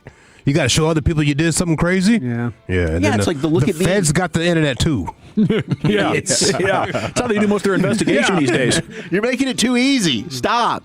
Let's go to Micah Parsons, who is on with Jay Moore. Now, Micah also said today, if you missed it, that they've got a 9-month recovery rule. If there's more complications than just the ACL, he's also had a meniscus cleanup. So he's not going to be back before the week 5 would be the earliest that he would be able to play. Most likely, just knowing the schedule guides, he'll make his debut week 6 against the Cowboys. But here was Micah with Jay Moore opening up for the first time that I've heard publicly about his sit down with Jerry Jones. When you're negotiating with Jerry, are you meeting with him in his office, having like Whataburger? Like, how is that going? Me and Jerry would talk before. Like, we went to games together. Like, he would treat me just like you're like one a of his son favorite to me, players. Micah. Yeah, for real. We talked about anything. I go into his office and he tells me that I'm the future of his team. And kiss of death right there. I'm like, cool. This is where I want to be. He goes, but you need to do a team-friendly deal. And I was just like, I do want to be the highest paid. Like, I don't care about how much. Like, I want to be the highest paid player at my position. I have to do it for not just me, but the rest of the league, right? Yeah. You know, you got guys like Hutchinson coming after Will Anderson. That could completely throw off the whole market. You got to think about guys that's after you in the future of the league when you're doing these negotiations. And he was like, okay. But, you know, at the end of the conversation, I said, you got to talk to my agent. Like, David has to clear this thing. Like, they sent a contract to David. David was like, I wouldn't take this deal. So I wouldn't take the deal. What was the deal? Like a 5-year, 200. What was it you didn't like about it?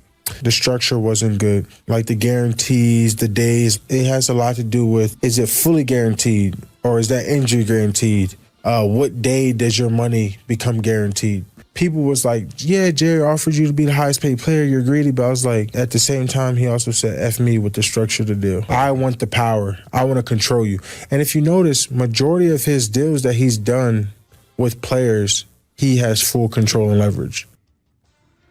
Wow. Well, thoughts on Micah? The old FU contract. I didn't really think of a lot of those contracts that he's done. Well, he just told you that he negotiated the deal because they sent it to his agent. Yeah. That's what I just learned right there, that Mike and Jerry had a deal. Or they had worked through the framework of a deal. And to the point where the contract was actually put together, and given to David Mulligetta, and he said, "Don't do it. I wouldn't sign this deal." So all that Jerry thinking that he didn't have a deal, to me, this seems like if you're Jerry Jones, why would you put together the deal and then have somebody else look at it? You put together the deal thinking that you've got the deal done.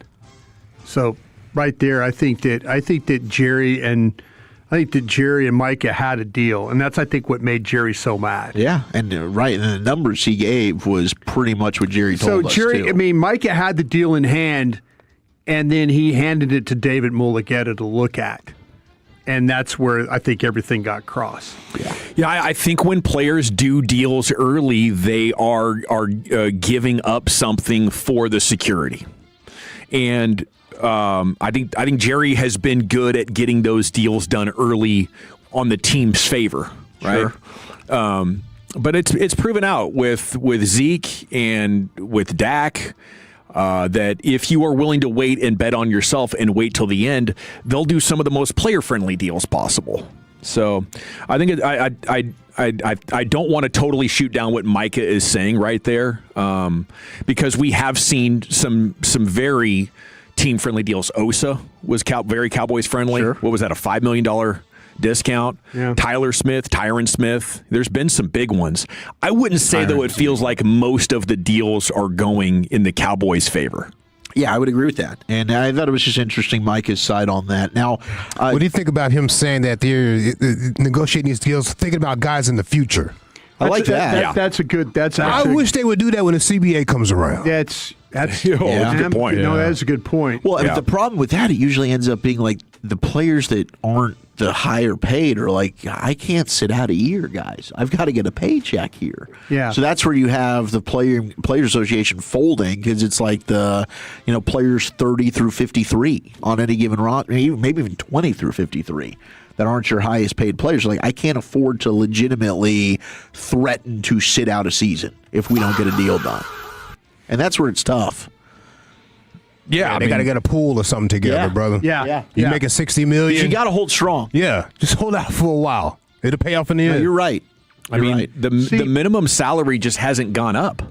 I've been covering the Cowboys for the fan for 16 years, and the league minimum has been around $800,000. They don't get that CBA done where the minimum salary is growing with the salary cap or in accordance with what the top players. So it's a haves and have-not situation more than it's ever been. And this has been developing since the 90s. Sorry, Brian. No, I was interrupting you. They're fighting for less practice is what they're fighting for. Yeah. That's what they're fighting for. They're not fighting to be paid better. They're fighting for less practice and less meeting time and all that. This is, I think, I'm going to go back to, if I could, with Micah and what he said today. I think that Micah was telling everybody that he didn't think that he and Jerry were negotiating. He clearly said negotiated. That's what I'm saying. He was adamant about that. Like, I didn't think that Jerry and I were negotiating. Yeah. Obviously, you were. Yeah. To some level, they were. The number, the amount of money that was going to be on there. $40 million a year would put him as the 5 highest. for 200. Send it to my agent. Yeah, that puts him as the highest paid edge. Right. Am I right about that? If like the send it to my agent is a big thing here. Yeah. Which I don't know is actually true. If that's true, it's like there's another pair of eyes that need to look at this. Otherwise, why don't you draw it up and I sign it right now? Well, there's clearly another step that needs to be had before this becomes an agreement here. Jerry came to him saying that, hey, I need a team-friendly deal, and Micah then replied, I need to be paid the highest at my position. I don't care the amount. I just need to be paid the highest, which Jerry actually did. Mm-hmm. So Micah then, Micah got. So you think Micah relinquished all other parts of the contract just by you giving me the amount of money that we agreed on? Yeah. Okay. Jerry did make him the highest paid at his position, which is exactly what Micah wanted. But the structure of it, sure, I could see an agent having a problem with that. Right. But Jerry did in fact make him the highest paid player at that position. Yeah, I think George Pickens is doing the right thing. I think CeeDee and Dak both talked about how you don't want to go in there and talk with Jerry. There's pitfalls and there's things you don't understand because you, as a player 4 years in the league, you don't know of all the different clauses and conditional factors that Jerry's writing in there. And in his 40 years of experience, he knows he's screwing you over. And you're just like, well, cool, I'm the highest paid. And then you hand it to your agent and he's like, no, we can't do this. So I think any agent that has a player on the Cowboys now is going to remind him of this story and say you just don't want to do it. No, it's not gonna end well. And don't talk to that guy. I think Mike is trying to save a little bit of face with the send it to my agent thing. Ultimately, that's why I just believe that's why Jerry got mad. Yeah, because I just made you asked me to make you the highest paid player, and I did it by the way I thought was best for us to function. Now you're here. like, no, hold on a second. Yeah. NFL Power Index, you do have the Cowboys. This is courtesy of ESPN. They're at 11th on their NFL Power Index. The chances to win the Super Bowl, 16th, tied with the Broncos at 2.6%. Rams and Bills, your top two teams, percentage Every to win year the Super those Bowl Bills. this year. Load me up, man. And 40-1? Yeah, 40-1. Congratulations to Caleb Williams. Caleb. He is living his childhood dream as the Madden cover athlete. So well done, Caleb. The good health to you, sir. Thank you, Wolchuk. There's your football fix. It's in the books here for a Wednesday. Rangers pregame is now an hour and 21 minutes away. We'll give you some keys to victory before we get out of here. LA Live's coming up in about an hour. We got a rim session next, Chief. Yeah, let's prep our bodies for game one next to the nation. Coming up on the next KNC Masterpiece. Did Sean actually come back to work on the morning show?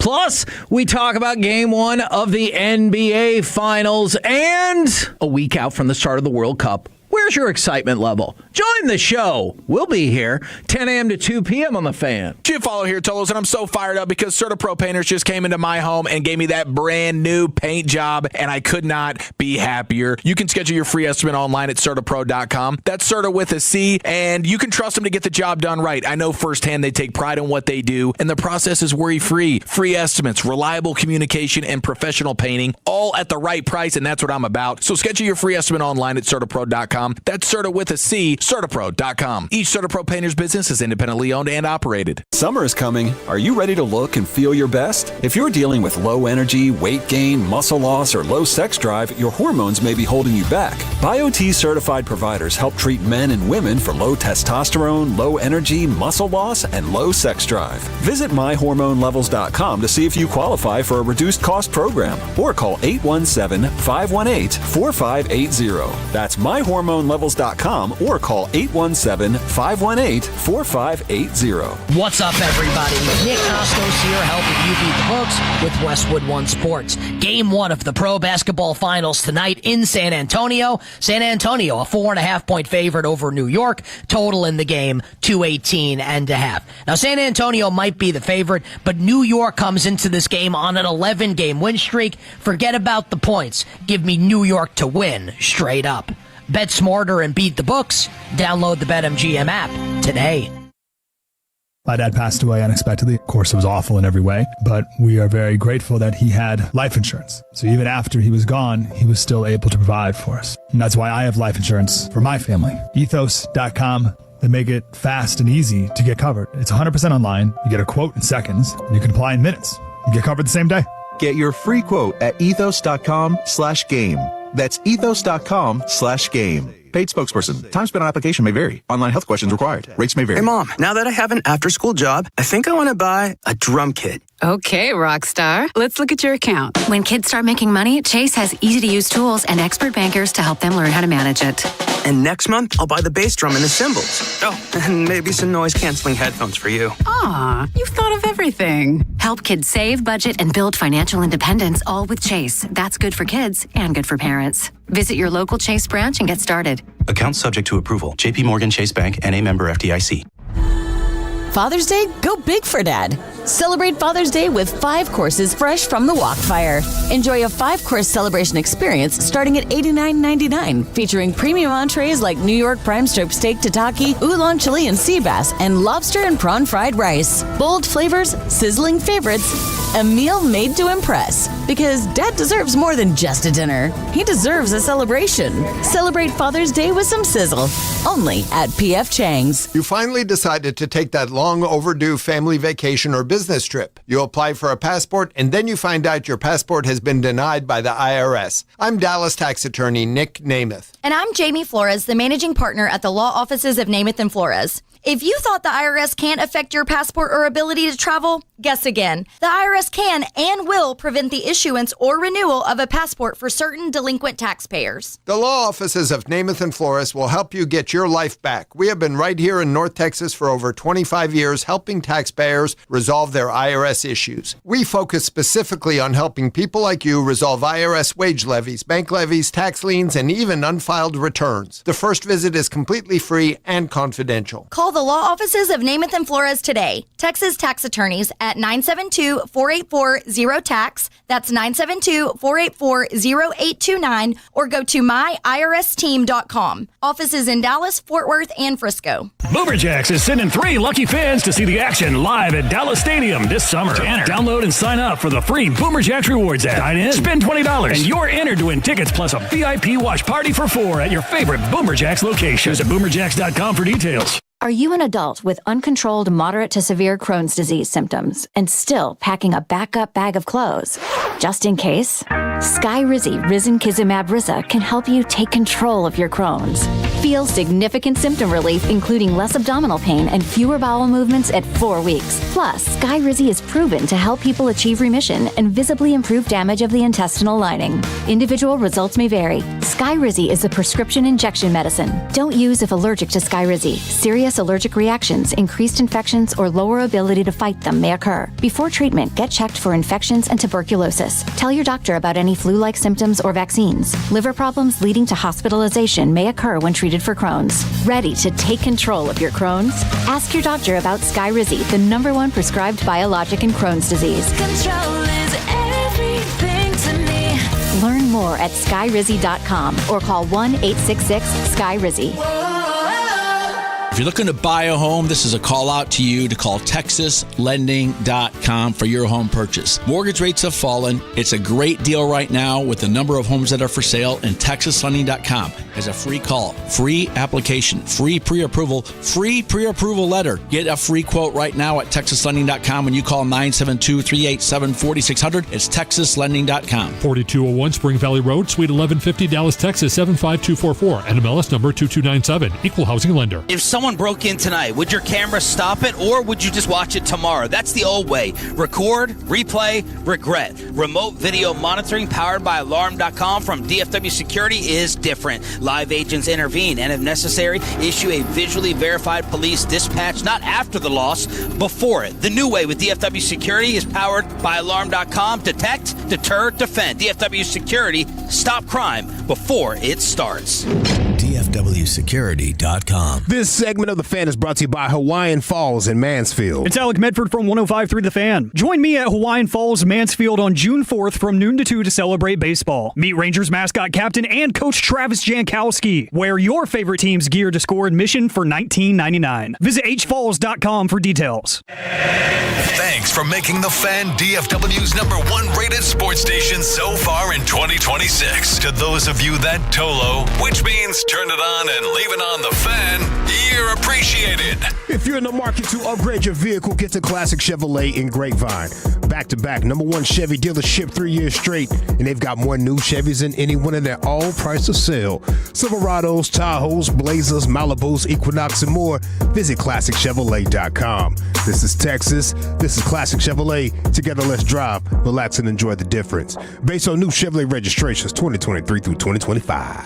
Thank you very much, Lucius. It is the G-Bag Nation here on 105 through The Fan. It's NBA Finals Game 1 tonight, and here's the Chief with some basketball discussions. Yes, sir. Let's go ahead and cut the lights out. We'll put the kids down for that afternoon snoozer, and the G-Bag Nation goes all 56 inches around that rim. Let it rain! Rain dance! Rain dance!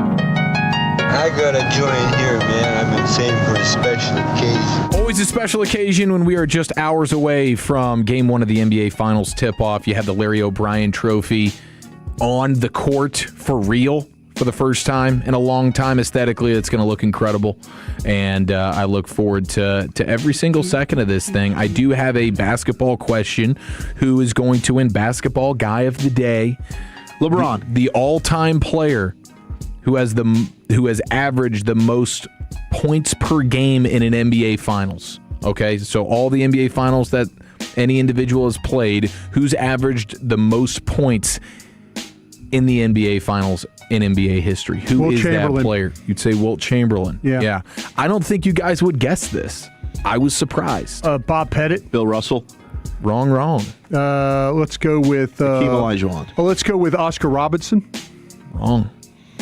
Bernard King. Lou Alcindor. Bob Cousy. Everybody's Jerry wrong. West. Kobe. Ilgauskas. Everybody's wrong. Magic. Can we get a hint? Kareem. You're talking about a Caucasian male from like the 70s? From the Jerry 70s? West? Oh. No. From the Cousy. I guess both. Cousy was a 60s? Hang on. It's a 70s guy? Havlicek stole the ball. Pistol Pete. No. We got to go to Was it one Philadelphia. of the Van Arsdales? Bill Lambier. Van Arsdales? This is not even a correct answer. You're ball sagging. This is tough, dude. I wouldn't have guessed it. This player averaged... Did you know who this player was? Yeah, I know. You know who the player is. Okay. Now, you're talking about, let's see. Dolph Shaves? I'll give you the team. It's the Warriors. Oh, Rick Barry. Bang. Rick Barry. Darn it. Barry. The 1970. Okay, they beat the Washington Bullets. That a baby Rick. Let's see who did they beat here. The Washington Bullets. Man, I can't remember what I had for lunch, but I pulled that one out. That was fantastic. Yeah. Nice job, Brian. Barry averaged, he played in 10 NBA Finals games. He averaged 36.3 points per game. Yeah, should have known. Underhand shooting. Never missed a free throw. Yeah. Had a soft, like, teardrop kind of, like, shot. Yeah, I don't even know if I've seen a single highlight of his career. Yeah. But he scored quite a bit in the finals. All his sons played. All his sons. Yeah, I know Brent. Yeah. Tony Parker knows Brent very well also. Oh, that's right. Michael Jordan is number 2 with 33.6 points per game in the finals. Jerry West, 3. And then it's Kevin Durant at 4. Oh. Ooh. Then you get to Shaq at 5, LeBron at 6. Did we even say Shaq? Oh, but we Bob Pettit. Who said Bob Pettit? I did. Yeah, he's sitting at 7. Then you get Hakeem the Dream, Steph Curry at 9. I know what's got it. Elgin Baylor at 10. Bob Pettit was an LSU guy. And then you have Dr. J and Kyrie Irving tied at 11 with 25.5 points per game. Yeah, I thought that was interesting. Wow. Old Rick Barry. Good for Rick. Is the NBA Finals all-time per game scorer. Now, do you guys know the spread for tonight's game? 3.5. 4.5 San Antonio at home. 3.5.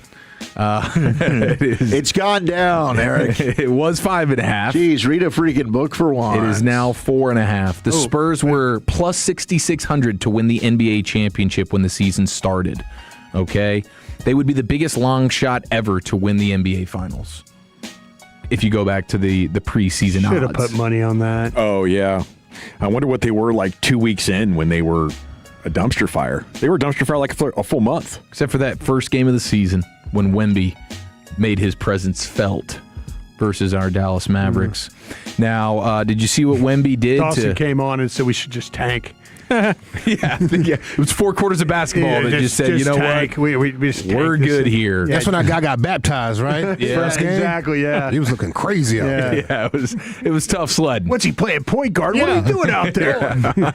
That kid deserves to be fired. Jason Kidd wanted to make him uncomfortable. Want to make him uncomfortable. We have Victor Wembanyama treated the team to a screening of the movie Obsession as the Spurs tried to wind down from the emotional toll of Game 7 heading into the finals. So the Obsession movie, which apparently is like rocking the world right now. Everybody's loving this movie. What's it about? And it is, I don't know, it's a mysterious one-wish Willow to win his crush's heart. Oh, a crush? A hopeless romantic. man, It's exactly what he asked for, but this is not a rom-com. So this guy cried during the He finals. soon discovers that some desires come at a dark and sinister price. This is it's a romantic horror film. It's not a rom-com.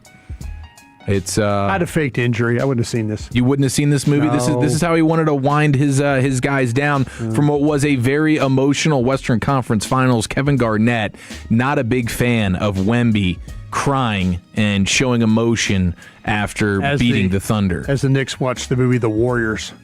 He's crying in motherfucking Western Conference Finals. That was too emotional for that to be. That was too emotional for me. Oh, what? Yeah, man. He got 4 more games to try to get. You got to go to the finals now. Nah, you still got to be even killed right here. And that trophy, that ain't what that's cool. Yeah, we beat them, cool. But I got a whole nother sight, and it's up here. It's going to take my energy to run up this hill. I can't be you. Nah, that's how bad they wanted to beat OKC. You know what I'm saying? But, man, this right here, nah. And to me, this is the Knicks' only window I see. They got to get it right now. I'm talking about you got no Boston on here. You got no OKC. You got to go now. You got to go now.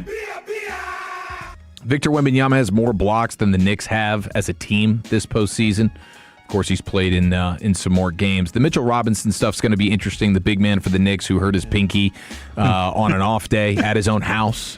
Okay, it just sounds there's goofy. some Trayvon Diggs elements to this, but he's still going to play. Stripper pole. Think he's going to have some level of a hand wrap on have a club out there, the injured hand, but clubbing people. He'll still be out is this there. An injury that our coach from Ohio State was in Jacksonville might have suffered? A little hand injury. Oh, Urban Meyer. Oh, my gosh. Was this an Urban Meyer injury? that was Pinky, what do we got going? Very, very violent. Was that another Diddy directorial? Yes. Potentially. Yeah. But yeah. Take a little pink in the stink. The Put Mitchell, your legs right here, Playboy. There we go. Hold it. Let me go get the camera. Smile now. Wave. yeah, this is, I think Mitchell Robinson is going to be a huge factor. He's a monster on the glass. Like, as an offensive rebounder, this dude is a total animal. They are going to need him to play the requisite 15 or so minutes per game. I think the interesting part of this I saw from Kirk Goldsberry at The Ringer, the similarities between SGA and Jalen Brunson and how they both are mid-range type guys. They take a lot of two-pointers. And you saw Wemby be able to really neutralize that for SGA. In the regular season, SGA averaged 19 points per game on 2-point attempts. Versus the Spurs, it went from 19 to 14 points. His field goal percentage on two-pointers in the regular season was 60%, and SGA versus the Spurs in the Western Conference Finals, 44%. His average shot distance on 2-point field goals, SGA's in the regular season, was under 10. In the Western Conference Finals versus Wemby, it was over 13 feet. Okay, so his two-pointers, he had to push out a little bit more to consistently get those. He didn't make near as many in terms of points, and his efficiency went down in a big way. That's going to be huge for Jalen Brunson, being able to get to his spots and not have the fear of Wemby, who was always lurking as sort of that free safety, and neutralize that. The big difference is that the Spurs did not have to worry about the three-point shooting of the other guys with the Thunder, and so they could really collapse things on SGA. Whereas with the Knicks, if they continue their three-point prowess that they have throughout this postseason, everybody's going to have to stay glued to their guy. Now, you still have the Wemby factor, but I think that is going to be one of the more interesting chess matches here, with Brunson trying to get to his spots, but Wemby being a guy who can really neutralize that. No, I think you're absolutely on it, and that's why I think the Knicks are going to struggle to score points. Yeah. Unless their three ball is really raining. Like, if they can continue this hot, where really, other than Mitchell Robinson, basically every guy the Knicks throw out there is a threat from deep. Yeah, and Tim Cato had the point that they're one of the few teams that can play five out as maybe their best lineup or their best formation for the game, and if that plays out and they're hot from three, I think there's a chance I could be eating crow. Got a couple of requests on, will I apologize to the Knicks if this, that, or the other thing happens? And I think the discussion starts at 6 games. Apologize? Yeah. Come on. I'll at least eat some crow. And acknowledge that New York was better than I thought if they make it to 6 games. That's how convinced I am that San Antonio is going to demolish them. What you should do is lean into your take that Wemby just doesn't have any help and the rest of the Spurs team sucks. Here we go. I like that. I've got you covered. I like that. Thank you, man. Appreciate corner guy here. Hype man, Zach Wilczuk. Right. We got 3 down. You're right either way. 1 more to go. And the finest is next, Chief. You're going back to back. Yeah, football flirtation and a salty NFL head coach. That is next here in the nation. We do need to chat Trajan Wealth, though. That's right. Eric and I love Trajan Wealth, and I think that you really should as well, because we thought we were in good shape until Trajan Wealth took a second look at our plans, and it turned out we were missing some big-time opportunities, and now we've got a clear path to retirement, and we've got way more peace of mind. Trajan Wealth is fiduciaries, which means they always put your goals first, so we trust them with our future, and I think you can too. So call Trajan Wealth today. Set up an absolutely free consultation. Number to call 1-855-TRAJAN1. That's 1-855-TRAJAN1. They've got a variety of offices across the Metroplex. I love the Frisco spot. They're also in Arlington. They're in Fort Worth. They're in McKinney, and I think you like Southlake, don't you there? I know I like Southlake, and I love Trajan Wealth, because at Trajan Wealth, your needs come first. They're a fiduciary firm, so they're going to be prioritizing your financial well-being above all else. And the more money you make, the more money they make, so trust me, they want to see you win, and they are in this with you. Now, Trajan Wealth is also family-owned. They're veteran-led. They've brought decades of experience to the table, and their team of advisors actually specialize in helping individuals in or nearing retirement. I mean, my goodness, trying to navigate the complexities of today's financial landscape. We all know that can be extremely challenging, but great news for all of us. Trajan Wealth is here to help. 1-855-TRAJAN1. That's 1-855-TRAJAN1. Advisory services through Trajan Wealth, LLC, SEC Registered Investment Advisor. Additional services through Trajan Estate and Trajan Tax. Actual client paid advertisement. Additional disclosures at TrajanWealth.com. When your friends say, "Hey, did you hear?" you can proudly say, "I heard it on the Fan," keeping you sports informed with some quality laughs along the way. Turn it on and leave it on. 105.3 The Fan, the Odyssey app, iHeartRadio app, and TuneIn app.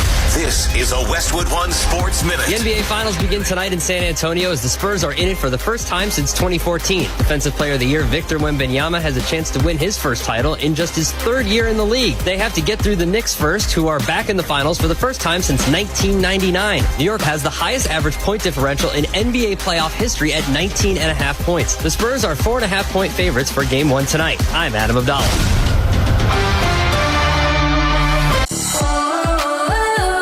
As a fitness coach, my active psoriatic arthritis can slow me down. With Skyrizi, risankizumab Riza, I'm treating my skin and joint symptoms so I can keep moving. Skyrizi, a prescription-only injection for adults, helps me move with less joint pain, stiffness, swelling, and fatigue. And for those who have plaque psoriasis, 90% clearer skin is possible. With Skyrizi, there's no daily dosing. It's just 4 doses a year after 2 starter doses.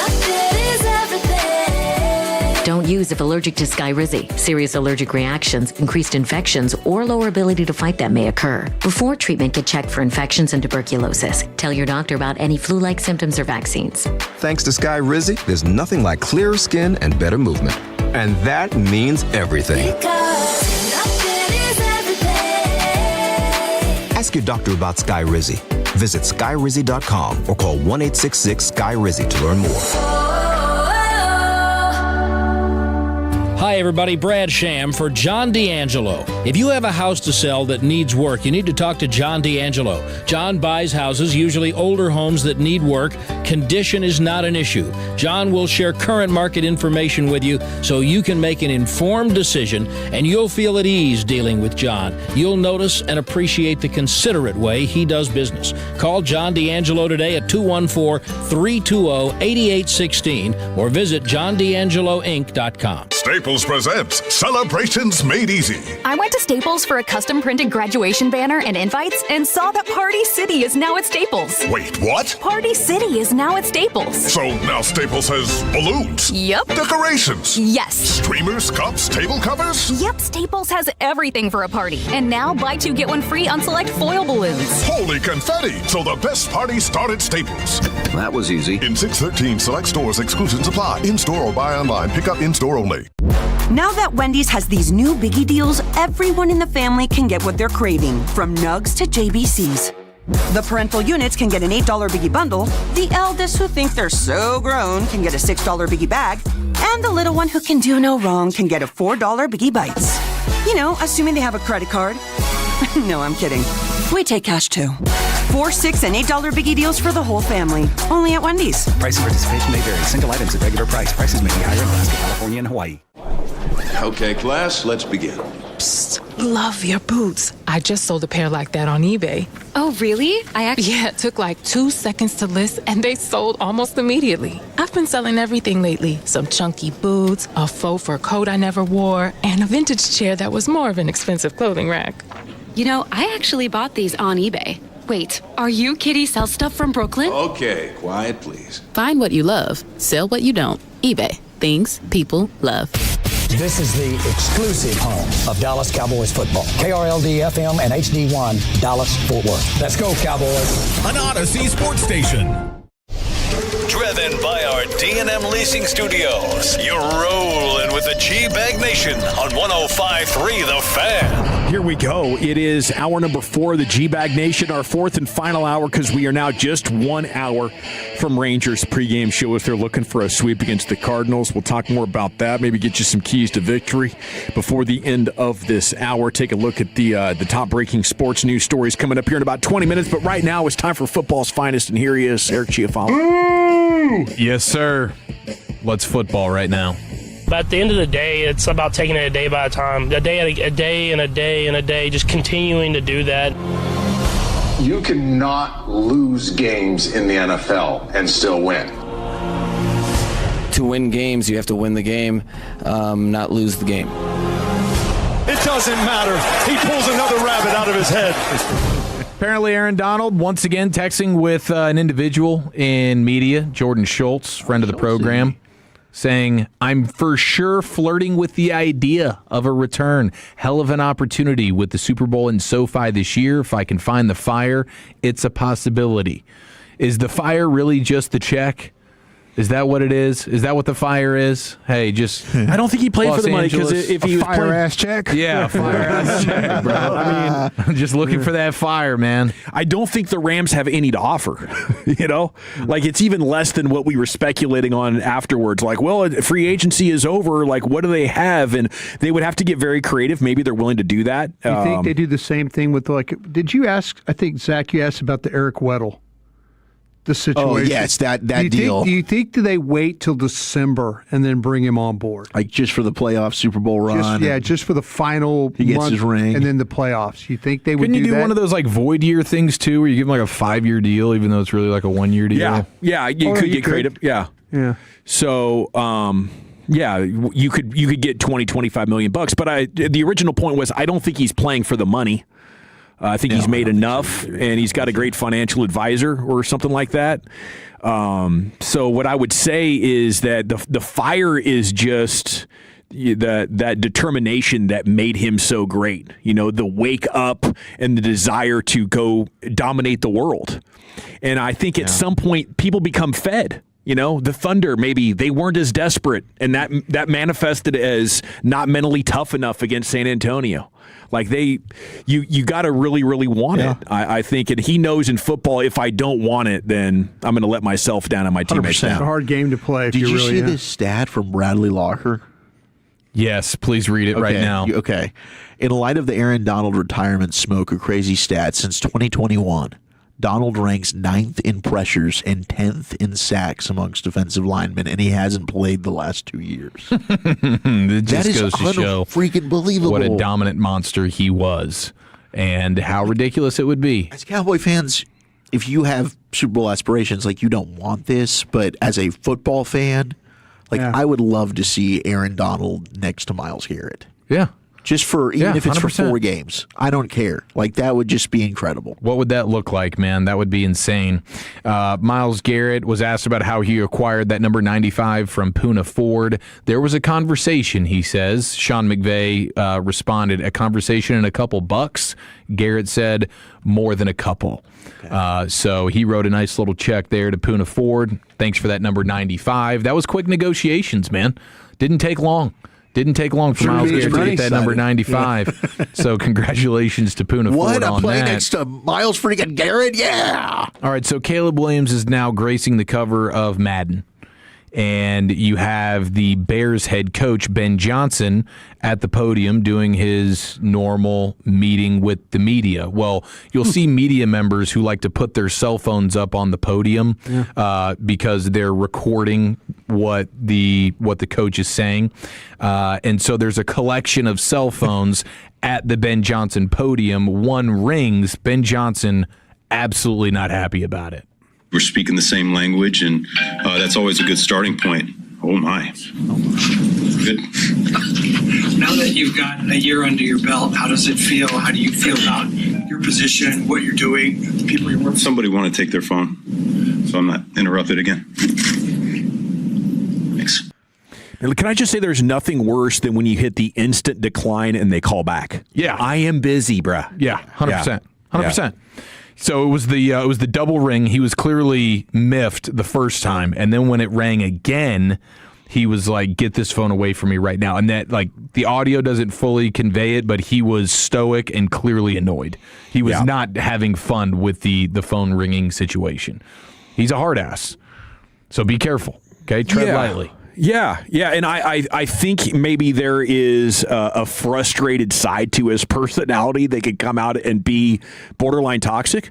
I think that's what Josina Anderson was saying when, after he had been hired, she told us there at the Super Bowl, he doesn't have the best alpha energy. Yeah. Like the alpha energy would make a joke out of that or stay a little bit more composed, I think.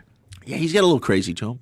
Like, I wouldn't want to piss Ben Johnson off. He kind of has some he's kind of a weight room guy. Seems like he's a little bit psycho. Yeah, he's shirt off guy. You don't rip your shirt off in victory celebration unless you are confident about what is going to reveal. At the OTAs, it's like he's been lifting more. Oh, yeah? He's got, Getting ready for the gun show. Good, better, best. Yeah. Better than the rest. Oh, wait. Was this him on the field? Yeah. Was it okay, you got ball sacked on that one. Oh, that was... You did, yeah. Don't believe everything you see, bro. You got to be careful. No, it happens.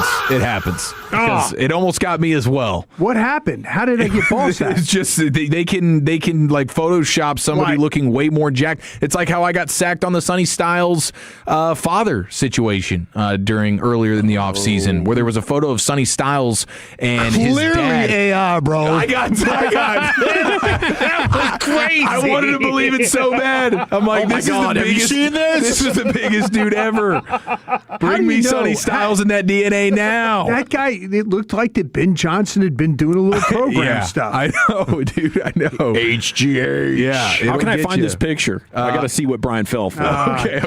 I think it was on Football Crave, which is one of these ball sack accounts. Football Crave's a big one. In They're fact, ball sacking like crazy. It was in my timeline. It was, yeah. I know. It was in my timeline too, and I believe me, I would have done a sack. We would have gone around the bodies with Ben Johnson if that was something that was actually real. I'm trying to scroll and Football find Crave's latest post that Jared Verse has reportedly reached out to Max Crosby to find out what caused the Ravens to back out of their deal. Yeah, that was good. That's a great tweet right there. And I definitely fell for their Dylan Gabriel tweet, but it was so funny that I just want to pretend it's real. Wait, what was the Dylan Gabriel tweet? Yeah, I was kind of hoping he would pay me for my number, but then he just started wearing it in practice. Oh, so you got ball sacked on that too? I did, yeah. That was a Football Fix news item earlier today. They're the new sacker on the block, though, aren't they, Football Crave? Yeah, I feel like they popped up a lot in the last week or so. Yeah, they're okay. I found the photo. They're the new sacker on the block. I'm gonna DM this photo to you that totally ball sacked brought us. I sent it to Lucius and Wolchuk and Dawson, and you guys tell me if this looks real, because at first glance I thought it was real. I was about to bring this to the table last week. That's reasonable, Brian. It's not embarrassing. Yeah. But look, if you really look at it, though, it's like, wow, that's I thought maybe thighs are going crazy. Yeah, the thighs and the calves on that. That's nuts. That is he might, 15 years to get something like that. Yeah, dude. And a lot of peptides. A lot of HGH coursing through his veins to look that way. That would be like the big Balco steroids. If he's going to pull that off. It would explain today's frustration with the phone, just a little roid rage. Unfortunately, that's not real. This is not nearly as embarrassing as when Brian believed those dogs were parachuting out of a helicopter. Those dogs weren't like going out of that cargo plane? Yeah. That's that what was fake. That, I thought those dogs were trained to jump out of the back of that plane. That would have been amazing. Did you see that? Yeah, you sent it to all of us. You were so excited about it. Those dogs were like running out of the back of that cargo plane. They were happy to be in the air, pulling their own parachute somehow. Oh no, the parachute comes open automatically. Did you guys see Shedeur Sanders earned a record $17.7 million in group licensing income last NFL season? Jersey stuff? Yeah, this is all the name, image, likeness stuff that players can profit from through the NFL. He set a record for the amount of money that he pulled in from there. Way more than his contract. By comparison, the year before, inexplicably, it was J.J. McCarthy who led all players. And he made $4 million. See, that's what I would have guessed. Like somewhere between $2 to $4 million would be the most you could possibly make off of selling jerseys. 17 is possible. Yeah, even like Tom Brady. I think when Brady went to the Patriots, he was the previous record, and it was still just a touch under $10 million for him that year. So Shedeur has reset the record for this in a huge way. That's amazing. So congrats to Shedeur. He need to break his brother off a little bit. Yeah, Shallow needs a little. I think his brother just got I might have got ball sacked on that. No, that's real, Phil. They went after Mercedes-Benz. They may be. Yeah, it might be a repo. His car, yeah. Crap. He's a content creator, so he needs to go ahead and record that and put that on the internet and get them likes up. Amen, dude. Might get a check. Figure it out. Hey, speaking of content creation, Eric, you're going to love this, but Land of the Plugs filing divorce with Adam 22. Oh no! Damn! Wait, the cuck of the year is being divorced. Yeah, he did everything that she could ever want. Yeah, Adam, it's over. This is the final level. This is the final level for Adam. He likes this. He did everything that she could have ever wanted. Yeah, she got to do all the guys that she wanted to, and he still doesn't win. In the filing, she says that she only makes $3,000 a month, which is just money that she gets from Adam, and she does no control over her OnlyFans account. He gives her an allowance. $3,000 is what she makes? Okay, so these OnlyFans and all this content she puts out there? Yeah. He was big pimping on that. I guess he runs the account. I don't know. So what's going to happen with all of this? Because they have like a shared account, and this is going to be an interesting... They're going to court. Get ready for this one. I wonder if this is all just a money play here, and they're actually using some engagement content. Going? Yeah. You can only hope. Next thing you know, the court scene turns into a crazy sexcapade. That seems what it kind of seems like what the NFL is right now. Why was Will rubbing his hands when he said that? It's one of those bliss cruises, Lucius. I hope we get Judge Wapner over footage here. of that courtroom. Did you see this girl, Chrissy Ford, that is just trying to nuke everything when it comes to Rossini, Vrabel, and the rest of the lady? Talking about Sean She wants to out the Did she dirty drop the laundry. bombshell that she said she was gonna? I don't know because it's Daily Mail where you have to pay for it. But everything that I've seen, she's dropping names like Sean Payton and Nick Caserio, the Houston Texans general manager. She's apparently got, and this is where I don't fully buy it because she's saying she's got a half a dozen female reporters that are saying they have had schmexual relations with NFL personnel folks. Oh, that can't And I don't know how these people would actually want to admit that to her. I don't believe it. But she's trying to go scorched earth here, and old Sean Payton and Nick Caserio probably had to have some tough conversations at home over the last 24 to 48 hours. Should we get her on the show? Yeah, why not? All right, I'll reach out. Let's get Chrissy. Man, I feel like the roof could really get blown off this thing, and the NFL doesn't want it out. You know? Oh, for sure they don't want it out. I mean, there's just so many. There's rich, powerful, successful men and very eligible ladies or ineligible ladies, but I don't know. I think maybe it'd be best if we just moved on from this story as a football public. You know what I'm saying? Let's move on. We don't need to be tearing these lives apart. Okay, so you don't want her on the show. She mentioned D'Angelo Hall. I'll take her on the show. She's probably good for ratings. Okay. D'Angelo Hall as well is the name that she mentioned. D'Angelo Hall? She says that Rossini box was going out to many. Oh, come on. That was my gosh. That was one of her tweets. That was rude. That was a direct quote from Chrissy Freud. If I could just Thanos blink and make this story go away, I would. But since I can't, We'll take her. Now, okay, all right. I covered myself. Yeah, you nailed did. it. As long as she's, I'm reaching out. As long as she's not going to say anything too offensive. Well, I hope she does, because we're going to try and book her for a Toxic Tuesday. What gear did they buy of Shedeur, though? I feel like we should see Shedeur Sanders jerseys everywhere. You know? Yeah. I don't know. That story kind of seems like a sack. Like he's the most popular gear by a magnitude of 4 times more popular than any player that's ever played. I feel like we should see every junior high school kid running around in a Shedeur jersey, but he wasn't good enough to generate that kind of hype. It seems weird. I don't think this story adds up. Well, it was Front Office Sports. They're pretty credible. Yeah. But I don't know. Maybe we'll get some details on that. 14 minutes have been just rough. Like, do we even know what we're talking about here? Okay, football crave. No, seriously. I admit it. I admit it. You're over there you're bobbing up. It was down. Front Office effing Sports. What are you talking about? He's just opining. He's just theorizing a ball sack. There's not a tangible ball sack right here in his hands. Dawson turning down potential guests that can help us. You're over there bobbing around like you're in the middle of the ocean. These are theoretical sacks. I Googled it. Multiple credible outlets have written about this. Not at It's all. just, it doesn't seem like it. There's got to be a piece of information that allow this to fall into place for me. We got the Expressway G-Bag of the Day in LA Live. Does this sound professional? On the Hey, other Chrissy, side. hope you're doing well. We would love to have you on our afternoon show sometime in the future if you would be open to joining us. We're the flagship home of the Cowboys. It gets dirty. It gets dirty. I left out that it gets dirty. Okay, I think you're good. Yeah, all right. I think she'll probably be Drop a coming on Rossini the show box in pretty there. soon. We'd love to hear more about Rossini's box. Hashtag box. You got to be kidding me. We're coming back to hit the Expressway here. I want to chat Frankels with you, though, because if you're hurt in an accident due to somebody's negligence, you're going to want to make sure you call Scott and Mark Frankel, two of the most respected attorneys here in North Texas. Their names command respect.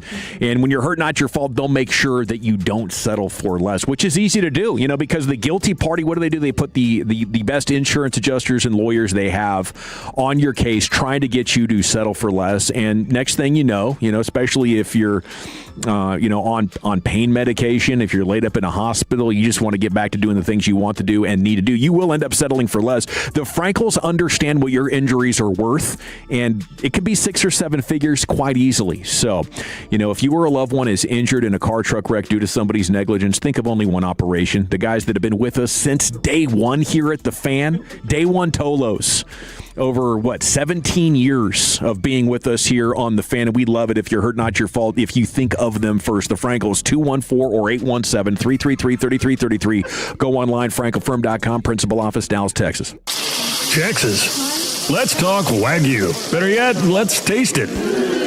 Booth Creek Wagyu is now open at Park Village in Southlake. Stop in and experience it for yourself with a complimentary sample of our Wagyu beef. From our ranch to your table, every cut is raised, finished, and crafted with one goal: incredible flavor and consistency you can trust. Booth Creek Wagyu, changing the way America eats beef. Visit us in Southlake or at boothcreekwagyu.com. At Alliance Hyundai, you can shop the all-new 2026 Hyundai Palisade today. Every new Hyundai comes with America's best warranty: 10-year, 100,000-mile limited powertrain warranty and owner's assurance. Plus, you don't need an appointment for service. Come see us today in person or visit us online at alliancehyundai.net. I'm Piera Palazzolo, VP of Digital Marketing for the American Management Association, a company focused on the management training skills needed to enhance the careers of business professionals. We did our research when it came to the best companies for website development and chose AmericanEagle.com. And we couldn't be happier. AmericanEagle.com worked closely with us to understand the front and back end requirements needed to launch an e-commerce website that could handle the complexities of running thousands of seminars nationwide. Our robust new website and improved SEO saw immediate increases in site traffic and web revenue. If you're in need of managerial effectiveness and success, visit our website at amanet.org. If you're in need of a website that provides an unparalleled consumer experience, I highly recommend AmericanEagle.com. Transform your business today. Dial 877-WEBNOW1 for a free digital consultation with AmericanEagle.com. Hi, it's Eric Giafalo. Looking for a great deal to stay connected? Now for a limited time, new Verizon Mobile and Frontier Fiber customers can get Fiber 500 internet and a line of mobile for just $59.99 a month with autopay for 1 year. Get Fiber 500 internet for $19.99 a month and unlimited welcome for $40 a month plus taxes and fees with a new smartphone line. Visit a Verizon store today to learn more and switch. For new Frontier Fiber internet and Verizon Mobile customers in select areas, mobile and home discount enrollment required. Additional terms apply. In times of congestion, unlimited 5G and 4G LTE may be temporarily slower than other traffic. Domestic data roaming at 2G speeds. You know that Big Bargain detergent jug is 80% water, right? It doesn't clean as well. 80% water? I thought I was getting a better deal because it's so big. If you want a better clean, Tide Pods are only 12% water. The rest is pure concentrated cleaning ingredients. Oh, let me make an announcement. Attention shoppers, if you want a real deal, try Tide Pods. Stop paying for watered-down detergents. Pay for clean. If it's got to be clean, it's got to be Tide Pods. Water content based on the leading bargain liquid detergent. Yeah, buddy, Dawson back here with you. Do you want or need new windows at the house? Is your home not as energy efficient as you remember it being or as you think it should be? Might be because your windows have lost their energy efficiency and it's time to go to windownation.com. They have the most energy efficient windows in the world. That's great. But they also have an amazing promotion going on right now to get you ready for summer here in the great state of Texas. Go to windownation.com and get buy 4, get 4 free. There's no limit on that. You can put all new windows in your home and half of them are going to be free. And, beyond that, there's nothing down and no payments, no interest for 2 years that is possible as well. WindowNation.com, proud partner of the Dallas Cowboys. They know what it takes to keep a Texas home energy efficient. You know how it is. It's too hot, then it's too cold, and your energy bills are going crazy. You might already notice your AC isn't shutting off. It's struggling to hit the target temp. Those are clear signs. There's a thin layer of insulating gas that sits between the two window panes, and over time it evaporates, and then your home is no longer energy efficient. Window Nation's brand new windows will supercharge your home with efficiency. So go to windownation.com, tell them we sent you, buy 4, get 4, pay nothing for 2 years, nothing down, no interest, no payments. windownation.com. Salute. This is the story of the one who keeps multiple buildings running smoothly day after day. Plumbing that flows, HVAC that hums, cleaning supplies that keep surfaces sparkling. That's why she counts on Grainger. With easy reordering online and 24/7 support, Grainger helps her keep the products she needs on hand. So shelves stay stocked and buildings stay ready. Call 1-800-GRAINGER, click Grainger.com, or just stop by. Grainger, for the ones who get it done.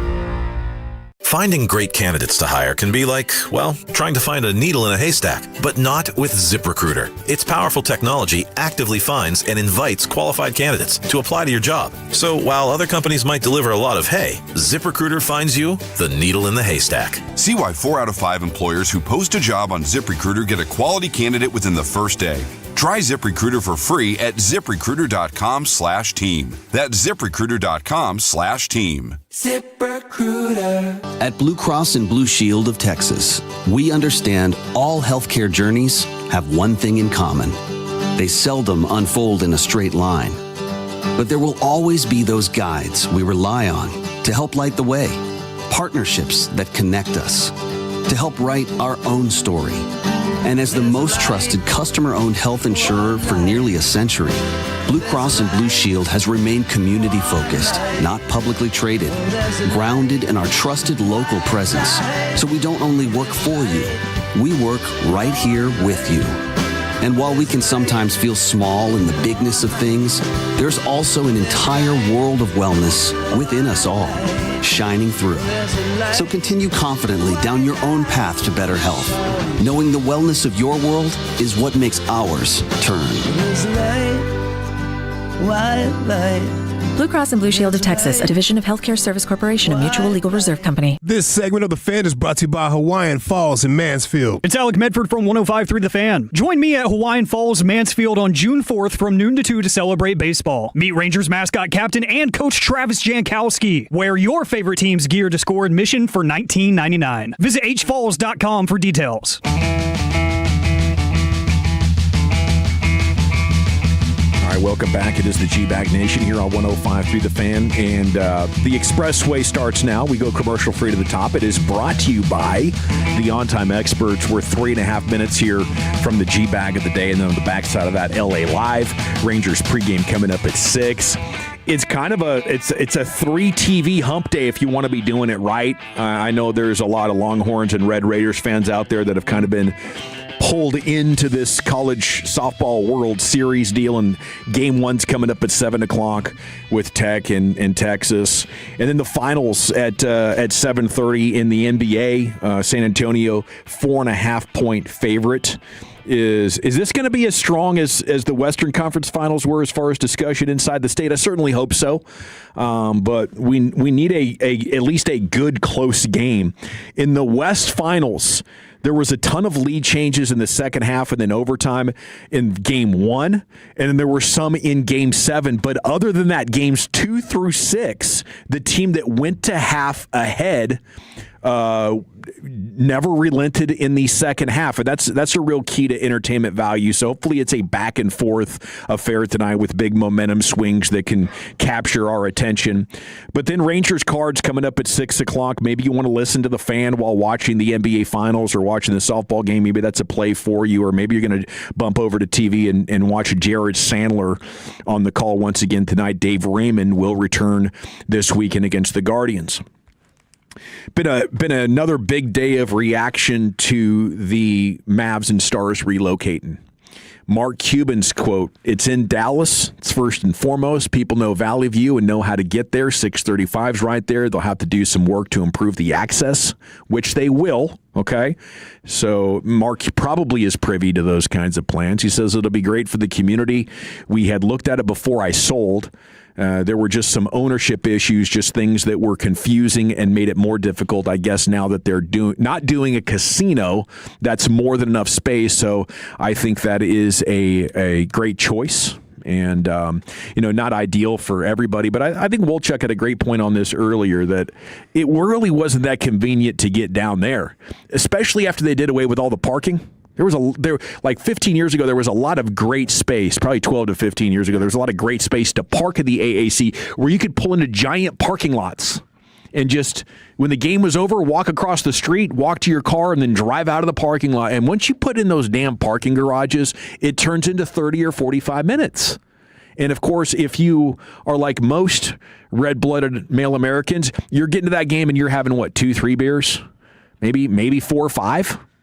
So you're getting out to your car and really having to use the restroom within 20 minutes. And now you're sitting in a parking garage. I think that's a miserable fan experience. So my number one request of these spots is get us better in and outs.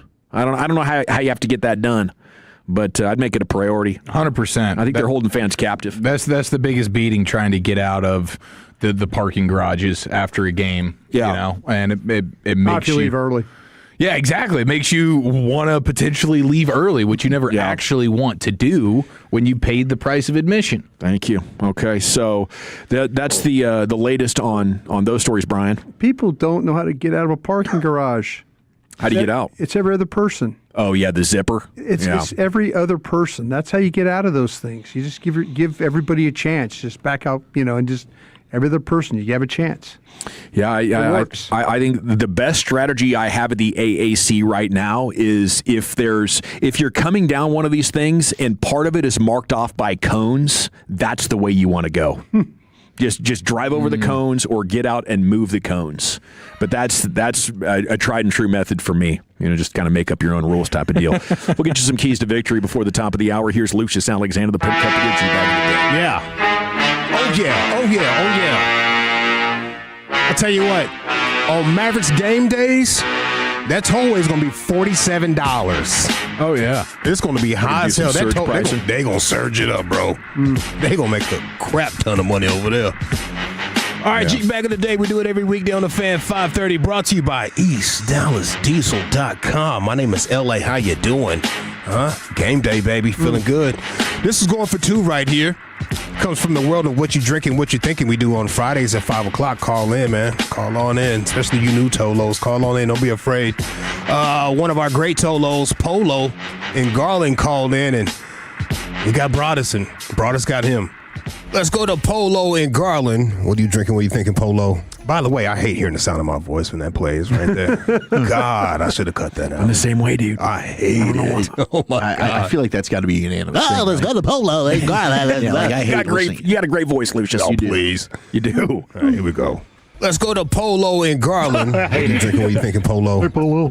Man, I just came from Outback Steakhouse out in Mesquite. Y'all don't ever go there? Yeah, I got you're gonna bitch about the service. There's no kidding about that, right? you're like America's food critic. You're like the Michelin guy. They gave me some meat that wasn't done all the way. Yeah. You need to pick better restaurants. Then it's always their fault. But are you okay today? I'm great, man. Calm down. No, I'm great, man. You always come on bitching about restaurants. That's all we ever hear, bitching about restaurants. Calm down. Okay, Service. I haven't said about the criminal ACC or the 8. Yeah, well, whatever. Yeah, keep it going. Keep it moving. I kind of talked to my homeboy Gavin. What's up? What's up, Gavin? Why you talking about these other Spurs?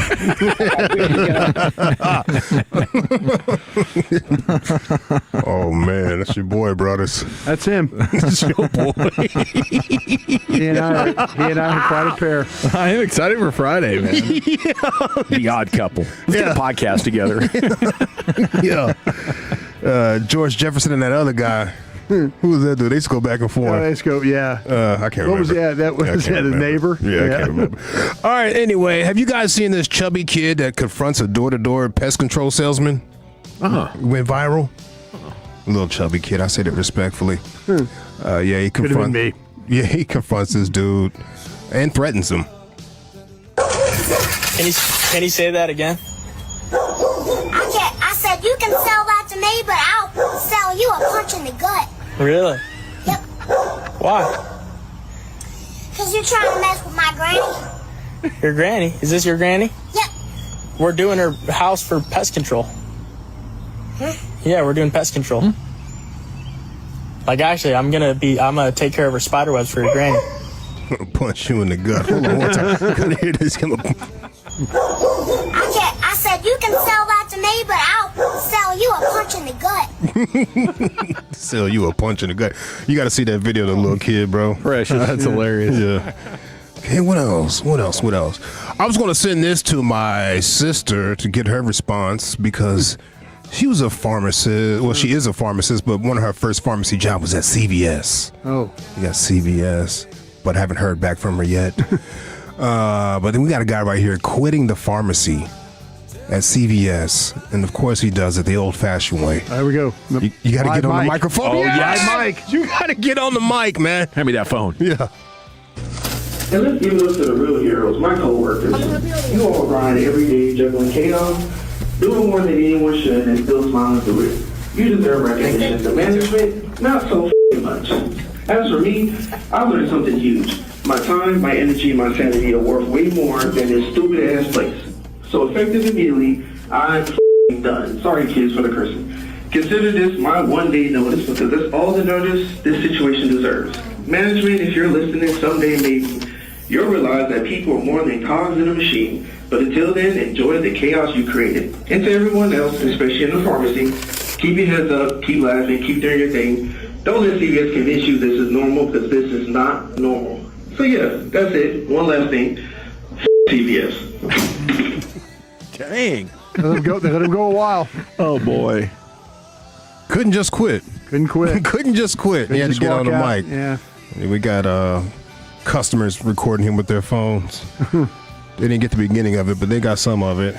Sorry for that audio quality, too. It wasn't the greatest, but, spur of the moment type of thing. You got the point. Yeah, you got it. You got it. Okay, let's go to a student broadcaster, Matthew Lambert. He's a sports announcer. He was announcing a high school basketball game, Norfolk Academy. Shout out to the 757. The coach didn't like how he was announcing the game. Didn't like the descriptive words he was using, so he went over there and confronted him. Who's a member of the all-conference first team was fouled while attacking the basket. Fouled by number 10, Reed Fox, a senior for the Bulldogs. His first personal foul, team's third. Done. No commentary, you hear me? No tackle, nothing like that. Got it? Do you hear me? Yeah. I bet the officials were getting on the coach because you're not supposed to do that. You're not supposed to give opinions on what just happened in favor of the home team or the away team, or however you're doing it. I guess it usually be the home team if you're the PA guy. But I learned that the hard way. Oh, yeah. Somebody came in. Bad call. Yeah. Oh, no. Shut up, Dawson. Yeah, I gave no flag on the play.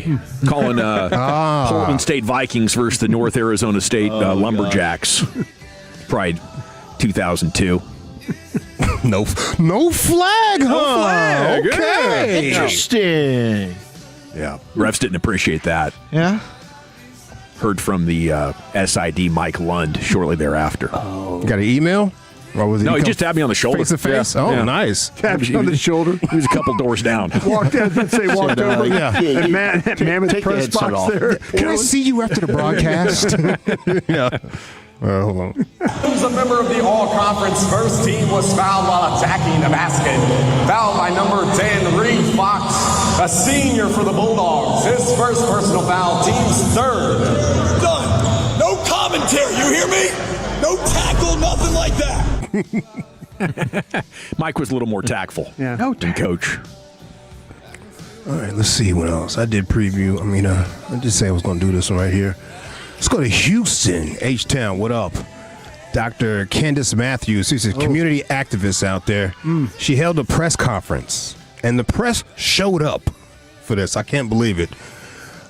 She's been going back and forth with this lady named Jennifer. I'm not going to say her last name, but Jennifer has been throwing a lot of mud at Miss Matthews, saying her trucking business is involved with money laundering and all types of stuff. She had to defend it. They've been suing each other back and forth, suing each other, cease and desist and all this other stuff, right?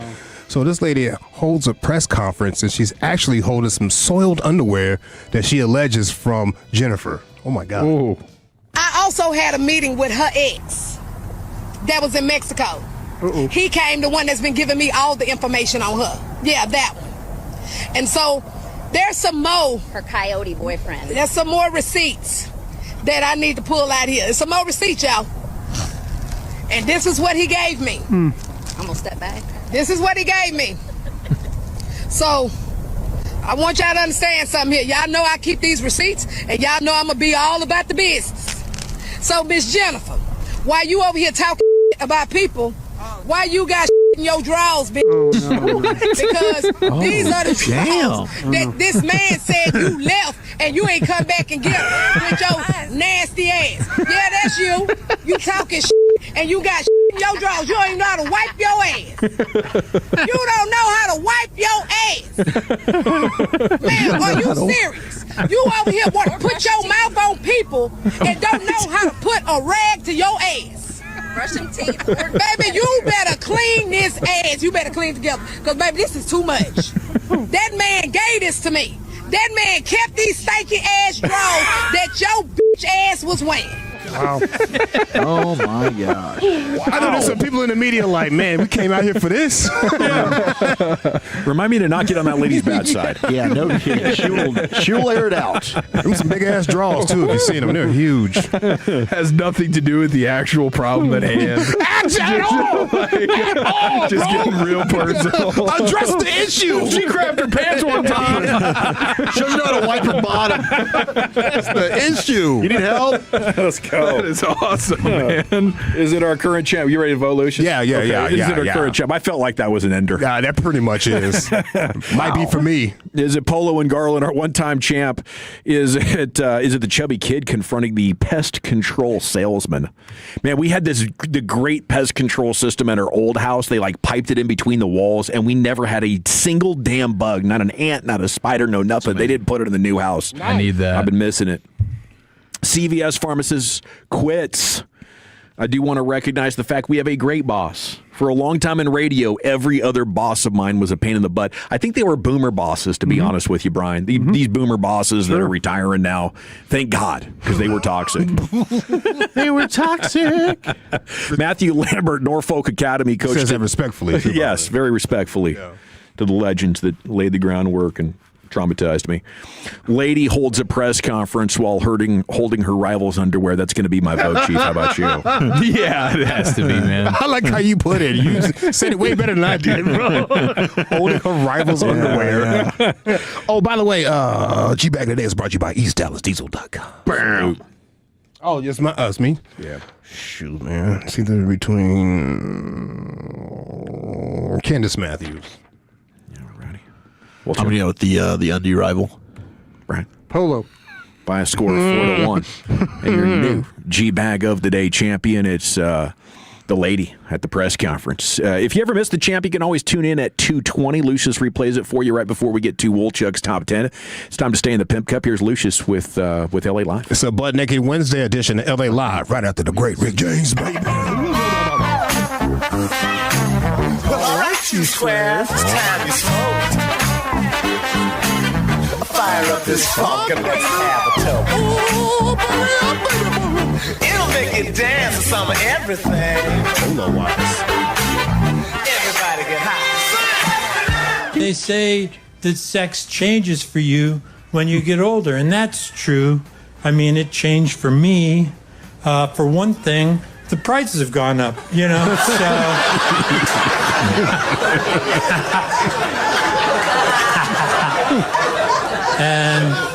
And now there's talk about a tariff. So that's pricing me out of the market, you know? And my friends are like, you should buy America. And I'm like, I'm not going to do that, you know? It's Butt Naked Wednesday. Yeah. Hey, man, this is LA Live for Wednesday, June 3rd, 2026. It is a Butt Naked Wednesday edition of LA Live. Welcome in, folks. We're busting out on the funk. Ow. We're busting out on some serious funk, y'all. Shout out to Dallas's own Miss Erykah Badu for naming today Butt Naked Wednesday, and peace to the gods and earths out there, all 5% of y'all. Every Wednesday I like to ask the Tolos a question because you know way more about us than we know about you. And I'm just trying to get to know you, shorty. Who are you? Who are you, huh? Today's question is inspired by the NBA Finals starting tonight. And I have a few clips of Knicks fans as well. Yes. Because they are my favorite fan base in all of sports. In all of sports. They are crazy as hell, but they know ball. They know ball. They know ball. Hey, they're playing in San Antonio tonight too, right? Yes, sir. Okay, do you think those adult content creators will be courtside again? Yeah, they've already posted with Chuck. Really? The McGuffey gals? Yeah. Yeah, one of the girls is named It's Blueberry 3. I've been following her on Reddit a long time. I was like, oh, that's the same girl. Okay, I see you coming up in the world. Yeah, It's Blueberry 3. She's the one with the dark hair. She posted a video of a dude confronting her at the game for those girls having their McGuffies out. Listen to it, dude. Dude was upset. It's absolutely disgraceful that you still like that. Post this, please. Yeah, post this, please. Yeah. Everyone in the stadium agrees. I don't know if everyone in the stadium agrees. Yeah, I think that everyone is distasteful. On TV is like, hey, that's cool. I don't think. Yeah, let's see the dancers. The dancers are going to be out here the next time out, right? Yeah. Well, I thought this was all fair play. We've seen this at Stars playoff games forever, right behind the bench, you know. So you get famous off this. What kind of guy would go over there and confront a lady about that? Mind your business, bro. Does it bother you that much? Just say. All right, question for the Tolos right here. Which NBA player never won a ring but deserved one the most? Okay, I want you guys to actually think about this. Deserved one the most, okay? Not just great NBA players that were good enough to get a ring. I'm talking about guys like they were there so many times, or they were dragging the team up. They shouldn't even have made it that far, but they came off of my talent. John Stockton? Yeah. He's definitely on the list. Which NBA player never won a ring but deserved one the most? I got a Tolo to hit me up and said Vince Carter. How many times did he get to? He never really got close, With did the he? Nets? I think he was in the East Finals. Yeah. With the Raptors against Jason Kidd's Nets. Okay. Kenyon Martin. I think conference finals might have been the farthest he got. Yeah, that's a fair point. He's on the NBA Prime stuff, isn't he? Or is it NBC? He's on one of them. Yeah. And my wife was like, who is this guy or whatever, because she recognized Carmelo, and I'm like, yo, we pulled up his like top 10 dunks ever. Oh my gosh, dude. Vince Carter, what a dog. Okay, so he reached the conference finals once in 2009, 2010. Okay, I don't know. Tracy McGrady. Yeah. Although his injuries, and he had a late start to being amazing. Yeah. So I don't know. There was a shorter window for Tracy McGrady, but I'll tell you what. There was a 4 or 5 year period where there was an argument like, is Tracy McGrady or Kobe Bryant the best offensive perimeter player? That's how good T-Mac was, averaging over 30. How about Pat Ewing? Yeah. I always felt like the Pat Ewing would. Yeah. Them Bulls was wearing him out, man. Yeah, I mean, so many of those guys during the MJ run that you're like, dang, you didn't win a title. Yeah. It's crazy. And he's definitely one of them. Allen Iverson? Yeah, Allen Iverson, for sure. I mean, it was just it was just a league that was built for dynasties. You know, you get to the top and people want to join you and take less, and you know, there was no real penalties. So many of them were won by the Lakers and Celtics for 2 decades. Lakers and Celtics, 3 decades. Yeah. And then the Bulls, and then the Spurs, and a little bit more Lakers sprinkled in there, Warriors. Would Reggie Miller crack it for you guys? I think so. Absolutely. Yeah, I'll tell you, so for sure. Jamal Crawford is so much better to hear on those broadcasts. Oh, don't do that. Oh, my. You don't like Reggie? It's not that I don't like him, but now that you have Jamal Crawford in there, it's a balance. It balances out. It is a total, like, every time Jamal says something, like, wow, that was informative. Thank you. Profound. Like, thank you, sir. Yeah, like he's gonna be great at this. I love how Reggie just screams all over the call. He does. Yeah. And then he won't finish whatever sentence he started. He doesn't really know where he wanted to take it, and then it just goes silent for a second. I just don't think Jamal is ready for this height. I think he needs to go do local basketball for a couple of years until he's comfortable enough to be enthusiastic. He's quiet. There is that element. I do think, just like in terms of giving good analysis, for sure, he's legit. The Knicks are in the finals. The Knicks going to the finals. It's like Jesus returning. We smoking on the pad. That's the finals. Jalen Brunson, it's the goal. I don't speak no French, Wembenyama. You want to send that back to France? Word. Get your forward, baby. Smoking on that Cleveland back. If we win the finals, we burning the city down. I believe him. I 100% believe him. I believe it. How about Pistol Pete? Does Pistol Pete deserve one of those rings? I mean, just for his highlight reel alone, Yeah. He was played a on monster. some bad teams at the end. He was on. Man, it was tough. I don't know enough about Pistol Pete. He was a great showman. But he was with the. I mean, I say bad teams. Did he finish with the Celtics? But the Celtics probably weren't. I'm trying to think. Atlanta Hawks, the Jazz, New Orleans Jazz. That is. Yeah, he did play for the Celtics at his final year. Final year. Yeah. But I mean, dude was a dog. He was a really good player. Dominique Wilkins is another one I kind of thinking about. They said if he was good, but how many times did they get close? Who, Dominique Wilkins? Yeah. Never. I don't think they really ever. Maybe once. 87. Was he a Celtic? There was a good team with Doc Rivers. Was he a Celtic one time?